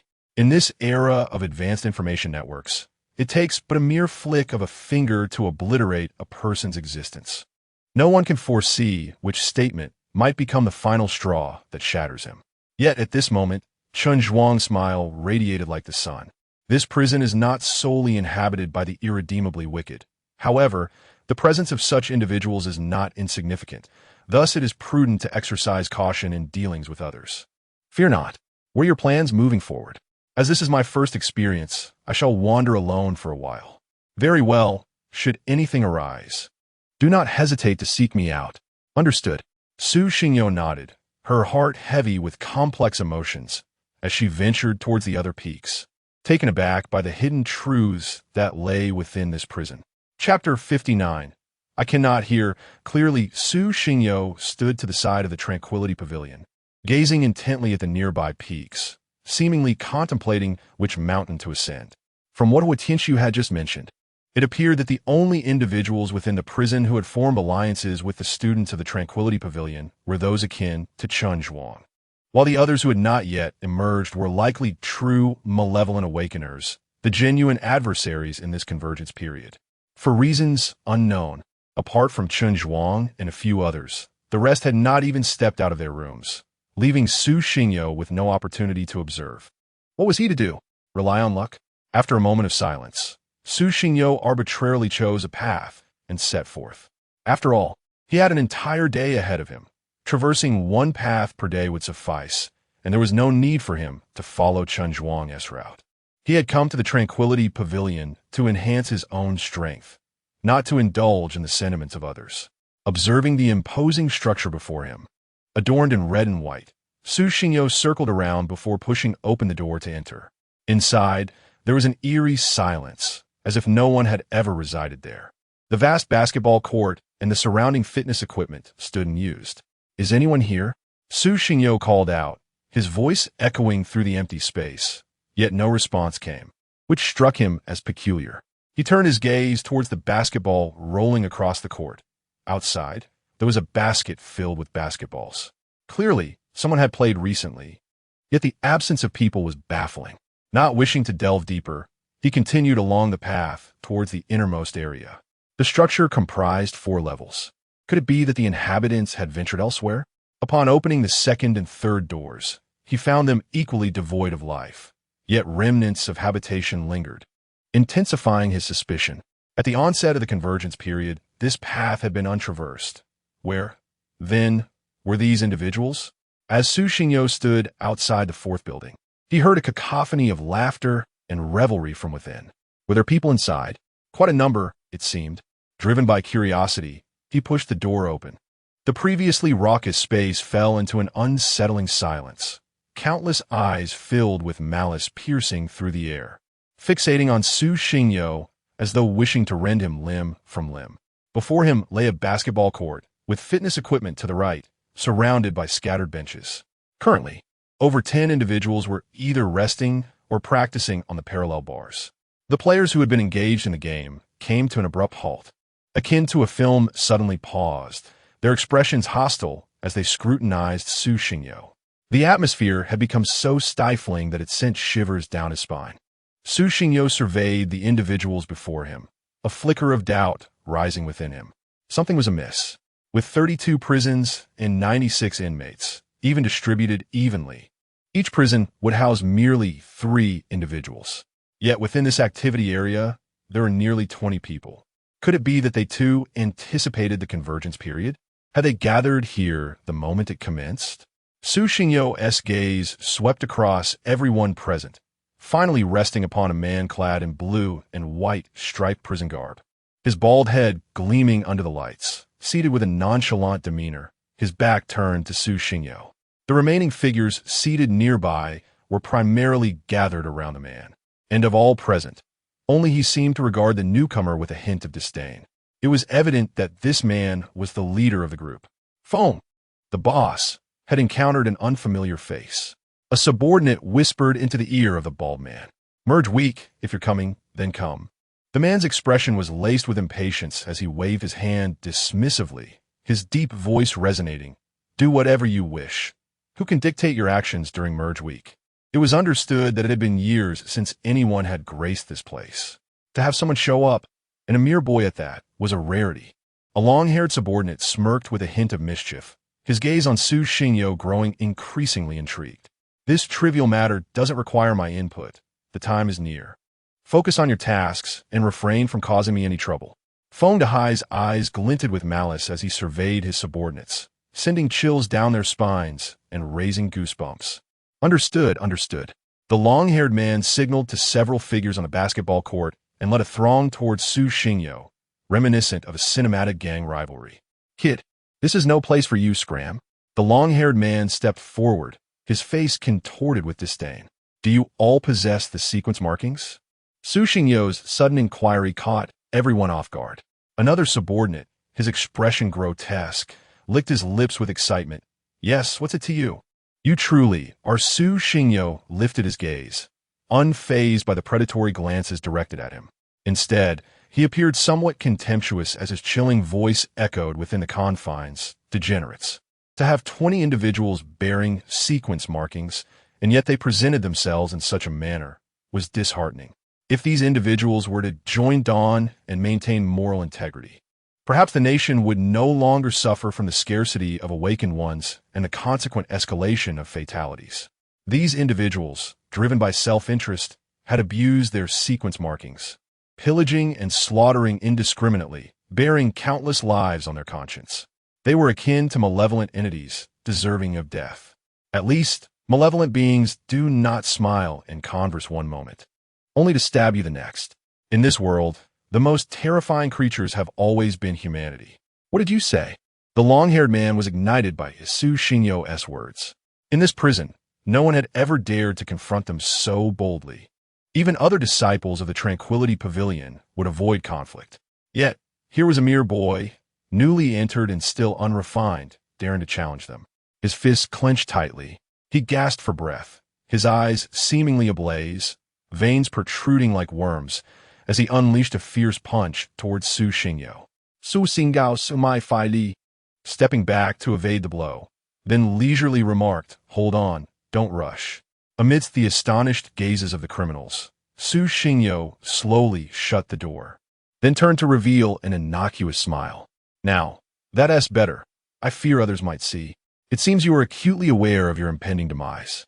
Fear not, for we are well acquainted with the rules of the merger week. We shall grant you a reprieve, though the state of your limbs remains to be seen. Contingent upon your fortune today. The long-haired man appeared to have heard the most ludicrous of jokes, twisting his hands in a manner that suggested he was ready for a confrontation. Do you not think you are speaking rather excessively? You insolent child, what are you rambling about? It has been quite some time since I have savored meat. Tasting yours might prove to be a delightful change. The long-haired man exchanged a knowing glance with his companions, who, with practiced ease, retrieved a couple of pieces of chewing gum from the soles of their shoes, effectively obstructing the cameras throughout the room. Su Xingyo observed their familiarity with this maneuver, indicating that these individuals frequently engaged in such activities. How noisy! A glint of coldness flickered in Su Xingyo's eyes as she spoke, her voice echoing as if it emerged from the depths of the netherworld. The long-haired man's expression grew increasingly frenzied. He gesticulated wildly, attempting to articulate something, only to suddenly realize that no sound escaped his lips, regardless of his efforts. Mute, you say? I cannot hear you clearly. Chapter 60. You are surrounded by me alone. What did you say? You little brat, you are truly courting death. The long-haired man incessantly roared, yet no sound emanated from his mouth. Not only he, but also the others behind him, regardless of how loudly they shouted, were met with utter silence. Their voices, hoarse from strain, failed to ripple the air even slightly. Su Xingyo sensed his soul's power finding an outlet. Cascading away like a waterfall, he immediately ceased the use of heavenly sound. Unexpectedly, under the suppression of divine punishment, while heavenly sound could be employed, it drained his soul power several times more than usual. Moreover, the efficacy of heavenly sound had diminished significantly compared to normal circumstances, rendering it not only ineffective but also a substantial drain on his soul energy. You must be eliminated today. One of the subordinates raised his fist, hurling it toward Su Xingyo's face with a fierce howl. Su Xingyo snorted coldly, his figure flickering like a specter, leaving everyone feeling as though a thunderclap had erupted in their minds, stirring tumultuous waves of confusion. The fist, launched with great force, suddenly faltered in midair, as did the bodies of all present.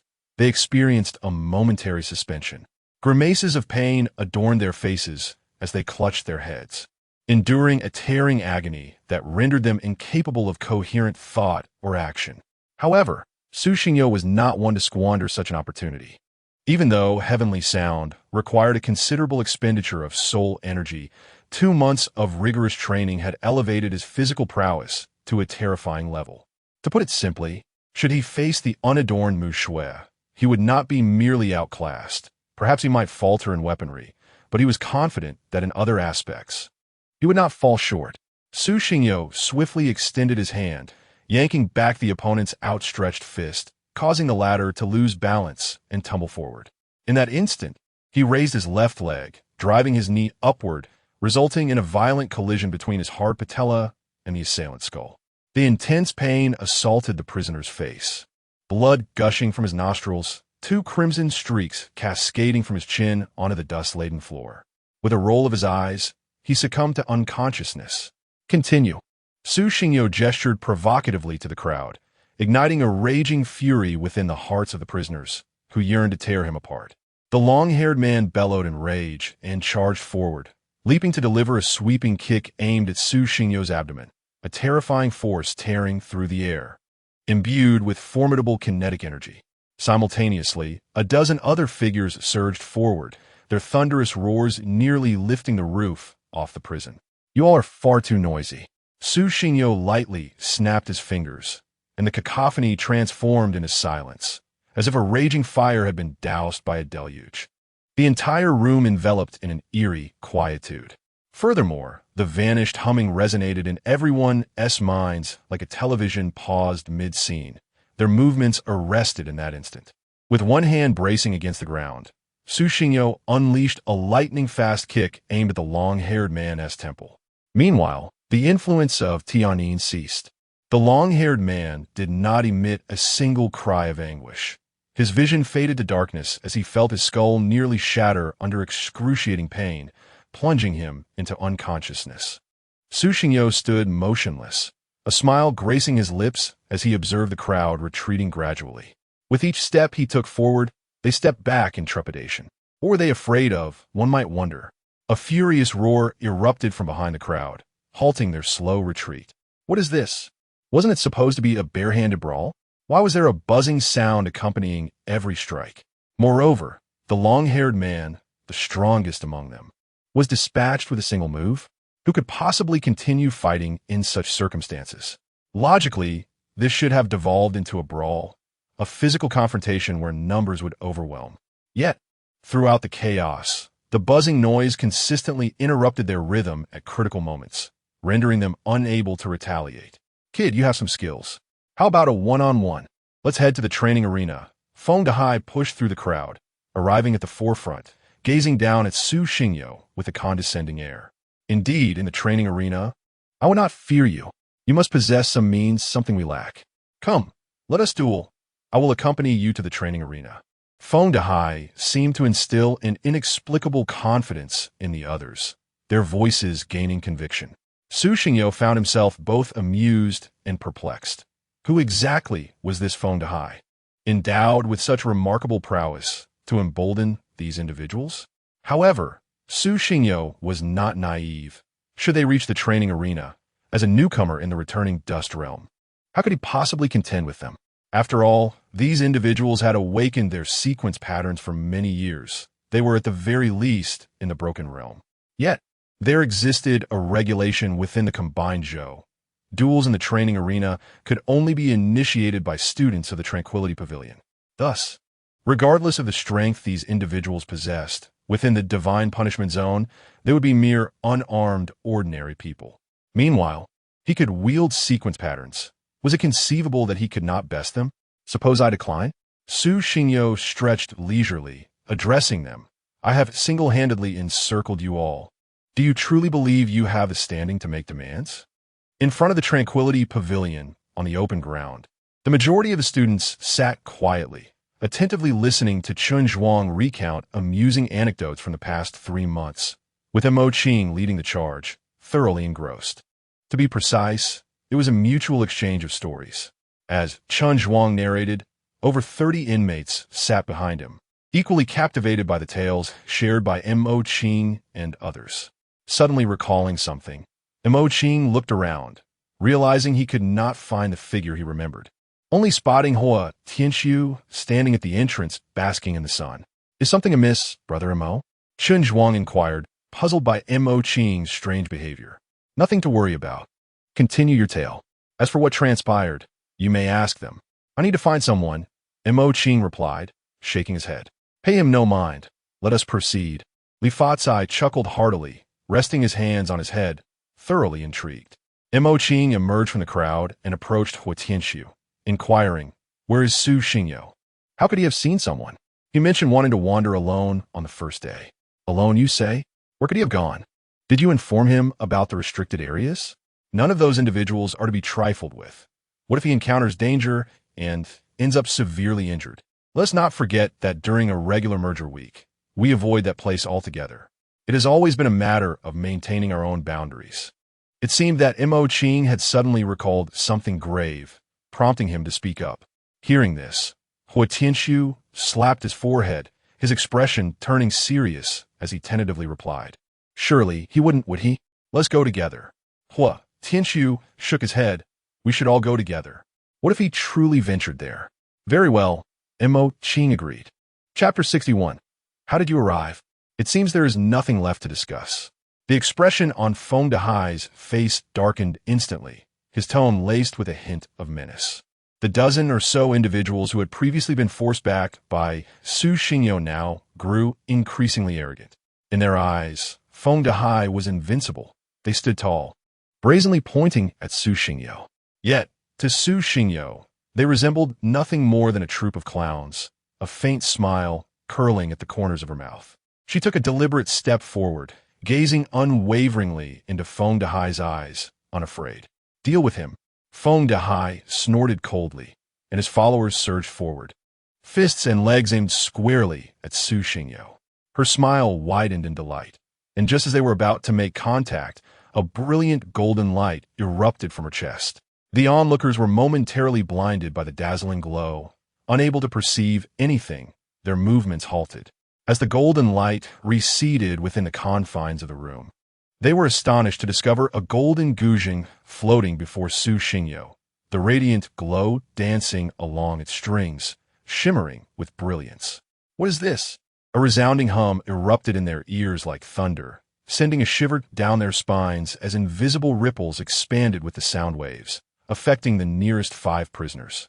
In an instant, those surrounding Su Xingyo were sent flying, some crashing to the ground like bowling pins.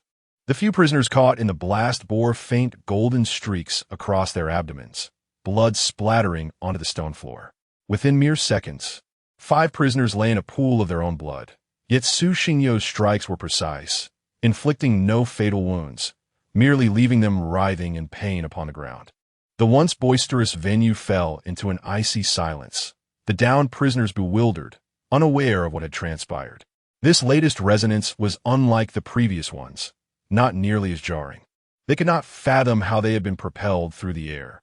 Feng Dehai, standing behind them, regarded Su Xingyo with a newfound gravity. Wasn't she under the influence of the divine punishment? How was this individual still able to wield the sequence?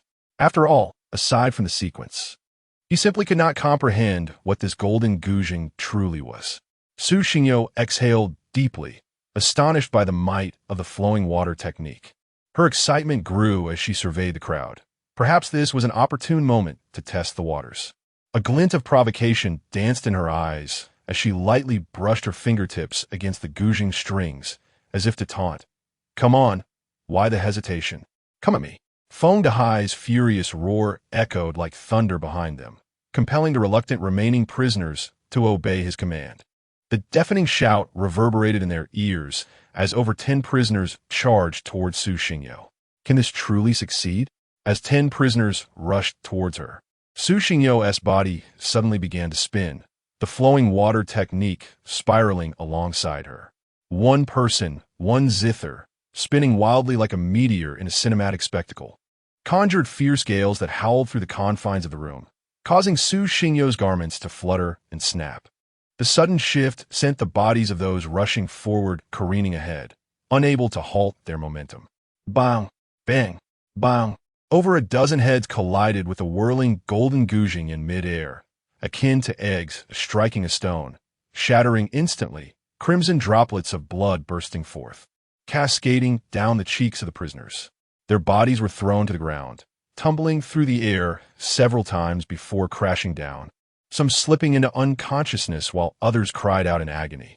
The relentless sounds of collision mingled with their wails, echoing throughout the space, as the prisoners clutched their heads, sprawled on the floor, lamenting their fate.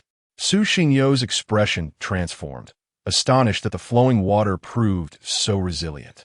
Initially, he believed it to be an energy entity incapable of physical harm. Yet, it appeared not only to possess substance but also an astonishing hardness, rendering it a formidable weapon. Su Xingyo narrowed his eyes. Before Feng Dehai, no prisoner remained standing. All fell by his might, while flowing water continued to whirl around him, exuding an overwhelming aura. I ask you, why do you hesitate to strike? Boy, do you dare to enter the arena with me? Feng Dehai seethed with clenched teeth. Under normal circumstances, he could easily subdue an awakened individual of Su Xingyo's age with a single hand, but under the suppression of divine punishment, he found himself unable to wield the sequence patterns, even his soul's power stifled. Reduced to a mere ordinary man with superior physical prowess, he could see that this youth had employed various methods to seemingly utilize sequence patterns. Could he truly contend in this situation? Do you have any shame? These 3 words ignited a fierce flame within Feng Dehai, a raging inferno consuming him as his eyes filled with bloodshot fury. He stomped the ground, causing faint cracks to ripple across the brown flooring, and lunged towards Su Xingyo with the swiftness of lightning. The incessantly spinning flowing water suddenly faltered. Su Xingyo gently plucked a string on the zither. A deafening note resonated throughout the room, a crescent halo emanating from the instrument. Feng Dehai, merely 5 meters away from Su Xingyo, felt an overwhelming force strike his abdomen, his clothing disintegrating into tatters, a gruesome gash appearing as blood flowed uncontrollably. A figure was hurled high into the air. Feng Dehai soared like a leaf caught in a tempest, hurtling backward for dozens of meters before crashing into gym equipment. The sharp crack of bone resounding through the air. Su Xingyo approached Feng Dehai slowly, placing a foot beside his head, his cold gaze fixed upon him. I ask you again, do you have any shame? Impossible. Impossible. This is sequence pattern.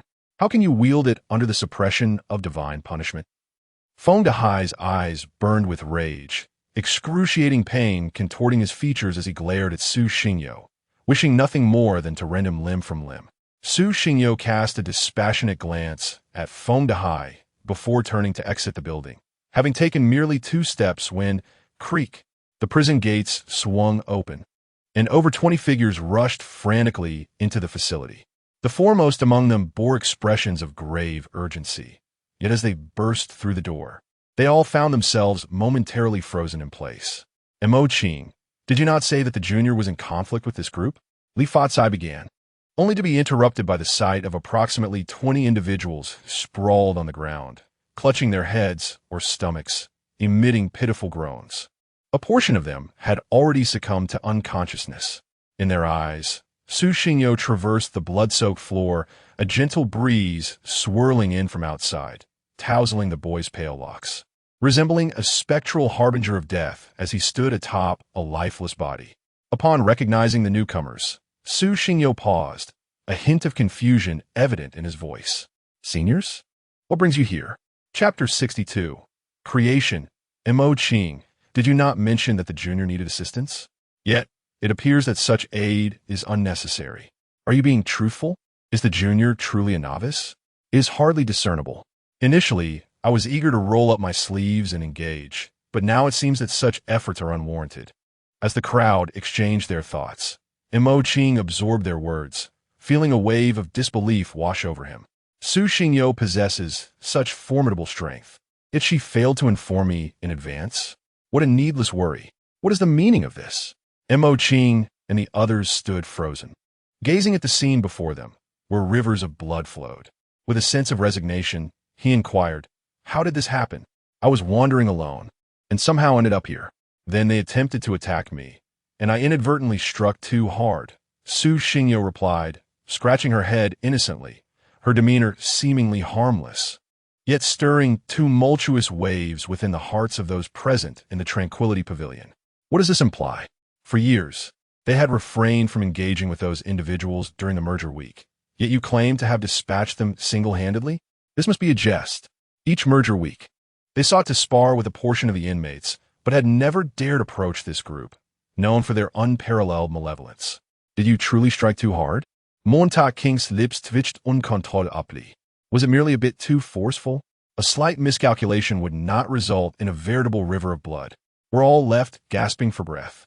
Those who had fainted lay unconscious, while others wailed in agony. Even without having witnessed the event firsthand, they could envision the gruesome scene that had unfolded, an unspeakable tragedy. Indeed, Su Xingyo nodded earnestly, her eyes sparkling with sincerity as she inquired, shall I summon a doctor for them?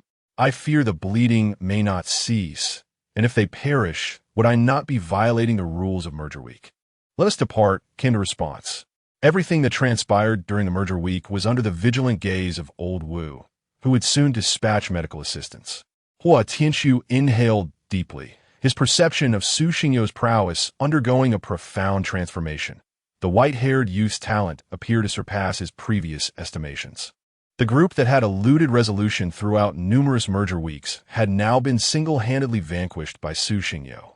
They remained oblivious to the events, only aware that these individuals had been mercilessly annihilated by her. After all, Su Xingyo bore not a speck of dust upon her.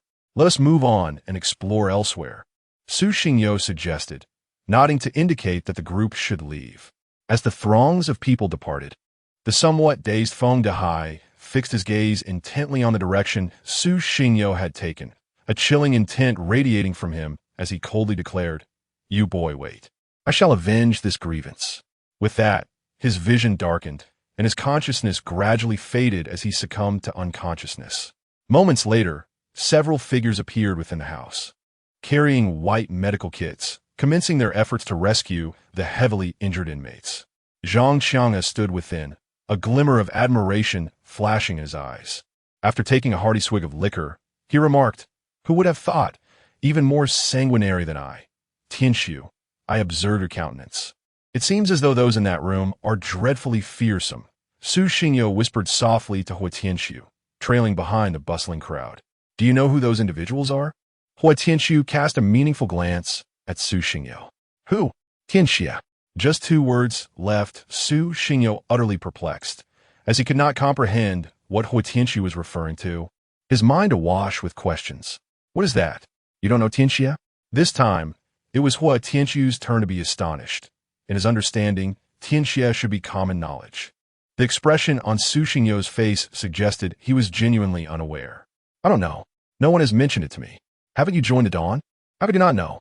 Who said I joined the Dawn?" "I haven't done so yet. I must first pass the test at the Tranquil Pavilion." Hua Tianxiu felt increasingly bewildered. Even his usual composure was faltering.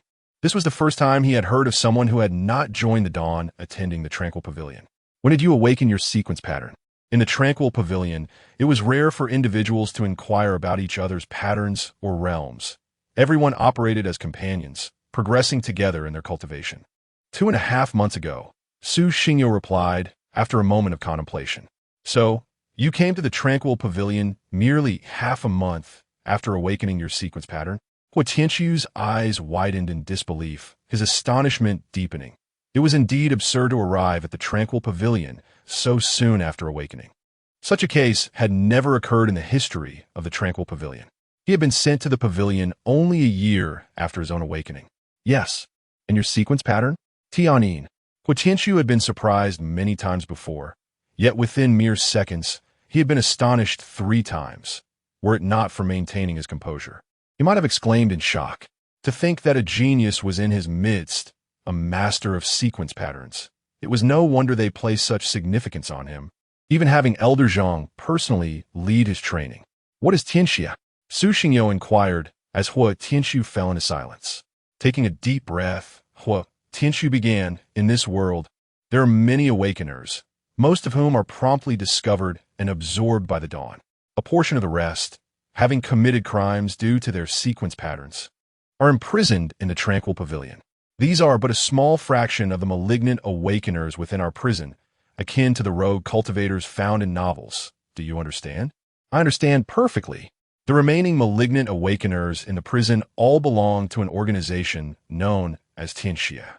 They claim to possess sequence patterns and see themselves as superior beings, believing that all others, including the government, military, and the Dawn, are their subordinates. They aspire to become the rulers of all of Huaxia. They have instigated a series of terror wars across Huaxia for their own selfish desires, bringing immense suffering and even causing countless deaths. Generally, Tianxia has been placed on the highest wanted list by the Dawn. Anyone who encounters them must apprehend them. The individuals you just defeated were members of Tianxia who had previously been captured and imprisoned. However, aside from Feng Dehai, the rest are merely low-level minions." Upon encountering a wealth of novel knowledge, Su Xingyo felt as though the realm of the unknown was swiftly expanding, akin to a darkened map being fervently illuminated. "So, who exactly is Feng Dehai?" Among the 9 primordial seats, along with the Lord of the Abyss, Feng Dehai stands as one of the esteemed members. Each primordial seat oversees more than 20 subordinates. However, this raises an inconsistency. With such a multitude of individuals possessing sequences, is there still anyone left for the Dawn to absorb? Su Xingyo pondered this and realized something was amiss. If each individual commands over 20 subordinates, it amounts to nearly 200 people with sequences. How many could the Dawn possibly have left? No, besides the 9 primordial seats, each one has a single attendant. Only these 18 individuals, along with the Lord of the Abyss, possess true sequences. The remaining subordinates are those endowed with artificial sequences. Do artificial sequences truly exist? Su Xingyo was taken aback. Indeed, they do exist. It is said that the sequence of the second primordial seed is Poison Path, Sequence 3, Creation. This ability allows one to bestow sequences upon ordinary individuals through mere imagination. However, the sequences granted are not particularly potent, and one can only bestow them after certain intervals. These artificial sequences have never been officially documented. Essentially, it is akin to injecting ordinary people with a serum, transforming them into superhumans capable of contending with awakened beings. As Hua Tianxiu deliberated on the abyss, his expression grew increasingly grave. Chapter 63.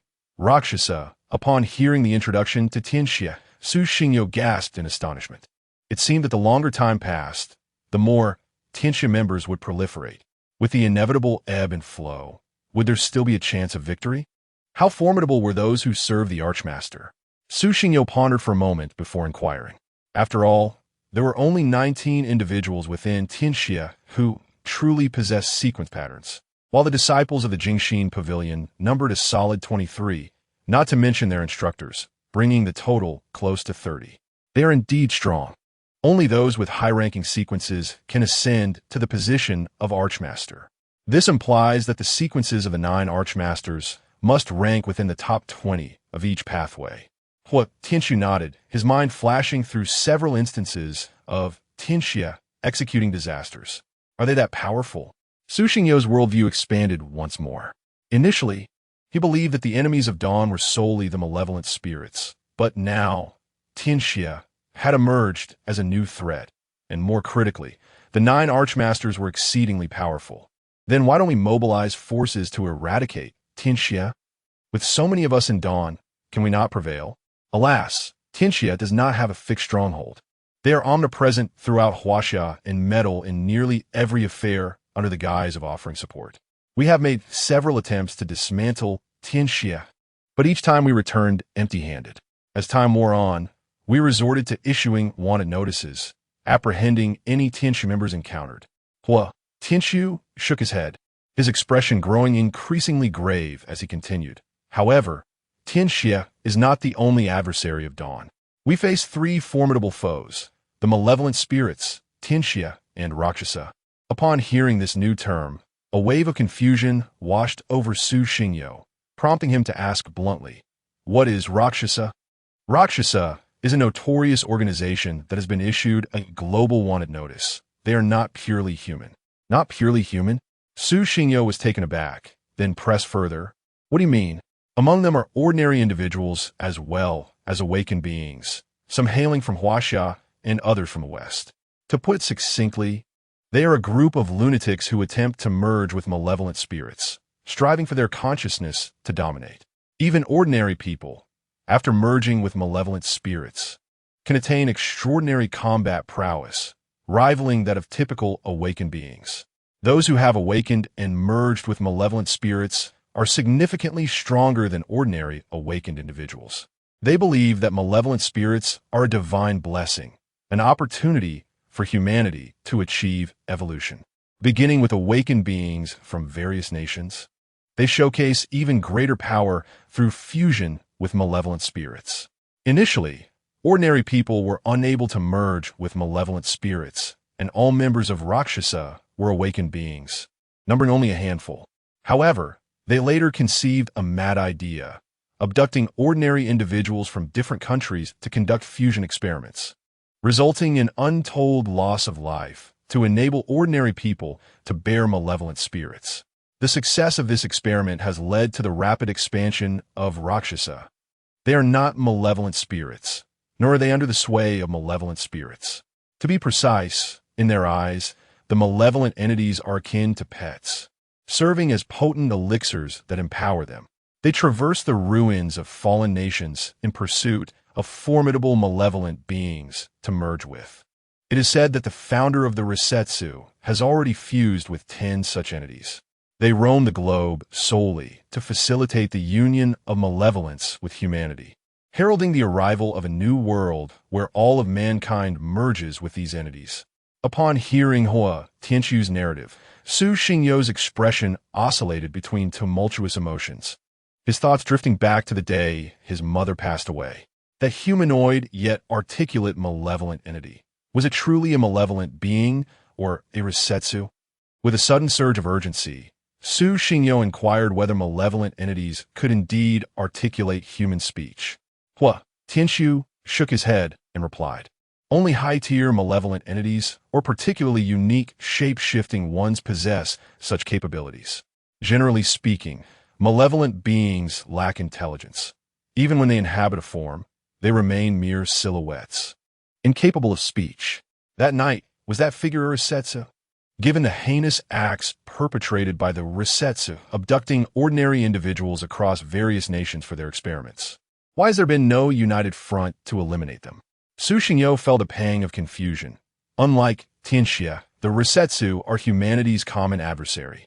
Their ambition rooted in the creation of a new world populated entirely by grotesque hybrids born of human malevolent fusion. Tianxia merely awakens latent powers, elevating individuals above the norm. And even when calamity ensues, it pales in comparison to the Resetsu, whose numbers are vastly superior. Historically, Huaxia had allied with numerous nations possessing divine pillars, intending to collectively eradicate the Resetsu, yet they were unaware that the Resetsu had established their lair in a long-extinct nation amidst a maelstrom of malevolence. As you know, apart from nations equipped with divine pillars, the remainder have already succumbed to the tide of malevolence, turning into a veritable paradise for these entities. Those who merge with malevolent beings, devoid of intelligence, are often spared from aggression due to the aura of malevolence they exude. However, we are different. Once we enter, we would attract legions of malevolent entities and additionally face the Resetsu. It is quite possible that before we even locate the Resetsu's lair, we would have already sustained significant losses, leaving the success of our mission uncertain. Upon digesting this information, Su Xingyou displayed an expression of understanding. The lair does not reside in the remaining nations of the present world, but lies within the realm of malevolence, which explains the challenges in mobilizing forces for an assault. Are there any prisoners held by the Resetsu? Su Xingyou instinctively asked. No, Hua Tianqiu replied, shaking his head. The Resetsu do not capture upon discovery. They execute on the spot. Unbeknownst to them, they had already fallen far behind their group, the throng ahead now out of sight, leaving the two standing face to face. With the awareness of the existence of Tianxia and Resetsu, he could envision the immense pressure faced by the Dawn and fully comprehend why the number of awakened individuals was woefully insufficient. The most fundamental issue lies in Huaxia's vast territory, bordered by numerous nations, a significant portion of which has already been engulfed by malevolence. In order to thwart the invasion of malevolent entities into the realm of Huaxia, countless awakened souls vigilantly stand guard at the borders of the nation, bracing themselves against the unforeseen tide of evil that may surge forth at any moment. Thank you for sharing this with me. Su Xingyou smiled gently, patting Hua Tianqiu's shoulder. Reaching out as if to touch the sun, high in the heavens, her eyes narrowing slightly. This world is far more intriguing than I had imagined. Yet it is also more challenging to survive in. It seems the entire globe is beset by an oppressive force of unknown origin. Hua Tianqiu was taken aback, turning to Su Xingyou, perplexed by her words. Hua Tianqiu, yes, shall we make a wager? What do you propose? That one day, I shall eradicate all malevolent beings from this world. Su Xingyou gazed at Hua Tianqiu, her face alight with mirth. Given the current number of Rakshasas, there seemed to be no further opportunity for increase. Hua Tianqiu was momentarily stunned, the golden sunlight cascading upon Su Xingyou's cheek, illuminating her sharply defined features, radiating boundless confidence. Her eyes, imbued with the brilliance of countless stars, reflected a serene determination, while her pale hair danced gracefully in the gentle breeze. It appeared that all of this was indeed possible, in a moment of inexplicable impulse. Hua Tianqiu slowly nodded. No need for a wager. I believe you. Chapter 64. Speculation. Mo Qing was engaged in light-hearted banter with Lei Chong and the others when he abruptly turned his left hand, only to find himself embracing thin air.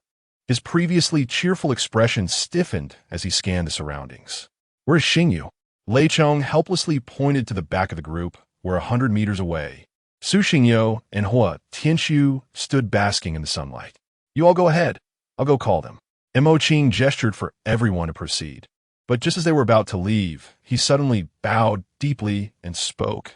"I apologize for the trouble today, everyone." "What are you saying? Su Xingyu is not just your junior. He is our junior too." Li Fatsai playfully kicked Mo Qing's backside, causing him to wince and clutch his rear in pain. "Indeed, he is our collective junior. If trouble arises, how can we let you handle it alone?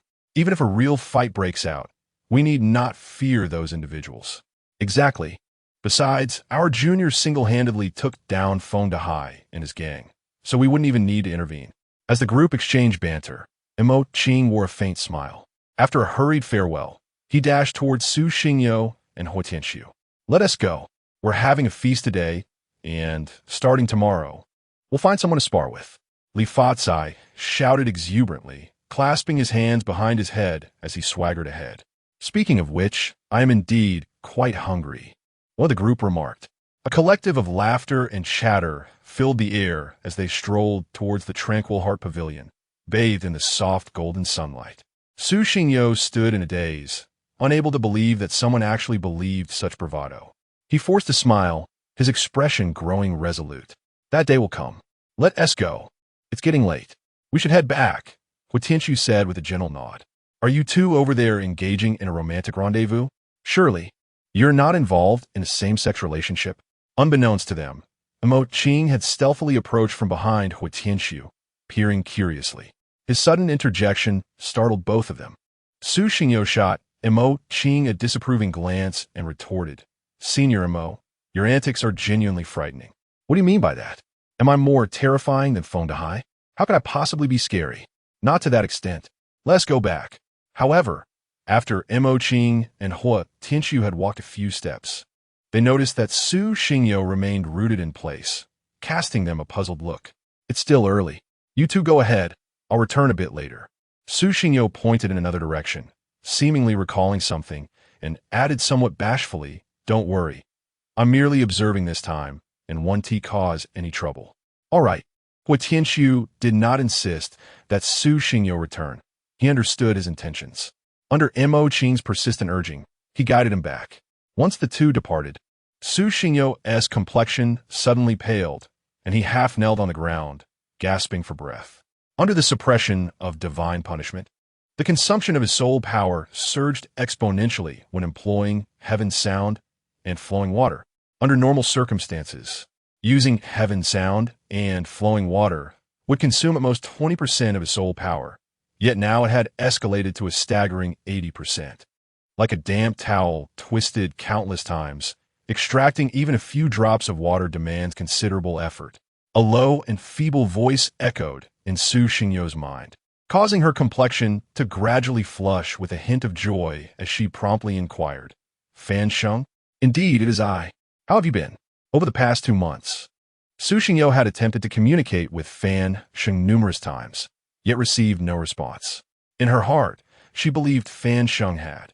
His soul had been mended, and only a slight recovery was needed. After a brief pause, Fan Sheng continued, "Tianyin is even stronger than you can imagine." "What do you mean?" Su Xingyu was taken aback. "Initially, I merely shielded you from those feline beasts. It was simply a grave depletion of my soul's power that required some recuperation. However, witnessing your mother's death and the subsequent awakening of the sequence patterns unleashed a force that harmed my soul. In that extreme situation, you lost your sanity, and within a radius of 100 meters, all living beings were affected by the Tianyin. As I relied upon your existence, I was similarly impacted by the Tianyin as the feline beasts confronting you. Moreover, the buzzing produced by the Tianyin is not merely a matter of volume. It strikes directly at the depths of the soul. This implies that your Tianyin can directly assault the souls of others. This is also the reason I fell into a deep slumber the following day. After all, no matter how loud your voice is, it cannot annihilate an evil being, yet a direct assault on the soul is an entirely different matter. However, your current strength is insufficient. The impact on the soul is not profound enough. Should your power grow, the potential to obliterate an entire region of malevolence would be within your grasp. Fan Sheng laid bare his reflections from this period, hoping they would assist Su Xingyo. Yet, had it not been for Fan Sheng's reminder, Su Xingyo would never have considered that Tianyin could inflict direct damage to the soul, and he quietly noted this capability. Regardless, he had only recently entered the dust realm. By any measure, his strength was still woefully inadequate, and even with intentions, his efforts would yield little result. The pressing matter at hand was to rapidly enhance his abilities. I understand. However, these were not the matters Su Xingyo yearned to comprehend. There remained a question that had long troubled his heart. In truth, I still harbor doubts regarding the case of the 1,000 disappearances. You're the only one who has experienced it firsthand, and I believe only you can answer certain questions. This time, it was Fan Sheng who was taken aback. Before responding, speak freely. If I know, I shall leave no question unanswered. From what Li Changqing recounted 10 years ago, you were possessed by a malevolent entity due to your memories not being erased by memory severance and your extraordinary physical constitution. Yet, from another source, I learned that you were not an athlete and had been in poor health since childhood. What, then, made you a target for the malevolent entity? Or perhaps, prior to your encounter with Li Changqing and before memory severance was employed, had you already awakened your sequence patterns? Given your current condition, the fact that your soul has endured for 10 years without dissipating suggests that it may be stronger than that of an average person. It can be said that a body, which may not be particularly remarkable, is nonetheless capable of harboring a soul of immense strength, and you are, without a doubt, the most formidable spirit within that realm, or perhaps throughout the entirety of Jiangnan City. The malevolent entity, with its capricious and sinister nature, imposes exceedingly stringent criteria for selecting a vessel. Only one is capable of containing a powerful soul as yours is deemed worthy to serve as its host. The reason you have not fallen victim to the effects of memory severance is largely attributable to the formidable strength of your soul. While modern science posits that memories are stored within the cerebral cortex and the hippocampus, I prefer to believe that memories are intrinsically woven into the very fabric of a person's soul. Your soul has evolved to such an extent that it can withstand the influence of memory severance. Of course, this is merely my conjecture. The true nature of the situation remains elusive to me. Since the first time Su Xingyo heard Li Changqing's explanations, followed by Fan Sheng's intermittent narratives, he began to harbor doubts about the veracity of Li Changqing and others' assertions. However, after the incidents transpired, his inability to establish contact with Fan Sheng only intensified his suspicions, prompting him to contemplate various possibilities, leading to the conclusion that he had arrived at the most plausible scenario. Chapter 65. Hidden Truth. The atmosphere descended into a profound silence, with the fiery orange sun suspended on the distant horizon, casting a delicate golden hue over the entire world. After a prolonged moment, Fan Sheng's voice mingled with the gentle breeze.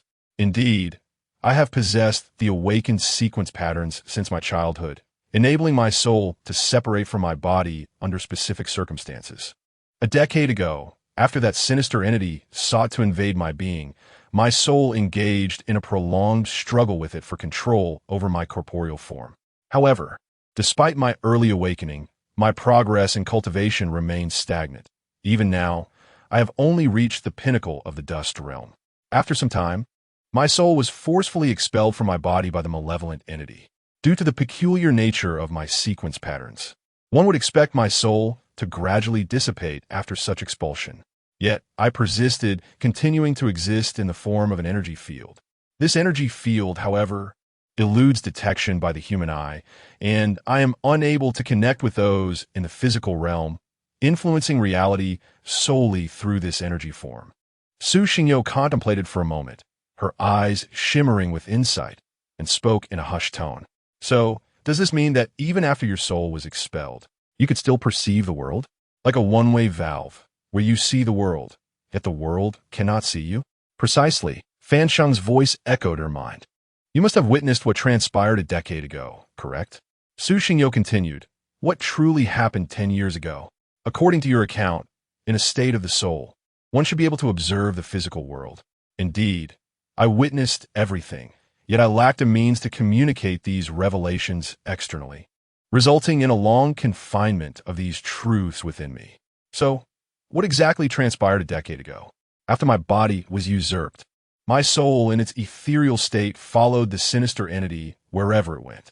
On the first day, it merely assumed my identity, blending into the lives of ordinary people without raising any suspicions. However, on the second day, it produced a blue disk from an unknown source and placed it at the center of District Huatu, muttering incantations. I observed as the blue disk seemed to generate a domain, enveloping an area of 10 kilometers around District Huatu. Moments later, countless fishhooks surged forth from the disk, ensnaring all living beings within that radius. The hooks extracted their souls from their bodies, ultimately drawing them into the disk, leaving behind lifeless husks that vanished like shattered mirrors. This was the direct cause of the desolation within a 10-kilometer radius of District Huatu.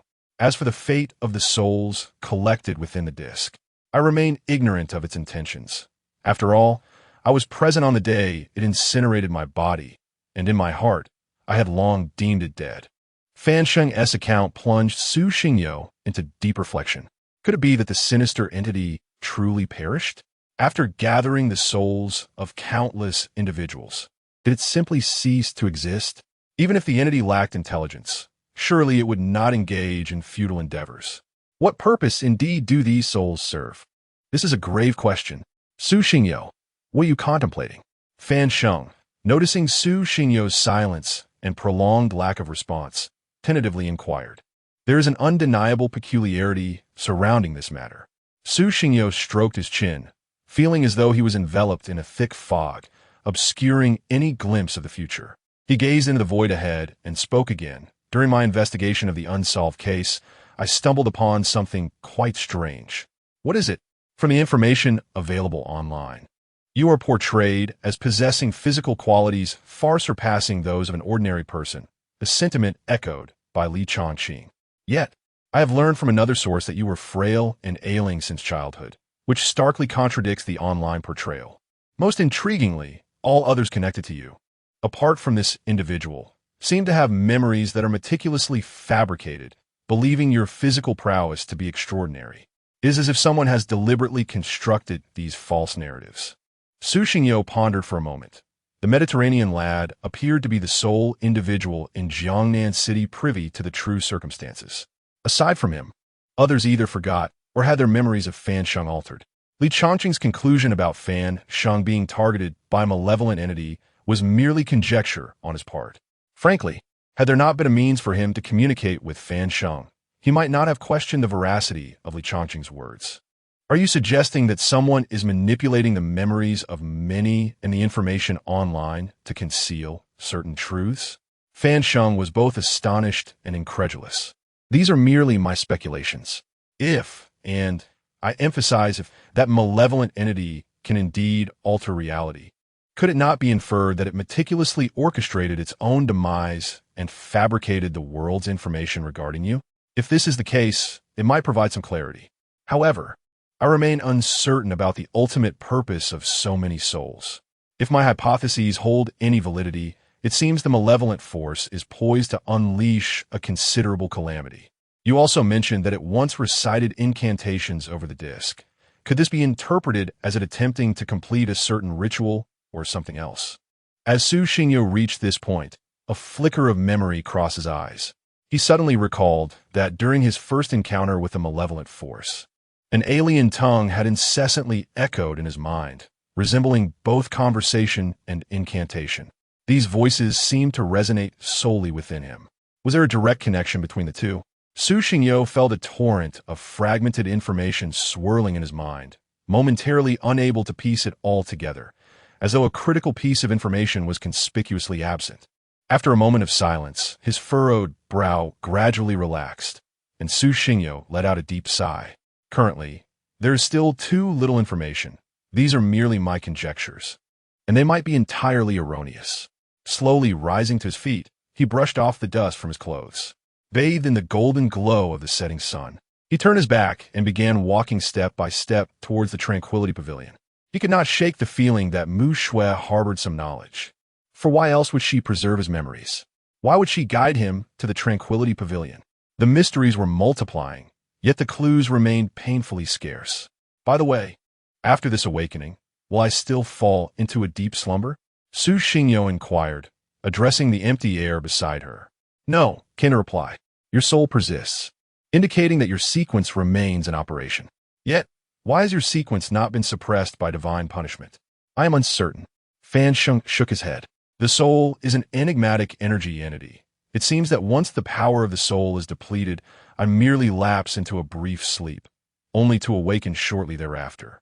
Very well, Su Xingyo said, stretching languidly.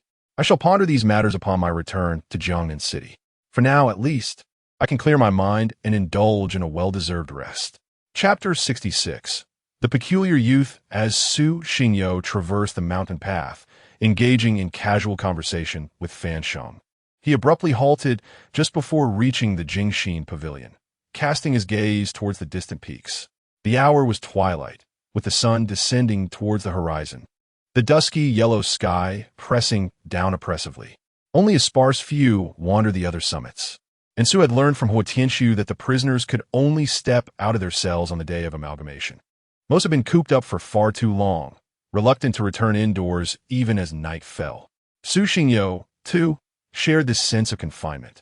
Over the past 2 months, he had endured relentless torment. On this rare day of respite, he had nearly driven himself to madness, having not even sipped water before being summoned to the inauguration of the amalgamation week. At this moment, he found little desire to return to the Jingxin Pavilion. He had promised Mo Qing not to stir up trouble. Yes, as long as he avoided causing a scene. Was that not sufficient? With these thoughts swirling in his mind, Su Xingyo randomly selected a direction and dashed forward, forcefully pushing open the nearest door. As he burst into the room, he discovered a solitary youth within. The boy, possessing delicate, fair skin, appeared to be of similar age. Upon closer inspection of the boy's countenance, Su was momentarily taken aback, quickly shifting to a more peculiar demeanor. The youth's skin was as smooth and refined as intricately crafted porcelain, his eyes bright and clear yet tinged with a hint of fear, resembling 2 lustrous black gems that sparkled with an innocent radiance. The boy's frame was frail, a few bruises marred his otherwise flawless cheeks, prompting an involuntary frown from Su Xingyo. As Su suddenly entered the room, the boy, who had been sweeping the basketball court, froze momentarily, their gazes colliding in the air. The youth quickly averted his eyes, akin to a petty thief caught in the act, fearful of being recognized. Su unconsciously moved towards the boy, who, for reasons unknown, resembled a startled fawn, lowering his head as the broom in his hand began to tremble with increasing speed. When Su was but 10 meters away, the boy lifted his crystalline, untainted gaze, a flicker of panic evident within. Su's reflection danced in his pupils. His white hair billowed gently in the breeze, and faint traces of blood adorned his knuckles, rendering him to the boy's eyes as a figure of menace, akin to a reaper approaching. Thus, the scene grew increasingly surreal. With each step Su took forward, the youth retreated a corresponding step, their distance unyieldingly static. Su, perplexed, could not help but wonder what this meant. Did he truly resemble a murderer? Or perhaps a scarred visage? A bearded fiend? He considered himself somewhat handsome. Yet the boy's reaction made him feel like a harbinger of doom, retreating in tiny, tentative steps. Suddenly, Su bounded forward a couple of paces, raising his hand in a gesture to halt the boy, calling out as he ran. As his voice echoed through the space, the boy's clear, melodious tone reverberated back, causing him to immediately crouch down, cradling his head, too frightened to meet Su's gaze, remaining frozen in place. Wait, why are you running? Don't hit me. I promise I'll clean everything. 2 voices resonated almost simultaneously within the house, leaving Su Xingyo momentarily stunned. Was he truly so intimidating? Hey, I want to hurt you. Gradually, Su Xingyo crouched down, suppressing his anger with a smile. For reasons unknown, he found the boy somewhat endearing. Really? As the boy lifted his head once more, his glass-like eyes glimmered with unshed tears teetering on the brink of spilling over. He timidly uttered a question, seemingly seeking reassurance. Yet, his hands remained tightly clasped around his head, afraid to loosen his grip lest the other strike him unexpectedly. "We're of similar stature. Why would you think I would hit you?" Su Xingyo felt a wave of despair wash over him, as he had done nothing to deserve being perceived as a villain. He glanced around, sensing that something was amiss. This path was not meant for ordinary awakeners, was it? The boy before him surely must have committed a crime to be imprisoned, yet his demeanor bore no resemblance to that of a wrongdoer. The impression he conveyed made it seem as though he would struggle even to harm a mouse, let alone take a life. "Because they bully me every day." After a prolonged silence, the boy finally spoke, his timid words igniting Su Xingyo's curiosity. Without hesitation, Su Xingyo grasped the boy's hand, rolling up the sleeve of his prison garb, revealing a disarray of bruises etched across his porcelain-like arms, reminiscent of tattoos. Without pausing, Su Xingyo proceeded to inspect the boy's left arm, back, and abdomen, discovering over 30 visible bruises scattered across his body. It was hard to fathom the life this boy endured within the prison walls. For reasons unknown, perhaps due to their similar ages, a surge of unbridled fury ignited within Su Xingyo, a flicker of anger igniting in his gaze. Furrowing his brow, he struggled to suppress the raging flames within, managing to present a gentle smile as he softly inquired, "Who did this to you?" The boy immediately wilted, shaking his head fervently like a rattle, too frightened to utter the names of his tormentors, opting instead for silence. Observing the boy's demeanor, Su Xingyo sighed. After enduring such a prolonged period of abuse, the boy still radiated innocence and clarity in his eyes, a purity Su Xingyo felt compelled to protect. He rose slowly, casting a glance toward the darkening sky outside. The house was enveloped in silence, indicating that the inmates had not yet returned. With that realization, he resolved to search through the prison one cell at a time. "What is your name?" The boy lifted his tear-filled eyes, his voice barely above a whisper, blending with the gentle breeze, dispersing into the corners of the world. "Kong Suifeng." The gazes of the two boys met briefly beneath the night sky, as the wind tousled the strands of hair falling across Su Xingyo's forehead. After a moment of silence, he stood, turning his back to Kong Suifeng, his voice chillingly cold, as if it had emerged from the depths of the abyss. "You need not name them. I shall bear the consequences of it all." Su Xingyo himself was uncertain of what had come over him, why he felt compelled to take such drastic measures for a prisoner he had just met. Yet an inexplicable fire within him drove him to seek retribution against those who had wronged the boy. "Emo Shiwazhong. It seems I must renege on my promise to you. This time, during the merger week, there shall be no tranquility in the prison tonight. Fan Sheng, are you able to fight now?" Su Xingyo inquired as she walked towards the door. "A slight exertion is no problem. Here, surrounded by ordinary people whose sequences are suppressed, it poses no issue." "Very well." Kong Suifeng sat on the ground, his clear and profound gaze reflecting Su Xingyo's silhouette. Bathed in the moonlight, she resembled a silver-haired reaper, advancing towards the gaping maw of the abyss to seek the justice she rightfully deserves. Chapter 67. Spare your life. The moon hung high in the sky, its light dim and sparse. Within the confines of a prison, a few scattered inmates huddled in the shadowy corners, their faces grotesque under the feeble glow, reminiscent of writhing maggots. Occasionally, raucous laughter erupted from them, as if mocking the very world around them. At the center of this group sat a corpulent prisoner, resembling a small mountain, who rested his head in his hands, listening intently to the conversations swirling around him. The other inmates regarded him with deep respect, their gazes tinged with a hint of fear. After all, within the prison walls, under the influence of divine punishment, one's prowess or status held little significance. Here, only the most primal form of combat mattered. This particular inmate, it was likely, would feel no pain even if struck. His only response would be the jiggling of the layers of fat that enveloped him. "Brother Jean, I heard today that the heavenly evil faction was soundly beaten. Over 20 of them are in critical condition. It seems they were thoroughly thrashed," whispered one inmate, leaning close to Jean Wu's ear. At this, Jean Wu slowly opened his eyes, a flicker of interest crossing his face as he replied, "Oh, who possesses such remarkable skill to have bested them? Typically, we avoid direct conflict. Was it a disciple from the Tranquil Heart Pavilion?" Within this prison during the merger period, 3 primary factions existed: the Heavenly Evil group, another faction, and the non-awakened individuals. While labeled as factions, they were merely disparate groups seeking solace in shared misfortune. Apart from these 3 entities, the remaining inmates were scattered awakened individuals, who generally kept their distance from the dominant factions. In this particular cell, nearly 20 individuals occupied the space. Some played basketball, others engaged in friendly sparring, while the remainder gathered around Jin Woo, discussing recent events. Typically, the awakened individuals numbered no more than a handful, and the 3 factions tended to maintain a respectful distance from one another. Even the disciples from the Tranquil Heart Pavilion dared not initiate conflict, opting instead for friendly sparring. It appears that only one individual was responsible, a singular force that annihilated them all, another inmate exclaimed, nodding fervently before slapping his thigh and shouting, "Damn it! Are you trying to scare me to death?"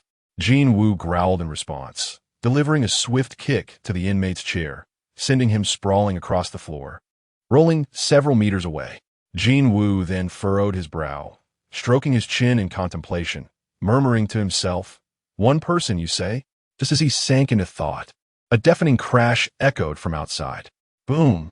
The iron gate seemed to have been struck by a colossal force, its once smooth surface now deeply dented, protruding ominously into the room. Moments later, the door creaked open, revealing a blood-soaked figure bursting through, eyes wide with panic and fear. The speed of the intruder was astonishing, as if a ravenous demon were in hot pursuit, threatening to consume him whole should he falter, leaving no trace behind. Jin Woo gazed in astonishment towards the door, where a figure clad in blue and white prison garb, blood streaming from their forehead, appeared. This person seemed familiar to him. Upon seeing Jin Woo, the individual accelerated, as if grasping at a final lifeline, desperately rushing towards him, their trembling voice echoing throughout the room. "Boss Jin, save me. Boss Jin, please help me. Help!" Jin Woo immediately rose to his feet, a flicker of confusion crossing his eyes. The other prisoners also stood. Even those playing basketball paused and approached Jin Woo's side. "What is happening?" Just as Jin Woo's words fell, he witnessed a golden afterimage hurtling through the doorway like a bolt of lightning, swiftly entering the room. The weeping voice of the prisoner abruptly ceased, their body rolling across the ground like a deflated balloon, before coming to a stop at Jin Woo's feet. Their eyes glazed over, utterly unconscious. "Who?" Jin Woo bellowed, his gaze fixed intently on the threshold. In the profound silence of the darkness, the silvery moonlight illuminated the scene as if it were a spotlight on a grand stage, revealing a blood-soaked figure with white hair stepping into view. Su Xingyo stood at the entrance, his left hand gently resting against the doorframe, a chilling glimmer of murderous intent flickering in his eyes, his hands stained crimson. As his voice resonated like the whisper of death, it sent shivers through the hearts of all present. "Kong Suifeng, you know him, don't you?" The tone of his voice incessantly pricked at the crowd's nerves, and for reasons unknown, when Jin Woo met those indifferent eyes, a shudder ran through him. Yet, as the leader of this group, how could he afford to be afraid, especially now that someone had intruded upon his domain? He paid no heed to the identity of the youth before him, but it was clear that the boy was 3 or 4 times smaller than himself. Surely, even in a bout of brute force, he could overpower him, couldn't he? "We share the same prison. What of it?" Su Xingyo exhaled slowly, taking a step forward, his fists clenching involuntarily. "At last, I have found you." Before locating these individuals, he had searched through every other prison. Each time he opened a prison door, he would greet the inmates, inquiring if anyone recognized Kong Suifeng. Yet, the prisoners would invariably respond with mockery or demand favors, or worse, threaten him with violence. With others encroaching upon his territory, he could no longer afford to sit idly by. Thus, he fought his way from one prison to the next. Apart from the rout of ordinary individuals, he had visited all necessary prisons, and this was his last stop. If these people were not here, he would have to seek out Tianxia once more. The blood upon him was the result of the desperate inmates who had provoked him. So, These scars upon you were inflicted by me? Su Xingyo took another step forward, his gaze growing ever colder. Did you compel me to take on the burdens of everyone alone? Jin Wu let out a cold laugh, surveying the 20 or so individuals present. Do you truly think we fear a mere boy who has yet to grow into his strength? In the arena, I may have hesitated at the thought of employing sequence patterns, but in a bare-handed fight, how could I possibly be afraid?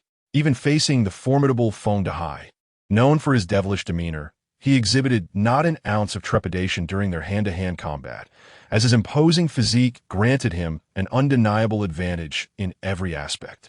How could it be? He still washed my feet daily, provided massages, and even shared my bed. As Jin Wuyue continued to speak, his expression grew increasingly lascivious, and he absent-mindedly licked his lips, seemingly relishing the moment. It must be said that an 18-year-old youth possesses an undeniable allure. Su Xingyo paused in her advance, seemingly in disbelief. The fervent fire that had ignited within her was on the verge of erupting, her deep voice resonating throughout the room. Considering the rules of the merger week, I grant you a reprieve. Chapter 68. Chief, I yield the way, kid. What grandiose claims are you making? Jin Wu scoffed, a derisive smile gracing his lips. To him, Su Xingyo seemed incapable of even enduring a single blow. How could such a diminutive youth possibly contend with him? Su Xingyo remained silent, striding purposefully towards Jin Wu, his fist tightening with each step. Simultaneously, he engaged in communication with Fan Sheng in his mind. Just help me block the first person and synchronize with my movements. Understood. To Jin Wu's astonishment, there truly existed someone unafraid of death. He let out a boisterous laugh, gesturing towards Su Xingyo's direction, indicating to the nearby prisoners that they could advance. I hope by the time I intervene, you will have already dismembered him. As soon as he finished speaking, the prisoners erupted as if ignited. A cacophony of battle cries reverberating through the air, threatening to lift the roof off the structure and causing a painful ringing in the ears. 20 figures surged forward, fists raised, aimed directly at Su Xingyo's face, whooshing through the air with force. Su Xingyo's expression sharpened, facing the first assailant. He casually raised his hand and grasped the air as if it were a tangible object. The foremost prisoner suddenly felt as if his body were under some unseen control, akin to a marionette, his legs lifting off the ground as he ascended gradually into the sky. An overwhelming force enveloped him, driving his once-raised right arm downward as if it were hindered, while his left arm remained immobilized. It felt as though an invisible pair of colossal hands exerted immense pressure upon his body, threatening to crush his insides, making it increasingly difficult to breathe. The prisoner, rushing forward, halted abruptly, as if bound by iron chains, his astonished gaze fixed upon his fellow inmate suspended in midair. With a gentle flick of his wrist, Su Xingyo directed the prisoner's body towards the basketball hoop. Bang! A dull thud echoed as the prisoner's head collided with the iron surface. The terrifying force splitting his scalp open, blood gushing forth uncontrollably. Within moments, a crimson pool spread across the basketball court like a macabre carpet, the pungent scent of blood permeating the air. Though his actions were forceful, Su Xingyo never intended to kill these men. The rules of the region must not be broken.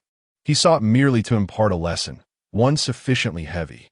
He wanted them to remember the moment they considered harming Kong Suifeng, to envision Su Xingyo's intervention, instilling a profound sense of fear. Su Xingyo's indifferent gaze swept across all present, sending chills down the spines of every prisoner he met. Goosebumps erupted as they felt an eerie dread. What manner of sorcery is this? A ghost? White hair, blood-soaked, and peculiar. These three descriptors are synonymous with specters. What? Do you still wish to engage? Su Xingyo shot a glance at the retreating crowd. With each step he took forward, they stepped back, a comical sight as the burly prisoners gradually retreated before the frail youth. I say this. If you clear the way, I will not harm you. My aim is solely at him. Su Xingyo slowly raised his hand, pointing at the bewildered Jin Wu, who cowered behind the others. At this moment, one of the prisoners, his voice trembling, pointed at Su Xingyo's face and exclaimed in horror, I understand now. It's him, it's definitely him. He single-handedly took down over 20 of the heavenly evil. He left Feng Dahai covered in blood. These words stirred a tempest within the hearts of the onlookers, igniting a flicker of retreat in their minds. If one man could challenge the heavenly evil, it signified that he could easily overcome them as well. Even if they persisted, it would merely lead to a brutal beating, perhaps even resulting in unconsciousness, truly a case of suffering greater losses for negligible gains. Despite Jin Wu being their leader, it was unreasonable to risk their lives for him. One prisoner, gritting his teeth, glanced at Su Xingyo and then at Jin Wu. After enduring a prolonged internal struggle, he suddenly bowed and declared, "Boss, I yield." With that, he lowered his head and stepped aside, daring not to meet Jin Wu's gaze, for the intensity of his stare was akin to a predator ready to devour its prey. Su Xingyo was taken aback. Was it possible that these prisoners were so spineless? He had yet to take any action, and they were already capitulating? The remaining prisoners simultaneously bowed their heads, echoing, "Boss, we yield." What did this mean? Was he to become the new king of the prison? In stark contrast, Jin Wu's teeth were clenched, his corpulent form trembling with rage, his eyes bulging as though he wished to rend every single person before him to pieces. The more than 20 prisoners who had previously blocked his path now lowered their heads, shuffling sideways in small, hesitant steps, clearing a direct passageway to Jin Wu. How amusing. You fickle weeds. I never knew you were all so cowardly. Once I deal with this little brat, I will ensure you all face the consequences.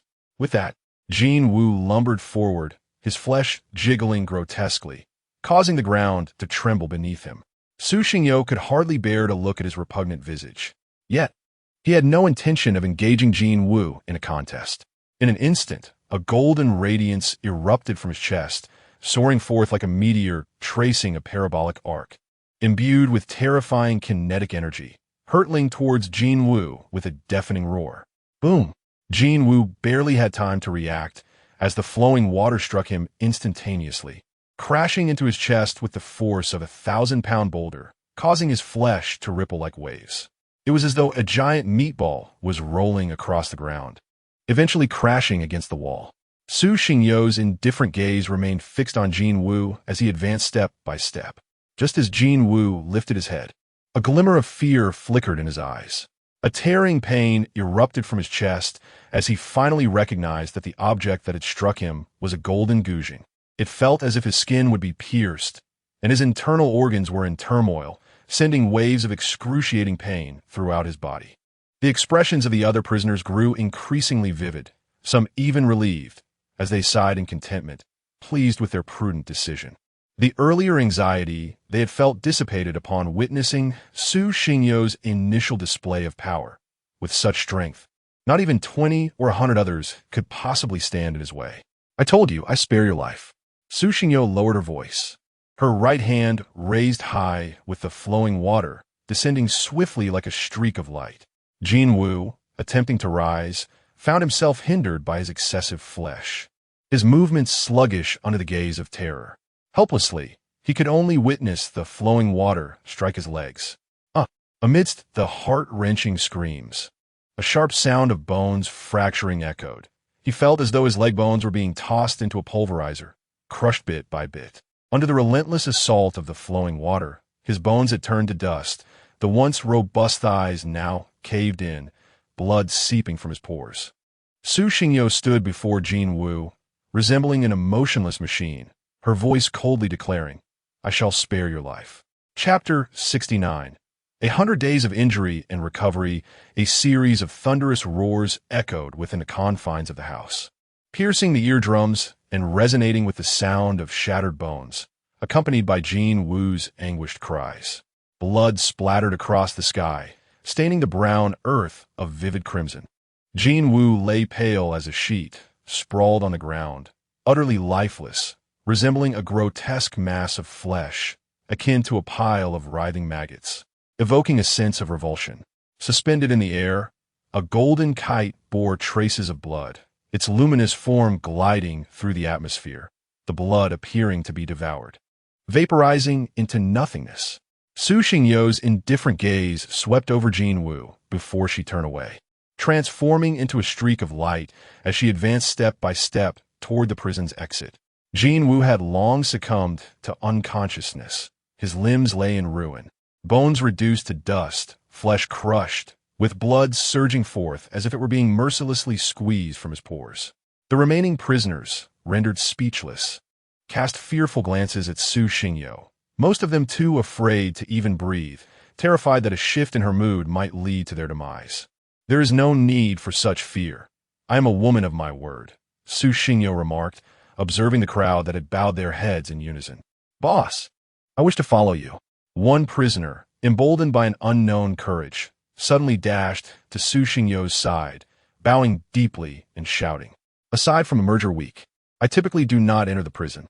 Following me will yield little benefit," Su Xingyo responded, her expression devoid of emotion as she circled around the prisoner and continued her exit. "Boss, please allow us to follow you." The remaining prisoners inhaled deeply, rushing to Su Xingyo's front, bowing their heads in unison, imploring her. With Jin Woo rendered incapacitated, they were uncertain of whom to align with. A lack of leadership would only exacerbate their struggles within the prison walls. Most critically, should Jin Woo recover, he would undoubtedly seek retribution for their actions, and collectively, they would be no match for him. Before Jin Woo could regain his strength, they must find a new leader capable of providing them shelter and instilling fear in Jin Woo. Su Xingyo seemed to be their optimal choice. "If you fear Jin Woo's vengeance, there is no need. I assure you," Su Xingyo glanced at the assembly, her brow slightly furrowing as she spoke coldly. 100 days of injury and recovery. By the time he is fit to retaliate, the next merger week will have arrived. As long as I remain in the Tranquility Pavilion, he shall not act with impunity. Thus, you need not be so apprehensive. Boss, our intentions are sincere. We are not merely afraid of Jin Woo's retribution. One prisoner, anxious in expression, promptly clarified. "We have long harbored disdain for Jin Woo. Your actions today have brought us immense relief. We willingly submit to you after witnessing your formidable strength. There are no ulterior motives." As several prisoners spoke in turn, each eager to align with Su Xingyo, she found herself in a predicament, having never encountered such a situation before. What should I do? Am I truly to assume the role of their leader? After a moment of contemplation, she slowly inquired, "Do you know Kong Suifan?" Upon encountering Su Xingyo's shift in conversation, the crowd immediately grasped that a performance was imminent. Among them were two prisoners and Jin Woo, who shared the same prison as Kong Suifan. They promptly interjected, affirming their acquaintance. "We are both from the same prison." Clearing his throat, Su Xingyo, maintaining an air of indifference befitting a leader, lowered his voice and declared, "If Kong Suifan emerges unscathed after 3 months, I shall assume the mantle of your leader." The two prisoners nodded fervently, their joy palpable. "Very well, I shall take my leave. You may attend to your business," Su Xingyo stated, making his way toward the house. As he exited, a wave of weakness washed over him, rendering his complexion visibly pale. The exertion had been considerable. "Are you all right?" Fan Sheng's concerned voice reached Su Xingyo's ears. "I am fine. A night's rest will suffice," he replied, shaking his head. As he gazed at the luminous moon hanging in the night sky, a faint smile graced his lips, and he proceeded toward the Tranquil Heart Pavilion. This time, he refrained from seeking out Kong Suifan, believing that fate would present another opportunity. He was perplexed by the sudden empathy he felt for a prisoner he had just met, a sentiment that stirred a fierce anger within him, prompting him to challenge the entire prison. Aside from the last 20 individuals, who were akin to ordinary folk, he had dealt with each malevolent awakened being, all of whom now lay unconscious. Perhaps it was the trials of youth, having endured bullying, yet retaining a glimmer of purity in his eyes amidst such darkness, an extraordinary clarity in a world so tainted. Naturally, he felt an instinctive urge to protect that purity. Simultaneously, a question lingered in his mind. How could a timid, kind-hearted boy find himself imprisoned? What had transpired? Contemplating this, Su Xingyo quickened his pace, nearly sprinting toward the Tranquil Heart Pavilion. Inside the dormitory of the Tranquil Heart Pavilion, Hua Tianxiu lay on his bed, engrossed in a novel. Suddenly, with a resounding crash, the door was thrust open, colliding violently with the wall, causing Hua Tianxiu's heart to skip a beat. He hurriedly concealed his book beneath the covers, casting a puzzled glance toward the doorway. Su Xinggao, Panting Heavy Li, closed the door behind him and approached Hua Tianxiu step by step. What is the matter? Hua Tianxiu inquired, bewildered, as he pondered what Su Xingyo had been up to recently. Are you familiar with the prisoners? Su Xingyo asked, taking a seat at the edge of the bed. Why do you ask? Hua Tianxiu replied, curiosity piqued. Do you know? Su Xingyo interrupted, his tone resolute. I have a general understanding, Hua Tianxiu responded. There's a boy in the prison, around my age. Do you know why he was incarcerated? Su Xingyo clenched his hands instinctively. Perhaps because his own eyes had long since lost their clarity, resembling a profound abyss, driving his desire to uncover Kong, Suifeng's past. Upon hearing this, Hua Tianxiu was momentarily taken aback, his expression somewhat peculiar. After a brief nod, he finally spoke. I recall he was incarcerated approximately 6 months ago. At that time, we witnessed firsthand his admission into the prison. From old Zhang, we learned that he was burdened with the weight of over 10 lives. Impossible. He could not have committed murder. Surely, there must be some misunderstanding. Su Xingyo's words were laced with fervor as she sprang to her feet, her face flushed, utterly disbelieving, shaking her head vigorously like a rattle. There must be some misunderstanding in this, right? Without hesitation, Su Xingyo stepped in front of Hua Tianxiu, gripping his shoulders tightly, causing him considerable pain. Chapter 70. The disappearance of Chun Zhuang. Hua Tianxiu stood in a daze, his face etched with confusion and disbelief. He could not fathom what Su Xingyo had endured, nor why her emotions were so tumultuous. He grasped her wrist gently, applying a soothing pressure, hoping to calm her down. What troubles you? Has something happened? Realizing she had perhaps spoken out of turn, Su Xingyo took a deep breath, striving for composure as she released Hua Tianxiu's hand. With a serene demeanor, she replied, So, there has been some misunderstanding, hasn't he there? I am unaware of what has transpired during this time, but I wish to convey that you should first find your calm. As students of the Tranquil Pavilion, we have no right to inquire into the pasts of each prisoner. The information I possess is merely fragments gleaned from Master Zhang, and it remains incomplete. Regarding that prisoner, all I know is that he bears the weight of numerous lives lost. Beyond that, I am at a loss. Perhaps, after the merger of the weeks, you may obtain answers from Master Zhang. Hua Tianxiu met Su Xingyo's gaze earnestly. Upon hearing this, she nodded and returned to her bedside, sitting in silence for a moment before smiling at him and saying, Thank you, Tianxiu. In the prison, on the mountain where the Tianxiu resided, a group of inmates clad in blue and white striped uniforms, their heads wrapped in bandages, resembling large-headed dolls, squatted within their quarters, sighing in despair. Feng Dehai lay in the center, a gruesome wound marring his abdomen, pain radiating from it. Damn it, that little brat. The day I get out, I will make sure to end him. One inmate clutched his head, grimacing. He dares not enter the training arena with us, clearly aware that he cannot defeat us while employing the sequence patterns.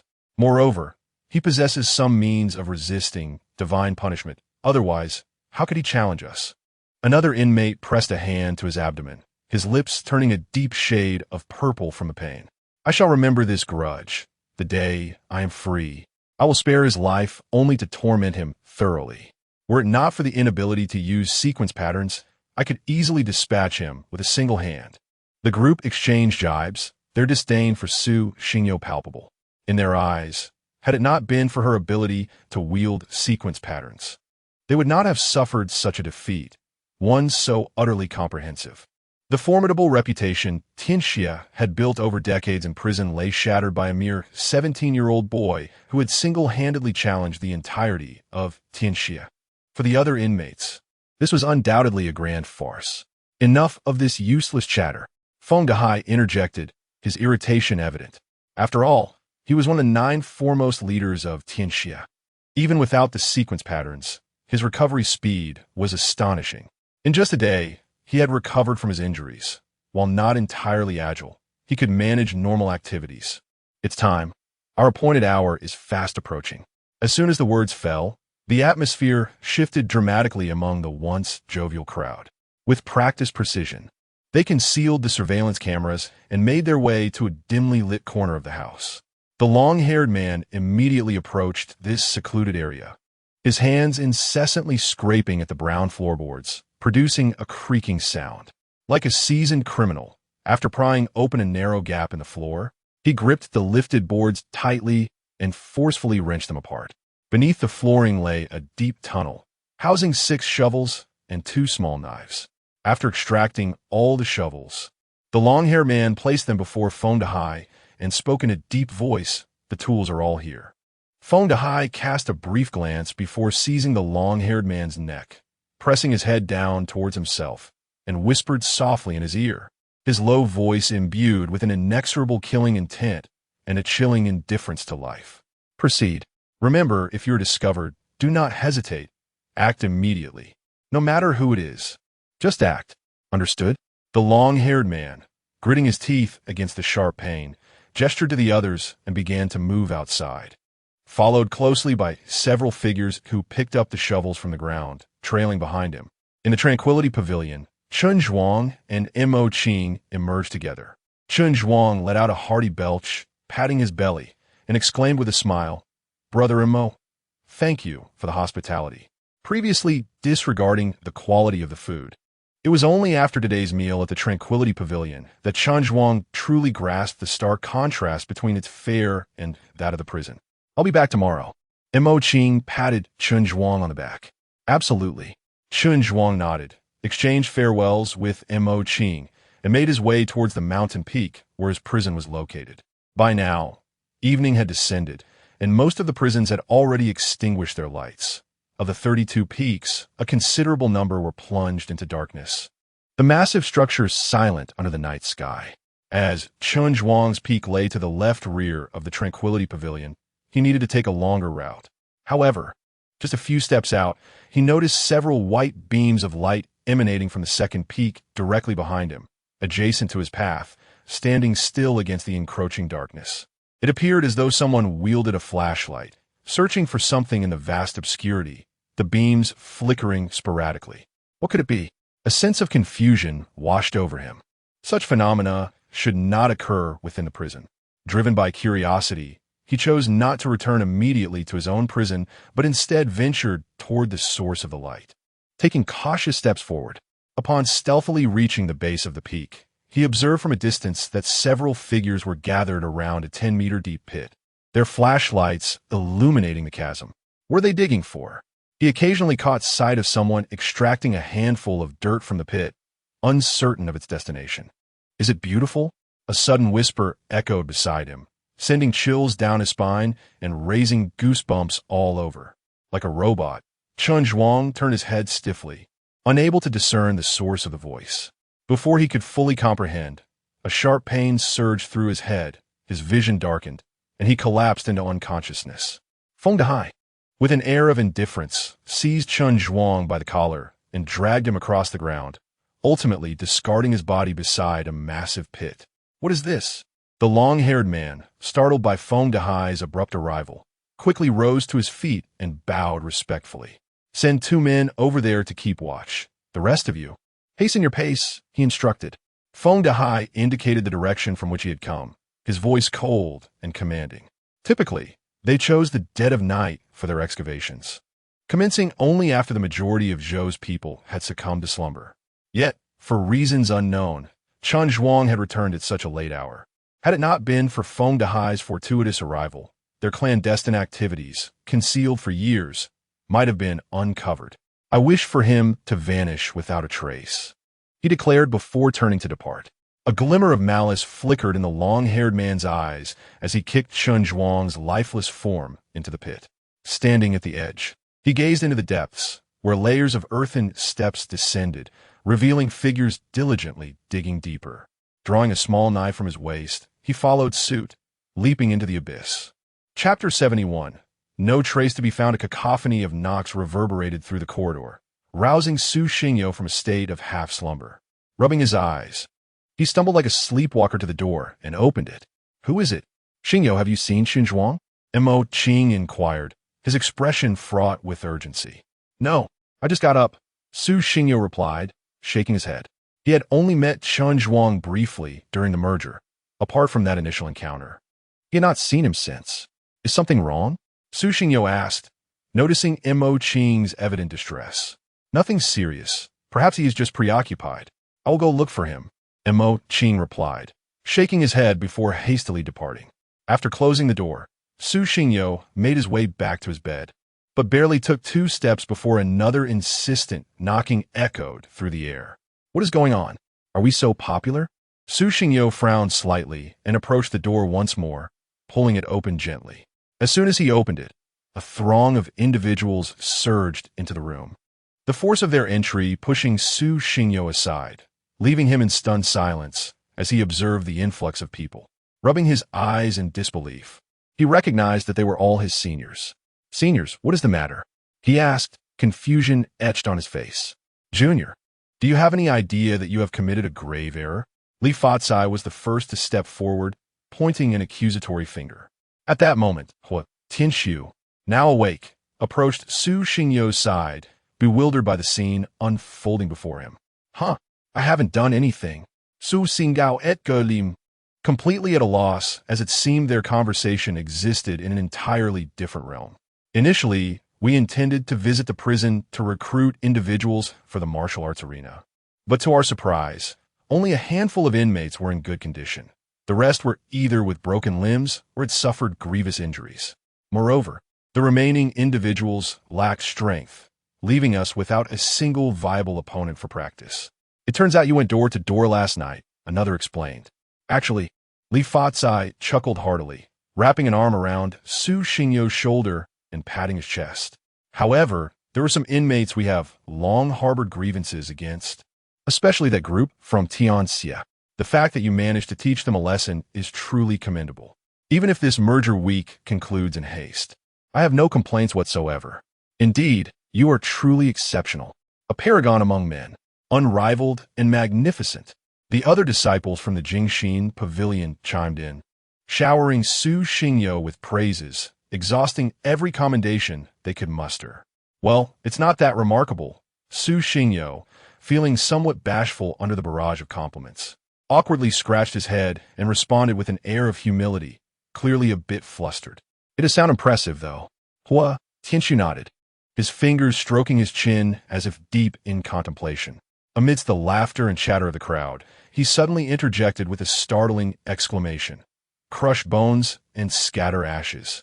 Su Xingyo was taken aback, astonished that one could praise another in such a manner. Was this genuine? Was it a reflection of her own inadequacies?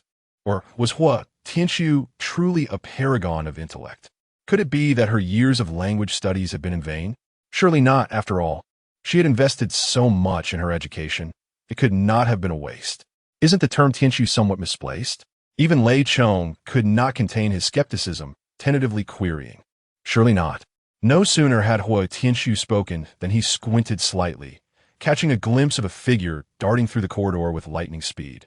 A gust of wind following in its wake, the sound of hurried footsteps echoing along the passage. What has happened to Senior Mo? Chen Zhuang seems to have gone missing. He has been searching for him, Lei Chong explained. Since the martial arts arena is no longer an option, let us go assist. At Li Fatsai's suggestion, the group decided against lingering in the room of Su Xingyo and Hua Tianxiu, and they all began to make their way outside. Su Xingyo and Hua Tianxiu followed closely behind, stepping out of the Tranquility Pavilion, only to find that the atmosphere today felt rather lifeless, with most of the prison devoid of even its inmates. Could it be that I was too heavy-handed? Are they all merely recuperating now? Su Xinggao Punda Alao. Without pausing, she headed towards the mountain peak she had visited yesterday. Hua Tianxiu was momentarily taken aback, surprised to inquire, "Why are you heading this way? Do you know where to find him?" "I do not," Su Xingyo replied, momentarily hesitating, her eyes shimmering with determination. However, strength lies in numbers. Confused, Hua Tianxiu followed her lead, and they arrived at the prison where Jin Wu had been the previous day. As they pushed open the door, a dozen or so prisoners engaged in activity turned to them, their faces lighting up with joy upon recognizing their visitors. "Boss, you've come today to—" One of the prisoners eagerly rubbed his hands together, inquiring. Just one sentence sent Hua Tianxiu's mind racing, nearly overheating. What was this? A prisoner boss? Had only been 2 or 3 hours since he parted ways with Su Xingyo. What on earth had transpired in that brief span? Chen Zhuang. Do you all know him? Su Xinggao Inguit Guli. Yes, we do. He is missing. You all scatter and help search within the prison. We must either see him alive or find his remains. Understood. If there is any news, inform me at once. With that, Su Xingyo turned to leave. A glimmer of insight passed through Hua Tianxu's eyes as he seemed to ponder something deeply. As they stepped out of the prison, Su Xingyo spoke. Though I am reluctant to admit it, the disappearance of He Bianzhou within the prison likely bodes ill. I share your sentiment. Hua Tianxu nodded, then continued with an analysis. Based on previous occurrences involving He Bianzhou, conflicts among prisoners are typically minimal. If he has gone missing, despite the vastness of these mountains, it should not be so devoid of any trace. Currently, with no sign of Chen Zhuang, it could only imply the obliteration of evidence. This serves as the simplest of explanations. It is not that the two individuals are inclined to contemplate the worst-case scenario, but rather that in a prison setting, once someone goes missing, the possibilities invariably lean towards the most dire outcomes. Could it be that someone harbors intentions of imprisoning Chen Zhuang? Yet, Chen Zhuang is merely an ordinary individual. What purpose would there be in confining him? Is it conceivable that after witnessing certain secrets, Chen Zhuang was silenced? Su Xingyo pondered this and suddenly spoke up. While it is not impossible, what secrets could exist within the prison that are significant enough to compel someone to disregard the institution's regulations and resort to silencing, particularly in light of the overarching rules of the prison? For instance, an escape? Chapter 72. Stay still, however. The likelihood of such a scenario is minimal. Hua Tianxu shook his head before continuing. Old Wu's prowess is beyond your imagination. Even the Lord of Heavenly Evil cannot claim absolute victory over him. Given the constraints of divine punishment, who would dare to stage a prison break in a fortress as secure as this? Su Xingyo nodded in agreement, contemplating that in the presence of a superpower like Old Wu, any attempt to escape would be swiftly thwarted, likely before one could even step beyond the prison's confines. But where has Chen Zhuang gone? She sighed. The expanse of the 33 peaks is immense. To scour the entire prison thoroughly would be an undertaking of unimaginable proportions. I am equally perplexed, Hua Tianxu admitted, shaking his head. He too found it difficult to fathom where Chen Zhuang could have vanished to. During the previous merges, he had been there. Aside from Mo Qing, Chen Zhuang had no other friends among the ordinary prisoners. He had never even ventured to the prison housing the malevolent abilities. Now that he is missing, where could he possibly be? Let us await their news, Su Xingyo suggested, acknowledging that they could only rely on the prisoners for information. As the two made their way towards the Tranquility Pavilion, they spotted Mo Qing rushing towards them like the wind, sweat cascading down his face, before abruptly halting before them. Breathless. Are you all right? Mo Qing? Mo Qing wiped the sweat from his brow and shook his head, preparing to continue along another path in search of answers. However, as he took a step forward, Su Xingyo grasped his hand, leaving him with a puzzled expression. Senior Mo, this search is proving inefficient. Perhaps we should first consider where he went yesterday? I inquired earlier, after parting ways with Chen Zhuang at the Tranquility Pavilion last night. He did not return to his prison. Logically, he wouldn't venture to other locations. Senior Mo, please remain calm. We are all assisting in the search, Su Xingyo consoled, noticing that Mo Qing, usually so carefree, now bore a heavy demeanor that distressed her. I have no time to lose. If I rest even a moment longer, he might face further peril. As he spoke, Mo Qing's eyes dimmed, forcing a faint smile before dashing off into the distance. Understood, Su Xinggao note that. Refraining from further words as she allowed Mo Qing to depart, she turned back towards the Tranquility Pavilion, settling on the steps to await developments in silence. Hua Tianxu observed the two without uttering a word, instead approaching Su Xingyo and sitting beside her. In truth, you have already formulated a plan in your mind, have you not? Su Xingyo lifted her gaze towards the direction Mo Qing had taken, offering a slight nod. The answer must be verified. We can only wait for Senior Mo to explore each path. It appears that your thoughts align with mine, Hua Tianxu remarked, a subtle smile gracing his lips as his gaze towards Su Xingyo grew increasingly appreciative. Thus they sat in place, allowing the soft golden sunlight to envelop them as they engaged in a meandering conversation about all that lay ahead. They gazed at Mo Qing with palpable anxiety, as if he were a vital figure in their lives. Following a particular path, they searched through one prison after another, persisting in their pursuit despite the overwhelming fatigue that rendered them nearly incapable of running. After 2 hours, when Mo Qing emerged from one road and turned to dash into another, Su Xingyo stood up and brushed off the dust from his clothes. "Let us go." The two maintained a distance of several hundred meters from Mo Qing, merely observing from afar. Upon witnessing Mo Qing enter a prison, they trailed him to the prison's entrance, where they saw him fervently searching within. They refrained from greeting him, keeping a safe distance to avoid detection. As they followed him, Mo Qing conducted a thorough search, meticulously combing through the first 3 prisons along that path, yet yielded no discoveries. Upon reaching the final prison, his arms felt leaden, his complexion pale, and battling the encroaching fatigue, he forcefully pushed open the prison's heavy door. Inside, 20 eagle-like eyes fixated on Mo Qing, as if any step he took would result in him being flayed alive, leaving no trace of his existence. Feng Dehai sat at the rear of the assembly, a glint of cold amusement flashing in his eyes as his mocking voice echoed through the prison. "Isn't this a disciple from the Tranquil Heart Pavilion? What brings you to us today? Looking to challenge me in the training ground? Apologies, we are all injured and unable to oblige." Mo Qing exhaled deeply, steadied himself, and with fatigue-laden eyes, addressed the dozen members of Tianxia. "Have you seen Qin Zhuang?" At this utterance, the expressions of all present Tianxia members stiffened momentarily before returning to normalcy. The long-haired man was the first to step forward, inquiring, "What are you talking about?" "Who?" Almost in unison, everyone pretended ignorance, but did they truly not know Qin Zhuang? Naturally, that was impossible. The 3 most significant factions within the prison were Tianxia, Jin Wu's group, and Qin Zhuang's faction. How could they not be familiar with him? He's gone missing. Are you aware of this? Mo Qing fixed his gaze intently on everyone present. "No, let me search." With that, Mo Qing advanced further inside. In each previous prison, he had meticulously scoured every room, leaving no corner untouched, and this one would be no different. "Who the hell do you think you are? You just waltz in here and search?" The long-haired man's expression darkened, and he quickly stood up, strutting towards Mo Qing to block his path, with the remaining Tianxia members rising in solidarity behind him. "I said, let me search." A fierce glint crossed Mo Qing's eyes as he took another step forward. The long-haired man scoffed, raising his hand to strike Mo Qing's cheek.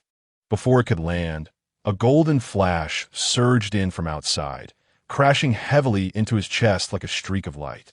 The intense pain shattered his senses, sending him flying like a straw doll, rolling violently on the ground, the freshly donned prison garb torn open, revealing a gruesome gash of blood. Cries of anguish erupted, and the long-haired man spat blood, fixating his gaze on the doorway where a figure with white hair approached, a smile gracing their lips.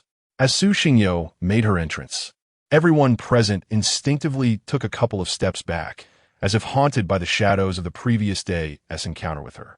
Even Feng Dehai's expression grew grave. "Xingyo, what is this?" Huo Tiangsu exclaimed in astonishment, eyeing the golden guzheng with newfound respect. "Such power it possesses. Let us discuss this later," Su Xingyo murmured softly, before gracefully approaching Mo Qing. "Senior Mo, please proceed with your search." After passing by Mo Qing, a figure stood before the multitude of prisoners, a formidable presence amidst the crowd. The gentle breeze tousled Su Xingyo as pallid locks as she coldly declared, "Anyone who believes themselves capable, step forward. Otherwise, do not move." Chapter 73. No evidence. The members of Tianxia, who had initially been eager to act, stood frozen in place upon witnessing the golden guzheng. They were paralyzed by fear, apprehensive that any rash movement would lead them to confront an instrument harder than iron. After all, the lingering agony in their heads and abdomens was a stark reminder that the architect of their suffering loomed before them. a white-haired youth capable of dismantling them one by one. Mu Qing, in a stupor, turned around and, upon seeing Su Xingyo's gentle smile, trudged like a soulless being toward the prison dormitory. As he took his first step, the members of Tian Xie instinctively retreated, parting to create a path. Once Mu Qing vanished from sight, Su Xingyo's gaze turned icy as he surveyed the crowd and made his way directly to Feng Dahai, where the flowing water hovered ominously above his head, radiating a faint energy. "Where is Chun Zhuang?" This was not merely an inquiry. It was a threat. From the moment Mu Qing had first posed the question, Su Xingyo had meticulously observed the subtle shifts in the expressions of those present.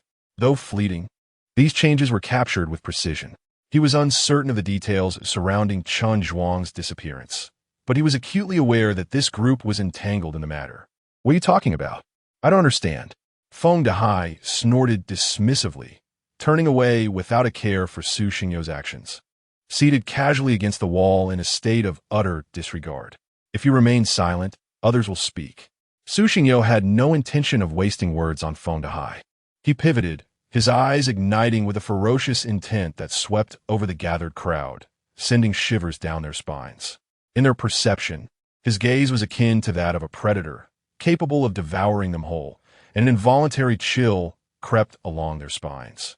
A fine sheen of cold sweat enveloped the assembly as the long-haired man lay on the ground, his face a mask of terror. He too was gripped by fear, fearing that in a fit of rage, Su Xingyo might leave him battered and near death. "I offer you a chance. Reveal the whereabouts of Chun Zhuang, and you shall live. Fail to do so, and you will join your leader in the prison." Su Xingyo paused momentarily, donning an innocuous smile, his voice chilling and resonating like the whispers of death in the ears of those present. "You shall endure my torment for a lifetime."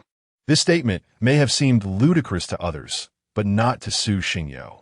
Under the influence of divine punishment, he could wield the sequence patterns and was still a disciple of the Tranquil Mind Pavilion. With a formal request, he could easily access the prison. If he were to unleash a beating upon them, as long as it did not result in death, the Tranquil Mind Pavilion would certainly turn a blind eye. No one dared to doubt the authenticity of his words. The events of the previous day had already instilled a sense of dread in the hearts of the crowd, viewing the youth before them as a terrifying demon. "Choose," Hua Tianxiu observed quietly, situated among the prisoners, his words imbued with a palpable sense of pressure. A slight smile graced his lips. The boy before him had transformed entirely from 2 months ago. Perhaps it would not be long before he would catch up and surpass him. "Will you choose or not?" Noticing the hesitation among the crowd, as they glanced back and forth between Feng Dahai and himself, retreating without making a choice, Su Xingyo suddenly crouched before the long-haired man, cradling his head gently, and whispered, "1, 2, 3. As the words fell, the long-haired man seemed momentarily stunned, his body feeling weightless before a sharp pain pierced his head, akin to 1,000 silver needles stabbing into his mind. In an instant, Su Xingyo gripped his long hair and forcefully yanked him from the ground. With a delicate flick of her right hand, a stream of water shot forth like a meteor, crashing violently into the long-haired man's chest. Like a missile, it shattered the bones within his ribcage, the crisp sound of fractures echoing throughout the room. He was propelled several dozen meters away, crashing heavily to the ground, his vision darkening as he succumbed to unconsciousness. He made no choice. "Will you all?" Su Xingyo remarked with an air of nonchalance, as if she had merely performed an ordinary task, advancing toward the others like a demon, their psychological defenses crumbling bit by bit. The faces of the onlookers displayed signs of struggle. They stood upon the precipice of a cliff, a step forward leading to an abyss, a step back to certain doom. Who could choose under such circumstances? "Newcomer, this is excessive." Feng Dahai bellowed, his fists clenched tightly, his eyes blazing with fury. Even in the presence of the divine punishment restraint, he had longed to tear Su Xingyo apart, questioning how she could wield such power over him. As the ninth seat of heavenly evil, he had never endured such indignity. "What? Are you unsatisfied? Care for another round?" Su Xingyo taunted with a smirk. Her words effectively silenced Feng Dahai, leaving him without a retort. He knew he could not best the youth before him. You. Su Xingyo turned back, continuing her approach toward the group, the atmospheric pressure plummeting, the weight of water flow, instilling dread as they cast wary glances at the golden guzheng. Without decisive action, they all faced the same fate. A low growl, accompanied by a deafening crash, sent shattered stone fragments flying chaotically. Under Su Xingyo's control, water flow collided fiercely with the ground, creating a vast chasm, spiderweb-like cracks spreading outward. The two sounds merged, resounding like thunder in the hearts of the onlookers, utterly dismantling their psychological barriers. I declare, one prisoner's face flushed crimson, akin to an eager student vying to answer a question, quickly raising his hand, wishing to be the first to respond. Oh, speak, Su Xingyo prompted. If I do, I die. At some point, Feng Dehai had approached the first prisoner, forcefully pressing his head into the floor with brutal intensity, causing a violent collision with the stone. Crimson blood seeped forth, staining the ground. The atmosphere had grown palpably tense. The prisoner's response clearly implicated their involvement in Chen Zhuang's disappearance, yet Feng Dehai's actions further instilled terror among the others. His intentions were unmistakable. To remain silent would result in a beating, but to speak would mean certain death. In the face of the choice between life and death, all opted for the latter, understanding that no matter how formidable Su Xingyo appeared, her threats would not culminate in fatality. But Feng Dehai was different when he declared death. It was a genuine threat. Feng Dehai, do you comprehend the consequences of murdering within the prison walls? Feng Dehai let out a cold snort, facing Su Xingyo without the slightest hint of fear. Having traversed the martial world for many years, he had endured countless wounds. What was one more to him? In comparison to their grand scheme, such injuries were trivial. Do you possess any evidence? Your coercive tactics only serve to demonstrate that we are being forced into a confession. He declared boldly, as long as you can present evidence, you may do as you wish with me. Su Xingyo furrowed her brow, realizing that under the pressure of force, the absence of substantial evidence rendered it impossible to link Chen Zhuang's disappearance to them. Damn it, they were so close, so very close to uncovering Chen Zhuang's whereabouts, only to be thwarted by Feng Dehai. Now, no matter how much he resorted to intimidation, it seemed unlikely that these individuals would yield. It appeared that this matter must be left unresolved. Chapter 74. Farewell. In the 5 days following the merger week, the enigmatic Mo Qing dragon was elusive, only visible to Su Xingyo during mealtimes. Within him was an unwavering belief that Chen Zhuang still lived. The others, having witnessed most prisoners severely injured by Su Xingyo, found themselves unable to select opponents for sparring, rendering this merger week the most ordinary one they had experienced. Though unspoken, it was evident to most that Chen Zhuang's fate was dire. Yet Mo Qing refused to accept such a grim reality. Above all, he yearned to locate Chen Zhuang's remains, unwilling to let him perish in desolation. Half a month later, within the realm of the chess illusion, the golden sun loomed like an immense fireball, radiating a heat that distorted the very fabric of space. Su Xingyo tread upon the scorching sands of the desert, the searing temperature akin to countless blades lacerating his skin. Despite being merely an illusion, the sensations felt achingly real, particularly the parching loss of moisture within him. After trekking 30 kilometers under a sweltering 50-degree sun, he was nearly desiccated. His throat was parched, lips cracked, and beads of sweat trickled from his brow, evaporating before they could touch the ground. In the absence of his spiritual power and sequence patterns, these extreme scenarios seemed designed solely to fortify his willpower, relying solely on his physical endurance. With each step, his energy drained like a bucket with a gaping hole, compressing his soul's strength. Over time, this would yield a profound transformation upon its eventual use. Su Xingyo! Su Xingyo! A frantic voice echoed through the illusion, sparking a flicker of confusion in Su Xingyo's eyes. However, he chose to sever his connection to the illusion and opened his eyes to find Mo Qing's anxious expression before him, deepening his bewilderment. Ever since the incident involving Chen Zhuang, he had never witnessed Mo Qing in such a state. Perhaps he had finally let go. What is it? Behind Su Xingyo, a dual-colored orb of light rested, with threads extending from it, connecting to the minds of each individual present. In the room lay 6 others, their eyes tightly closed, sprawled on the floor, while the door bore engravings of a chessboard in pieces. Hua Tianxiu, he. Mo Qing pointed urgently towards the room's exit, his expression growing increasingly frantic. What has happened? Please tell me. Su Xingao Zepponde, Isapata. Finally understanding that Mo Qing was deliberately teasing him, providing no useful information despite his lengthy discourse. Mo Qing deliberately raised his pitch, falling into a momentary silence, his eyes curving with a sense of triumph. He has successfully completed the self-slaying illusion, and today he is to be returned, leaving the Tranquility Pavilion. At this revelation, Su Xingyo was momentarily stunned. He too had trained within the self-slaying illusion. Yet he had not anticipated that merely half a month had passed since Hua Tianxiu would attain such an accomplishment. This indicated that Hua Tianxiu's journey in the Tranquility Pavilion had come to an end. Without hesitation, Su Xingyo dashed out, racing downstairs. For Hua Tianxiu was the first person he had met at the Tranquility Pavilion, his very first friend. The realm of self-slicing can only be accessed once a week. Situated in the basement, adjacent to the monument of all beings. Su Xingyo, sprinting at 100 meters per second, stirred the air around him. After completing the self-slicing, he would presumably return to the dormitory, correct? With a sudden crash, Su Xingyo flung open the door, revealing a figure busily tidying up. He stood there, momentarily captivated by the scene before him, lost in thought. Xingyo, you're back. Hua Tianxiu turned at the sound, a smile gracing his lips.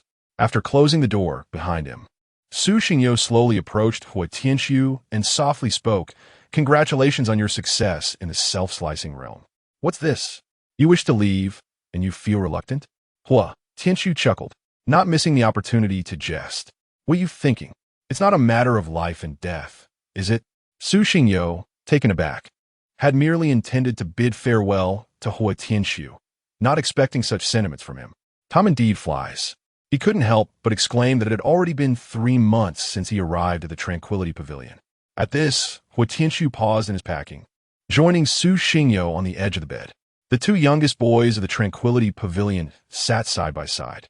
A cool breeze from the late summer wafted through the window, gently tousling their hair and causing their garments to flutter in the air. They sat in silence, and after a brief pause, Hua Tianxiu spoke again. "Xingyo, your talent surpasses mine. I've been here for a year and a half, and I am confident you will exit sooner than I did. Of course, having been here for 3 months already, I believe that in another 3 months, I will be able to leave."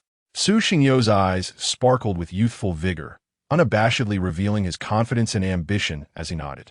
"In half a year, you could break the historical records of the Tranquility Pavilion. I believe in you." Suddenly, a tremendous force flung the door open, slamming it against the wall with a deafening crash. Both youths turned their gazes toward the entrance, and Su Xingyo's expression grew increasingly strange, bordering on the dazed. At the threshold stood a disheveled, middle-aged man in his 50s, his hair a tangled mess adorned with leaves, dressed in tattered clothing, and his fingernails dark with unidentifiable grime. "Isn't this someone from 5 Street? Indeed, it seems to be connected to the Tranquility Pavilion. Kid, are you leaving or not?" 2 grown men sharing secrets in a room. How disgusting. Yuan Shuren raked his fingers through his hair, displaying visible impatience. Upon locking eyes with Su Xingyo, Yuan Shuren's interest peaked, and he eagerly approached him. "So, how was that spring elixir I gave you? Did you enjoy it?" At this remark, not only did Su Xingyo's expression darken, but Hua Tianxiu's demeanor also shifted, as if uncovering a monumental secret. "Senior, I need not elaborate.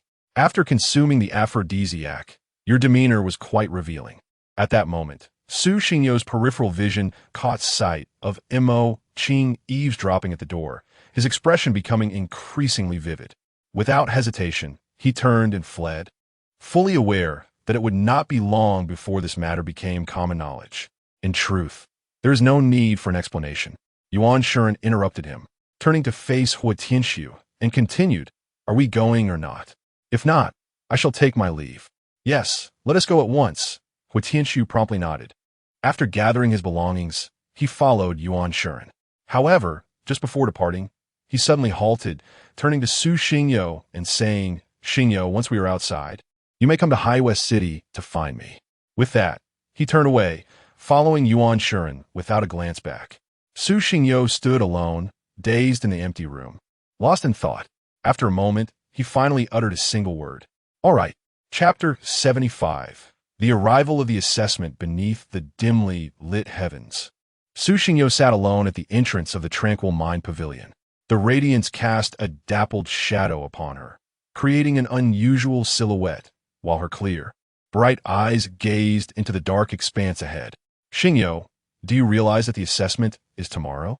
Mo Qing emerged from the pavilion, taking a seat beside Su Xingyo. Speaking softly. Yes, Su Xingyo nodded. Having spent a considerable amount of time in the pavilion, she was well acquainted with the majority of its rules. For instance, the consolidation week occurs every 3 months, and assessments take place every 5 months. Typically, the assessment involves enduring the trial under the supervision of Elder Zhang, who usually suppresses his own cultivation. Participants may choose any weapon, and scores are assigned based on individual performances. Following the assessment, a score sheet is released, and the 3 lowest-ranking students face a week of torment administered by Elder Zhang. The nature of this torment is a closely guarded secret among those who have endured it, akin to signing a pact of servitude. After such trials, it is said that one appears utterly unrecognizable for 3 days. Conversely, those who rank at the top receive no rewards. As Elder Zhang often states, there will always be a first and a last, and punishment serves merely as motivation for advancement. How do you feel about it? Do you have confidence? As Mo Qing spoke, Lei Chong had quietly taken a seat beside Su Xingyo, their gazes briefly colliding in the air. Lei Chong cleared his throat awkwardly. "Not too bad, considering it's my first time." Su Xingyo exhaled, looking into the distance. He firmly believed that it would not be long before he could transcend the illusion of self and escape. Having spoken, Su Xingyo stood up, dusting off his clothes and stretching leisurely. He addressed the 2 seniors. "I'm feeling tired. I shall return to rest." As Su Xingyo departed, Lei Chong lowered his voice. "Mo Qing, that wager we made, surely it doesn't stand now?" "Why should it not?" Mo Qing replied playfully. "It is evident to anyone that Su Xingyo possesses the greatest talent among us, and the higher the talent, the higher the potential score during the assessment. I had initially hoped that Hui Tianxiu could restrain Su Xingyo, yet who could have predicted that he would conquer the illusion of self just a day before the assessment?" Clearly, Lei Chong was dissatisfied, as the circumstances surrounding their wager had shifted. Each person is responsible for their own actions. How can you back out now? Come on. How can you even say that? Stop. Regardless of the situation, a promise made is a promise kept. Do not struggle. Relinquish the thought. You cannot annul this wager. As Mo Qing spoke, he envisioned the chilling actions Lei Chong would soon undertake, and the thought alone excited him. His sole desire was to await the conclusion of the assessment, when the wager would take effect, and then indulge in laughter. Fine. Seeing Mo Qing's unwavering determination, Lei Chong finally ceased his resistance, involuntarily recalling Elder Zhang's imposing figure, sending a shiver down his spine. How terrifying. The following morning, within the training grounds, after departing from Hui Tianxiu, the number of individuals in the training arena returned to 22, who sat cross-legged on the ground, engaged in various conversations. Su Xingyo distanced herself from the crowd, occupying a corner of the room, her head lowered, lost in contemplation. As a disheveled figure entered through the door, a sense of gravity fell upon the gathering, and their jovial expressions faded. During the assessment, Elder Zhang would show no mercy to those of the same realm, and one could easily find themselves reduced to a battered visage, their face marred with bruises. Most significantly, every individual who left the arena in such a state would have their photograph taken and displayed upon the walls of the self-slaying illusion room, where thousands of such images now adorn the walls, showcasing the most embarrassing moments of every Dawn who had ever stayed in the tranquil pavilion. The assessment is about to commence. Those whose names I call, step forward, Zhang Qianga announced with an unusually grave expression, even his cherished wine gourd absent from his waist. His piercing gaze sweeping over the crowd, sending chills down their spines. First, Mo Qing. Upon hearing this, Su Xingyo was taken aback. She had not anticipated Mo Qing's rapid call. It was rumored that the order of names was determined by Zhang Qianga's personal grievances, implying that those who were called earlier would face harsher consequences. The training ground was vast, larger than 3 football fields combined, as Mo Qing emerged from the throng. His expression somber and reluctant as he stood before Zhang Qianga. "Choose your weapon."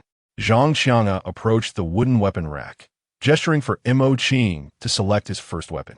With a weighty demeanor, Mo Qing retrieved a long spear from the rack. Zhang Qianga picked up a wooden sword and beckoned at Mo Qing with a provocative demeanor. "Gulme, strike me with all your might." No sooner had he spoken than Mo Qing charged forth like a bolt of lightning, the sole force of the peak of the fragmented realm descending upon the arena. Just as he was about to make contact with Zhang Qianga, he suddenly withdrew, pressing the spear against Zhang Qianga's head, slicing through the air like a comet, creating a cacophony of explosive sounds. Zhang Qianga appeared unfazed, his movements deliberate and unhurried, as the wooden sword resonated with him, producing a subtle yet thunderous clang within the arena. He sidestepped, allowing the spear to graze his chest, swiftly thrusting the wooden sword, striking at Mo Qing's hand.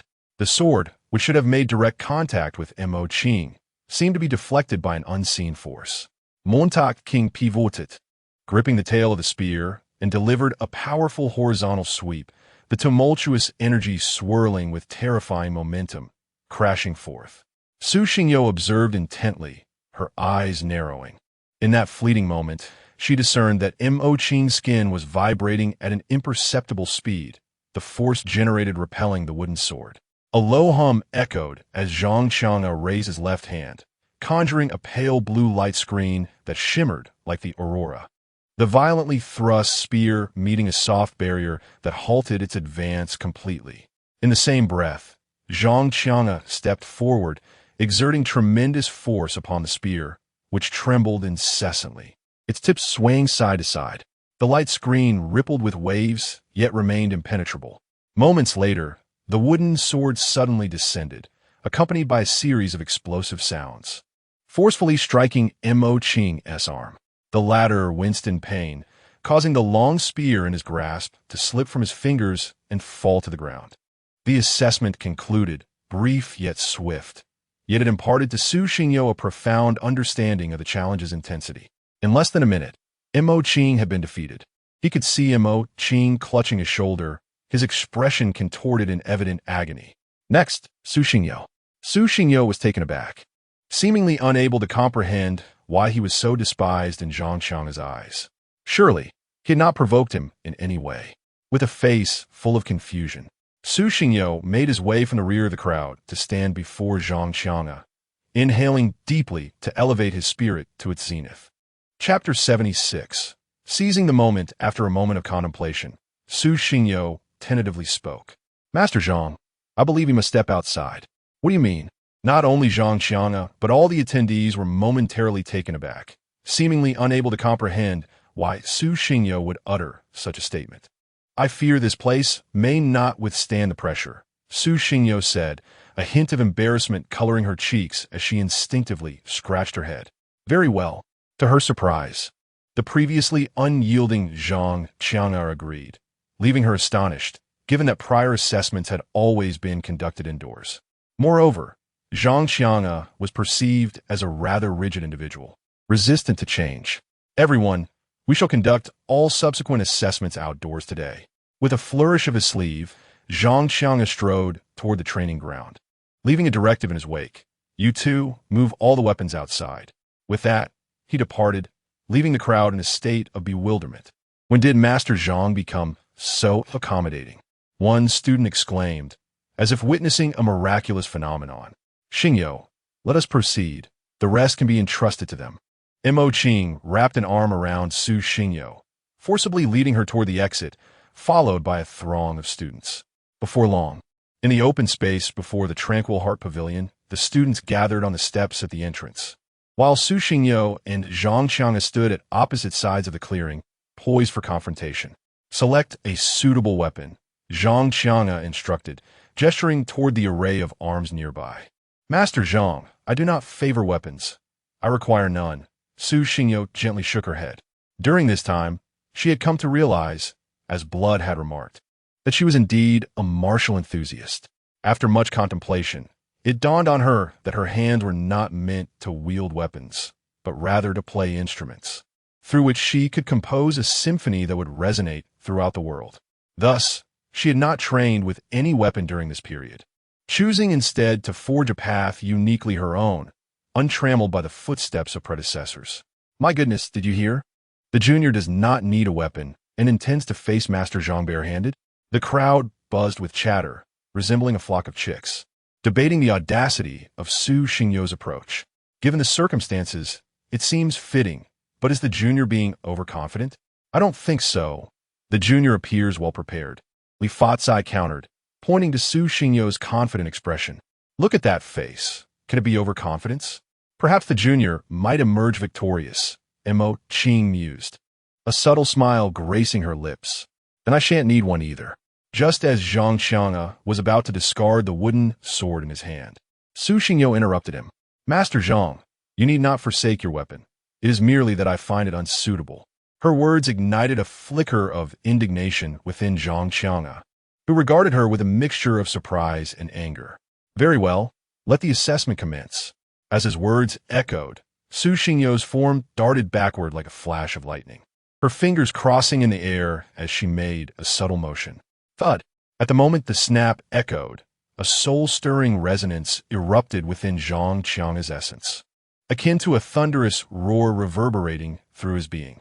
Even someone as formidable as he experienced a fleeting moment of blankness. He stood motionless, stunned, until 2 seconds later, he regained his composure, casting an incredulous glance at Su Xingyo, his expression unwittingly growing solemn. In that brief instant, it felt as if an immense hammer, weighing thousands of pounds, was relentlessly striking at his soul, causing considerable damage even after his realm had ascended to the pinnacle of the returning dust stage. This resulted in a 2-second window of vulnerability, yet mere moments later, 2 melodious hums resounded in every ear present. Before them, Su Xingyo was retreating rapidly, with a golden guzheng moving in synchrony before him, its slender fingers dancing like ethereal sprites across the strings.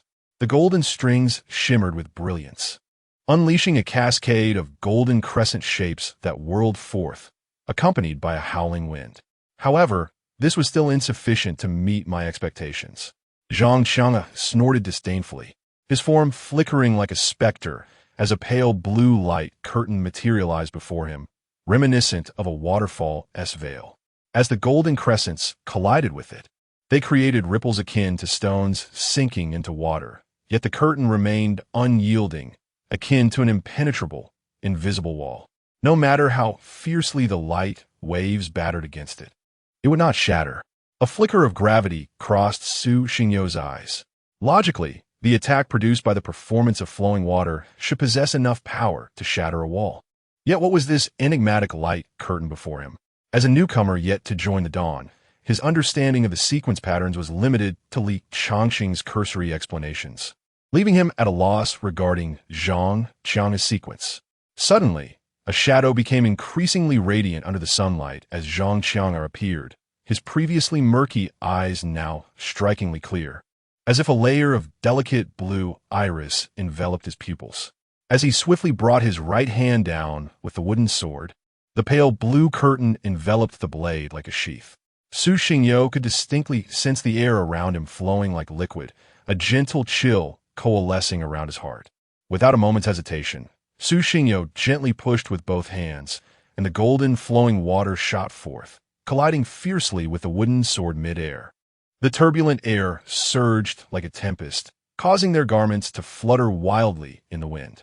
Suddenly, Su Xingyo could see clearly that the pale blue light curtain was akin to a liquid, like a thin veil continuously enveloping the flowing water. What was happening? It seemed the freshman was nearing an end, while Zhang's sequence pattern remained frustratingly resilient.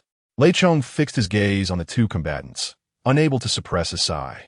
The golden guzheng was the only support for the freshman, Once it was completely consumed by Zhang, it would serve no further purpose. Li Fatsai shook his head, recognizing that all unfavorable circumstances were stacked against Su Xingyo. No one present could guarantee survival once Zhang Qianga closed the distance. Zhang possessed combat skills that surpassed them all, as well as a profound understanding of his weapon, with mastery over the sequence patterns that was beyond their reach. Only Ma Qing fixed his gaze intently on the arena. In his heart, Su Xingyo had always been a paragon of excellence, endowed with talents that others could only aspire to. The mere mastery of the sequence patterns placed him at an unattainable pinnacle. He firmly believed that Su Xingyo would not meet such an end. Su Xingyo's expression tightened as he sensed the omnipotent control of flowing water slipping rapidly from his grasp, enveloped by a pale blue light. Even as he attempted to pull flowing water away, he discovered that the wooden sword acted like a black hole, firmly ensnaring it. No matter how forcefully he struggled, he could not break free. At that moment, it seemed as though all unfavorable conditions were aligned against him. Yet a profound smile crept upon his lips, his deep voice resonating in Zhang Qianga's ear. "Old Zhang, it will not end like this." As his words fell, Su Xingyo's dark pupils suddenly contorted, a streak of white bleeding into the darkness. In an instant, his pupils transformed to reveal a depiction akin to the yin-yang symbol. More precisely, it resembled the yin-yang eye. Within his mental realm, the first and last rows concerning yin-yang boundary had already undergone a transformation. Progress of yin-yang boundary, ability awakening, 20%. Yin-yang boundary, unlocked ability, dominante. Chapter 77. Standing unconquered. This was the first ability unlocked by Su Xingyo after mastering the rules of Go and commencing practical application, known as occupying momentum. The moment Zhang Qianga locked eyes with Su Xingyo's enigmatic yin-yang pupils, even he, formidable as he was, broke into a cold sweat. For reasons unknown, he felt as if the very world around him was rejecting his presence.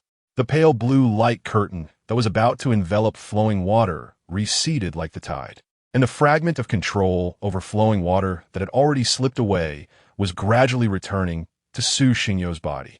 Zhang Qianga felt as if he was situated within a colossal realm, the yin-yang pupils appearing as immense as the sun. Before them, he felt minuscule, akin to a mere grain of sand in the vast ocean, reduced to an inconspicuous black.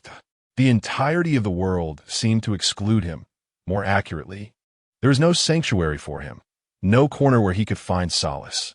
An overwhelming dread began to seep into his heart, and his complexion turned pale as he gasped for breath, his grip on the wooden sword retracting with lightning speed. Yet in that instant, Su Xingyo ceased to wait. Commanding flowing water, he unleashed a formidable strike toward the ground, the indomitable zither body creating a half-meter-wide gaping hole. Fragments of stone erupted from the opening, but a peculiar scene unfolded. The stones, which should have scattered chaotically, instead directed towards Zhang Qianga's retreating position as if they were all in concert. To be precise, aside from the area occupied by Su Xingyo, countless shards of stone flew erratically in every other direction. This was the essence of occupying momentum, enabling the wielder to turn every unforeseen circumstance in their favor during combat. In any battle, regardless of advantages or disadvantages, as long as one remains within the influence of occupying momentum, Su Xingyo could stand invincible. Even when ensnared by the enemy, under the sway of this ability, he could retaliate decisively, potentially turning the tables on his adversary. At the very least, he could remain unconquered. This transformation had far surpassed Zhang Qianga's expectations. He had initially believed that only Tianyin could pose any trouble for him. However, the eerie sensation emanating from those yin-yang pupils was even more terrifying than Tianyin. The source of this fear lay in the unknown. With his sword in hand, he struck out with blinding speed, creating countless phantoms that shattered the incoming shards of stone into dust. Su Xingyo did not linger. His figure surged forth like lightning, flowing water morphing into a streak of golden brilliance, rushing past him like a colossal meteor, carrying terrifying energy that tore through the surrounding space and caused tremors in the very fabric of reality. It hurtled directly towards Zhang Qianga's face. Indeed, you have undergone remarkable changes, Zhang Qianga scoffed, as the pale blue light curtain under his command resembled a wall standing upon its path, slowly advancing towards Su Xingyo. At the moment of collision between flowing water and the light curtain, the seemingly indestructible barrier was, astonishingly, breached at one corner by the impact of flowing water. Yet flowing water was also repelled by the light curtain. Zhang Qianga was momentarily taken aback. He was well aware of the strength of the light curtain. Yet, to witness the ancient zither break through it was a testament to extraordinary power. This was no mere instrument. To call it a weapon would not be an exaggeration. Who among us would wield an instrument so brutally, using it as a weapon? Such a crude approach could only be conceived by Su Xingyo. In a fleeting moment, Su Xingyo curled her body and slipped through a gap that had opened. Under Zhang Qianga's control, the azure light barrier instantly restored itself, blocking the advancing flow of water. Zhang Qianga sighed deeply, halting his retreat and with a delicate tap of his toes on the ground. He surged forward towards Su Xingyo like a leaf caught in a tempest. Without the Gujing, how would you dare to engage me in close combat? The current situation was decidedly hostile. The azure barrier not only obstructed the path of the flowing water, but also sealed Su Xingyo's escape route. Retreat was no longer an option. A faint smile crept across Su Xingyo's lips as her yin-yang eyes whirled with intensity, resembling a black and white sun. An eerie balance of chaos and order descending upon the scene. Behind the barrier, the flowing water suddenly vanished. From Su Xingyo's chest, a brilliant golden light erupted, radiating with blinding brilliance. In light of such advantageous momentum, could these truly be deemed unfavorable conditions? Not at all. If they were, then it was time to alter the rules of the game. Like a golden lotus in full bloom, the flowing water surged forward with the unstoppable force of a speeding locomotive, hurtling directly towards Zhang Qianga. The distance between them was already minimal, and with his own speed being so great, there was no time to break. He gritted his teeth and braced himself. The azure barrier behind Su Xingyo was gradually dissipating, now appearing between the flowing water and Zhang Qianga. With a deafening roar, a tremendous explosion erupted before the tranquil heart pavilion, a powerful gust sweeping away the dust from the ground, causing Su Xingyo's garments to flutter. Her enigmatic yin-yang eyes remained fixed upon the unfolding scene as she advanced step by step towards Zhang Qianga, seemingly ready to strike at any moment. Zhang Qianga let out a muffled groan. It was clear that he could no longer remain hidden. From the very beginning, he had refrained from utilizing any sequence patterns for attack, focusing solely on defense. If he were to continue passively enduring blows, losing to a newcomer who had only entered the Tranquil Heart Pavilion 3 months ago would be nothing short of a farce. He gripped his sword with determination. The azure barrier began to tremble under the relentless assault of the flowing water, spiderweb-like cracks rapidly spreading across its surface. The moment the flowing water shattered the barrier, a wooden sword thrust forth, a pale blue dragon coiling around the blade, surging out with ferocity, resembling a monstrous flood, echoing with thunderous roars. It collided violently with the flowing water. Su Xingyo showed no mercy. The flowing water was of no consequence to him. 2 months of grueling physical training had elevated his physical prowess beyond that of an ordinary awakened one, and he felt little fear in close combat. With a powerful push off the ground, he seized the opportunity to disrupt Zhang Qianga before the flowing water and the dragon completely erupted. His uncanny yin-yang eyes locked onto Zhang Qianga, sensing an unsettling chill behind him. In an instant, Su Xingyo's fist soared towards Zhang Qianga's head with the ferocity of a tempest. The latter gently pushed aside, yet the gravity in his eyes was unmistakable. No matter how outstanding the students behind him were, Zhang Qianga understood that the white-haired youth before him would undoubtedly leave them in the dust. Swiftly raising his left arm, he wielded the wooden sword, striking down towards Su Xingyo's neck. "Old Zhang, you've fallen for it." Su Xingyo revealed a strange smile, appearing almost sinister under the illumination of his yin-yang eyes. A streak of golden light shot forth from Su Xingyo's chest like a bolt of lightning. Chapter 78. The encirclement. The speed at which flowing water, surged forth was astonishingly swift, and the proximity between Zhang Qianga and Su Xingyo only exacerbated the velocity to an unimaginable degree. The once colliding, flowing water with the dragon had vanished, and bereft of any opposing force, the dragon soared like a radiant rainbow towards the horizon, culminating in a violent explosion 100 meters behind Su Xingyo. The terrifying energy spread like ripples on water, sending dust billowing and debris scattering, as a gaping pit several meters wide abruptly materialized before the onlookers. Zhang Qianga barely had time to react. He could only thrust the tip of his sword upwards, colliding thunderously with the weighty, flowing water. Crack!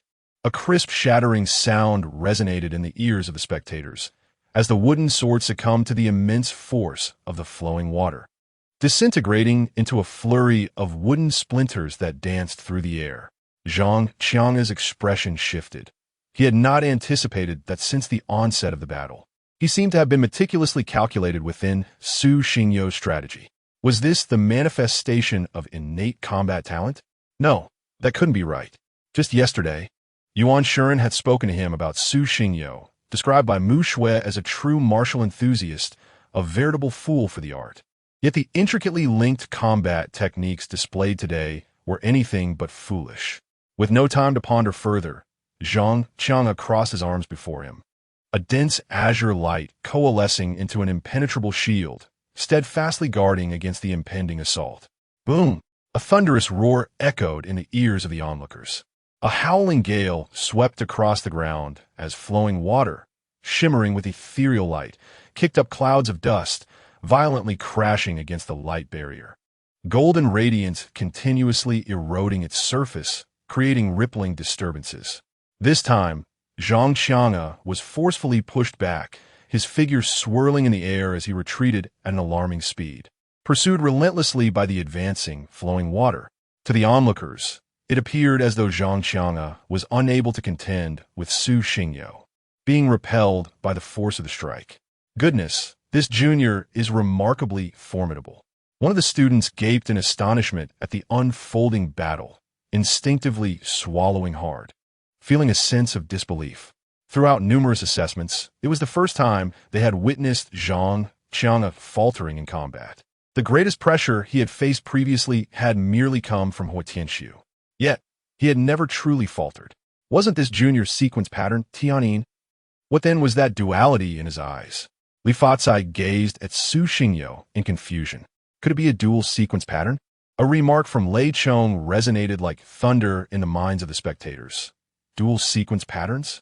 In the long history of Dawnlight, such a phenomenon had likely never occurred. The combination of dual sequence patterns and the Dominion sequence pattern? What an extraordinary pairing. If it were indeed a dual sequence pattern, they could only imagine the heights Su Xingyo might achieve in the future. Have you ever envisioned what would transpire should Su Xingyo emerge victorious in this assessment? And Mo Qing's cunning gaze shifted towards Lei Chong, who, upon feeling the weight of the gaze, froze momentarily, a chill creeping up his spine, goosebumps erupting all over. Please, don't look at me like that. That won't do. Given the circumstances, I feel the wager has already been established. Montak King chuckled softly, his mind already conjuring vivid images of the impending clash with Lei Chong on the morrow, an exhilarating thought indeed. In the arena, a series of thunderous explosions erupted amidst the swirling dust, two indistinct figures rapidly colliding, golden and azure lights dividing the heavens as they severed the air. Enormous barriers of light loomed on either side. Su Xingyo, after forcefully unleashing his flowing water against Zhang Qianga, swiftly retreated. In prolonged battles, regardless of the direst circumstances, one could remain undefeated under the influence of advantageous positioning, unless the opponent possessed overwhelming strength or a stroke of genius. Otherwise, they would be gradually consumed by their own efforts. Zhang Qianga, who stood at the pinnacle of the returning dust realm, found himself increasingly challenged by Su Xingyo's relentless onslaught. Each clash prompted Su Xingyo to strategically employ Heavenly Sound, momentarily halting Zhang Qianga's lightning-fast movements and disrupting his rhythm of attack, coupled with the ranged strikes of flowing water. The formidable martial skills of Zhang Qianga rendered him incapable of closing the distance. No matter how powerful he was, it felt as though his strikes landed upon cotton, creating not even a ripple. Rest assured, Elder Zhang, Su Xingyo murmured, his slender fingers deftly plucking the golden strings of a zither, producing a melodious sound that reverberated through the air. This time, he did not merely pluck a few strings or notes. Instead, he unleashed a complete and soul-stirring composition that echoed throughout the entire tranquil pavilion. As his performance intensified, the essence of his yin-yang eyes began to ebb, with a palpable aura of killing intent emanating from him, chilling the very air around. With a sudden stamp on the ground, Zhang Xiang'e advanced like a bolt of lightning toward Su Xingyo. Yet, as he moved, an almost imperceptible, invisible strike grazed past his head. In the next instant, the stone behind him shattered into countless fragments. Had it not been for his acute sensitivity to attacks, he might have been struck, perhaps even gravely wounded. As Su Xingyo's playing quickened, the spirited notes of the zither resonated like an army charging into battle, a palpable sense of slaughter enveloping the scene, stirring the hearts of all present. Countless invisible strikes wove together in the air, forming an extraordinarily sharp net that sliced through all existence, hurtling towards Zhang Xiang'e with relentless force. The terrifying might of these attacks obliterated all of Zhang Xiang'e's counterassaults, unstoppable and utterly devastating. A glint of crimson flashed in Su Xingyo's eyes as a barely perceptible aura of malice radiated from him. Is this the tenfold ambush? Mo Qing inquired uncertainly upon hearing the zither's melody. Why do I feel so warm all of a sudden? Li Fatsai awkwardly scratched his back and continued, at this moment, I feel I could exchange blows with Elder Zhang. My fighting spirit has never been as fervent as it is now. Amidst the tenfold ambush's melody, the crowd felt as though they were transported to an ancient battlefield, their blood surging to a fever pitch alongside the zither's enchanting strains. In stark contrast, Zhang Qiang'e, under the influence of the tenfold ambush, found his speed diminishing, the evasion of invisible strikes becoming increasingly arduous, and his fighting spirit waning gradually. Buzz! As the final note reverberated, a multitude of musical notes surged forth like the resounding drums of battle, crashing towards Zhang Qiang'e with the ferocity of a tempest. The surrounding stones were instantaneously reduced to dust. An overwhelming force enveloped and besieged Zhang Qiang'e completely. Although he swiftly reacted by conjuring a soft blue barrier before him, he was powerless to withstand the onslaught of Su Xingyo, who was under the influence of an ambush from all directions. The barrier was almost instantaneously shattered. With a hint of paleness on her face, Su Xingyo smiled faintly. Old Zhang, does this assessment count as my victory? Chapter 79. The pace of growth. Zhang Qiang'e stood frozen in astonishment, yet his eyes betrayed no trace of anger. Instead, they sparkled with excitement and admiration. He slowly lifted his gaze to the boundless azure sky, exhaling deeply. All right, you have triumphed. He understood that the dawn of a promising future lay before him, and perhaps a being capable of vanquishing all the world's malevolent entities was about to emerge. How fortunate was the dawn to possess such a prodigy. Not only Zhang Qiang'e, but all the disciples of the Jingxin Pavilion present were equally astonished. A 17-year-old youth, able to best the venerable Zhang? An intangible breeze wafted in from afar, and Su Xingyo's silhouette, illuminated by the sun, cast a long shadow while his pale strands of hair danced like ribbons in the gentle breeze. He gradually raised his hand, and resplendent light streamed through his fingers, illuminating his face, a serene smile gracing his lips. Perhaps this was the exuberance of youth. How could a young man not revel in such glory? Over the past 3 months, his combat prowess had surged exponentially, achieving an unmatched pace of growth that left all in awe. Su Xingyo appeared slightly pale. The prolonged use of yin-yang boundaries and flowing water, combined with the exhaustion from celestial sound, had drained much of his spiritual power. He slowly made his way towards the gathering of Jingxin Pavilion disciples. Well, aren't you supposed to fulfill your promise? Mo Qing grinned broadly, nudging the astonished Lei Chong, who stood with his mouth agape. I concede wholeheartedly. Even if Hui Tianxiu has not yet departed, I feel I have lost. Lei Chong was refreshingly candid, fully aware of Su Xingyo's formidable strength. He sensed that once Su Xingyo reached their level, they would scarcely last even a moment in confrontation. Senior Mo, why are you so cheerful? Su Xinggao Apvo, a hint of confusion on his face. It's nothing. You'll understand in a couple of days. After calming his emotions, Zhang Qiang's demeanor turned grave, his voice cool as it echoed in the ears of those present. Su Xingyo has only recently arrived, yet possesses such strength. Are you not ashamed? Each of you is a seasoned veteran of the Jingxin Pavilion, yet you fail to transcend your own illusions? Do you intend to remain here for eternity? With that, Zhang Qiang strode towards the weapon rack, retrieving a wooden sword, and moved to the center of the clearing. Next, Li Fatsai. As dusk approached, the slanting sun resembled a fiery orb poised to sink beneath the horizon, the evening clouds painted in soft gold, akin to a beautiful ink painting adorning the sky. The open space before the Jingxin Pavilion had transformed into a desolate wasteland, pockmarked and strewn with rubble. On the steps, among the 22 disciples, a significant number bore bruises and swollen faces resembling those of swine. Most wore dejected expressions. Aside from Su Xingyo, the rest had endured Zhang Qiang's relentless onslaught. The assessment had concluded, and the rankings would be revealed the following day. The bottom 3 prepared to enjoy their fate. With that, Zhang Qiang made his way toward the cleansing room. Pausing briefly before departing, he turned and called out, Su Xingyo, come with me. The rest may return. Su Xinggao, taken aback, lifted his head in disbelief, pointing to his own nose and repeatedly confirming me. Indeed, it is you, replied Mo Qing, stifling a chuckle, whispering softly, take care. I have heard that Elder Zhang holds grudges and might seek revenge, perhaps to strike you once more. This brief statement instilled a flicker of fear within Su Xingyo. Though Elder Zhang did not appear to possess such a temperament. Did he? Surely not. With a heavy heart, laden with apprehension, Su Xingyo followed closely behind Elder Zhang. As the door thudded shut, Zhang Qiang slowly turned, seated himself in the chair of the cleansing room, and quietly regarded Su Xingyo. The wine gourd, having mysteriously returned, was hastily drained before he spoke. What is this yin-yang eye? During the assessment, while I could not pinpoint it precisely, I felt a subtle change within you. Logically, when your golden guzheng was being consumed by me, it should not have been able to escape. Yet, the reality is starkly different. Not only did you break free from my restraints, but you also shattered my defenses.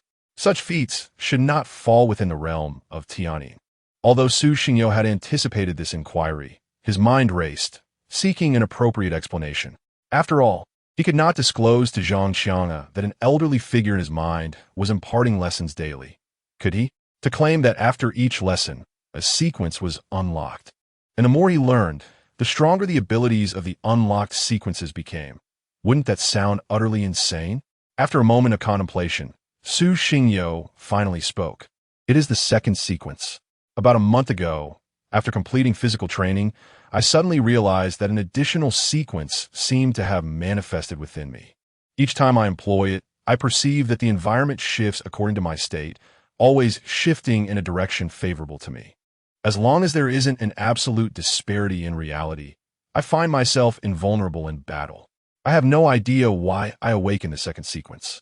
At this revelation, Zhang Qiang grew increasingly animated, quickly interjecting, What? Is this your method to counter me today? Perhaps this sequence sounds devoid of any offensive capabilities. Yet the phrase invulnerable alone suffices to illustrate its strength. He began to scour every known pathway of sequences, only to discover that none matched this one. However, I recall that none of the sequences discovered thus far have descriptions that align with this one. Could it be a new, unknown sequence? Zhang Qiang mused aloud. Perhaps. Su Xingyo replied, uncertain of what else to say, merely echoing Zhang Qiang's thoughts. In that case, let's name it. I will find time to document it. Yin-yang boundary.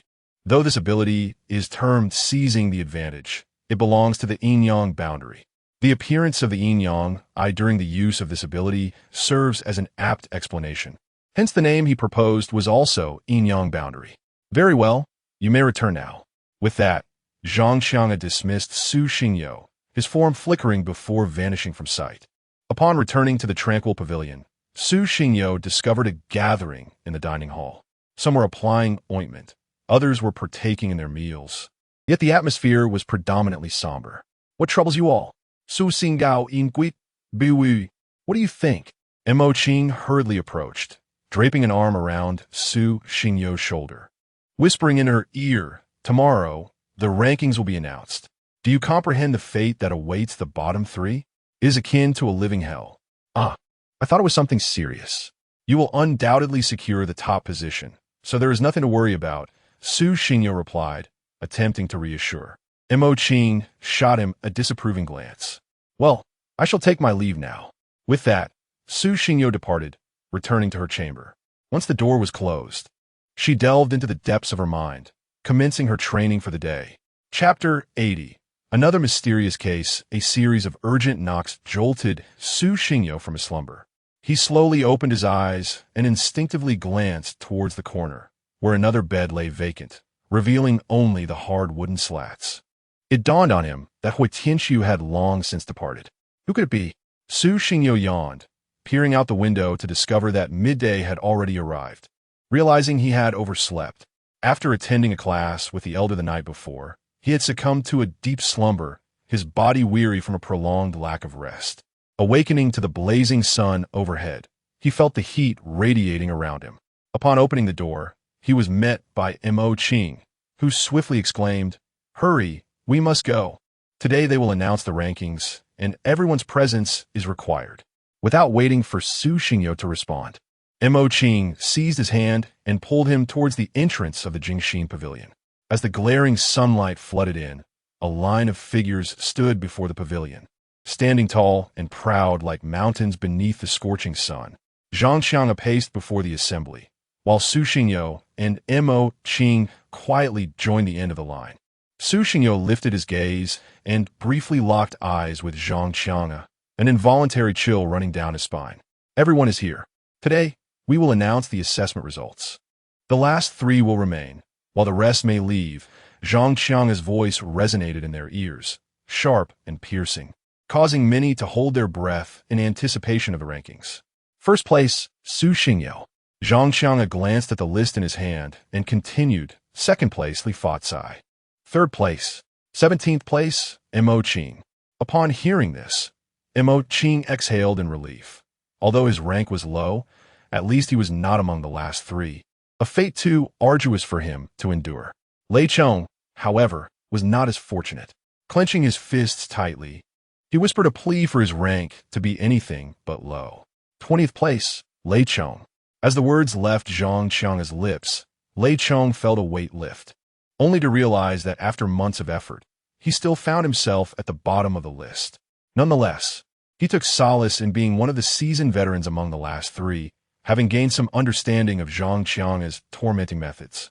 Once the rankings were fully announced, led by Zhang Qiang, the rest of the participants dispersed, leaving only the final three.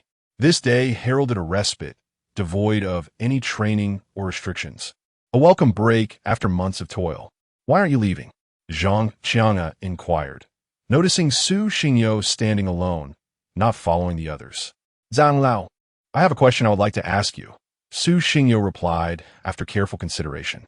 Seeing Su Xingyo's hesitance, Zhang Qiang gestured for the other three to wait aside. Once they had departed, he beckoned Su Xingyo closer. "Speak," he instructed once Su Xingyo approached.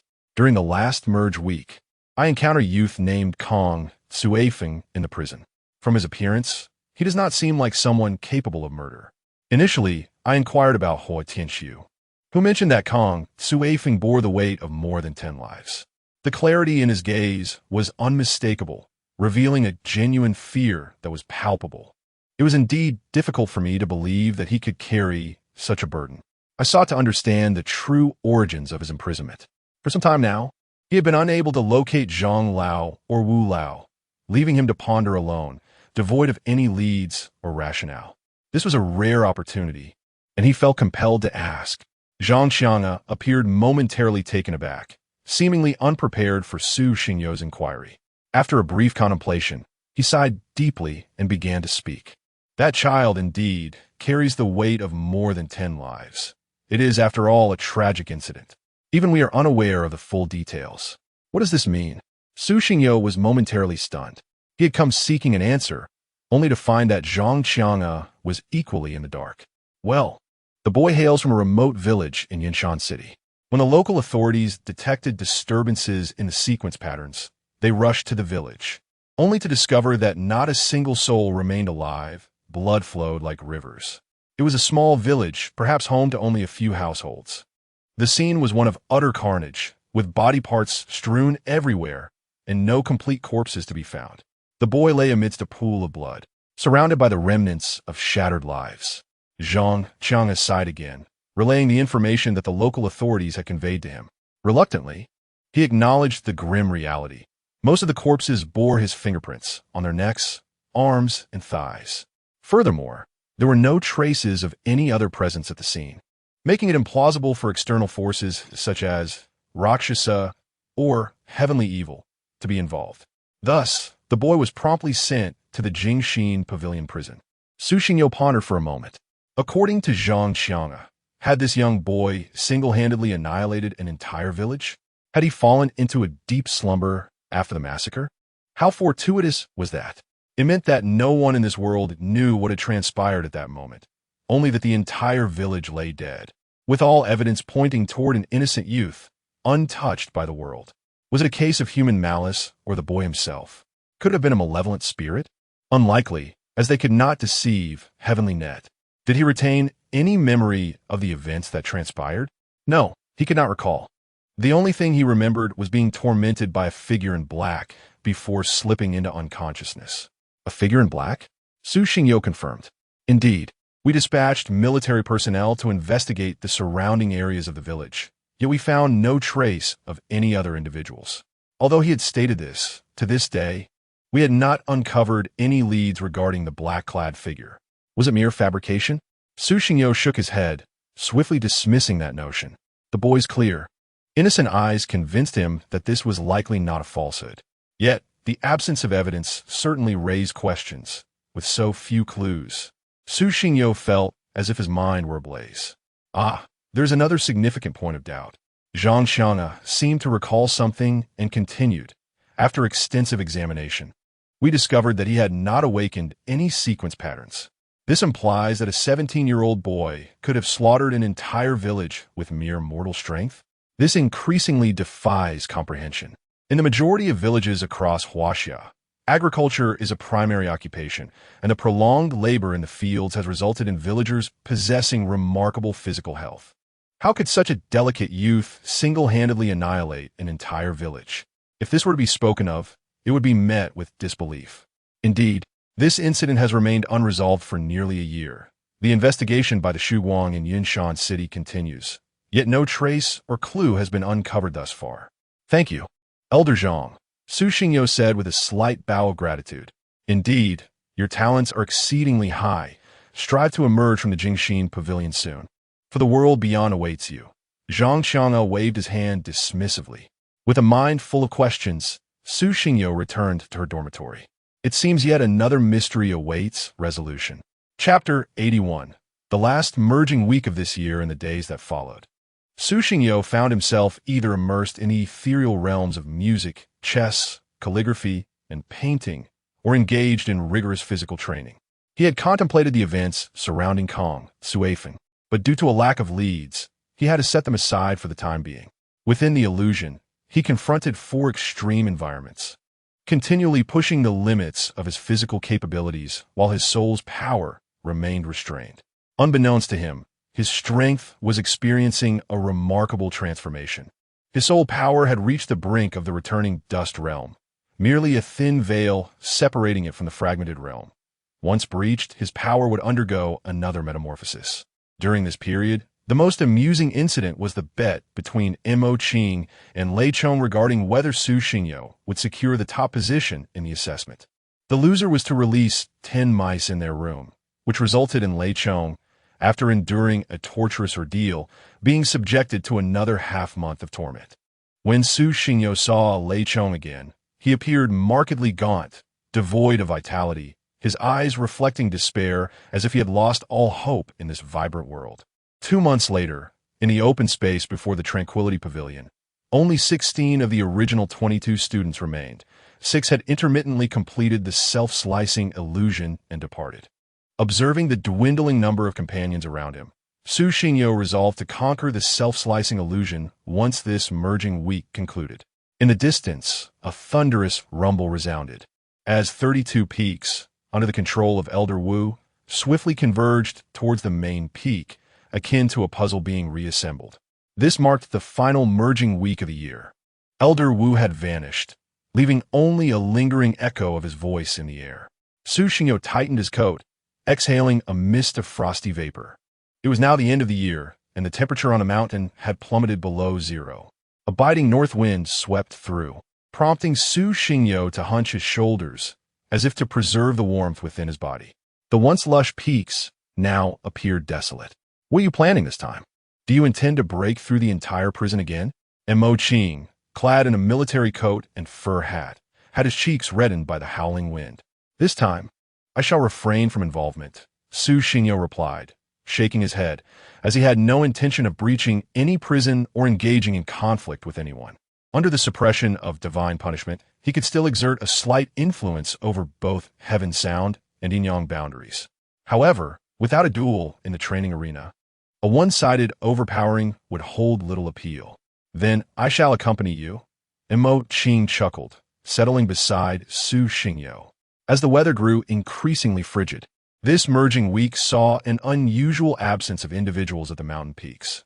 Everyone remained within their respective prisons, patiently awaiting the events to unfold. Even though they were awakened beings, it did not mean they were impervious to the elements. Are you all not going? Su Xingyo noted that most had headed towards the Tranquility Pavilion, momentarily taken aback by their lack of ambition. In such cold weather, what is there to pursue? Better to return to the dormitory and snuggle in a warm bed, he mused, a smile breaking across his face. Indeed, awakened beings are still human, capable of moments of laziness. After months of relentless practice, it was rare to be free from Elder Zhang's watchful eye. Now is the perfect opportunity to indulge in a bit of well-deserved idleness. In the confines of a prison, as long as one does not provoke the inmates, they are unlikely to instigate trouble in return. Perhaps this delicate equilibrium requires no maintenance, and no one will dare to disturb it. With the new year approaching, and the holiday season devoid of strict regulations, it could be regarded as an extended respite for relaxation. Upon hearing this, Su Xingyo was momentarily taken aback. He gazed at the azure sky, exhaling deeply as the northern wind tousled his pale locks, seemingly merging him with the universe. Indeed, the new year is near. Unbeknownst to him, he had already spent half a year at the Tranquil Heart Pavilion, and with the eve of the new year merely a month away, it appeared urgent for him to venture forth. Perhaps he could return to Jiangnan City in time for the festivities. Shall we go? How about a game of cards? Mo Qing patted Su Xingyo's back, gesturing towards the room. You playing cards? Of course, I have everything. Shall we bet on something? Lei Chong suddenly bounded over, embracing both of them with a cheerful grin. How about a wager? Loser receives a slap.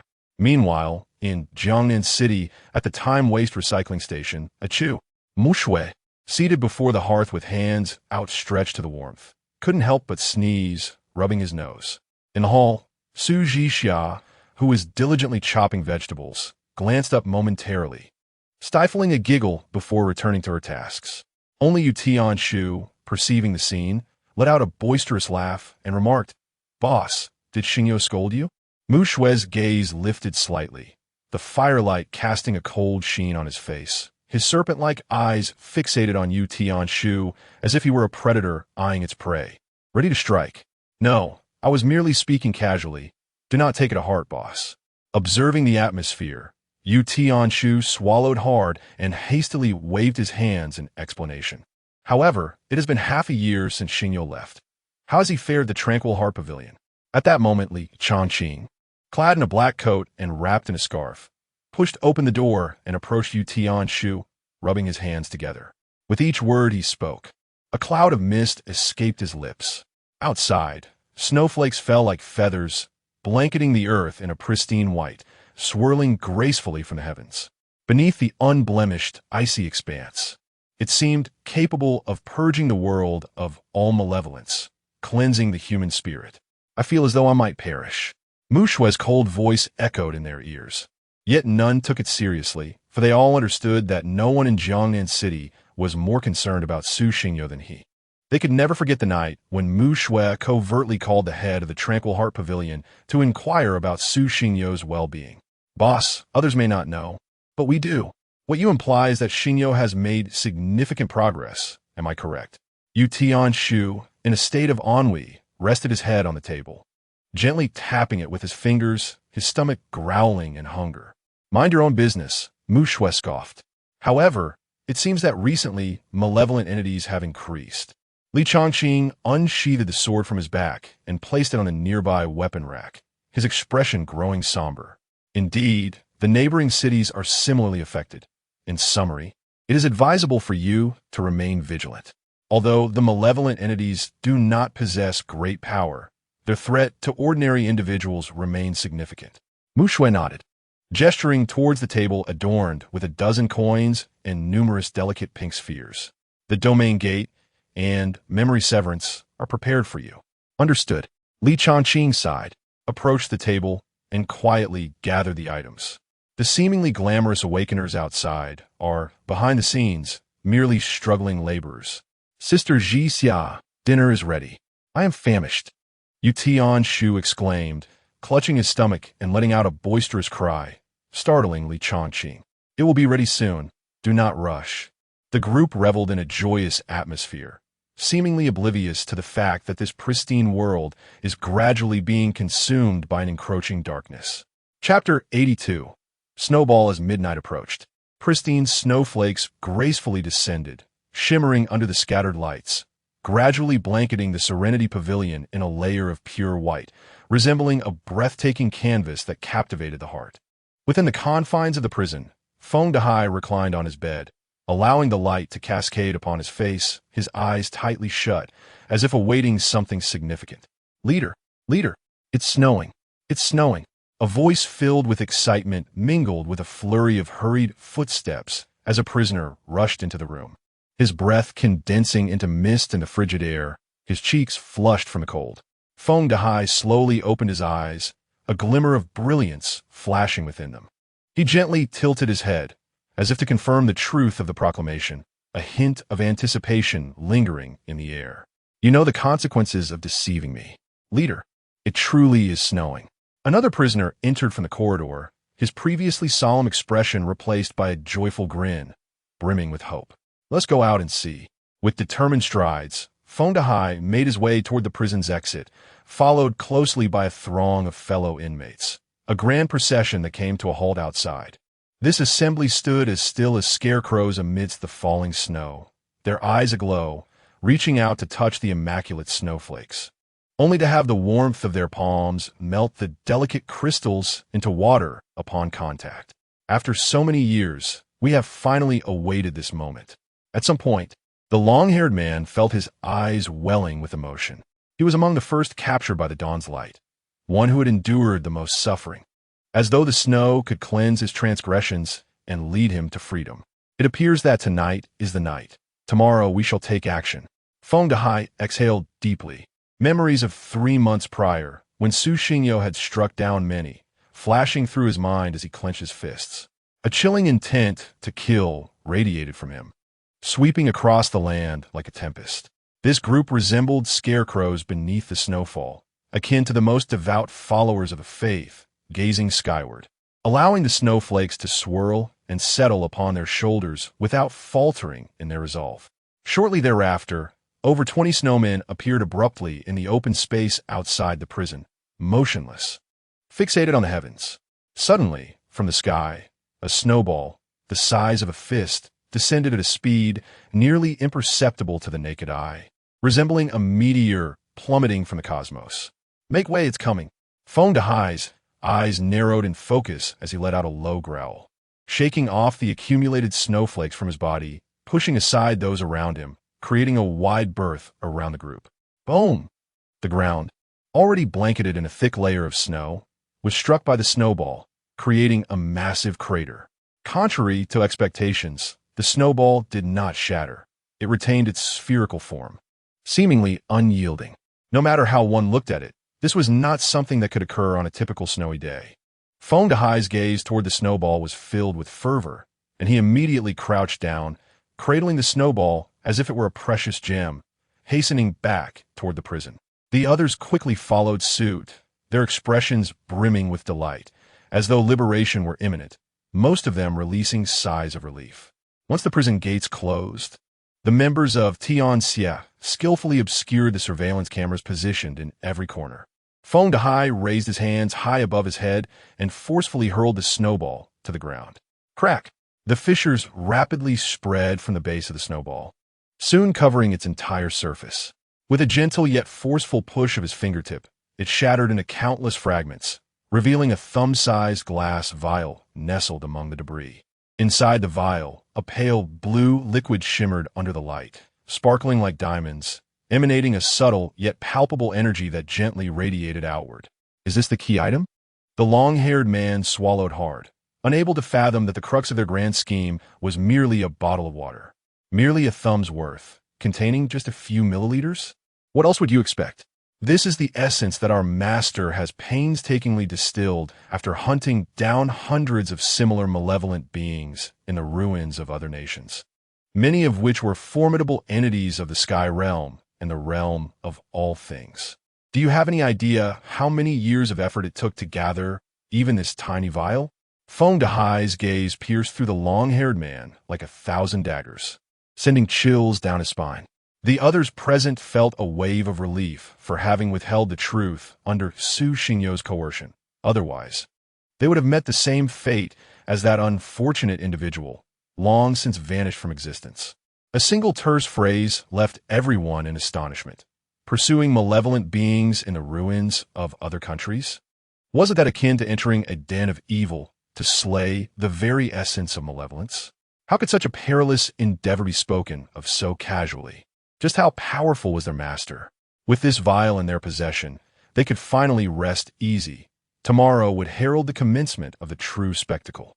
After speaking, Feng Dehai tightly grasped the glass vial and made his way back to his dormitory, brimming with anticipation for the dawn of a new day. He would ensure that the figure with white hair would suffer 1,000-fold for the indignities endured, rendering them unable to escape or find solace in death. Thousands of miles away on a high mountain, a figure clad in a black cloak with flowing long hair stood suspended in the void, gazing into the distance. Master, the backlash liquid has been deployed, reported a figure in a black bodysuit with a high ponytail, bowing respectfully. Remember, this is the item I seek. The black-cloaked man yawned with languor, as if the entirety of this world had lost its allure to him. As his words faded, his figure seemed to pierce through the very fabric of space, vanishing without a trace. Old 7, are you ready? A golden-haired figure donned in a black wool coat and gold-rimmed glasses approached, adjusting his hair as he spoke softly. 5th seat, are you prepared? Of course. When has Tianxia ever seen all 4 grand seats take action simultaneously?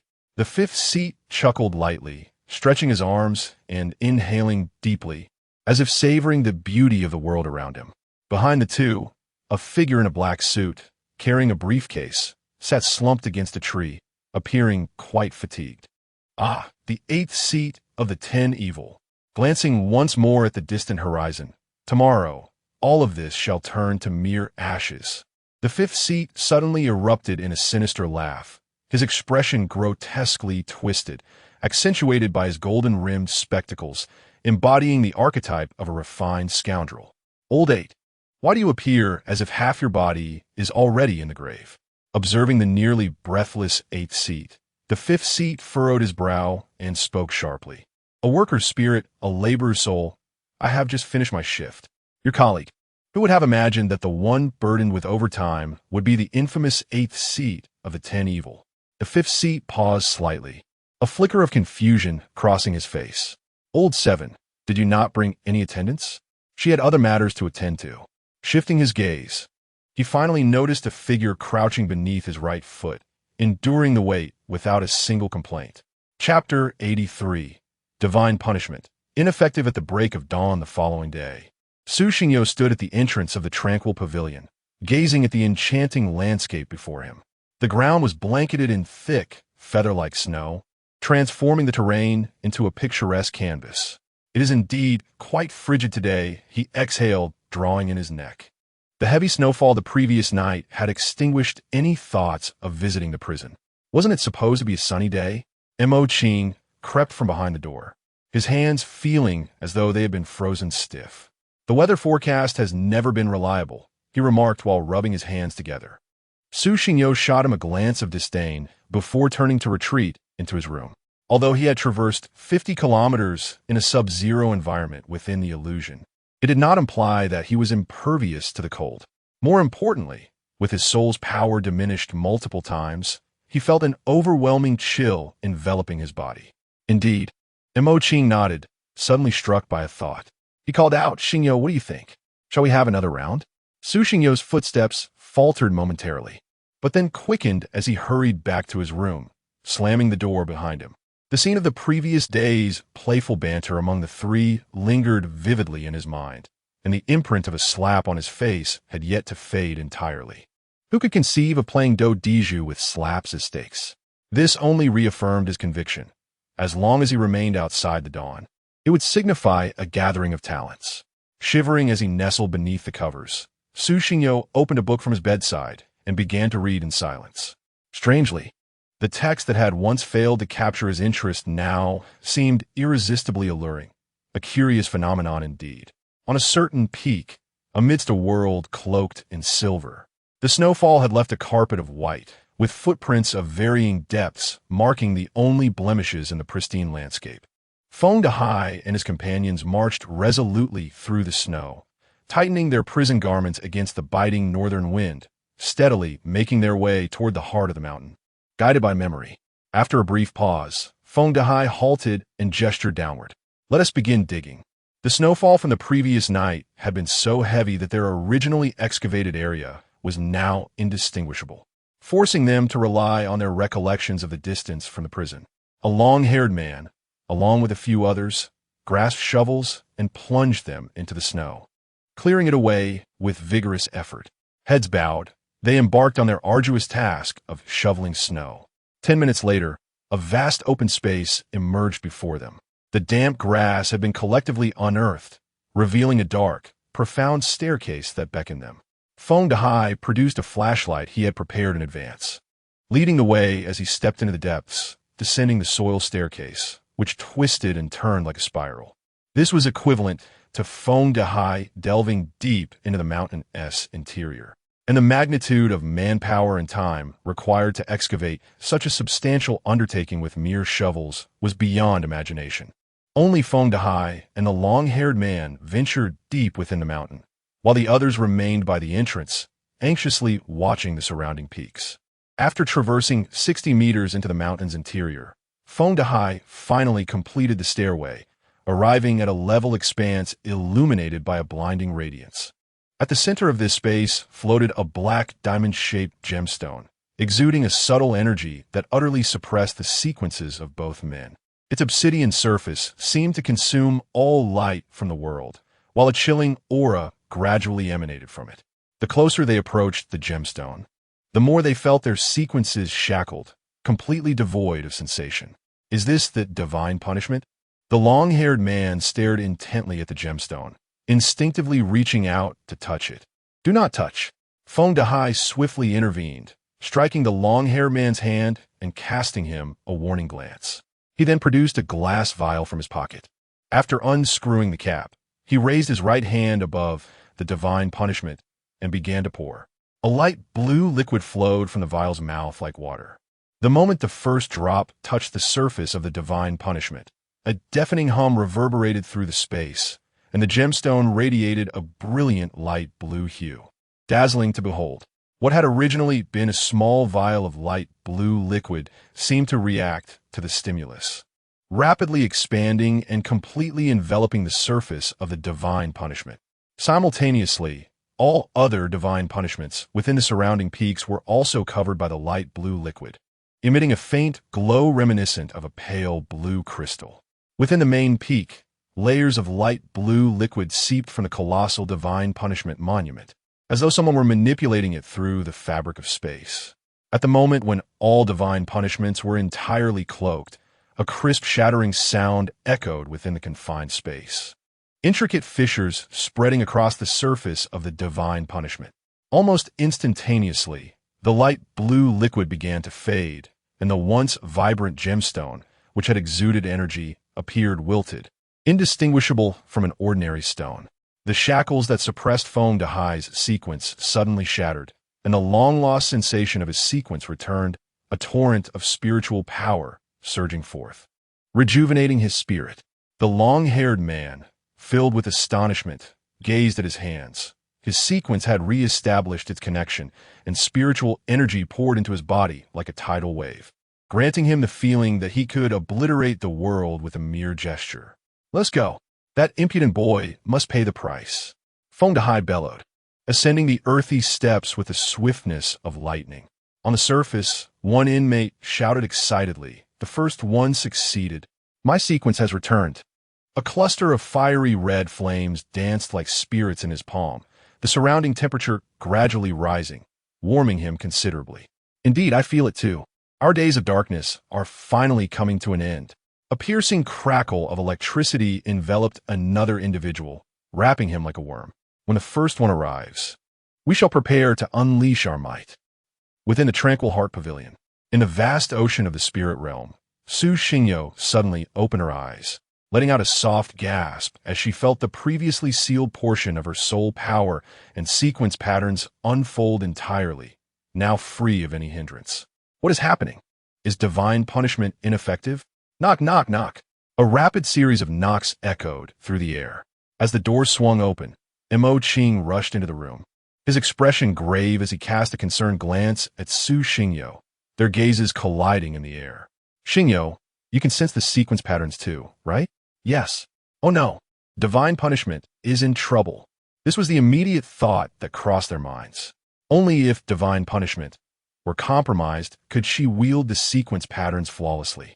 If divine punishment no longer suppressed the sequence patterns, then the prison. They exchanged a knowing look, speaking in unison, "This is bad, the prison." Chapter 84. Shanhuan, 8,000 meters away from the mountain peak, within a wooden cabin, Zhang Qiang sat cross-legged with military personnel, surrounded by enormous electronic screens that continuously cycled through images from various corners of the prison. In a corner of the room, Elder Wu reclined in a lounge chair, gently swaying as he slightly closed his eyes, savoring the warm breeze from the air conditioning, feeling quite content. Suddenly, Zhang Qiang stood up from his chair, his expression one of shock and gravity, disbelief etched on his face. "Elder Wu, has the suppression of divine punishment vanished?" A middle-aged man in a light green military uniform changed color, confirming several times before slowly speaking. "What do you mean? Are you saying that all malevolent awakened ones in the prison can now utilize the sequence patterns?" This was Colonel Yin Chengyin, a former member of Dawn. "Yes. I can sense that the suppression of divine punishment over the sequence patterns has completely dissipated." Zhang Qiang nodded, immediately preparing to head towards the Tranquil Heart Pavilion. He could afford to wait, but the children of the Tranquil Heart Pavilion could not. It was crucial to remember that within the prison resided one of the 9 foremost leaders of heavenly evil, Feng Dahai. After all, Feng Dahai was a pinnacle power in the realm of all things, and within the Tranquil Heart Pavilion, no one possessed such high-level capabilities as the Dawn. In the academy, only 2 or 3 individuals had reached the realm of merging the heavens, with the ability to employ sequence patterns. It was likely that the combined strength of the Tranquil Heart Pavilion students would not suffice to confront Feng Dahai alone, not to mention the presence of several other malevolent awakened ones. Should he delay even a moment longer, it was likely that the Tranquil Heart Pavilion would face utter destruction. Before he could step outside, the previously tranquil Elder Wu suddenly opened his eyes, 2 beams of brilliance shooting forth, an overwhelming force erupting forth. Both Zhang Qiang and Yin Chengyin were forced back several steps, and upon turning back, they found that Elder Wu had vanished. Outside the wooden cabin, a young man in a black robe with long hair approached slowly. With an air of nonchalance, he took a step forward, Yet it felt as if the world itself trembled in response, an endless pressure sweeping over them like a magnificent celestial decree. The space around them quaked with a mournful wail. Elder Wu's figure abruptly appeared in the air, hovering 100 meters away from the young man, his wrinkled face bearing an expression of grave concern. A pressure comparable to that of the young man surged forth like a torrent, cleaving the sky into two halves. Fierce winds sweeping across the ground, and the clouds were violently torn apart by the clash of their formidable forces. Creak! The wooden door was slowly pushed open, and Zhang Xiang and Yin Cheng'an rushed out, their eyes drawn upwards towards the two figures that divided the sky. When their gazes fell upon the figure in black, the sharply defined, youthful visage made Zhang Xiang's throat dry, his Adam's apple bobbing, yet he found himself unable to utter a single word. Noticing Zhang Xiang's change, Yin Cheng'an tentatively inquired, "Elder Zhang, is something wrong?" "That is, the Lord of Heavenly Evil, Shenhuan." This brief statement detonated within Yin Cheng'an's heart like a heavy bomb, leaving him in a state of profound disbelief. How could the legendary Lord of Heavenly Evil stand before him without inciting awe? Most importantly, with the Lord of Heavenly Evil present, how far could the 9 foremost leaders be?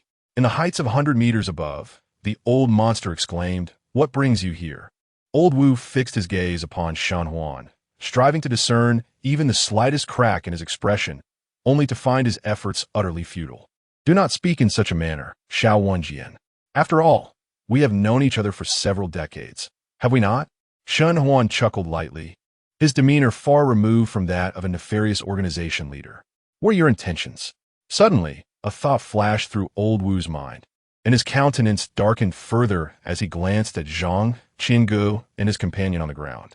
With a thunderous roar that reverberated through the valley, he bellowed, "Qinggu, Cheng'an, you two must return to the Jingxin Pavilion at once. Inform Shi and the Dawn of Yuanshan to hasten here for assistance."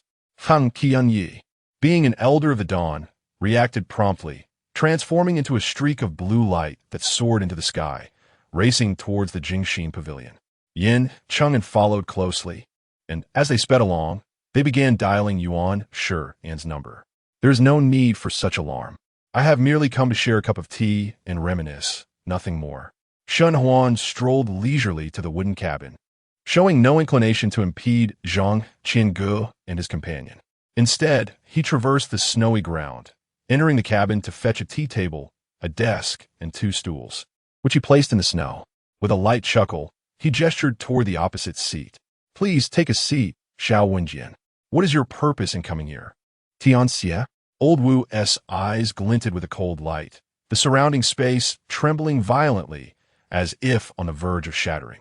"As the 9th seat of Tianxia, I have been a guest at the Jingxin Pavilion for many years, causing quite a disturbance. Is it now unacceptable for me to take my leave?" "Unacceptable? You cannot have come merely to save someone. This riddle shall await your personal revelation," Shen Huan replied with a smile, his hair dancing in the frigid wind. He delicately lifted his teacup, taking a sip before continuing. "Let us simply enjoy tea and engage in conversation here. As for what transpires at the Jingxin Pavilion, you must trust your subordinates, as I trust mine. If we were to clash here, do you believe the Jingxin Pavilion would still hold any significance? Moreover, for all these years, you have sought to capture or kill me. Who has succeeded? Not even the current commander of the Dawn could accomplish that. I sit here, representing this war. Neither of us need to participate. We can await the battle's conclusion and later discuss the outcomes with a smile." These words, undoubtedly, doused Old Wu with a cold wave of realization. Deep down, he understood Shen Huan's true purpose was to obstruct him. In the presence of Shen Huan, his years paled in comparison. How could he, a being who had lived for centuries, hope to prevail? Although they resided in the same realm, Shen Huan's chances of victory far surpassed his own. "I have faith in Qinggu. Whatever you intend to do will be thwarted," Old Wu uttered with a low growl, moving to sit beside the stool. "That is more like it. Since you have agreed, no matter what transpires thereafter, do not be surprised, understand?" "What do you mean?" As Old Wu's words fell, a shadow that obscured the sun enveloped him, causing him to turn abruptly, his pupils narrowing in shock. On the horizon, A middle-aged man clad in a suit raised his arms high, with 5 missiles suspended above his head, their silver metallic surfaces reflecting the sunlight. Missile. Old Wu let out a cold snort, his heart sinking at the sight. The appearance of missiles within the borders of Huaxia, under non-military control, could only imply one thing. There are traitors within the military ranks. What does this mean? Have you infiltrated the armed forces? Quiet down. Simply observe the unfolding drama. Just 5 missiles. The esteemed talents of the Tranquil Heart Pavilion will certainly not meet their demise. Shen Huan waved his hand casually, exuding an air of calmness. Chapter 85. Uprisings everywhere, the blinding flames erupted like a ferocious beast, tearing apart the rooftops of several prisons in an instant. A terrifying energy radiated outward, shattering the metal structures into countless pieces. Damn it, what a thrill! Where is that white-haired brat? I must find him. I shall rend his body to pieces. Jin Wu unleashed a powerful punch. The surrounding air seemed to be relentlessly compressed, reaching a terrifying density before suddenly bursting forth, creating a massive hole in the thick prison walls. At the moment when the divine punishment lost its effect, Jin Wu and his companions could finally utilize their sequence patterns. This was a once-in-a-lifetime opportunity for escape, and they would not let it slip away. They immediately chose to revolt, exuding the aura of a peak-shattered realm. Originally, he had followers beneath him, but due to Su Xingyo's earlier ruckus, none were willing to stand by him now. He resided alone in this prison, having only recovered from his fractured bones 3 days prior. For the past 3 months, he had lived in agony, all attributable to that white-haired youth. As this thought crossed his mind, his fists tightened further, his nails nearly piercing his flesh, blood dripping onto the ground, his eyes ablaze with murderous intent. After a brief pause, he surged forth with surprising speed, contrasting with his stout physique, as if propelled by the force of a cinematic projectile, stirring up gales. The entire prison was engulfed in chaos, with the prisoners who regained their sequence patterns behaving like frenzied marauders, wildly unleashing their spiritual powers. On many peaks, explosive sounds erupted, reverberating like thunderous applause throughout the valleys, deafening in its intensity. In another prison, Kong Tsuefeng huddled in a dim corner, confronted by over a dozen inmates who laughed maniacally, their faces contorted in grotesque expressions. Finally, fortune smiles upon us. It seems that heaven has favored us for long, and, at last, there's a chance to escape. One inmate stretched his arms wide, as if embracing this perfect world, perceiving even the once frigid air as infused with a hint of fragrance. This is the taste of freedom. But who could it be that caused divine punishment to falter? A flicker of confusion crossed another inmate's eyes as he inquired. Who cares who it is? Whoever stands in my way shall be slain. What say you? The moment when the tranquil pavilion is at its weakest, we shall break free together. Indeed, the current tranquil pavilion is merely occupied by a bunch of younglings yet to mature. Their compliance under the suppression of divine punishment is a mere trifling matter. It is time to show them who holds true power. And what of him? One inmate pointed at Kong Tsuefeng, curled up in the corner, his eyes filled with dread, like a hedgehog shielding itself. Him? That white-hair brat. If he shows us respect, we call him boss. If not, we send him to the ground. Among these prisoners, the newly appointed leader, a bald inmate, scoffed dismissively. Shall we kill him? No need to concern ourselves. We shall leave without him.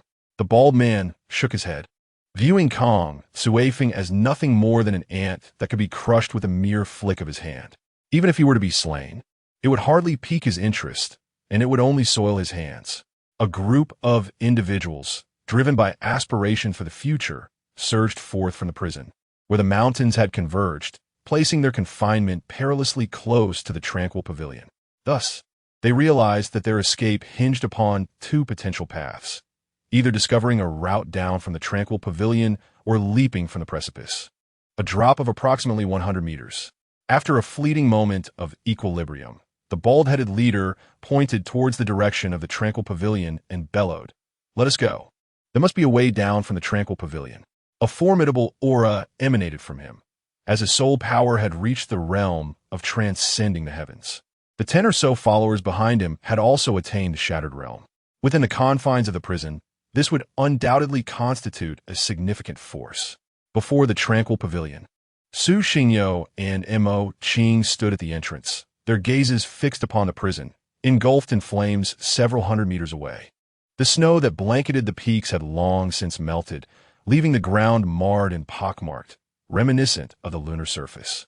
Waves of scorching air surged forth from the distance, whipping their hair wildly in the tempest. The uprising had commenced. A glint of icy malice flickered in Su Xingyo's eyes as her indifferent voice broke the silence. "This is not good." Mo Qing's expression shifted, and the sound of hurried footsteps echoed behind them as anxious and grave faces gathered at their backs. "Has the divine punishment failed?" Li Fatsai stammered, grappling with the dire reality that the tranquil pavilion had no one left to defend it but them. "The divine punishment has indeed failed, coupled with the withdrawal of all instructors and military personnel from the surrounding area, which means the only resistance against the prisoners rests with us. Unlike previous battles in the merged training grounds, this time, death was a genuine possibility. The pent-up fury of the prisoners sought an outlet, and they would serve as the perfect means of catharsis. Every prisoner they faced was now a madman indifferent to life. Indeed, the uprising has begun, and it may soon reach the tranquil pavilion," Su Xingyo acknowledged, her gaze drifting towards the distant peaks, where a multitude had gathered. Various energies clashed violently, unleashing terrifying waves and explosions that reverberated through the air. "Damn it! Who possesses such immense power?" Montauk King exclaimed anxiously. "You too. Do not forget that there are ordinary people within the prison." In his urgency, he hastily summoned a few individuals before hastening towards the peaks where the ordinary citizens resided. Amidst a mountain teeming with awakened beings, even the residual shock waves of battle could claim innocent lives. How fragile human existence is. Of the 16 students, all but Su Xingyo followed Mo Qing, the primary reason for her remaining still being Mo Qing's timely insight. The lives of ordinary people were in peril. What Kong Tsuefeng? The image of a youthful boy with clear, innocent eyes involuntarily surfaced in her mind. Would he too fall victim to the chaos? Without a moment's hesitation, Su Xingyo transformed into a streak of lightning, speeding towards the prison where Kong Tsuefeng was located. She had no time to ponder the motivations behind this uprising. The timing of their assault was impeccably orchestrated, as the tranquil pavilion, devoid of instructors and military support, was at its most vulnerable in a year. But is Master Wu not a divine being? Why, after such a lengthy period, has there been no sign of him? What could be the reason for this? Could it be that someone of equal strength to Master Wu has imprisoned him? He is only one suspect, Tian Xie. Since Shun Fa is buried within the mountain, the only individuals capable of reaching Shun Fa would likely be the prisoners in the jail and the disciples of the Jingxin Pavilion. He is convinced that there are no traitors within the Dawn, leaving only Tian Xie as a possibility. Suddenly, a flash of insight illuminated his mind. Could the very reason for Chun Zhuang's disappearance be this uprising? This possibility magnified infinitely in his thoughts as numerous puzzles began to take shape, weaving together a complete narrative. Chapter 86. This time, I will kill you. On the mountain peak, a massive figure surged forward with great speed, leaving colossal footprints in its wake and sending cracks radiating outward from each imprint. In that moment, Jin Wu did not seek out Su Xingyo. Instead, the image of Kong Tsuefeng unconsciously surfaced in his mind. Were it not for that little brat's grievances, he would not have endured such physical torment. Confined to his bed for 2 months, plagued by pain each night, unable to find solace, his body rendered immobile. All of this was due to that insufferable child. And now, stripped of the power of the sequence, those prisoners under Su Xingyo's command would surely not come to his aid. Therefore, he resolved to torment the little brat first, making him wish for death yet unable to escape. With a thunderous roar, a deafening explosion shattered the silence. The tightly shut doors flung open by a violent gust of wind, as if the tempest had found an outlet, flooding the room with its ferocity. Kong Tsuefeng, curled up in the corner, clutched his head with trembling hands, cowering in fear, unaware of the chaos beyond. He only knew that everyone had turned terrifyingly monstrous. To him, These figures appeared as if possessed, rendering him mute with dread. "Little brat, come here and die." Jin Woo's bellow echoed through the room. Each step he took causing the flesh on his body to quiver like a mountain of clay. "I will tear you apart." Shortly after entering, Jin Woo spotted Kong, Suifeng huddled in the corner, a flicker of madness flashing in his eyes. He strode purposefully toward the boy. With great effort, like a mountain of flesh, Jin Woo crouched down, grasping Kong, Suifeng's chin, observing the porcelain-like fair skin and the glimmer of fear in his clear eyes sent a rush of exhilaration through him. This was the feeling he craved, the sense of absolute control. Kong Suifeng was subjected to Jin Woo's relentless torment, a tear streaming down his cheek. He dared not resist. A profound fear from the depths of his being spread relentlessly. Naturally timid, he was now paralyzed with terror, his body rendered rigid by the unfolding horror. "What a fine specimen. I wonder if scraping your face off will make me more handsome." With that, Jin Woo suddenly seized Kong Suifeng's collar, his beast-like strength pulling the boy with brutal force, dragging him toward the center of the basketball court. With a flick of his wrist, he flung Kong Suifeng like a ball, sending him rolling across the ground. His face covered in dust, tender skin scraping against the surface, turning crimson. Without hesitation, Jin Woo approached Kong Suifeng and delivered a powerful kick to the boy's abdomen, the sheer force draining the color from his face. Instinctively, Kong Suifeng clutched his midsection, retching uncontrollably as searing pain coursed through his nerves. Like bullets, Jin Woo's fists rained down, accompanied by his maniacal laughter, leaving the boy's cheeks, abdomen, and back marred with bruises. Drops of blood trickled from his forehead, each crimson droplet blooming like a flower of despair. The young boy could only desperately clutch his head, enduring the terrifying onslaught that fell upon his frail frame like a relentless rain of blows. Grunts of pain escaped him amid the fierce winds of fists. Damn it! How can he endure this? Jin Woo cursed under his breath, hands on his hips, gasping for air. He had been striking for so long. Yet this slight figure remained silent, unyielding. How could he withstand so much? For the first time, he realized the exhausting nature of inflicting pain. Kong Suifeng, trembling, managed to prop himself up, dragging his battered body as he slowly sat upright, his hair fluttering in the gentle breeze. He gradually raised his head. After enduring a brutal beating, the clarity in his eyes seemed to deepen, as if he could purify the world's filth and make it a better place. In the moment their gazes met, an unnamed fury ignited within Jin Woo, veins bulging on his forehead as he howled in rage. What kind of gaze is that? Don't hit me. The boy's resilient eyes fixed intently on Jin Woo. This was his first act of defiance in nearly a year. Although his words held no tangible power, it marked his first step towards resistance. What right do you have to resist? Jin Woo's interest only grew, undeterred by the cacophony of chaos around them. He regarded Kong Suifeng as what a nascent masterpiece of art, merely requiring gentle refinement to fetch an unparalleled price. I tell you, you have no right to strike me. Though fear still gripped his heart, Kong Suifeng steeled himself to speak. He had learned from others about the deeds of Su Xingyo on his behalf. Initially, when those people arrived, they attended to him in various ways, leaving him, a man subjected to humiliation, bewildered. It was only through the course of their interactions that he discovered it was Su Xingyo who had orchestrated his current circumstances. I will strike you. What of it? Jin Woo scoffed, seizing Kong Suifeng's head and forcefully slamming it to the ground. A dull thud echoed, and crimson blood flowed from his brow, reminiscent of a shattered wine glass spilling its contents. Kong Suifeng's expression contorted in pain, tears streaming down his face as he glared fiercely at Jin Woo.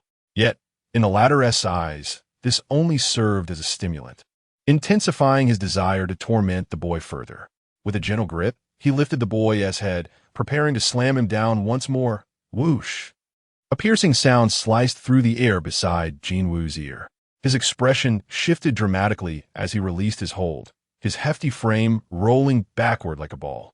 A golden streak zipped past him, violently shattering the nearby basketball hoop, accompanied by a cacophony of explosive sounds. Like a bolt of lightning, Su Xingyo's figure appeared on the court. Upon seeing the boy lying in a pool of blood, yet wearing a faint smile, her heart clenched tightly. The horrifying scars upon him cut like knives, each slash piercing her heart, igniting a blaze of fury within her, cold, murderous intent erupting around her like a tempest. The temperature in the air plummeted rapidly. A flash of crimson flickered in her eyes as she suddenly lifted her gaze, her stare piercing through the void. Fixed upon Jinwoo, the latter let out a hearty laugh, patting his own belly. If you had come a moment later, you would have been tasked with collecting his remains. Alas, you missed the sight of my earlier torment. It was truly delightful. These few words ignited an even greater fury within Su Xingyo, who clenched his fists tightly and took a slow step forward, the oppressive aura of the returning dust realm gradually descending. Do you still believe you are under the suppression of divine punishment? We are equally capable of wielding sequence patterns, and extinguishing you would be as effortless as crushing an ant. Su Xingyo did not elaborate further. A voice, chilling to the core, reverberated beside his ear, brimming with murderous intent. This time, I shall end you. Chapter 87. Absolute Domination. Jinwoo appeared to have heard the most ludicrous joke in the world. His face marred by disdain, the abundance of flesh upon his cheeks contorting into a peculiar smile as he slowly spoke. You little brat, what do you think you are? Before he could finish his taunt, a burst of flowing water erupted from the distance, transforming into a golden beam, hurtling towards Jinwoo's face like a meteor.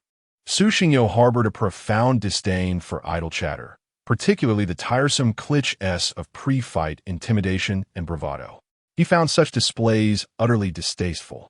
Why engage in mere verbal sparring when action was at hand? Hence, before Jinwoo could complete his sentence, he commanded the flowing water to surge forth. Su Xingyo immediately crouched down, a flicker of concern flashing in his eyes. The slender frame of the youth trembled violently, yet his gaze revealed an indomitable spirit, enduring the searing pain coursing through his body, managing to force a faint smile.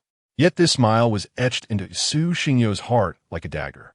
An all-consuming rage ignited within him, a terrifying pressure emanating from his core, the crisp resonance reverberating throughout the room, heralding the arrival of the broken realm's essence. In that instant, he transcended the limitations that had shackled his soul's power for 2 long months, finally breaking through into the broken realm under the impetus of his fury. He could feel his soul's strength surging to unprecedented heights, the potency of his sequence patterns he could wield multiplying exponentially. Boom! In the distance, a deafening collision erupted, a torrent of terrifying energy unleashed, sweeping forth like an avalanche. Su Xingyo raised his crimson gaze, a relentless bloodlust surging forth as he took a deliberate step forward. A flash of white erupted from his black pupils, the interplay of black and white swirling within his eyes, resembling the dual forces of yin and yang, eerie and enigmatic. Jinwoo swung his right fist with ferocity, the air around him compressing suddenly, the weight of dozens of pounds colliding violently with the flowing water. The resultant shock wave shattered the ground beneath them, cracks spiderwebbing across the surface. Guided by Su Xingyo's will, the flowing water returned to his side, hovering upon his shoulder, while Jinwoo staggered back several steps, each footfall obliterating the floor beneath him. A tingling sensation coursed through his right arm, his eyes wide with astonishment. He could scarcely comprehend the formidable strength of the white-haired youth before him, as their gazes, one filled with fury and the other imbued with the essence of yin and yang, met. Jinwoo felt as though he had been cast aside by the universe, confronted by an infinitely radiant sun that rendered him increasingly insignificant. The energy within him was rapidly depleting. What the hell are you doing? Jinwoo bellowed, shaking his head vigorously, only to be met with the melodious sound of strings resonating in his mind. He lifted his gaze in bewilderment, witnessing a web of light waves intertwining and slicing through the air, hurtling towards him. His corpulent form leapt within the confines of the room, hands gently sweeping through the air, seemingly commanding it to coalesce into a thick wall of air several meters in front of him.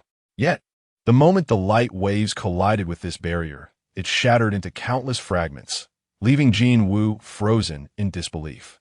He had not anticipated that, within the same realm, his defenses would prove so utterly feeble. Su Xingyo's figure shot forth like a bolt of lightning, his left hand pressing forward in the air, the flowing water leaping skyward, diagonally breaking through the remnants of defense. I told you, today I shall take your life. The voice of Su Xingyo resonated ominously by his ear as his left hand, resembling a tiger's claw, suddenly pressed against Jin Wu's face. The terrifying force forcefully drove his skull into the ground. Bang!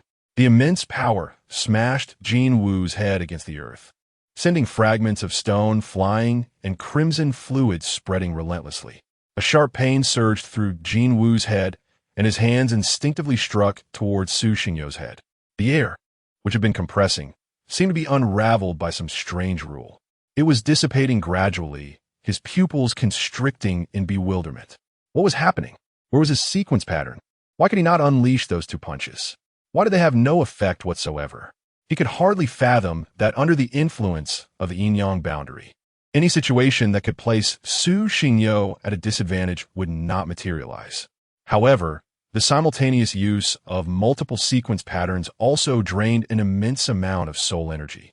Particularly with the yin-yang boundary, the overwhelming effect it wielded, combined with heavenly sound, was rapidly depleting his soul power. Thus, Su Xingyo offered him no chance to react. Immediately lifting Jin Wu's head as if he were a baseball pitcher, his frail figure contrasting sharply with the mass of flesh, yet he effortlessly hurled Jin Wu away. Jin Wu resembled a rolling mass of flesh, obliterating various fitness equipment in his path, akin to a bulldozer, leveling the raised ground within the room. Blood traced a trajectory across the floor. Su Xingyo exhaled, forcefully pushing off the ground, leaping high into the air, spinning continuously, and clasping the flowing water as it plummeted from above. Jin Wu's back was already drenched in blood, with several gaping wounds, blood gushing forth as he stared in terror at Su Xingyo in the sky. "Stop! Please stop! I surrender! Don't kill me! From now on," Su Xingyo whispered, a cacophony of noise. Jin Wu's frantic attempts to speak were rendered mute. His mouth opened and closed wildly, yet no sound emerged. He could only watch helplessly as the flowing water descended from above. Sizzle! The explosive sound of the flesh ball reverberated violently, blood splattering towards him, yet miraculously flying to the side, never touching Su Xingyo. A massive hole was forcibly created in Jin Wu's abdomen by the flowing water, its body fully penetrating Jin Wu, his form obliterated. His insides were crushed into a pulp by the overwhelming force, merging into a viscous pool of blood that oozed out in thin strands. The incessantly splattering blood, upon contact with the flowing water, seemed to be blocked by an invisible barrier. How could the filth of the world dare to taint it? Throughout, Su Xingyo granted Jin Wu not a moment's grace. He fully displayed his strength, intending to crush Jin Wu with the utmost might. Casting a detached glance at the grotesque form of Jin Wu, now unrecognizable as human, he turned to walk towards Kong Tsuefeng. At the moment he pivoted, Su Xingyo's pupils dilated in disbelief, as if unable to accept the scene before him. Kong Tsuefeng, who had been slumped on the ground, trembling in excruciating pain, now bore locks of hair that had transformed from ebony to a pristine white, mirroring Su Xingyo's own hue. As Kong Tsuefeng lifted his gaze, he beheld a pair of pale green horizontal pupils, strange and unsettling. The depths of those eyes no longer held any clarity. Instead, they radiated a profound hostility that gradually enveloped the atmosphere. He had every reason to believe that the individual seated on the ground was no longer Kong Tsuefeng. An intense aura emanated from him, which Su Xingyo could distinctly perceive. The youthful soul before her had attained the pinnacle of the broken realm. Wasn't he supposed to be an ordinary person, lacking any sequence patterns? How could his soul power be so formidable? It appeared that the Jingxin Pavilion's understanding of Kong Tsuefeng was fraught with inaccuracies. The yin-yang and vertical pupils collided in the air, a barely perceptible energy gradually expanding around them, while their silvery hair danced in the gentle breeze. Kong Tsuefeng spoke slowly, his voice cold and indifferent, reaching Su Xingyo's ears. "Where is this?" Chapter 88. The Mark of the Underworld. Who are you? Su Xingyo furrowed his brow, refraining from answering Kong Suifeng's question. This statement only solidified his suspicions. The youth before him might still possess the physical form of Kong Suifeng, yet his soul was no longer that of Kong Suifeng. Here again, Kong Suifeng exhaled deeply, slowly rising to his feet. His gaze swept across the prison's various corners, pausing momentarily when it fell upon Jin Wu. It was as if fragmented memories surged into his consciousness.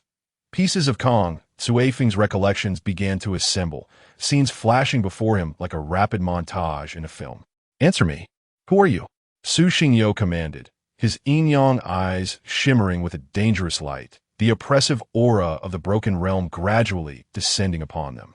"With such meager strength, you dare to raise your voice at me?"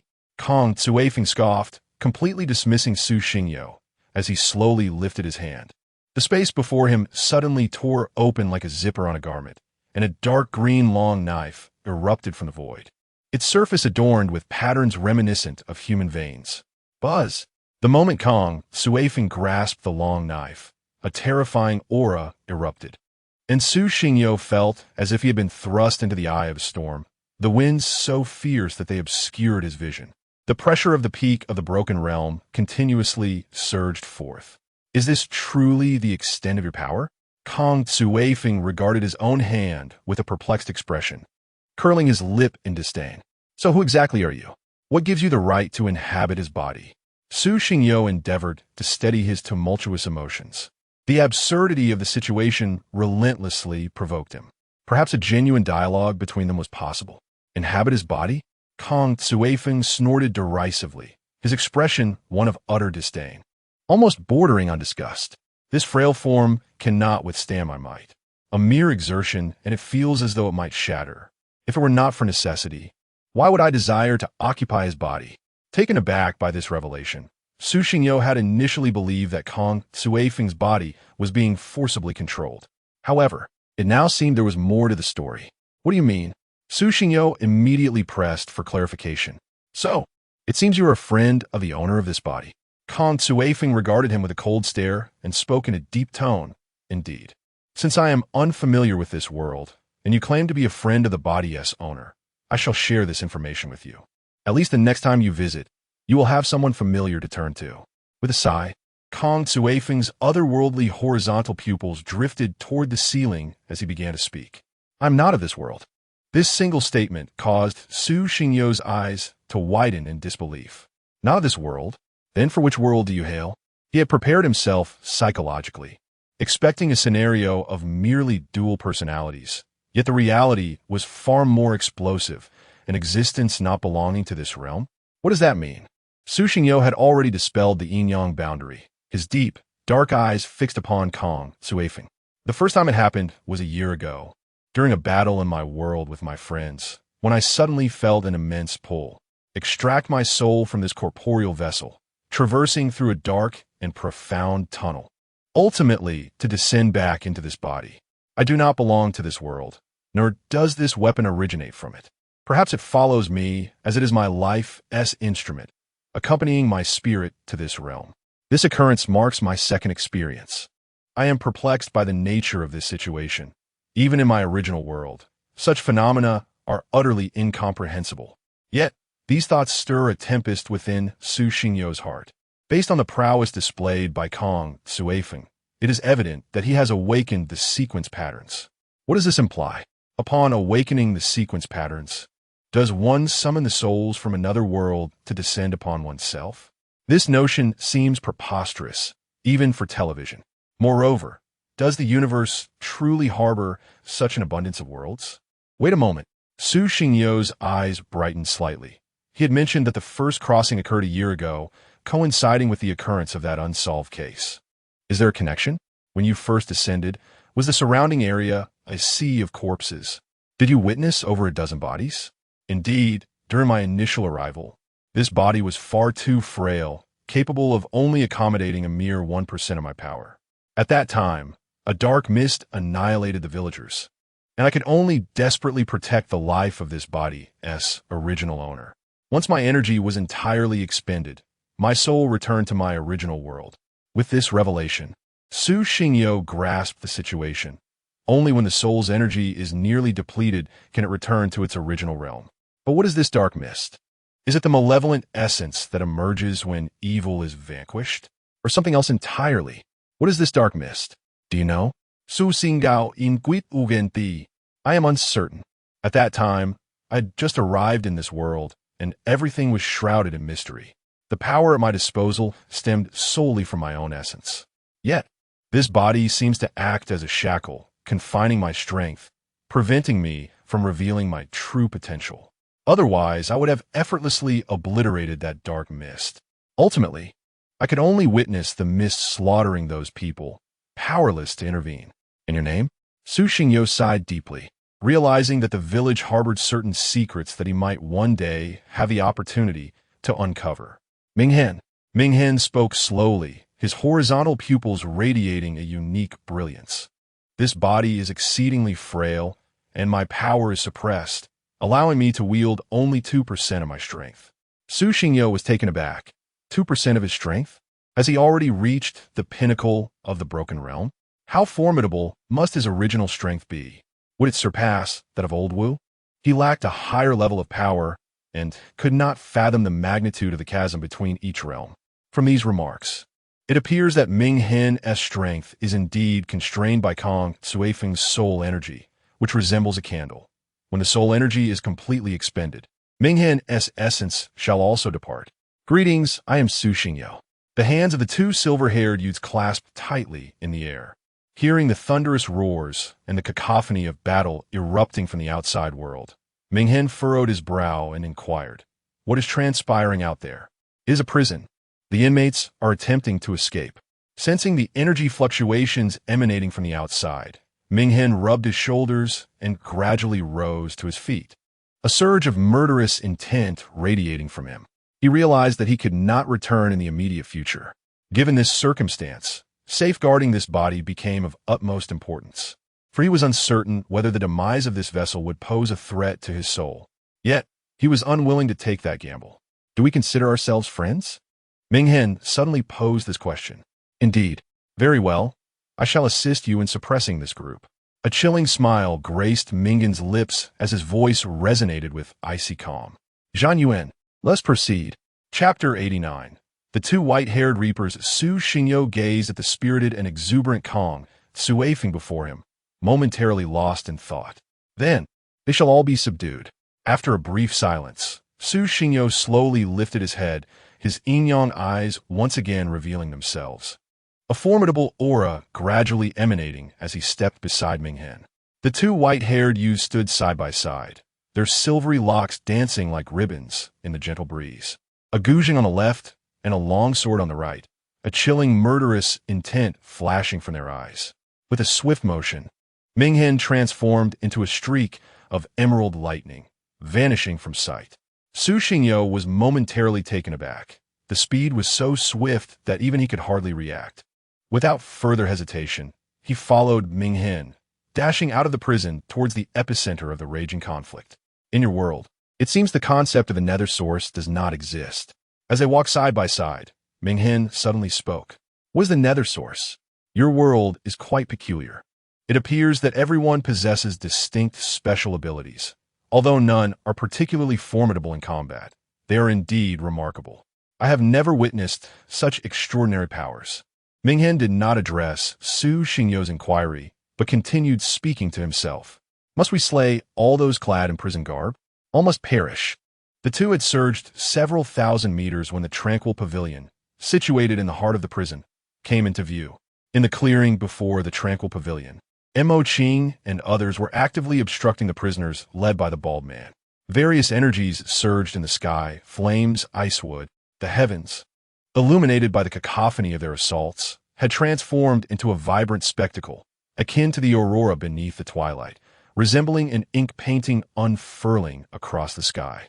Suddenly, a blinding fire erupted, a 10-meter pillar of flames shooting skyward. Mo Qing struck the ground with fervor, causing the earth to tremble as if in a relentless quake. The scorching pillar, amidst the ground's convulsions, began to dissipate in wisps. "Any further insurrection shall be met with lethal force." Mo Qing, gripping his gun with resolve, slammed it against the ground. The tip of the firearm quivered violently, shattering the earth into countless fragments, an overwhelming force sweeping through the area. Li Fatsai stood beside Mo Qing, his peak broken realm pressure continually radiating as he slowly raised his left hand, a frigid chill enveloping his arm. From the sky, crystalline snowflakes began to descend. Unbeknownst to him, frost had already claimed his skin. Behind the 15 disciples of the tranquil pavilion, countless eyes were fixated on the extraordinary scene outside, their hearts repeatedly stirred by the spectacle.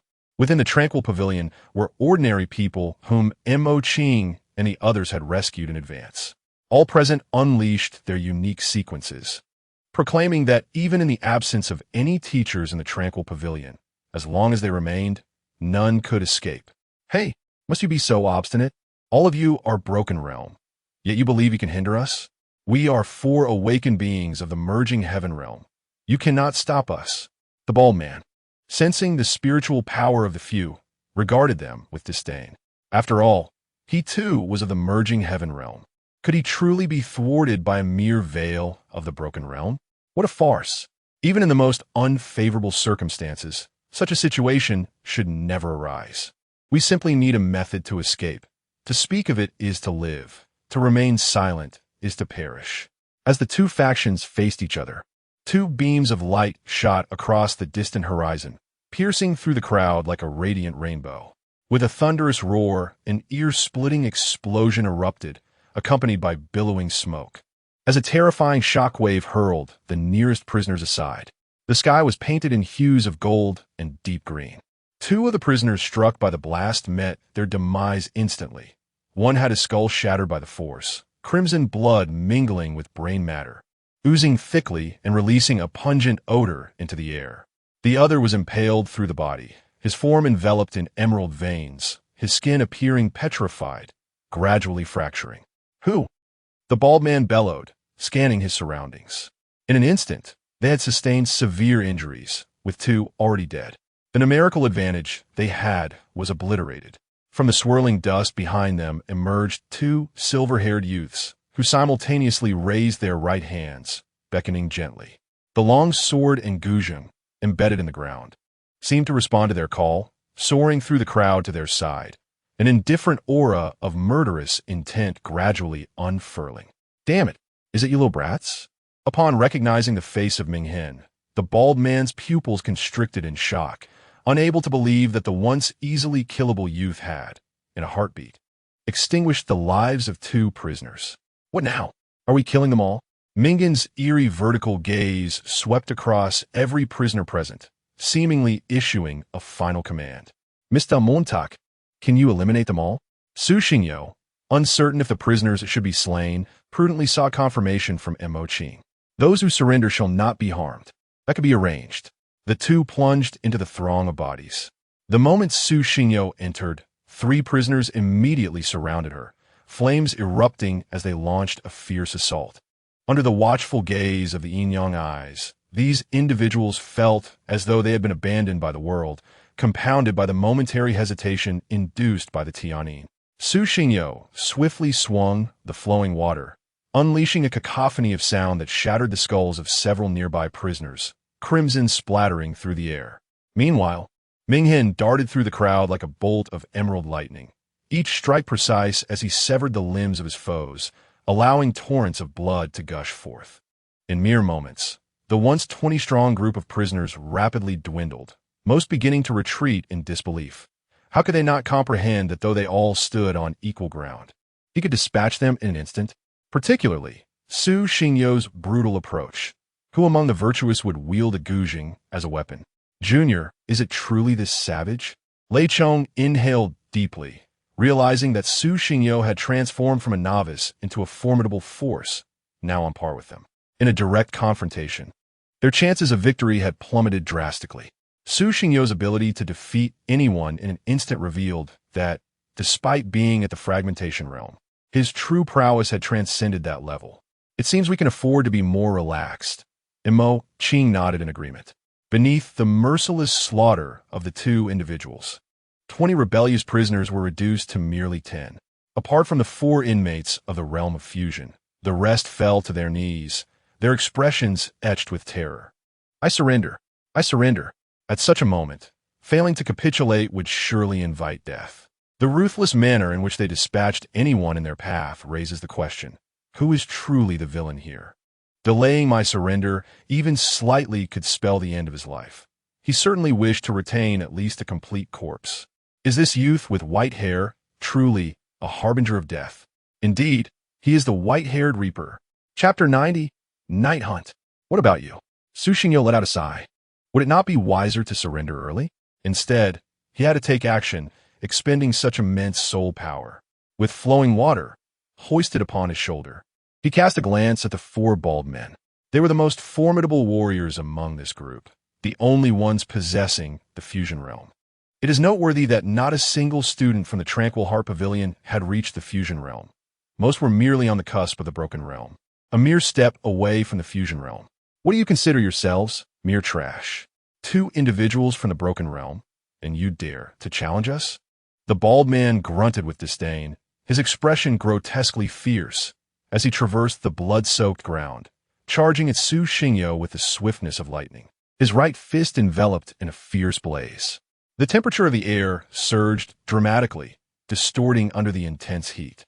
Xingyo, Mo Qing shouted, vanishing from his original position. After all, he was of the fusion realm, while Su Xingyo had just barely broken through to the broken realm. How could he contend with the bald man? He leaped high into the air, his spear vibrating violently under his command, the tip shaking at a frenetic pace of 20 times per second, the power it contained escalating with each moment. Gripping the spear tightly, he spun through the sky like a meteor descending from the cosmos, arriving on Earth amid the howls of the tempest. Simultaneously, Su Xingyo locked eyes with Ming Hen for a brief moment, and they both moved in unison. Flowing water instantly interposed itself before Su Xingyo, clashing fiercely with the bald man, flames engulfing flowing water like a ravenous beast, the golden energy rippling with intensity. Su Xingyo thrust both palms forward, veins bulging on his neck, straining to match the bald man's force. The two engaged in their first fierce collision, the terrifying power incessantly pounding against the surface of flowing water, the golden strings shimmering brilliantly. Suddenly, Su Xingyo's left hand released its grip. The sleeve of his right arm burst apart in an instant, disintegrating into a flurry of tattered fragments, swept away by the tempest. His slender fingertips rested lightly on the strings, soul power surging within him, converging entirely as the golden strings radiated a dazzling brilliance. Senior Mo, do not mind me. Just come. Su Xingyo roared, his yin-yang eyes spinning rapidly, ushering forth an eerie rule in the world. Buzz! Upon witnessing Su Xingyo's fingertip resting on strings, the bald man felt a wave of trepidation wash over him. By the time he attempted to retreat, it was already too late. Su Xingyo, enduring the searing heat of flowing water, his hands blistered and bloodied, refused to relinquish his grip. With a gentle flick of his fingertips, crescent-like sound waves erupted at an impossible velocity. The bald man, sensing the looming threat, summoned all his strength to activate his own sequence pattern, conjuring a wall of flames before him to clash violently with the sound waves, unleashing a torrent of air akin to a tsunami. Dust swirled chaotically in the air. Boom! At that moment, Mo Qing's attack struck down, the long spear, bent under the tremendous velocity of vibrations, erupted with a fearsome shockwave as it sought to regain its original form. In the moment of descent, a fierce impact struck the bare back like a whip, and a heart-wrenching roar was poised to erupt. The figure was propelled hundreds of meters, akin to a deflated balloon, skimming the ground, leaving behind a trail of crimson that stretched for 100 meters. His back bore a ghastly wound, flesh torn and bloodied, with exposed bones starkly visible as blood gushed forth uncontrollably. Su Xingyo collapsed to the ground, gasping for breath, his complexion deathly pale. His right hand, scorched by intense heat, had become a grotesque mass of flesh. After prolonged use of Tianyin and yin-yang boundary, his already meager soul power had dwindled to nothing. In that moment, he pushed yin-yang boundary to its utmost limit, narrowly avoiding the brunt of Mo Qing's most formidable strike. Without it, He too might have been sent flying alongside the bareheaded man. "Are you all right?"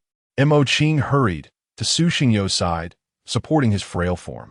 "Yes," Su Xingyo nodded weakly, when suddenly a fierce gale swept in from behind, a shattered brilliance intertwining like a fishing net, tearing through the air as it approached. Just as Mo Qing shielded Su Xingyo with his own body, a shadow of deep green materialized in an instant. The blade of Zhanyun erupted in resplendent light, a menacing presence enveloping the vicinity, sending shivers through the souls of all present, rendering them cold and trembling.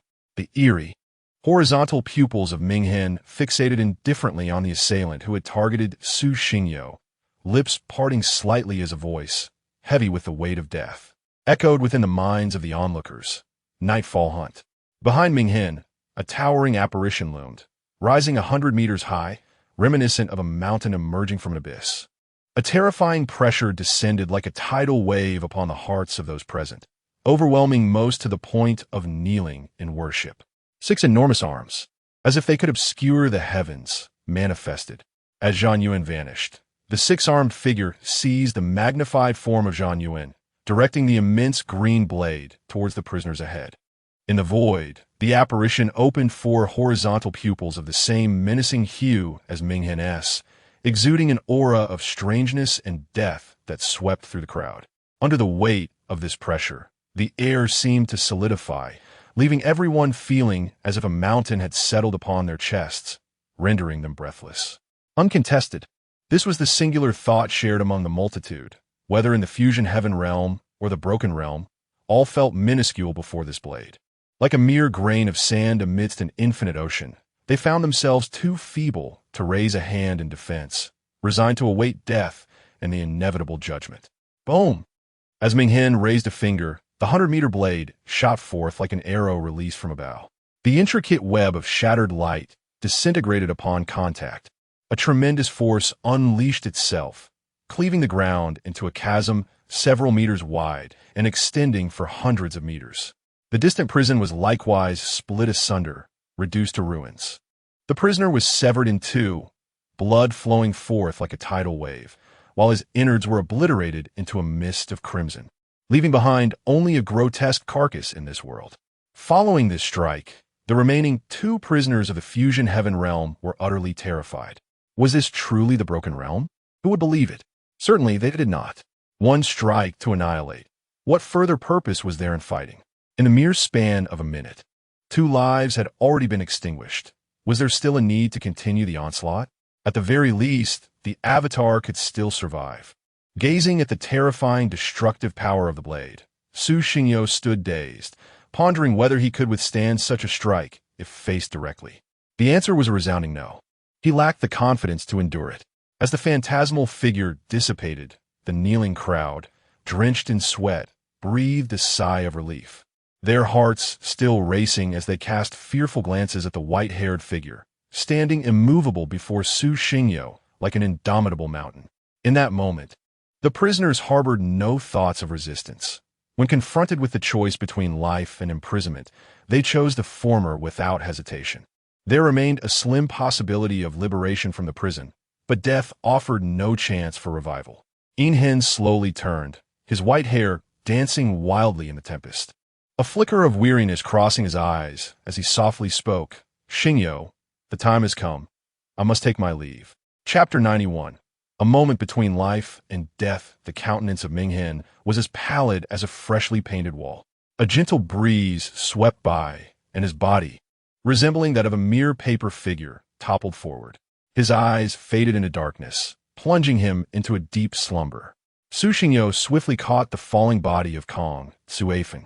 As Minghen's soul had already departed from Kong, Suifeng's form, he could distinctly perceive the fragile body of Kong, Suifeng, upon which faint blood-red fissures began to emerge. It was evident that the overwhelming ferocity of Minghen's power had rendered this body incapable of withstanding his actions and the intensity of battle. It seemed imperative for Kong, Suifeng, to engage in more training in the future. Only with enhanced physical resilience could he endure Minghen's usage of this body without incurring significant harm. After all, Kong Suifeng was the rightful owner of this vessel. "Xingyo, what is this?" Mo Qing inquired, gazing at the youth cradled in Su Xingyo's arms, whose pale hair bore streaks of darkness that gradually radiated from the roots. A prisoner. Su Xingyo managed to force a faint smile. Noticing that the remaining 8 prisoners had relinquished their resistance, she felt a sense of relief. At least this initial wave of turmoil had been quelled. I shall take him back first. Senior Mo, please decide on the fate of these prisoners, Su Xingyo said, feeling her own spiritual energy dwindle. She began to make her way toward the tranquil pavilion, but had scarcely taken 2 steps when 2 piercing sounds of air being torn apart erupted, shattering the atmosphere with a series of deafening cracks that reverberated painfully in her ears. Xingyo, be cautious. Fan Sheng's urgent shout echoed in Su Xingyo's mind. An invisible magnetic field manifested behind her, and 3 shards of steel, propelled through the air, collided against what felt like an impenetrable wall of air, ricocheting off into other directions. Su Xingyo's expression hardened as she swiftly turned around, her pupils constricting sharply with increasing gravity. For there, under the command of Feng Dehai, a total of 20 members of the Tianxia were racing toward their location at an alarming speed. The hearts of the group plummeted into despair. They understood that in the eyes of Tianxia, surrender was not an option, and this conflict could only culminate in death. Little brat, today I shall undoubtedly kill you. Feng Dehai's eyes were bloodshot, his murderous intent surging like a tsunami, the oppressive aura of the realm of all things descending from the sky. The group felt their bodies freeze, rendered immobile. With a disparity of 2 major realms, even the mightiest prodigy stood no chance of victory. Mo Qing's complexion shifted erratically as he fixated on the approaching Tianxia members, awakening the awareness of the realm of all things. Could they truly engage in combat? The long-haired man exuded pressure from the realm of melding heavens, and the more the group sensed it, the more their spirits sank into despondency. Among the 20 Tianxia members, there were 8 from the realm of melding heavens, 12 from the realm of shattering, and with Feng Dehai, one of the 9 foremost. They had already reached the realm of all things. From any perspective, this appeared to be an unwinnable battle. They were merely a group of students at the shattering realm, utterly suppressed in every aspect. How could they possibly triumph? Boom! Feng Dehai descended from the heavens, his legs slamming into the ground, creating a half-meter deep crater as debris flew wildly in all directions. His eyes, filled with murderous intent, swept across the mountain of corpses and the sea of blood before him, as well as the horrifying gash of blade light. Just moments ago, he had witnessed the towering specter and the immense blade light from afar. However, to him, it posed no threat. Have you all decided how you wish to die? Feng Dehai cracked his neck and slowly extended his hand, conjuring a drop of ink-like energy that seemed to materialize from thin air. The entire space trembled violently as, under his control, the energy continuously split and transformed, forming a faint, nebula-like circular ring that orbited around it, resembling celestial bodies of the universe. Su Xingyo fixed his gaze on the energy in Feng Dehai's hand, the gravity of the situation weighing heavily upon him. He could sense the terrifying power contained within the thumb-sized energy. It's all right. At worst, we shall die together, Mo Qing reassured Su Xingyo, stepping forward to shield him. Little brat, there's a question I can answer for you. 3 months ago, the Chun Zhuang you asked about was killed by me. He lies buried within a mountain, his body unrecognizable. Feng Dehai's sudden revelation detonated in Mo Qing's mind like a bomb, fury gnawing at his rationality like a wild beast. You bastard. It was indeed you. Mo Qing's face flushed crimson as he clenched his fists, trembling violently, his nails digging into his flesh, blood dripping onto the ground. At that time, I cut his body into pieces with a small knife, turning him into nutrients for the mountain. How delightful. I sent it. You, Su Xingao Zhao, incredulous that such an act could be carried out by a human being. To take a life, in their eyes, was so trivial. We are all here. Unbeknownst to them, Lei Chong and others had already arrived behind the 2, their presence a source of mutual support, regardless of their chances of survival. Before them stood the greatest adversary of this uprising, the very instigator of their plight. Unfortunately, you are about to accompany him to the grave. Feng Dehai feigned a sorrowful expression, mourning the lives that were soon to be lost. As soon as his words fell, the energy body erupted like a missile, capable of devouring space, piercing through the air with supersonic speed, hurtling towards Su Xingyo. In that moment, the energy consumed all light, carrying with it a terrifying force that tore through the void. "Back off!"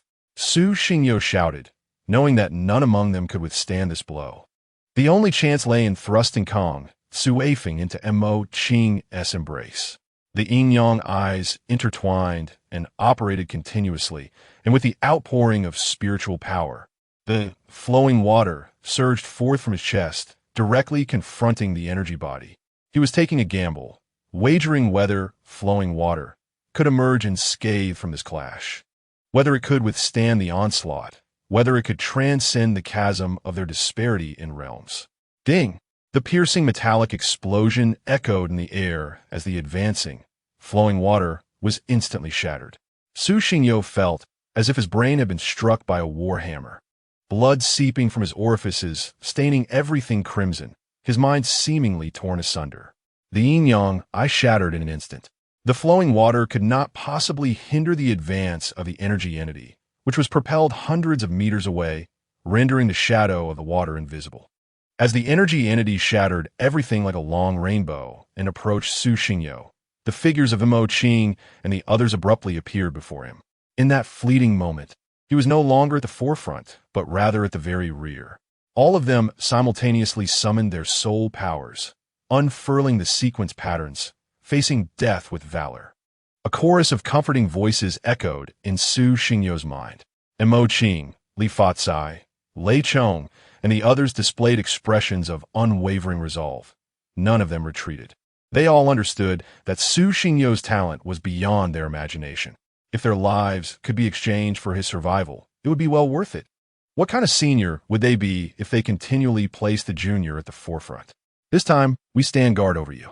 His blood-soaked pupils reflected a frenzied will that relentlessly occupied his heart as the flowers of despair blossomed in the abyss of death, and trembling voices resonated amidst the cacophony of humanity. No, no. Chapter 92,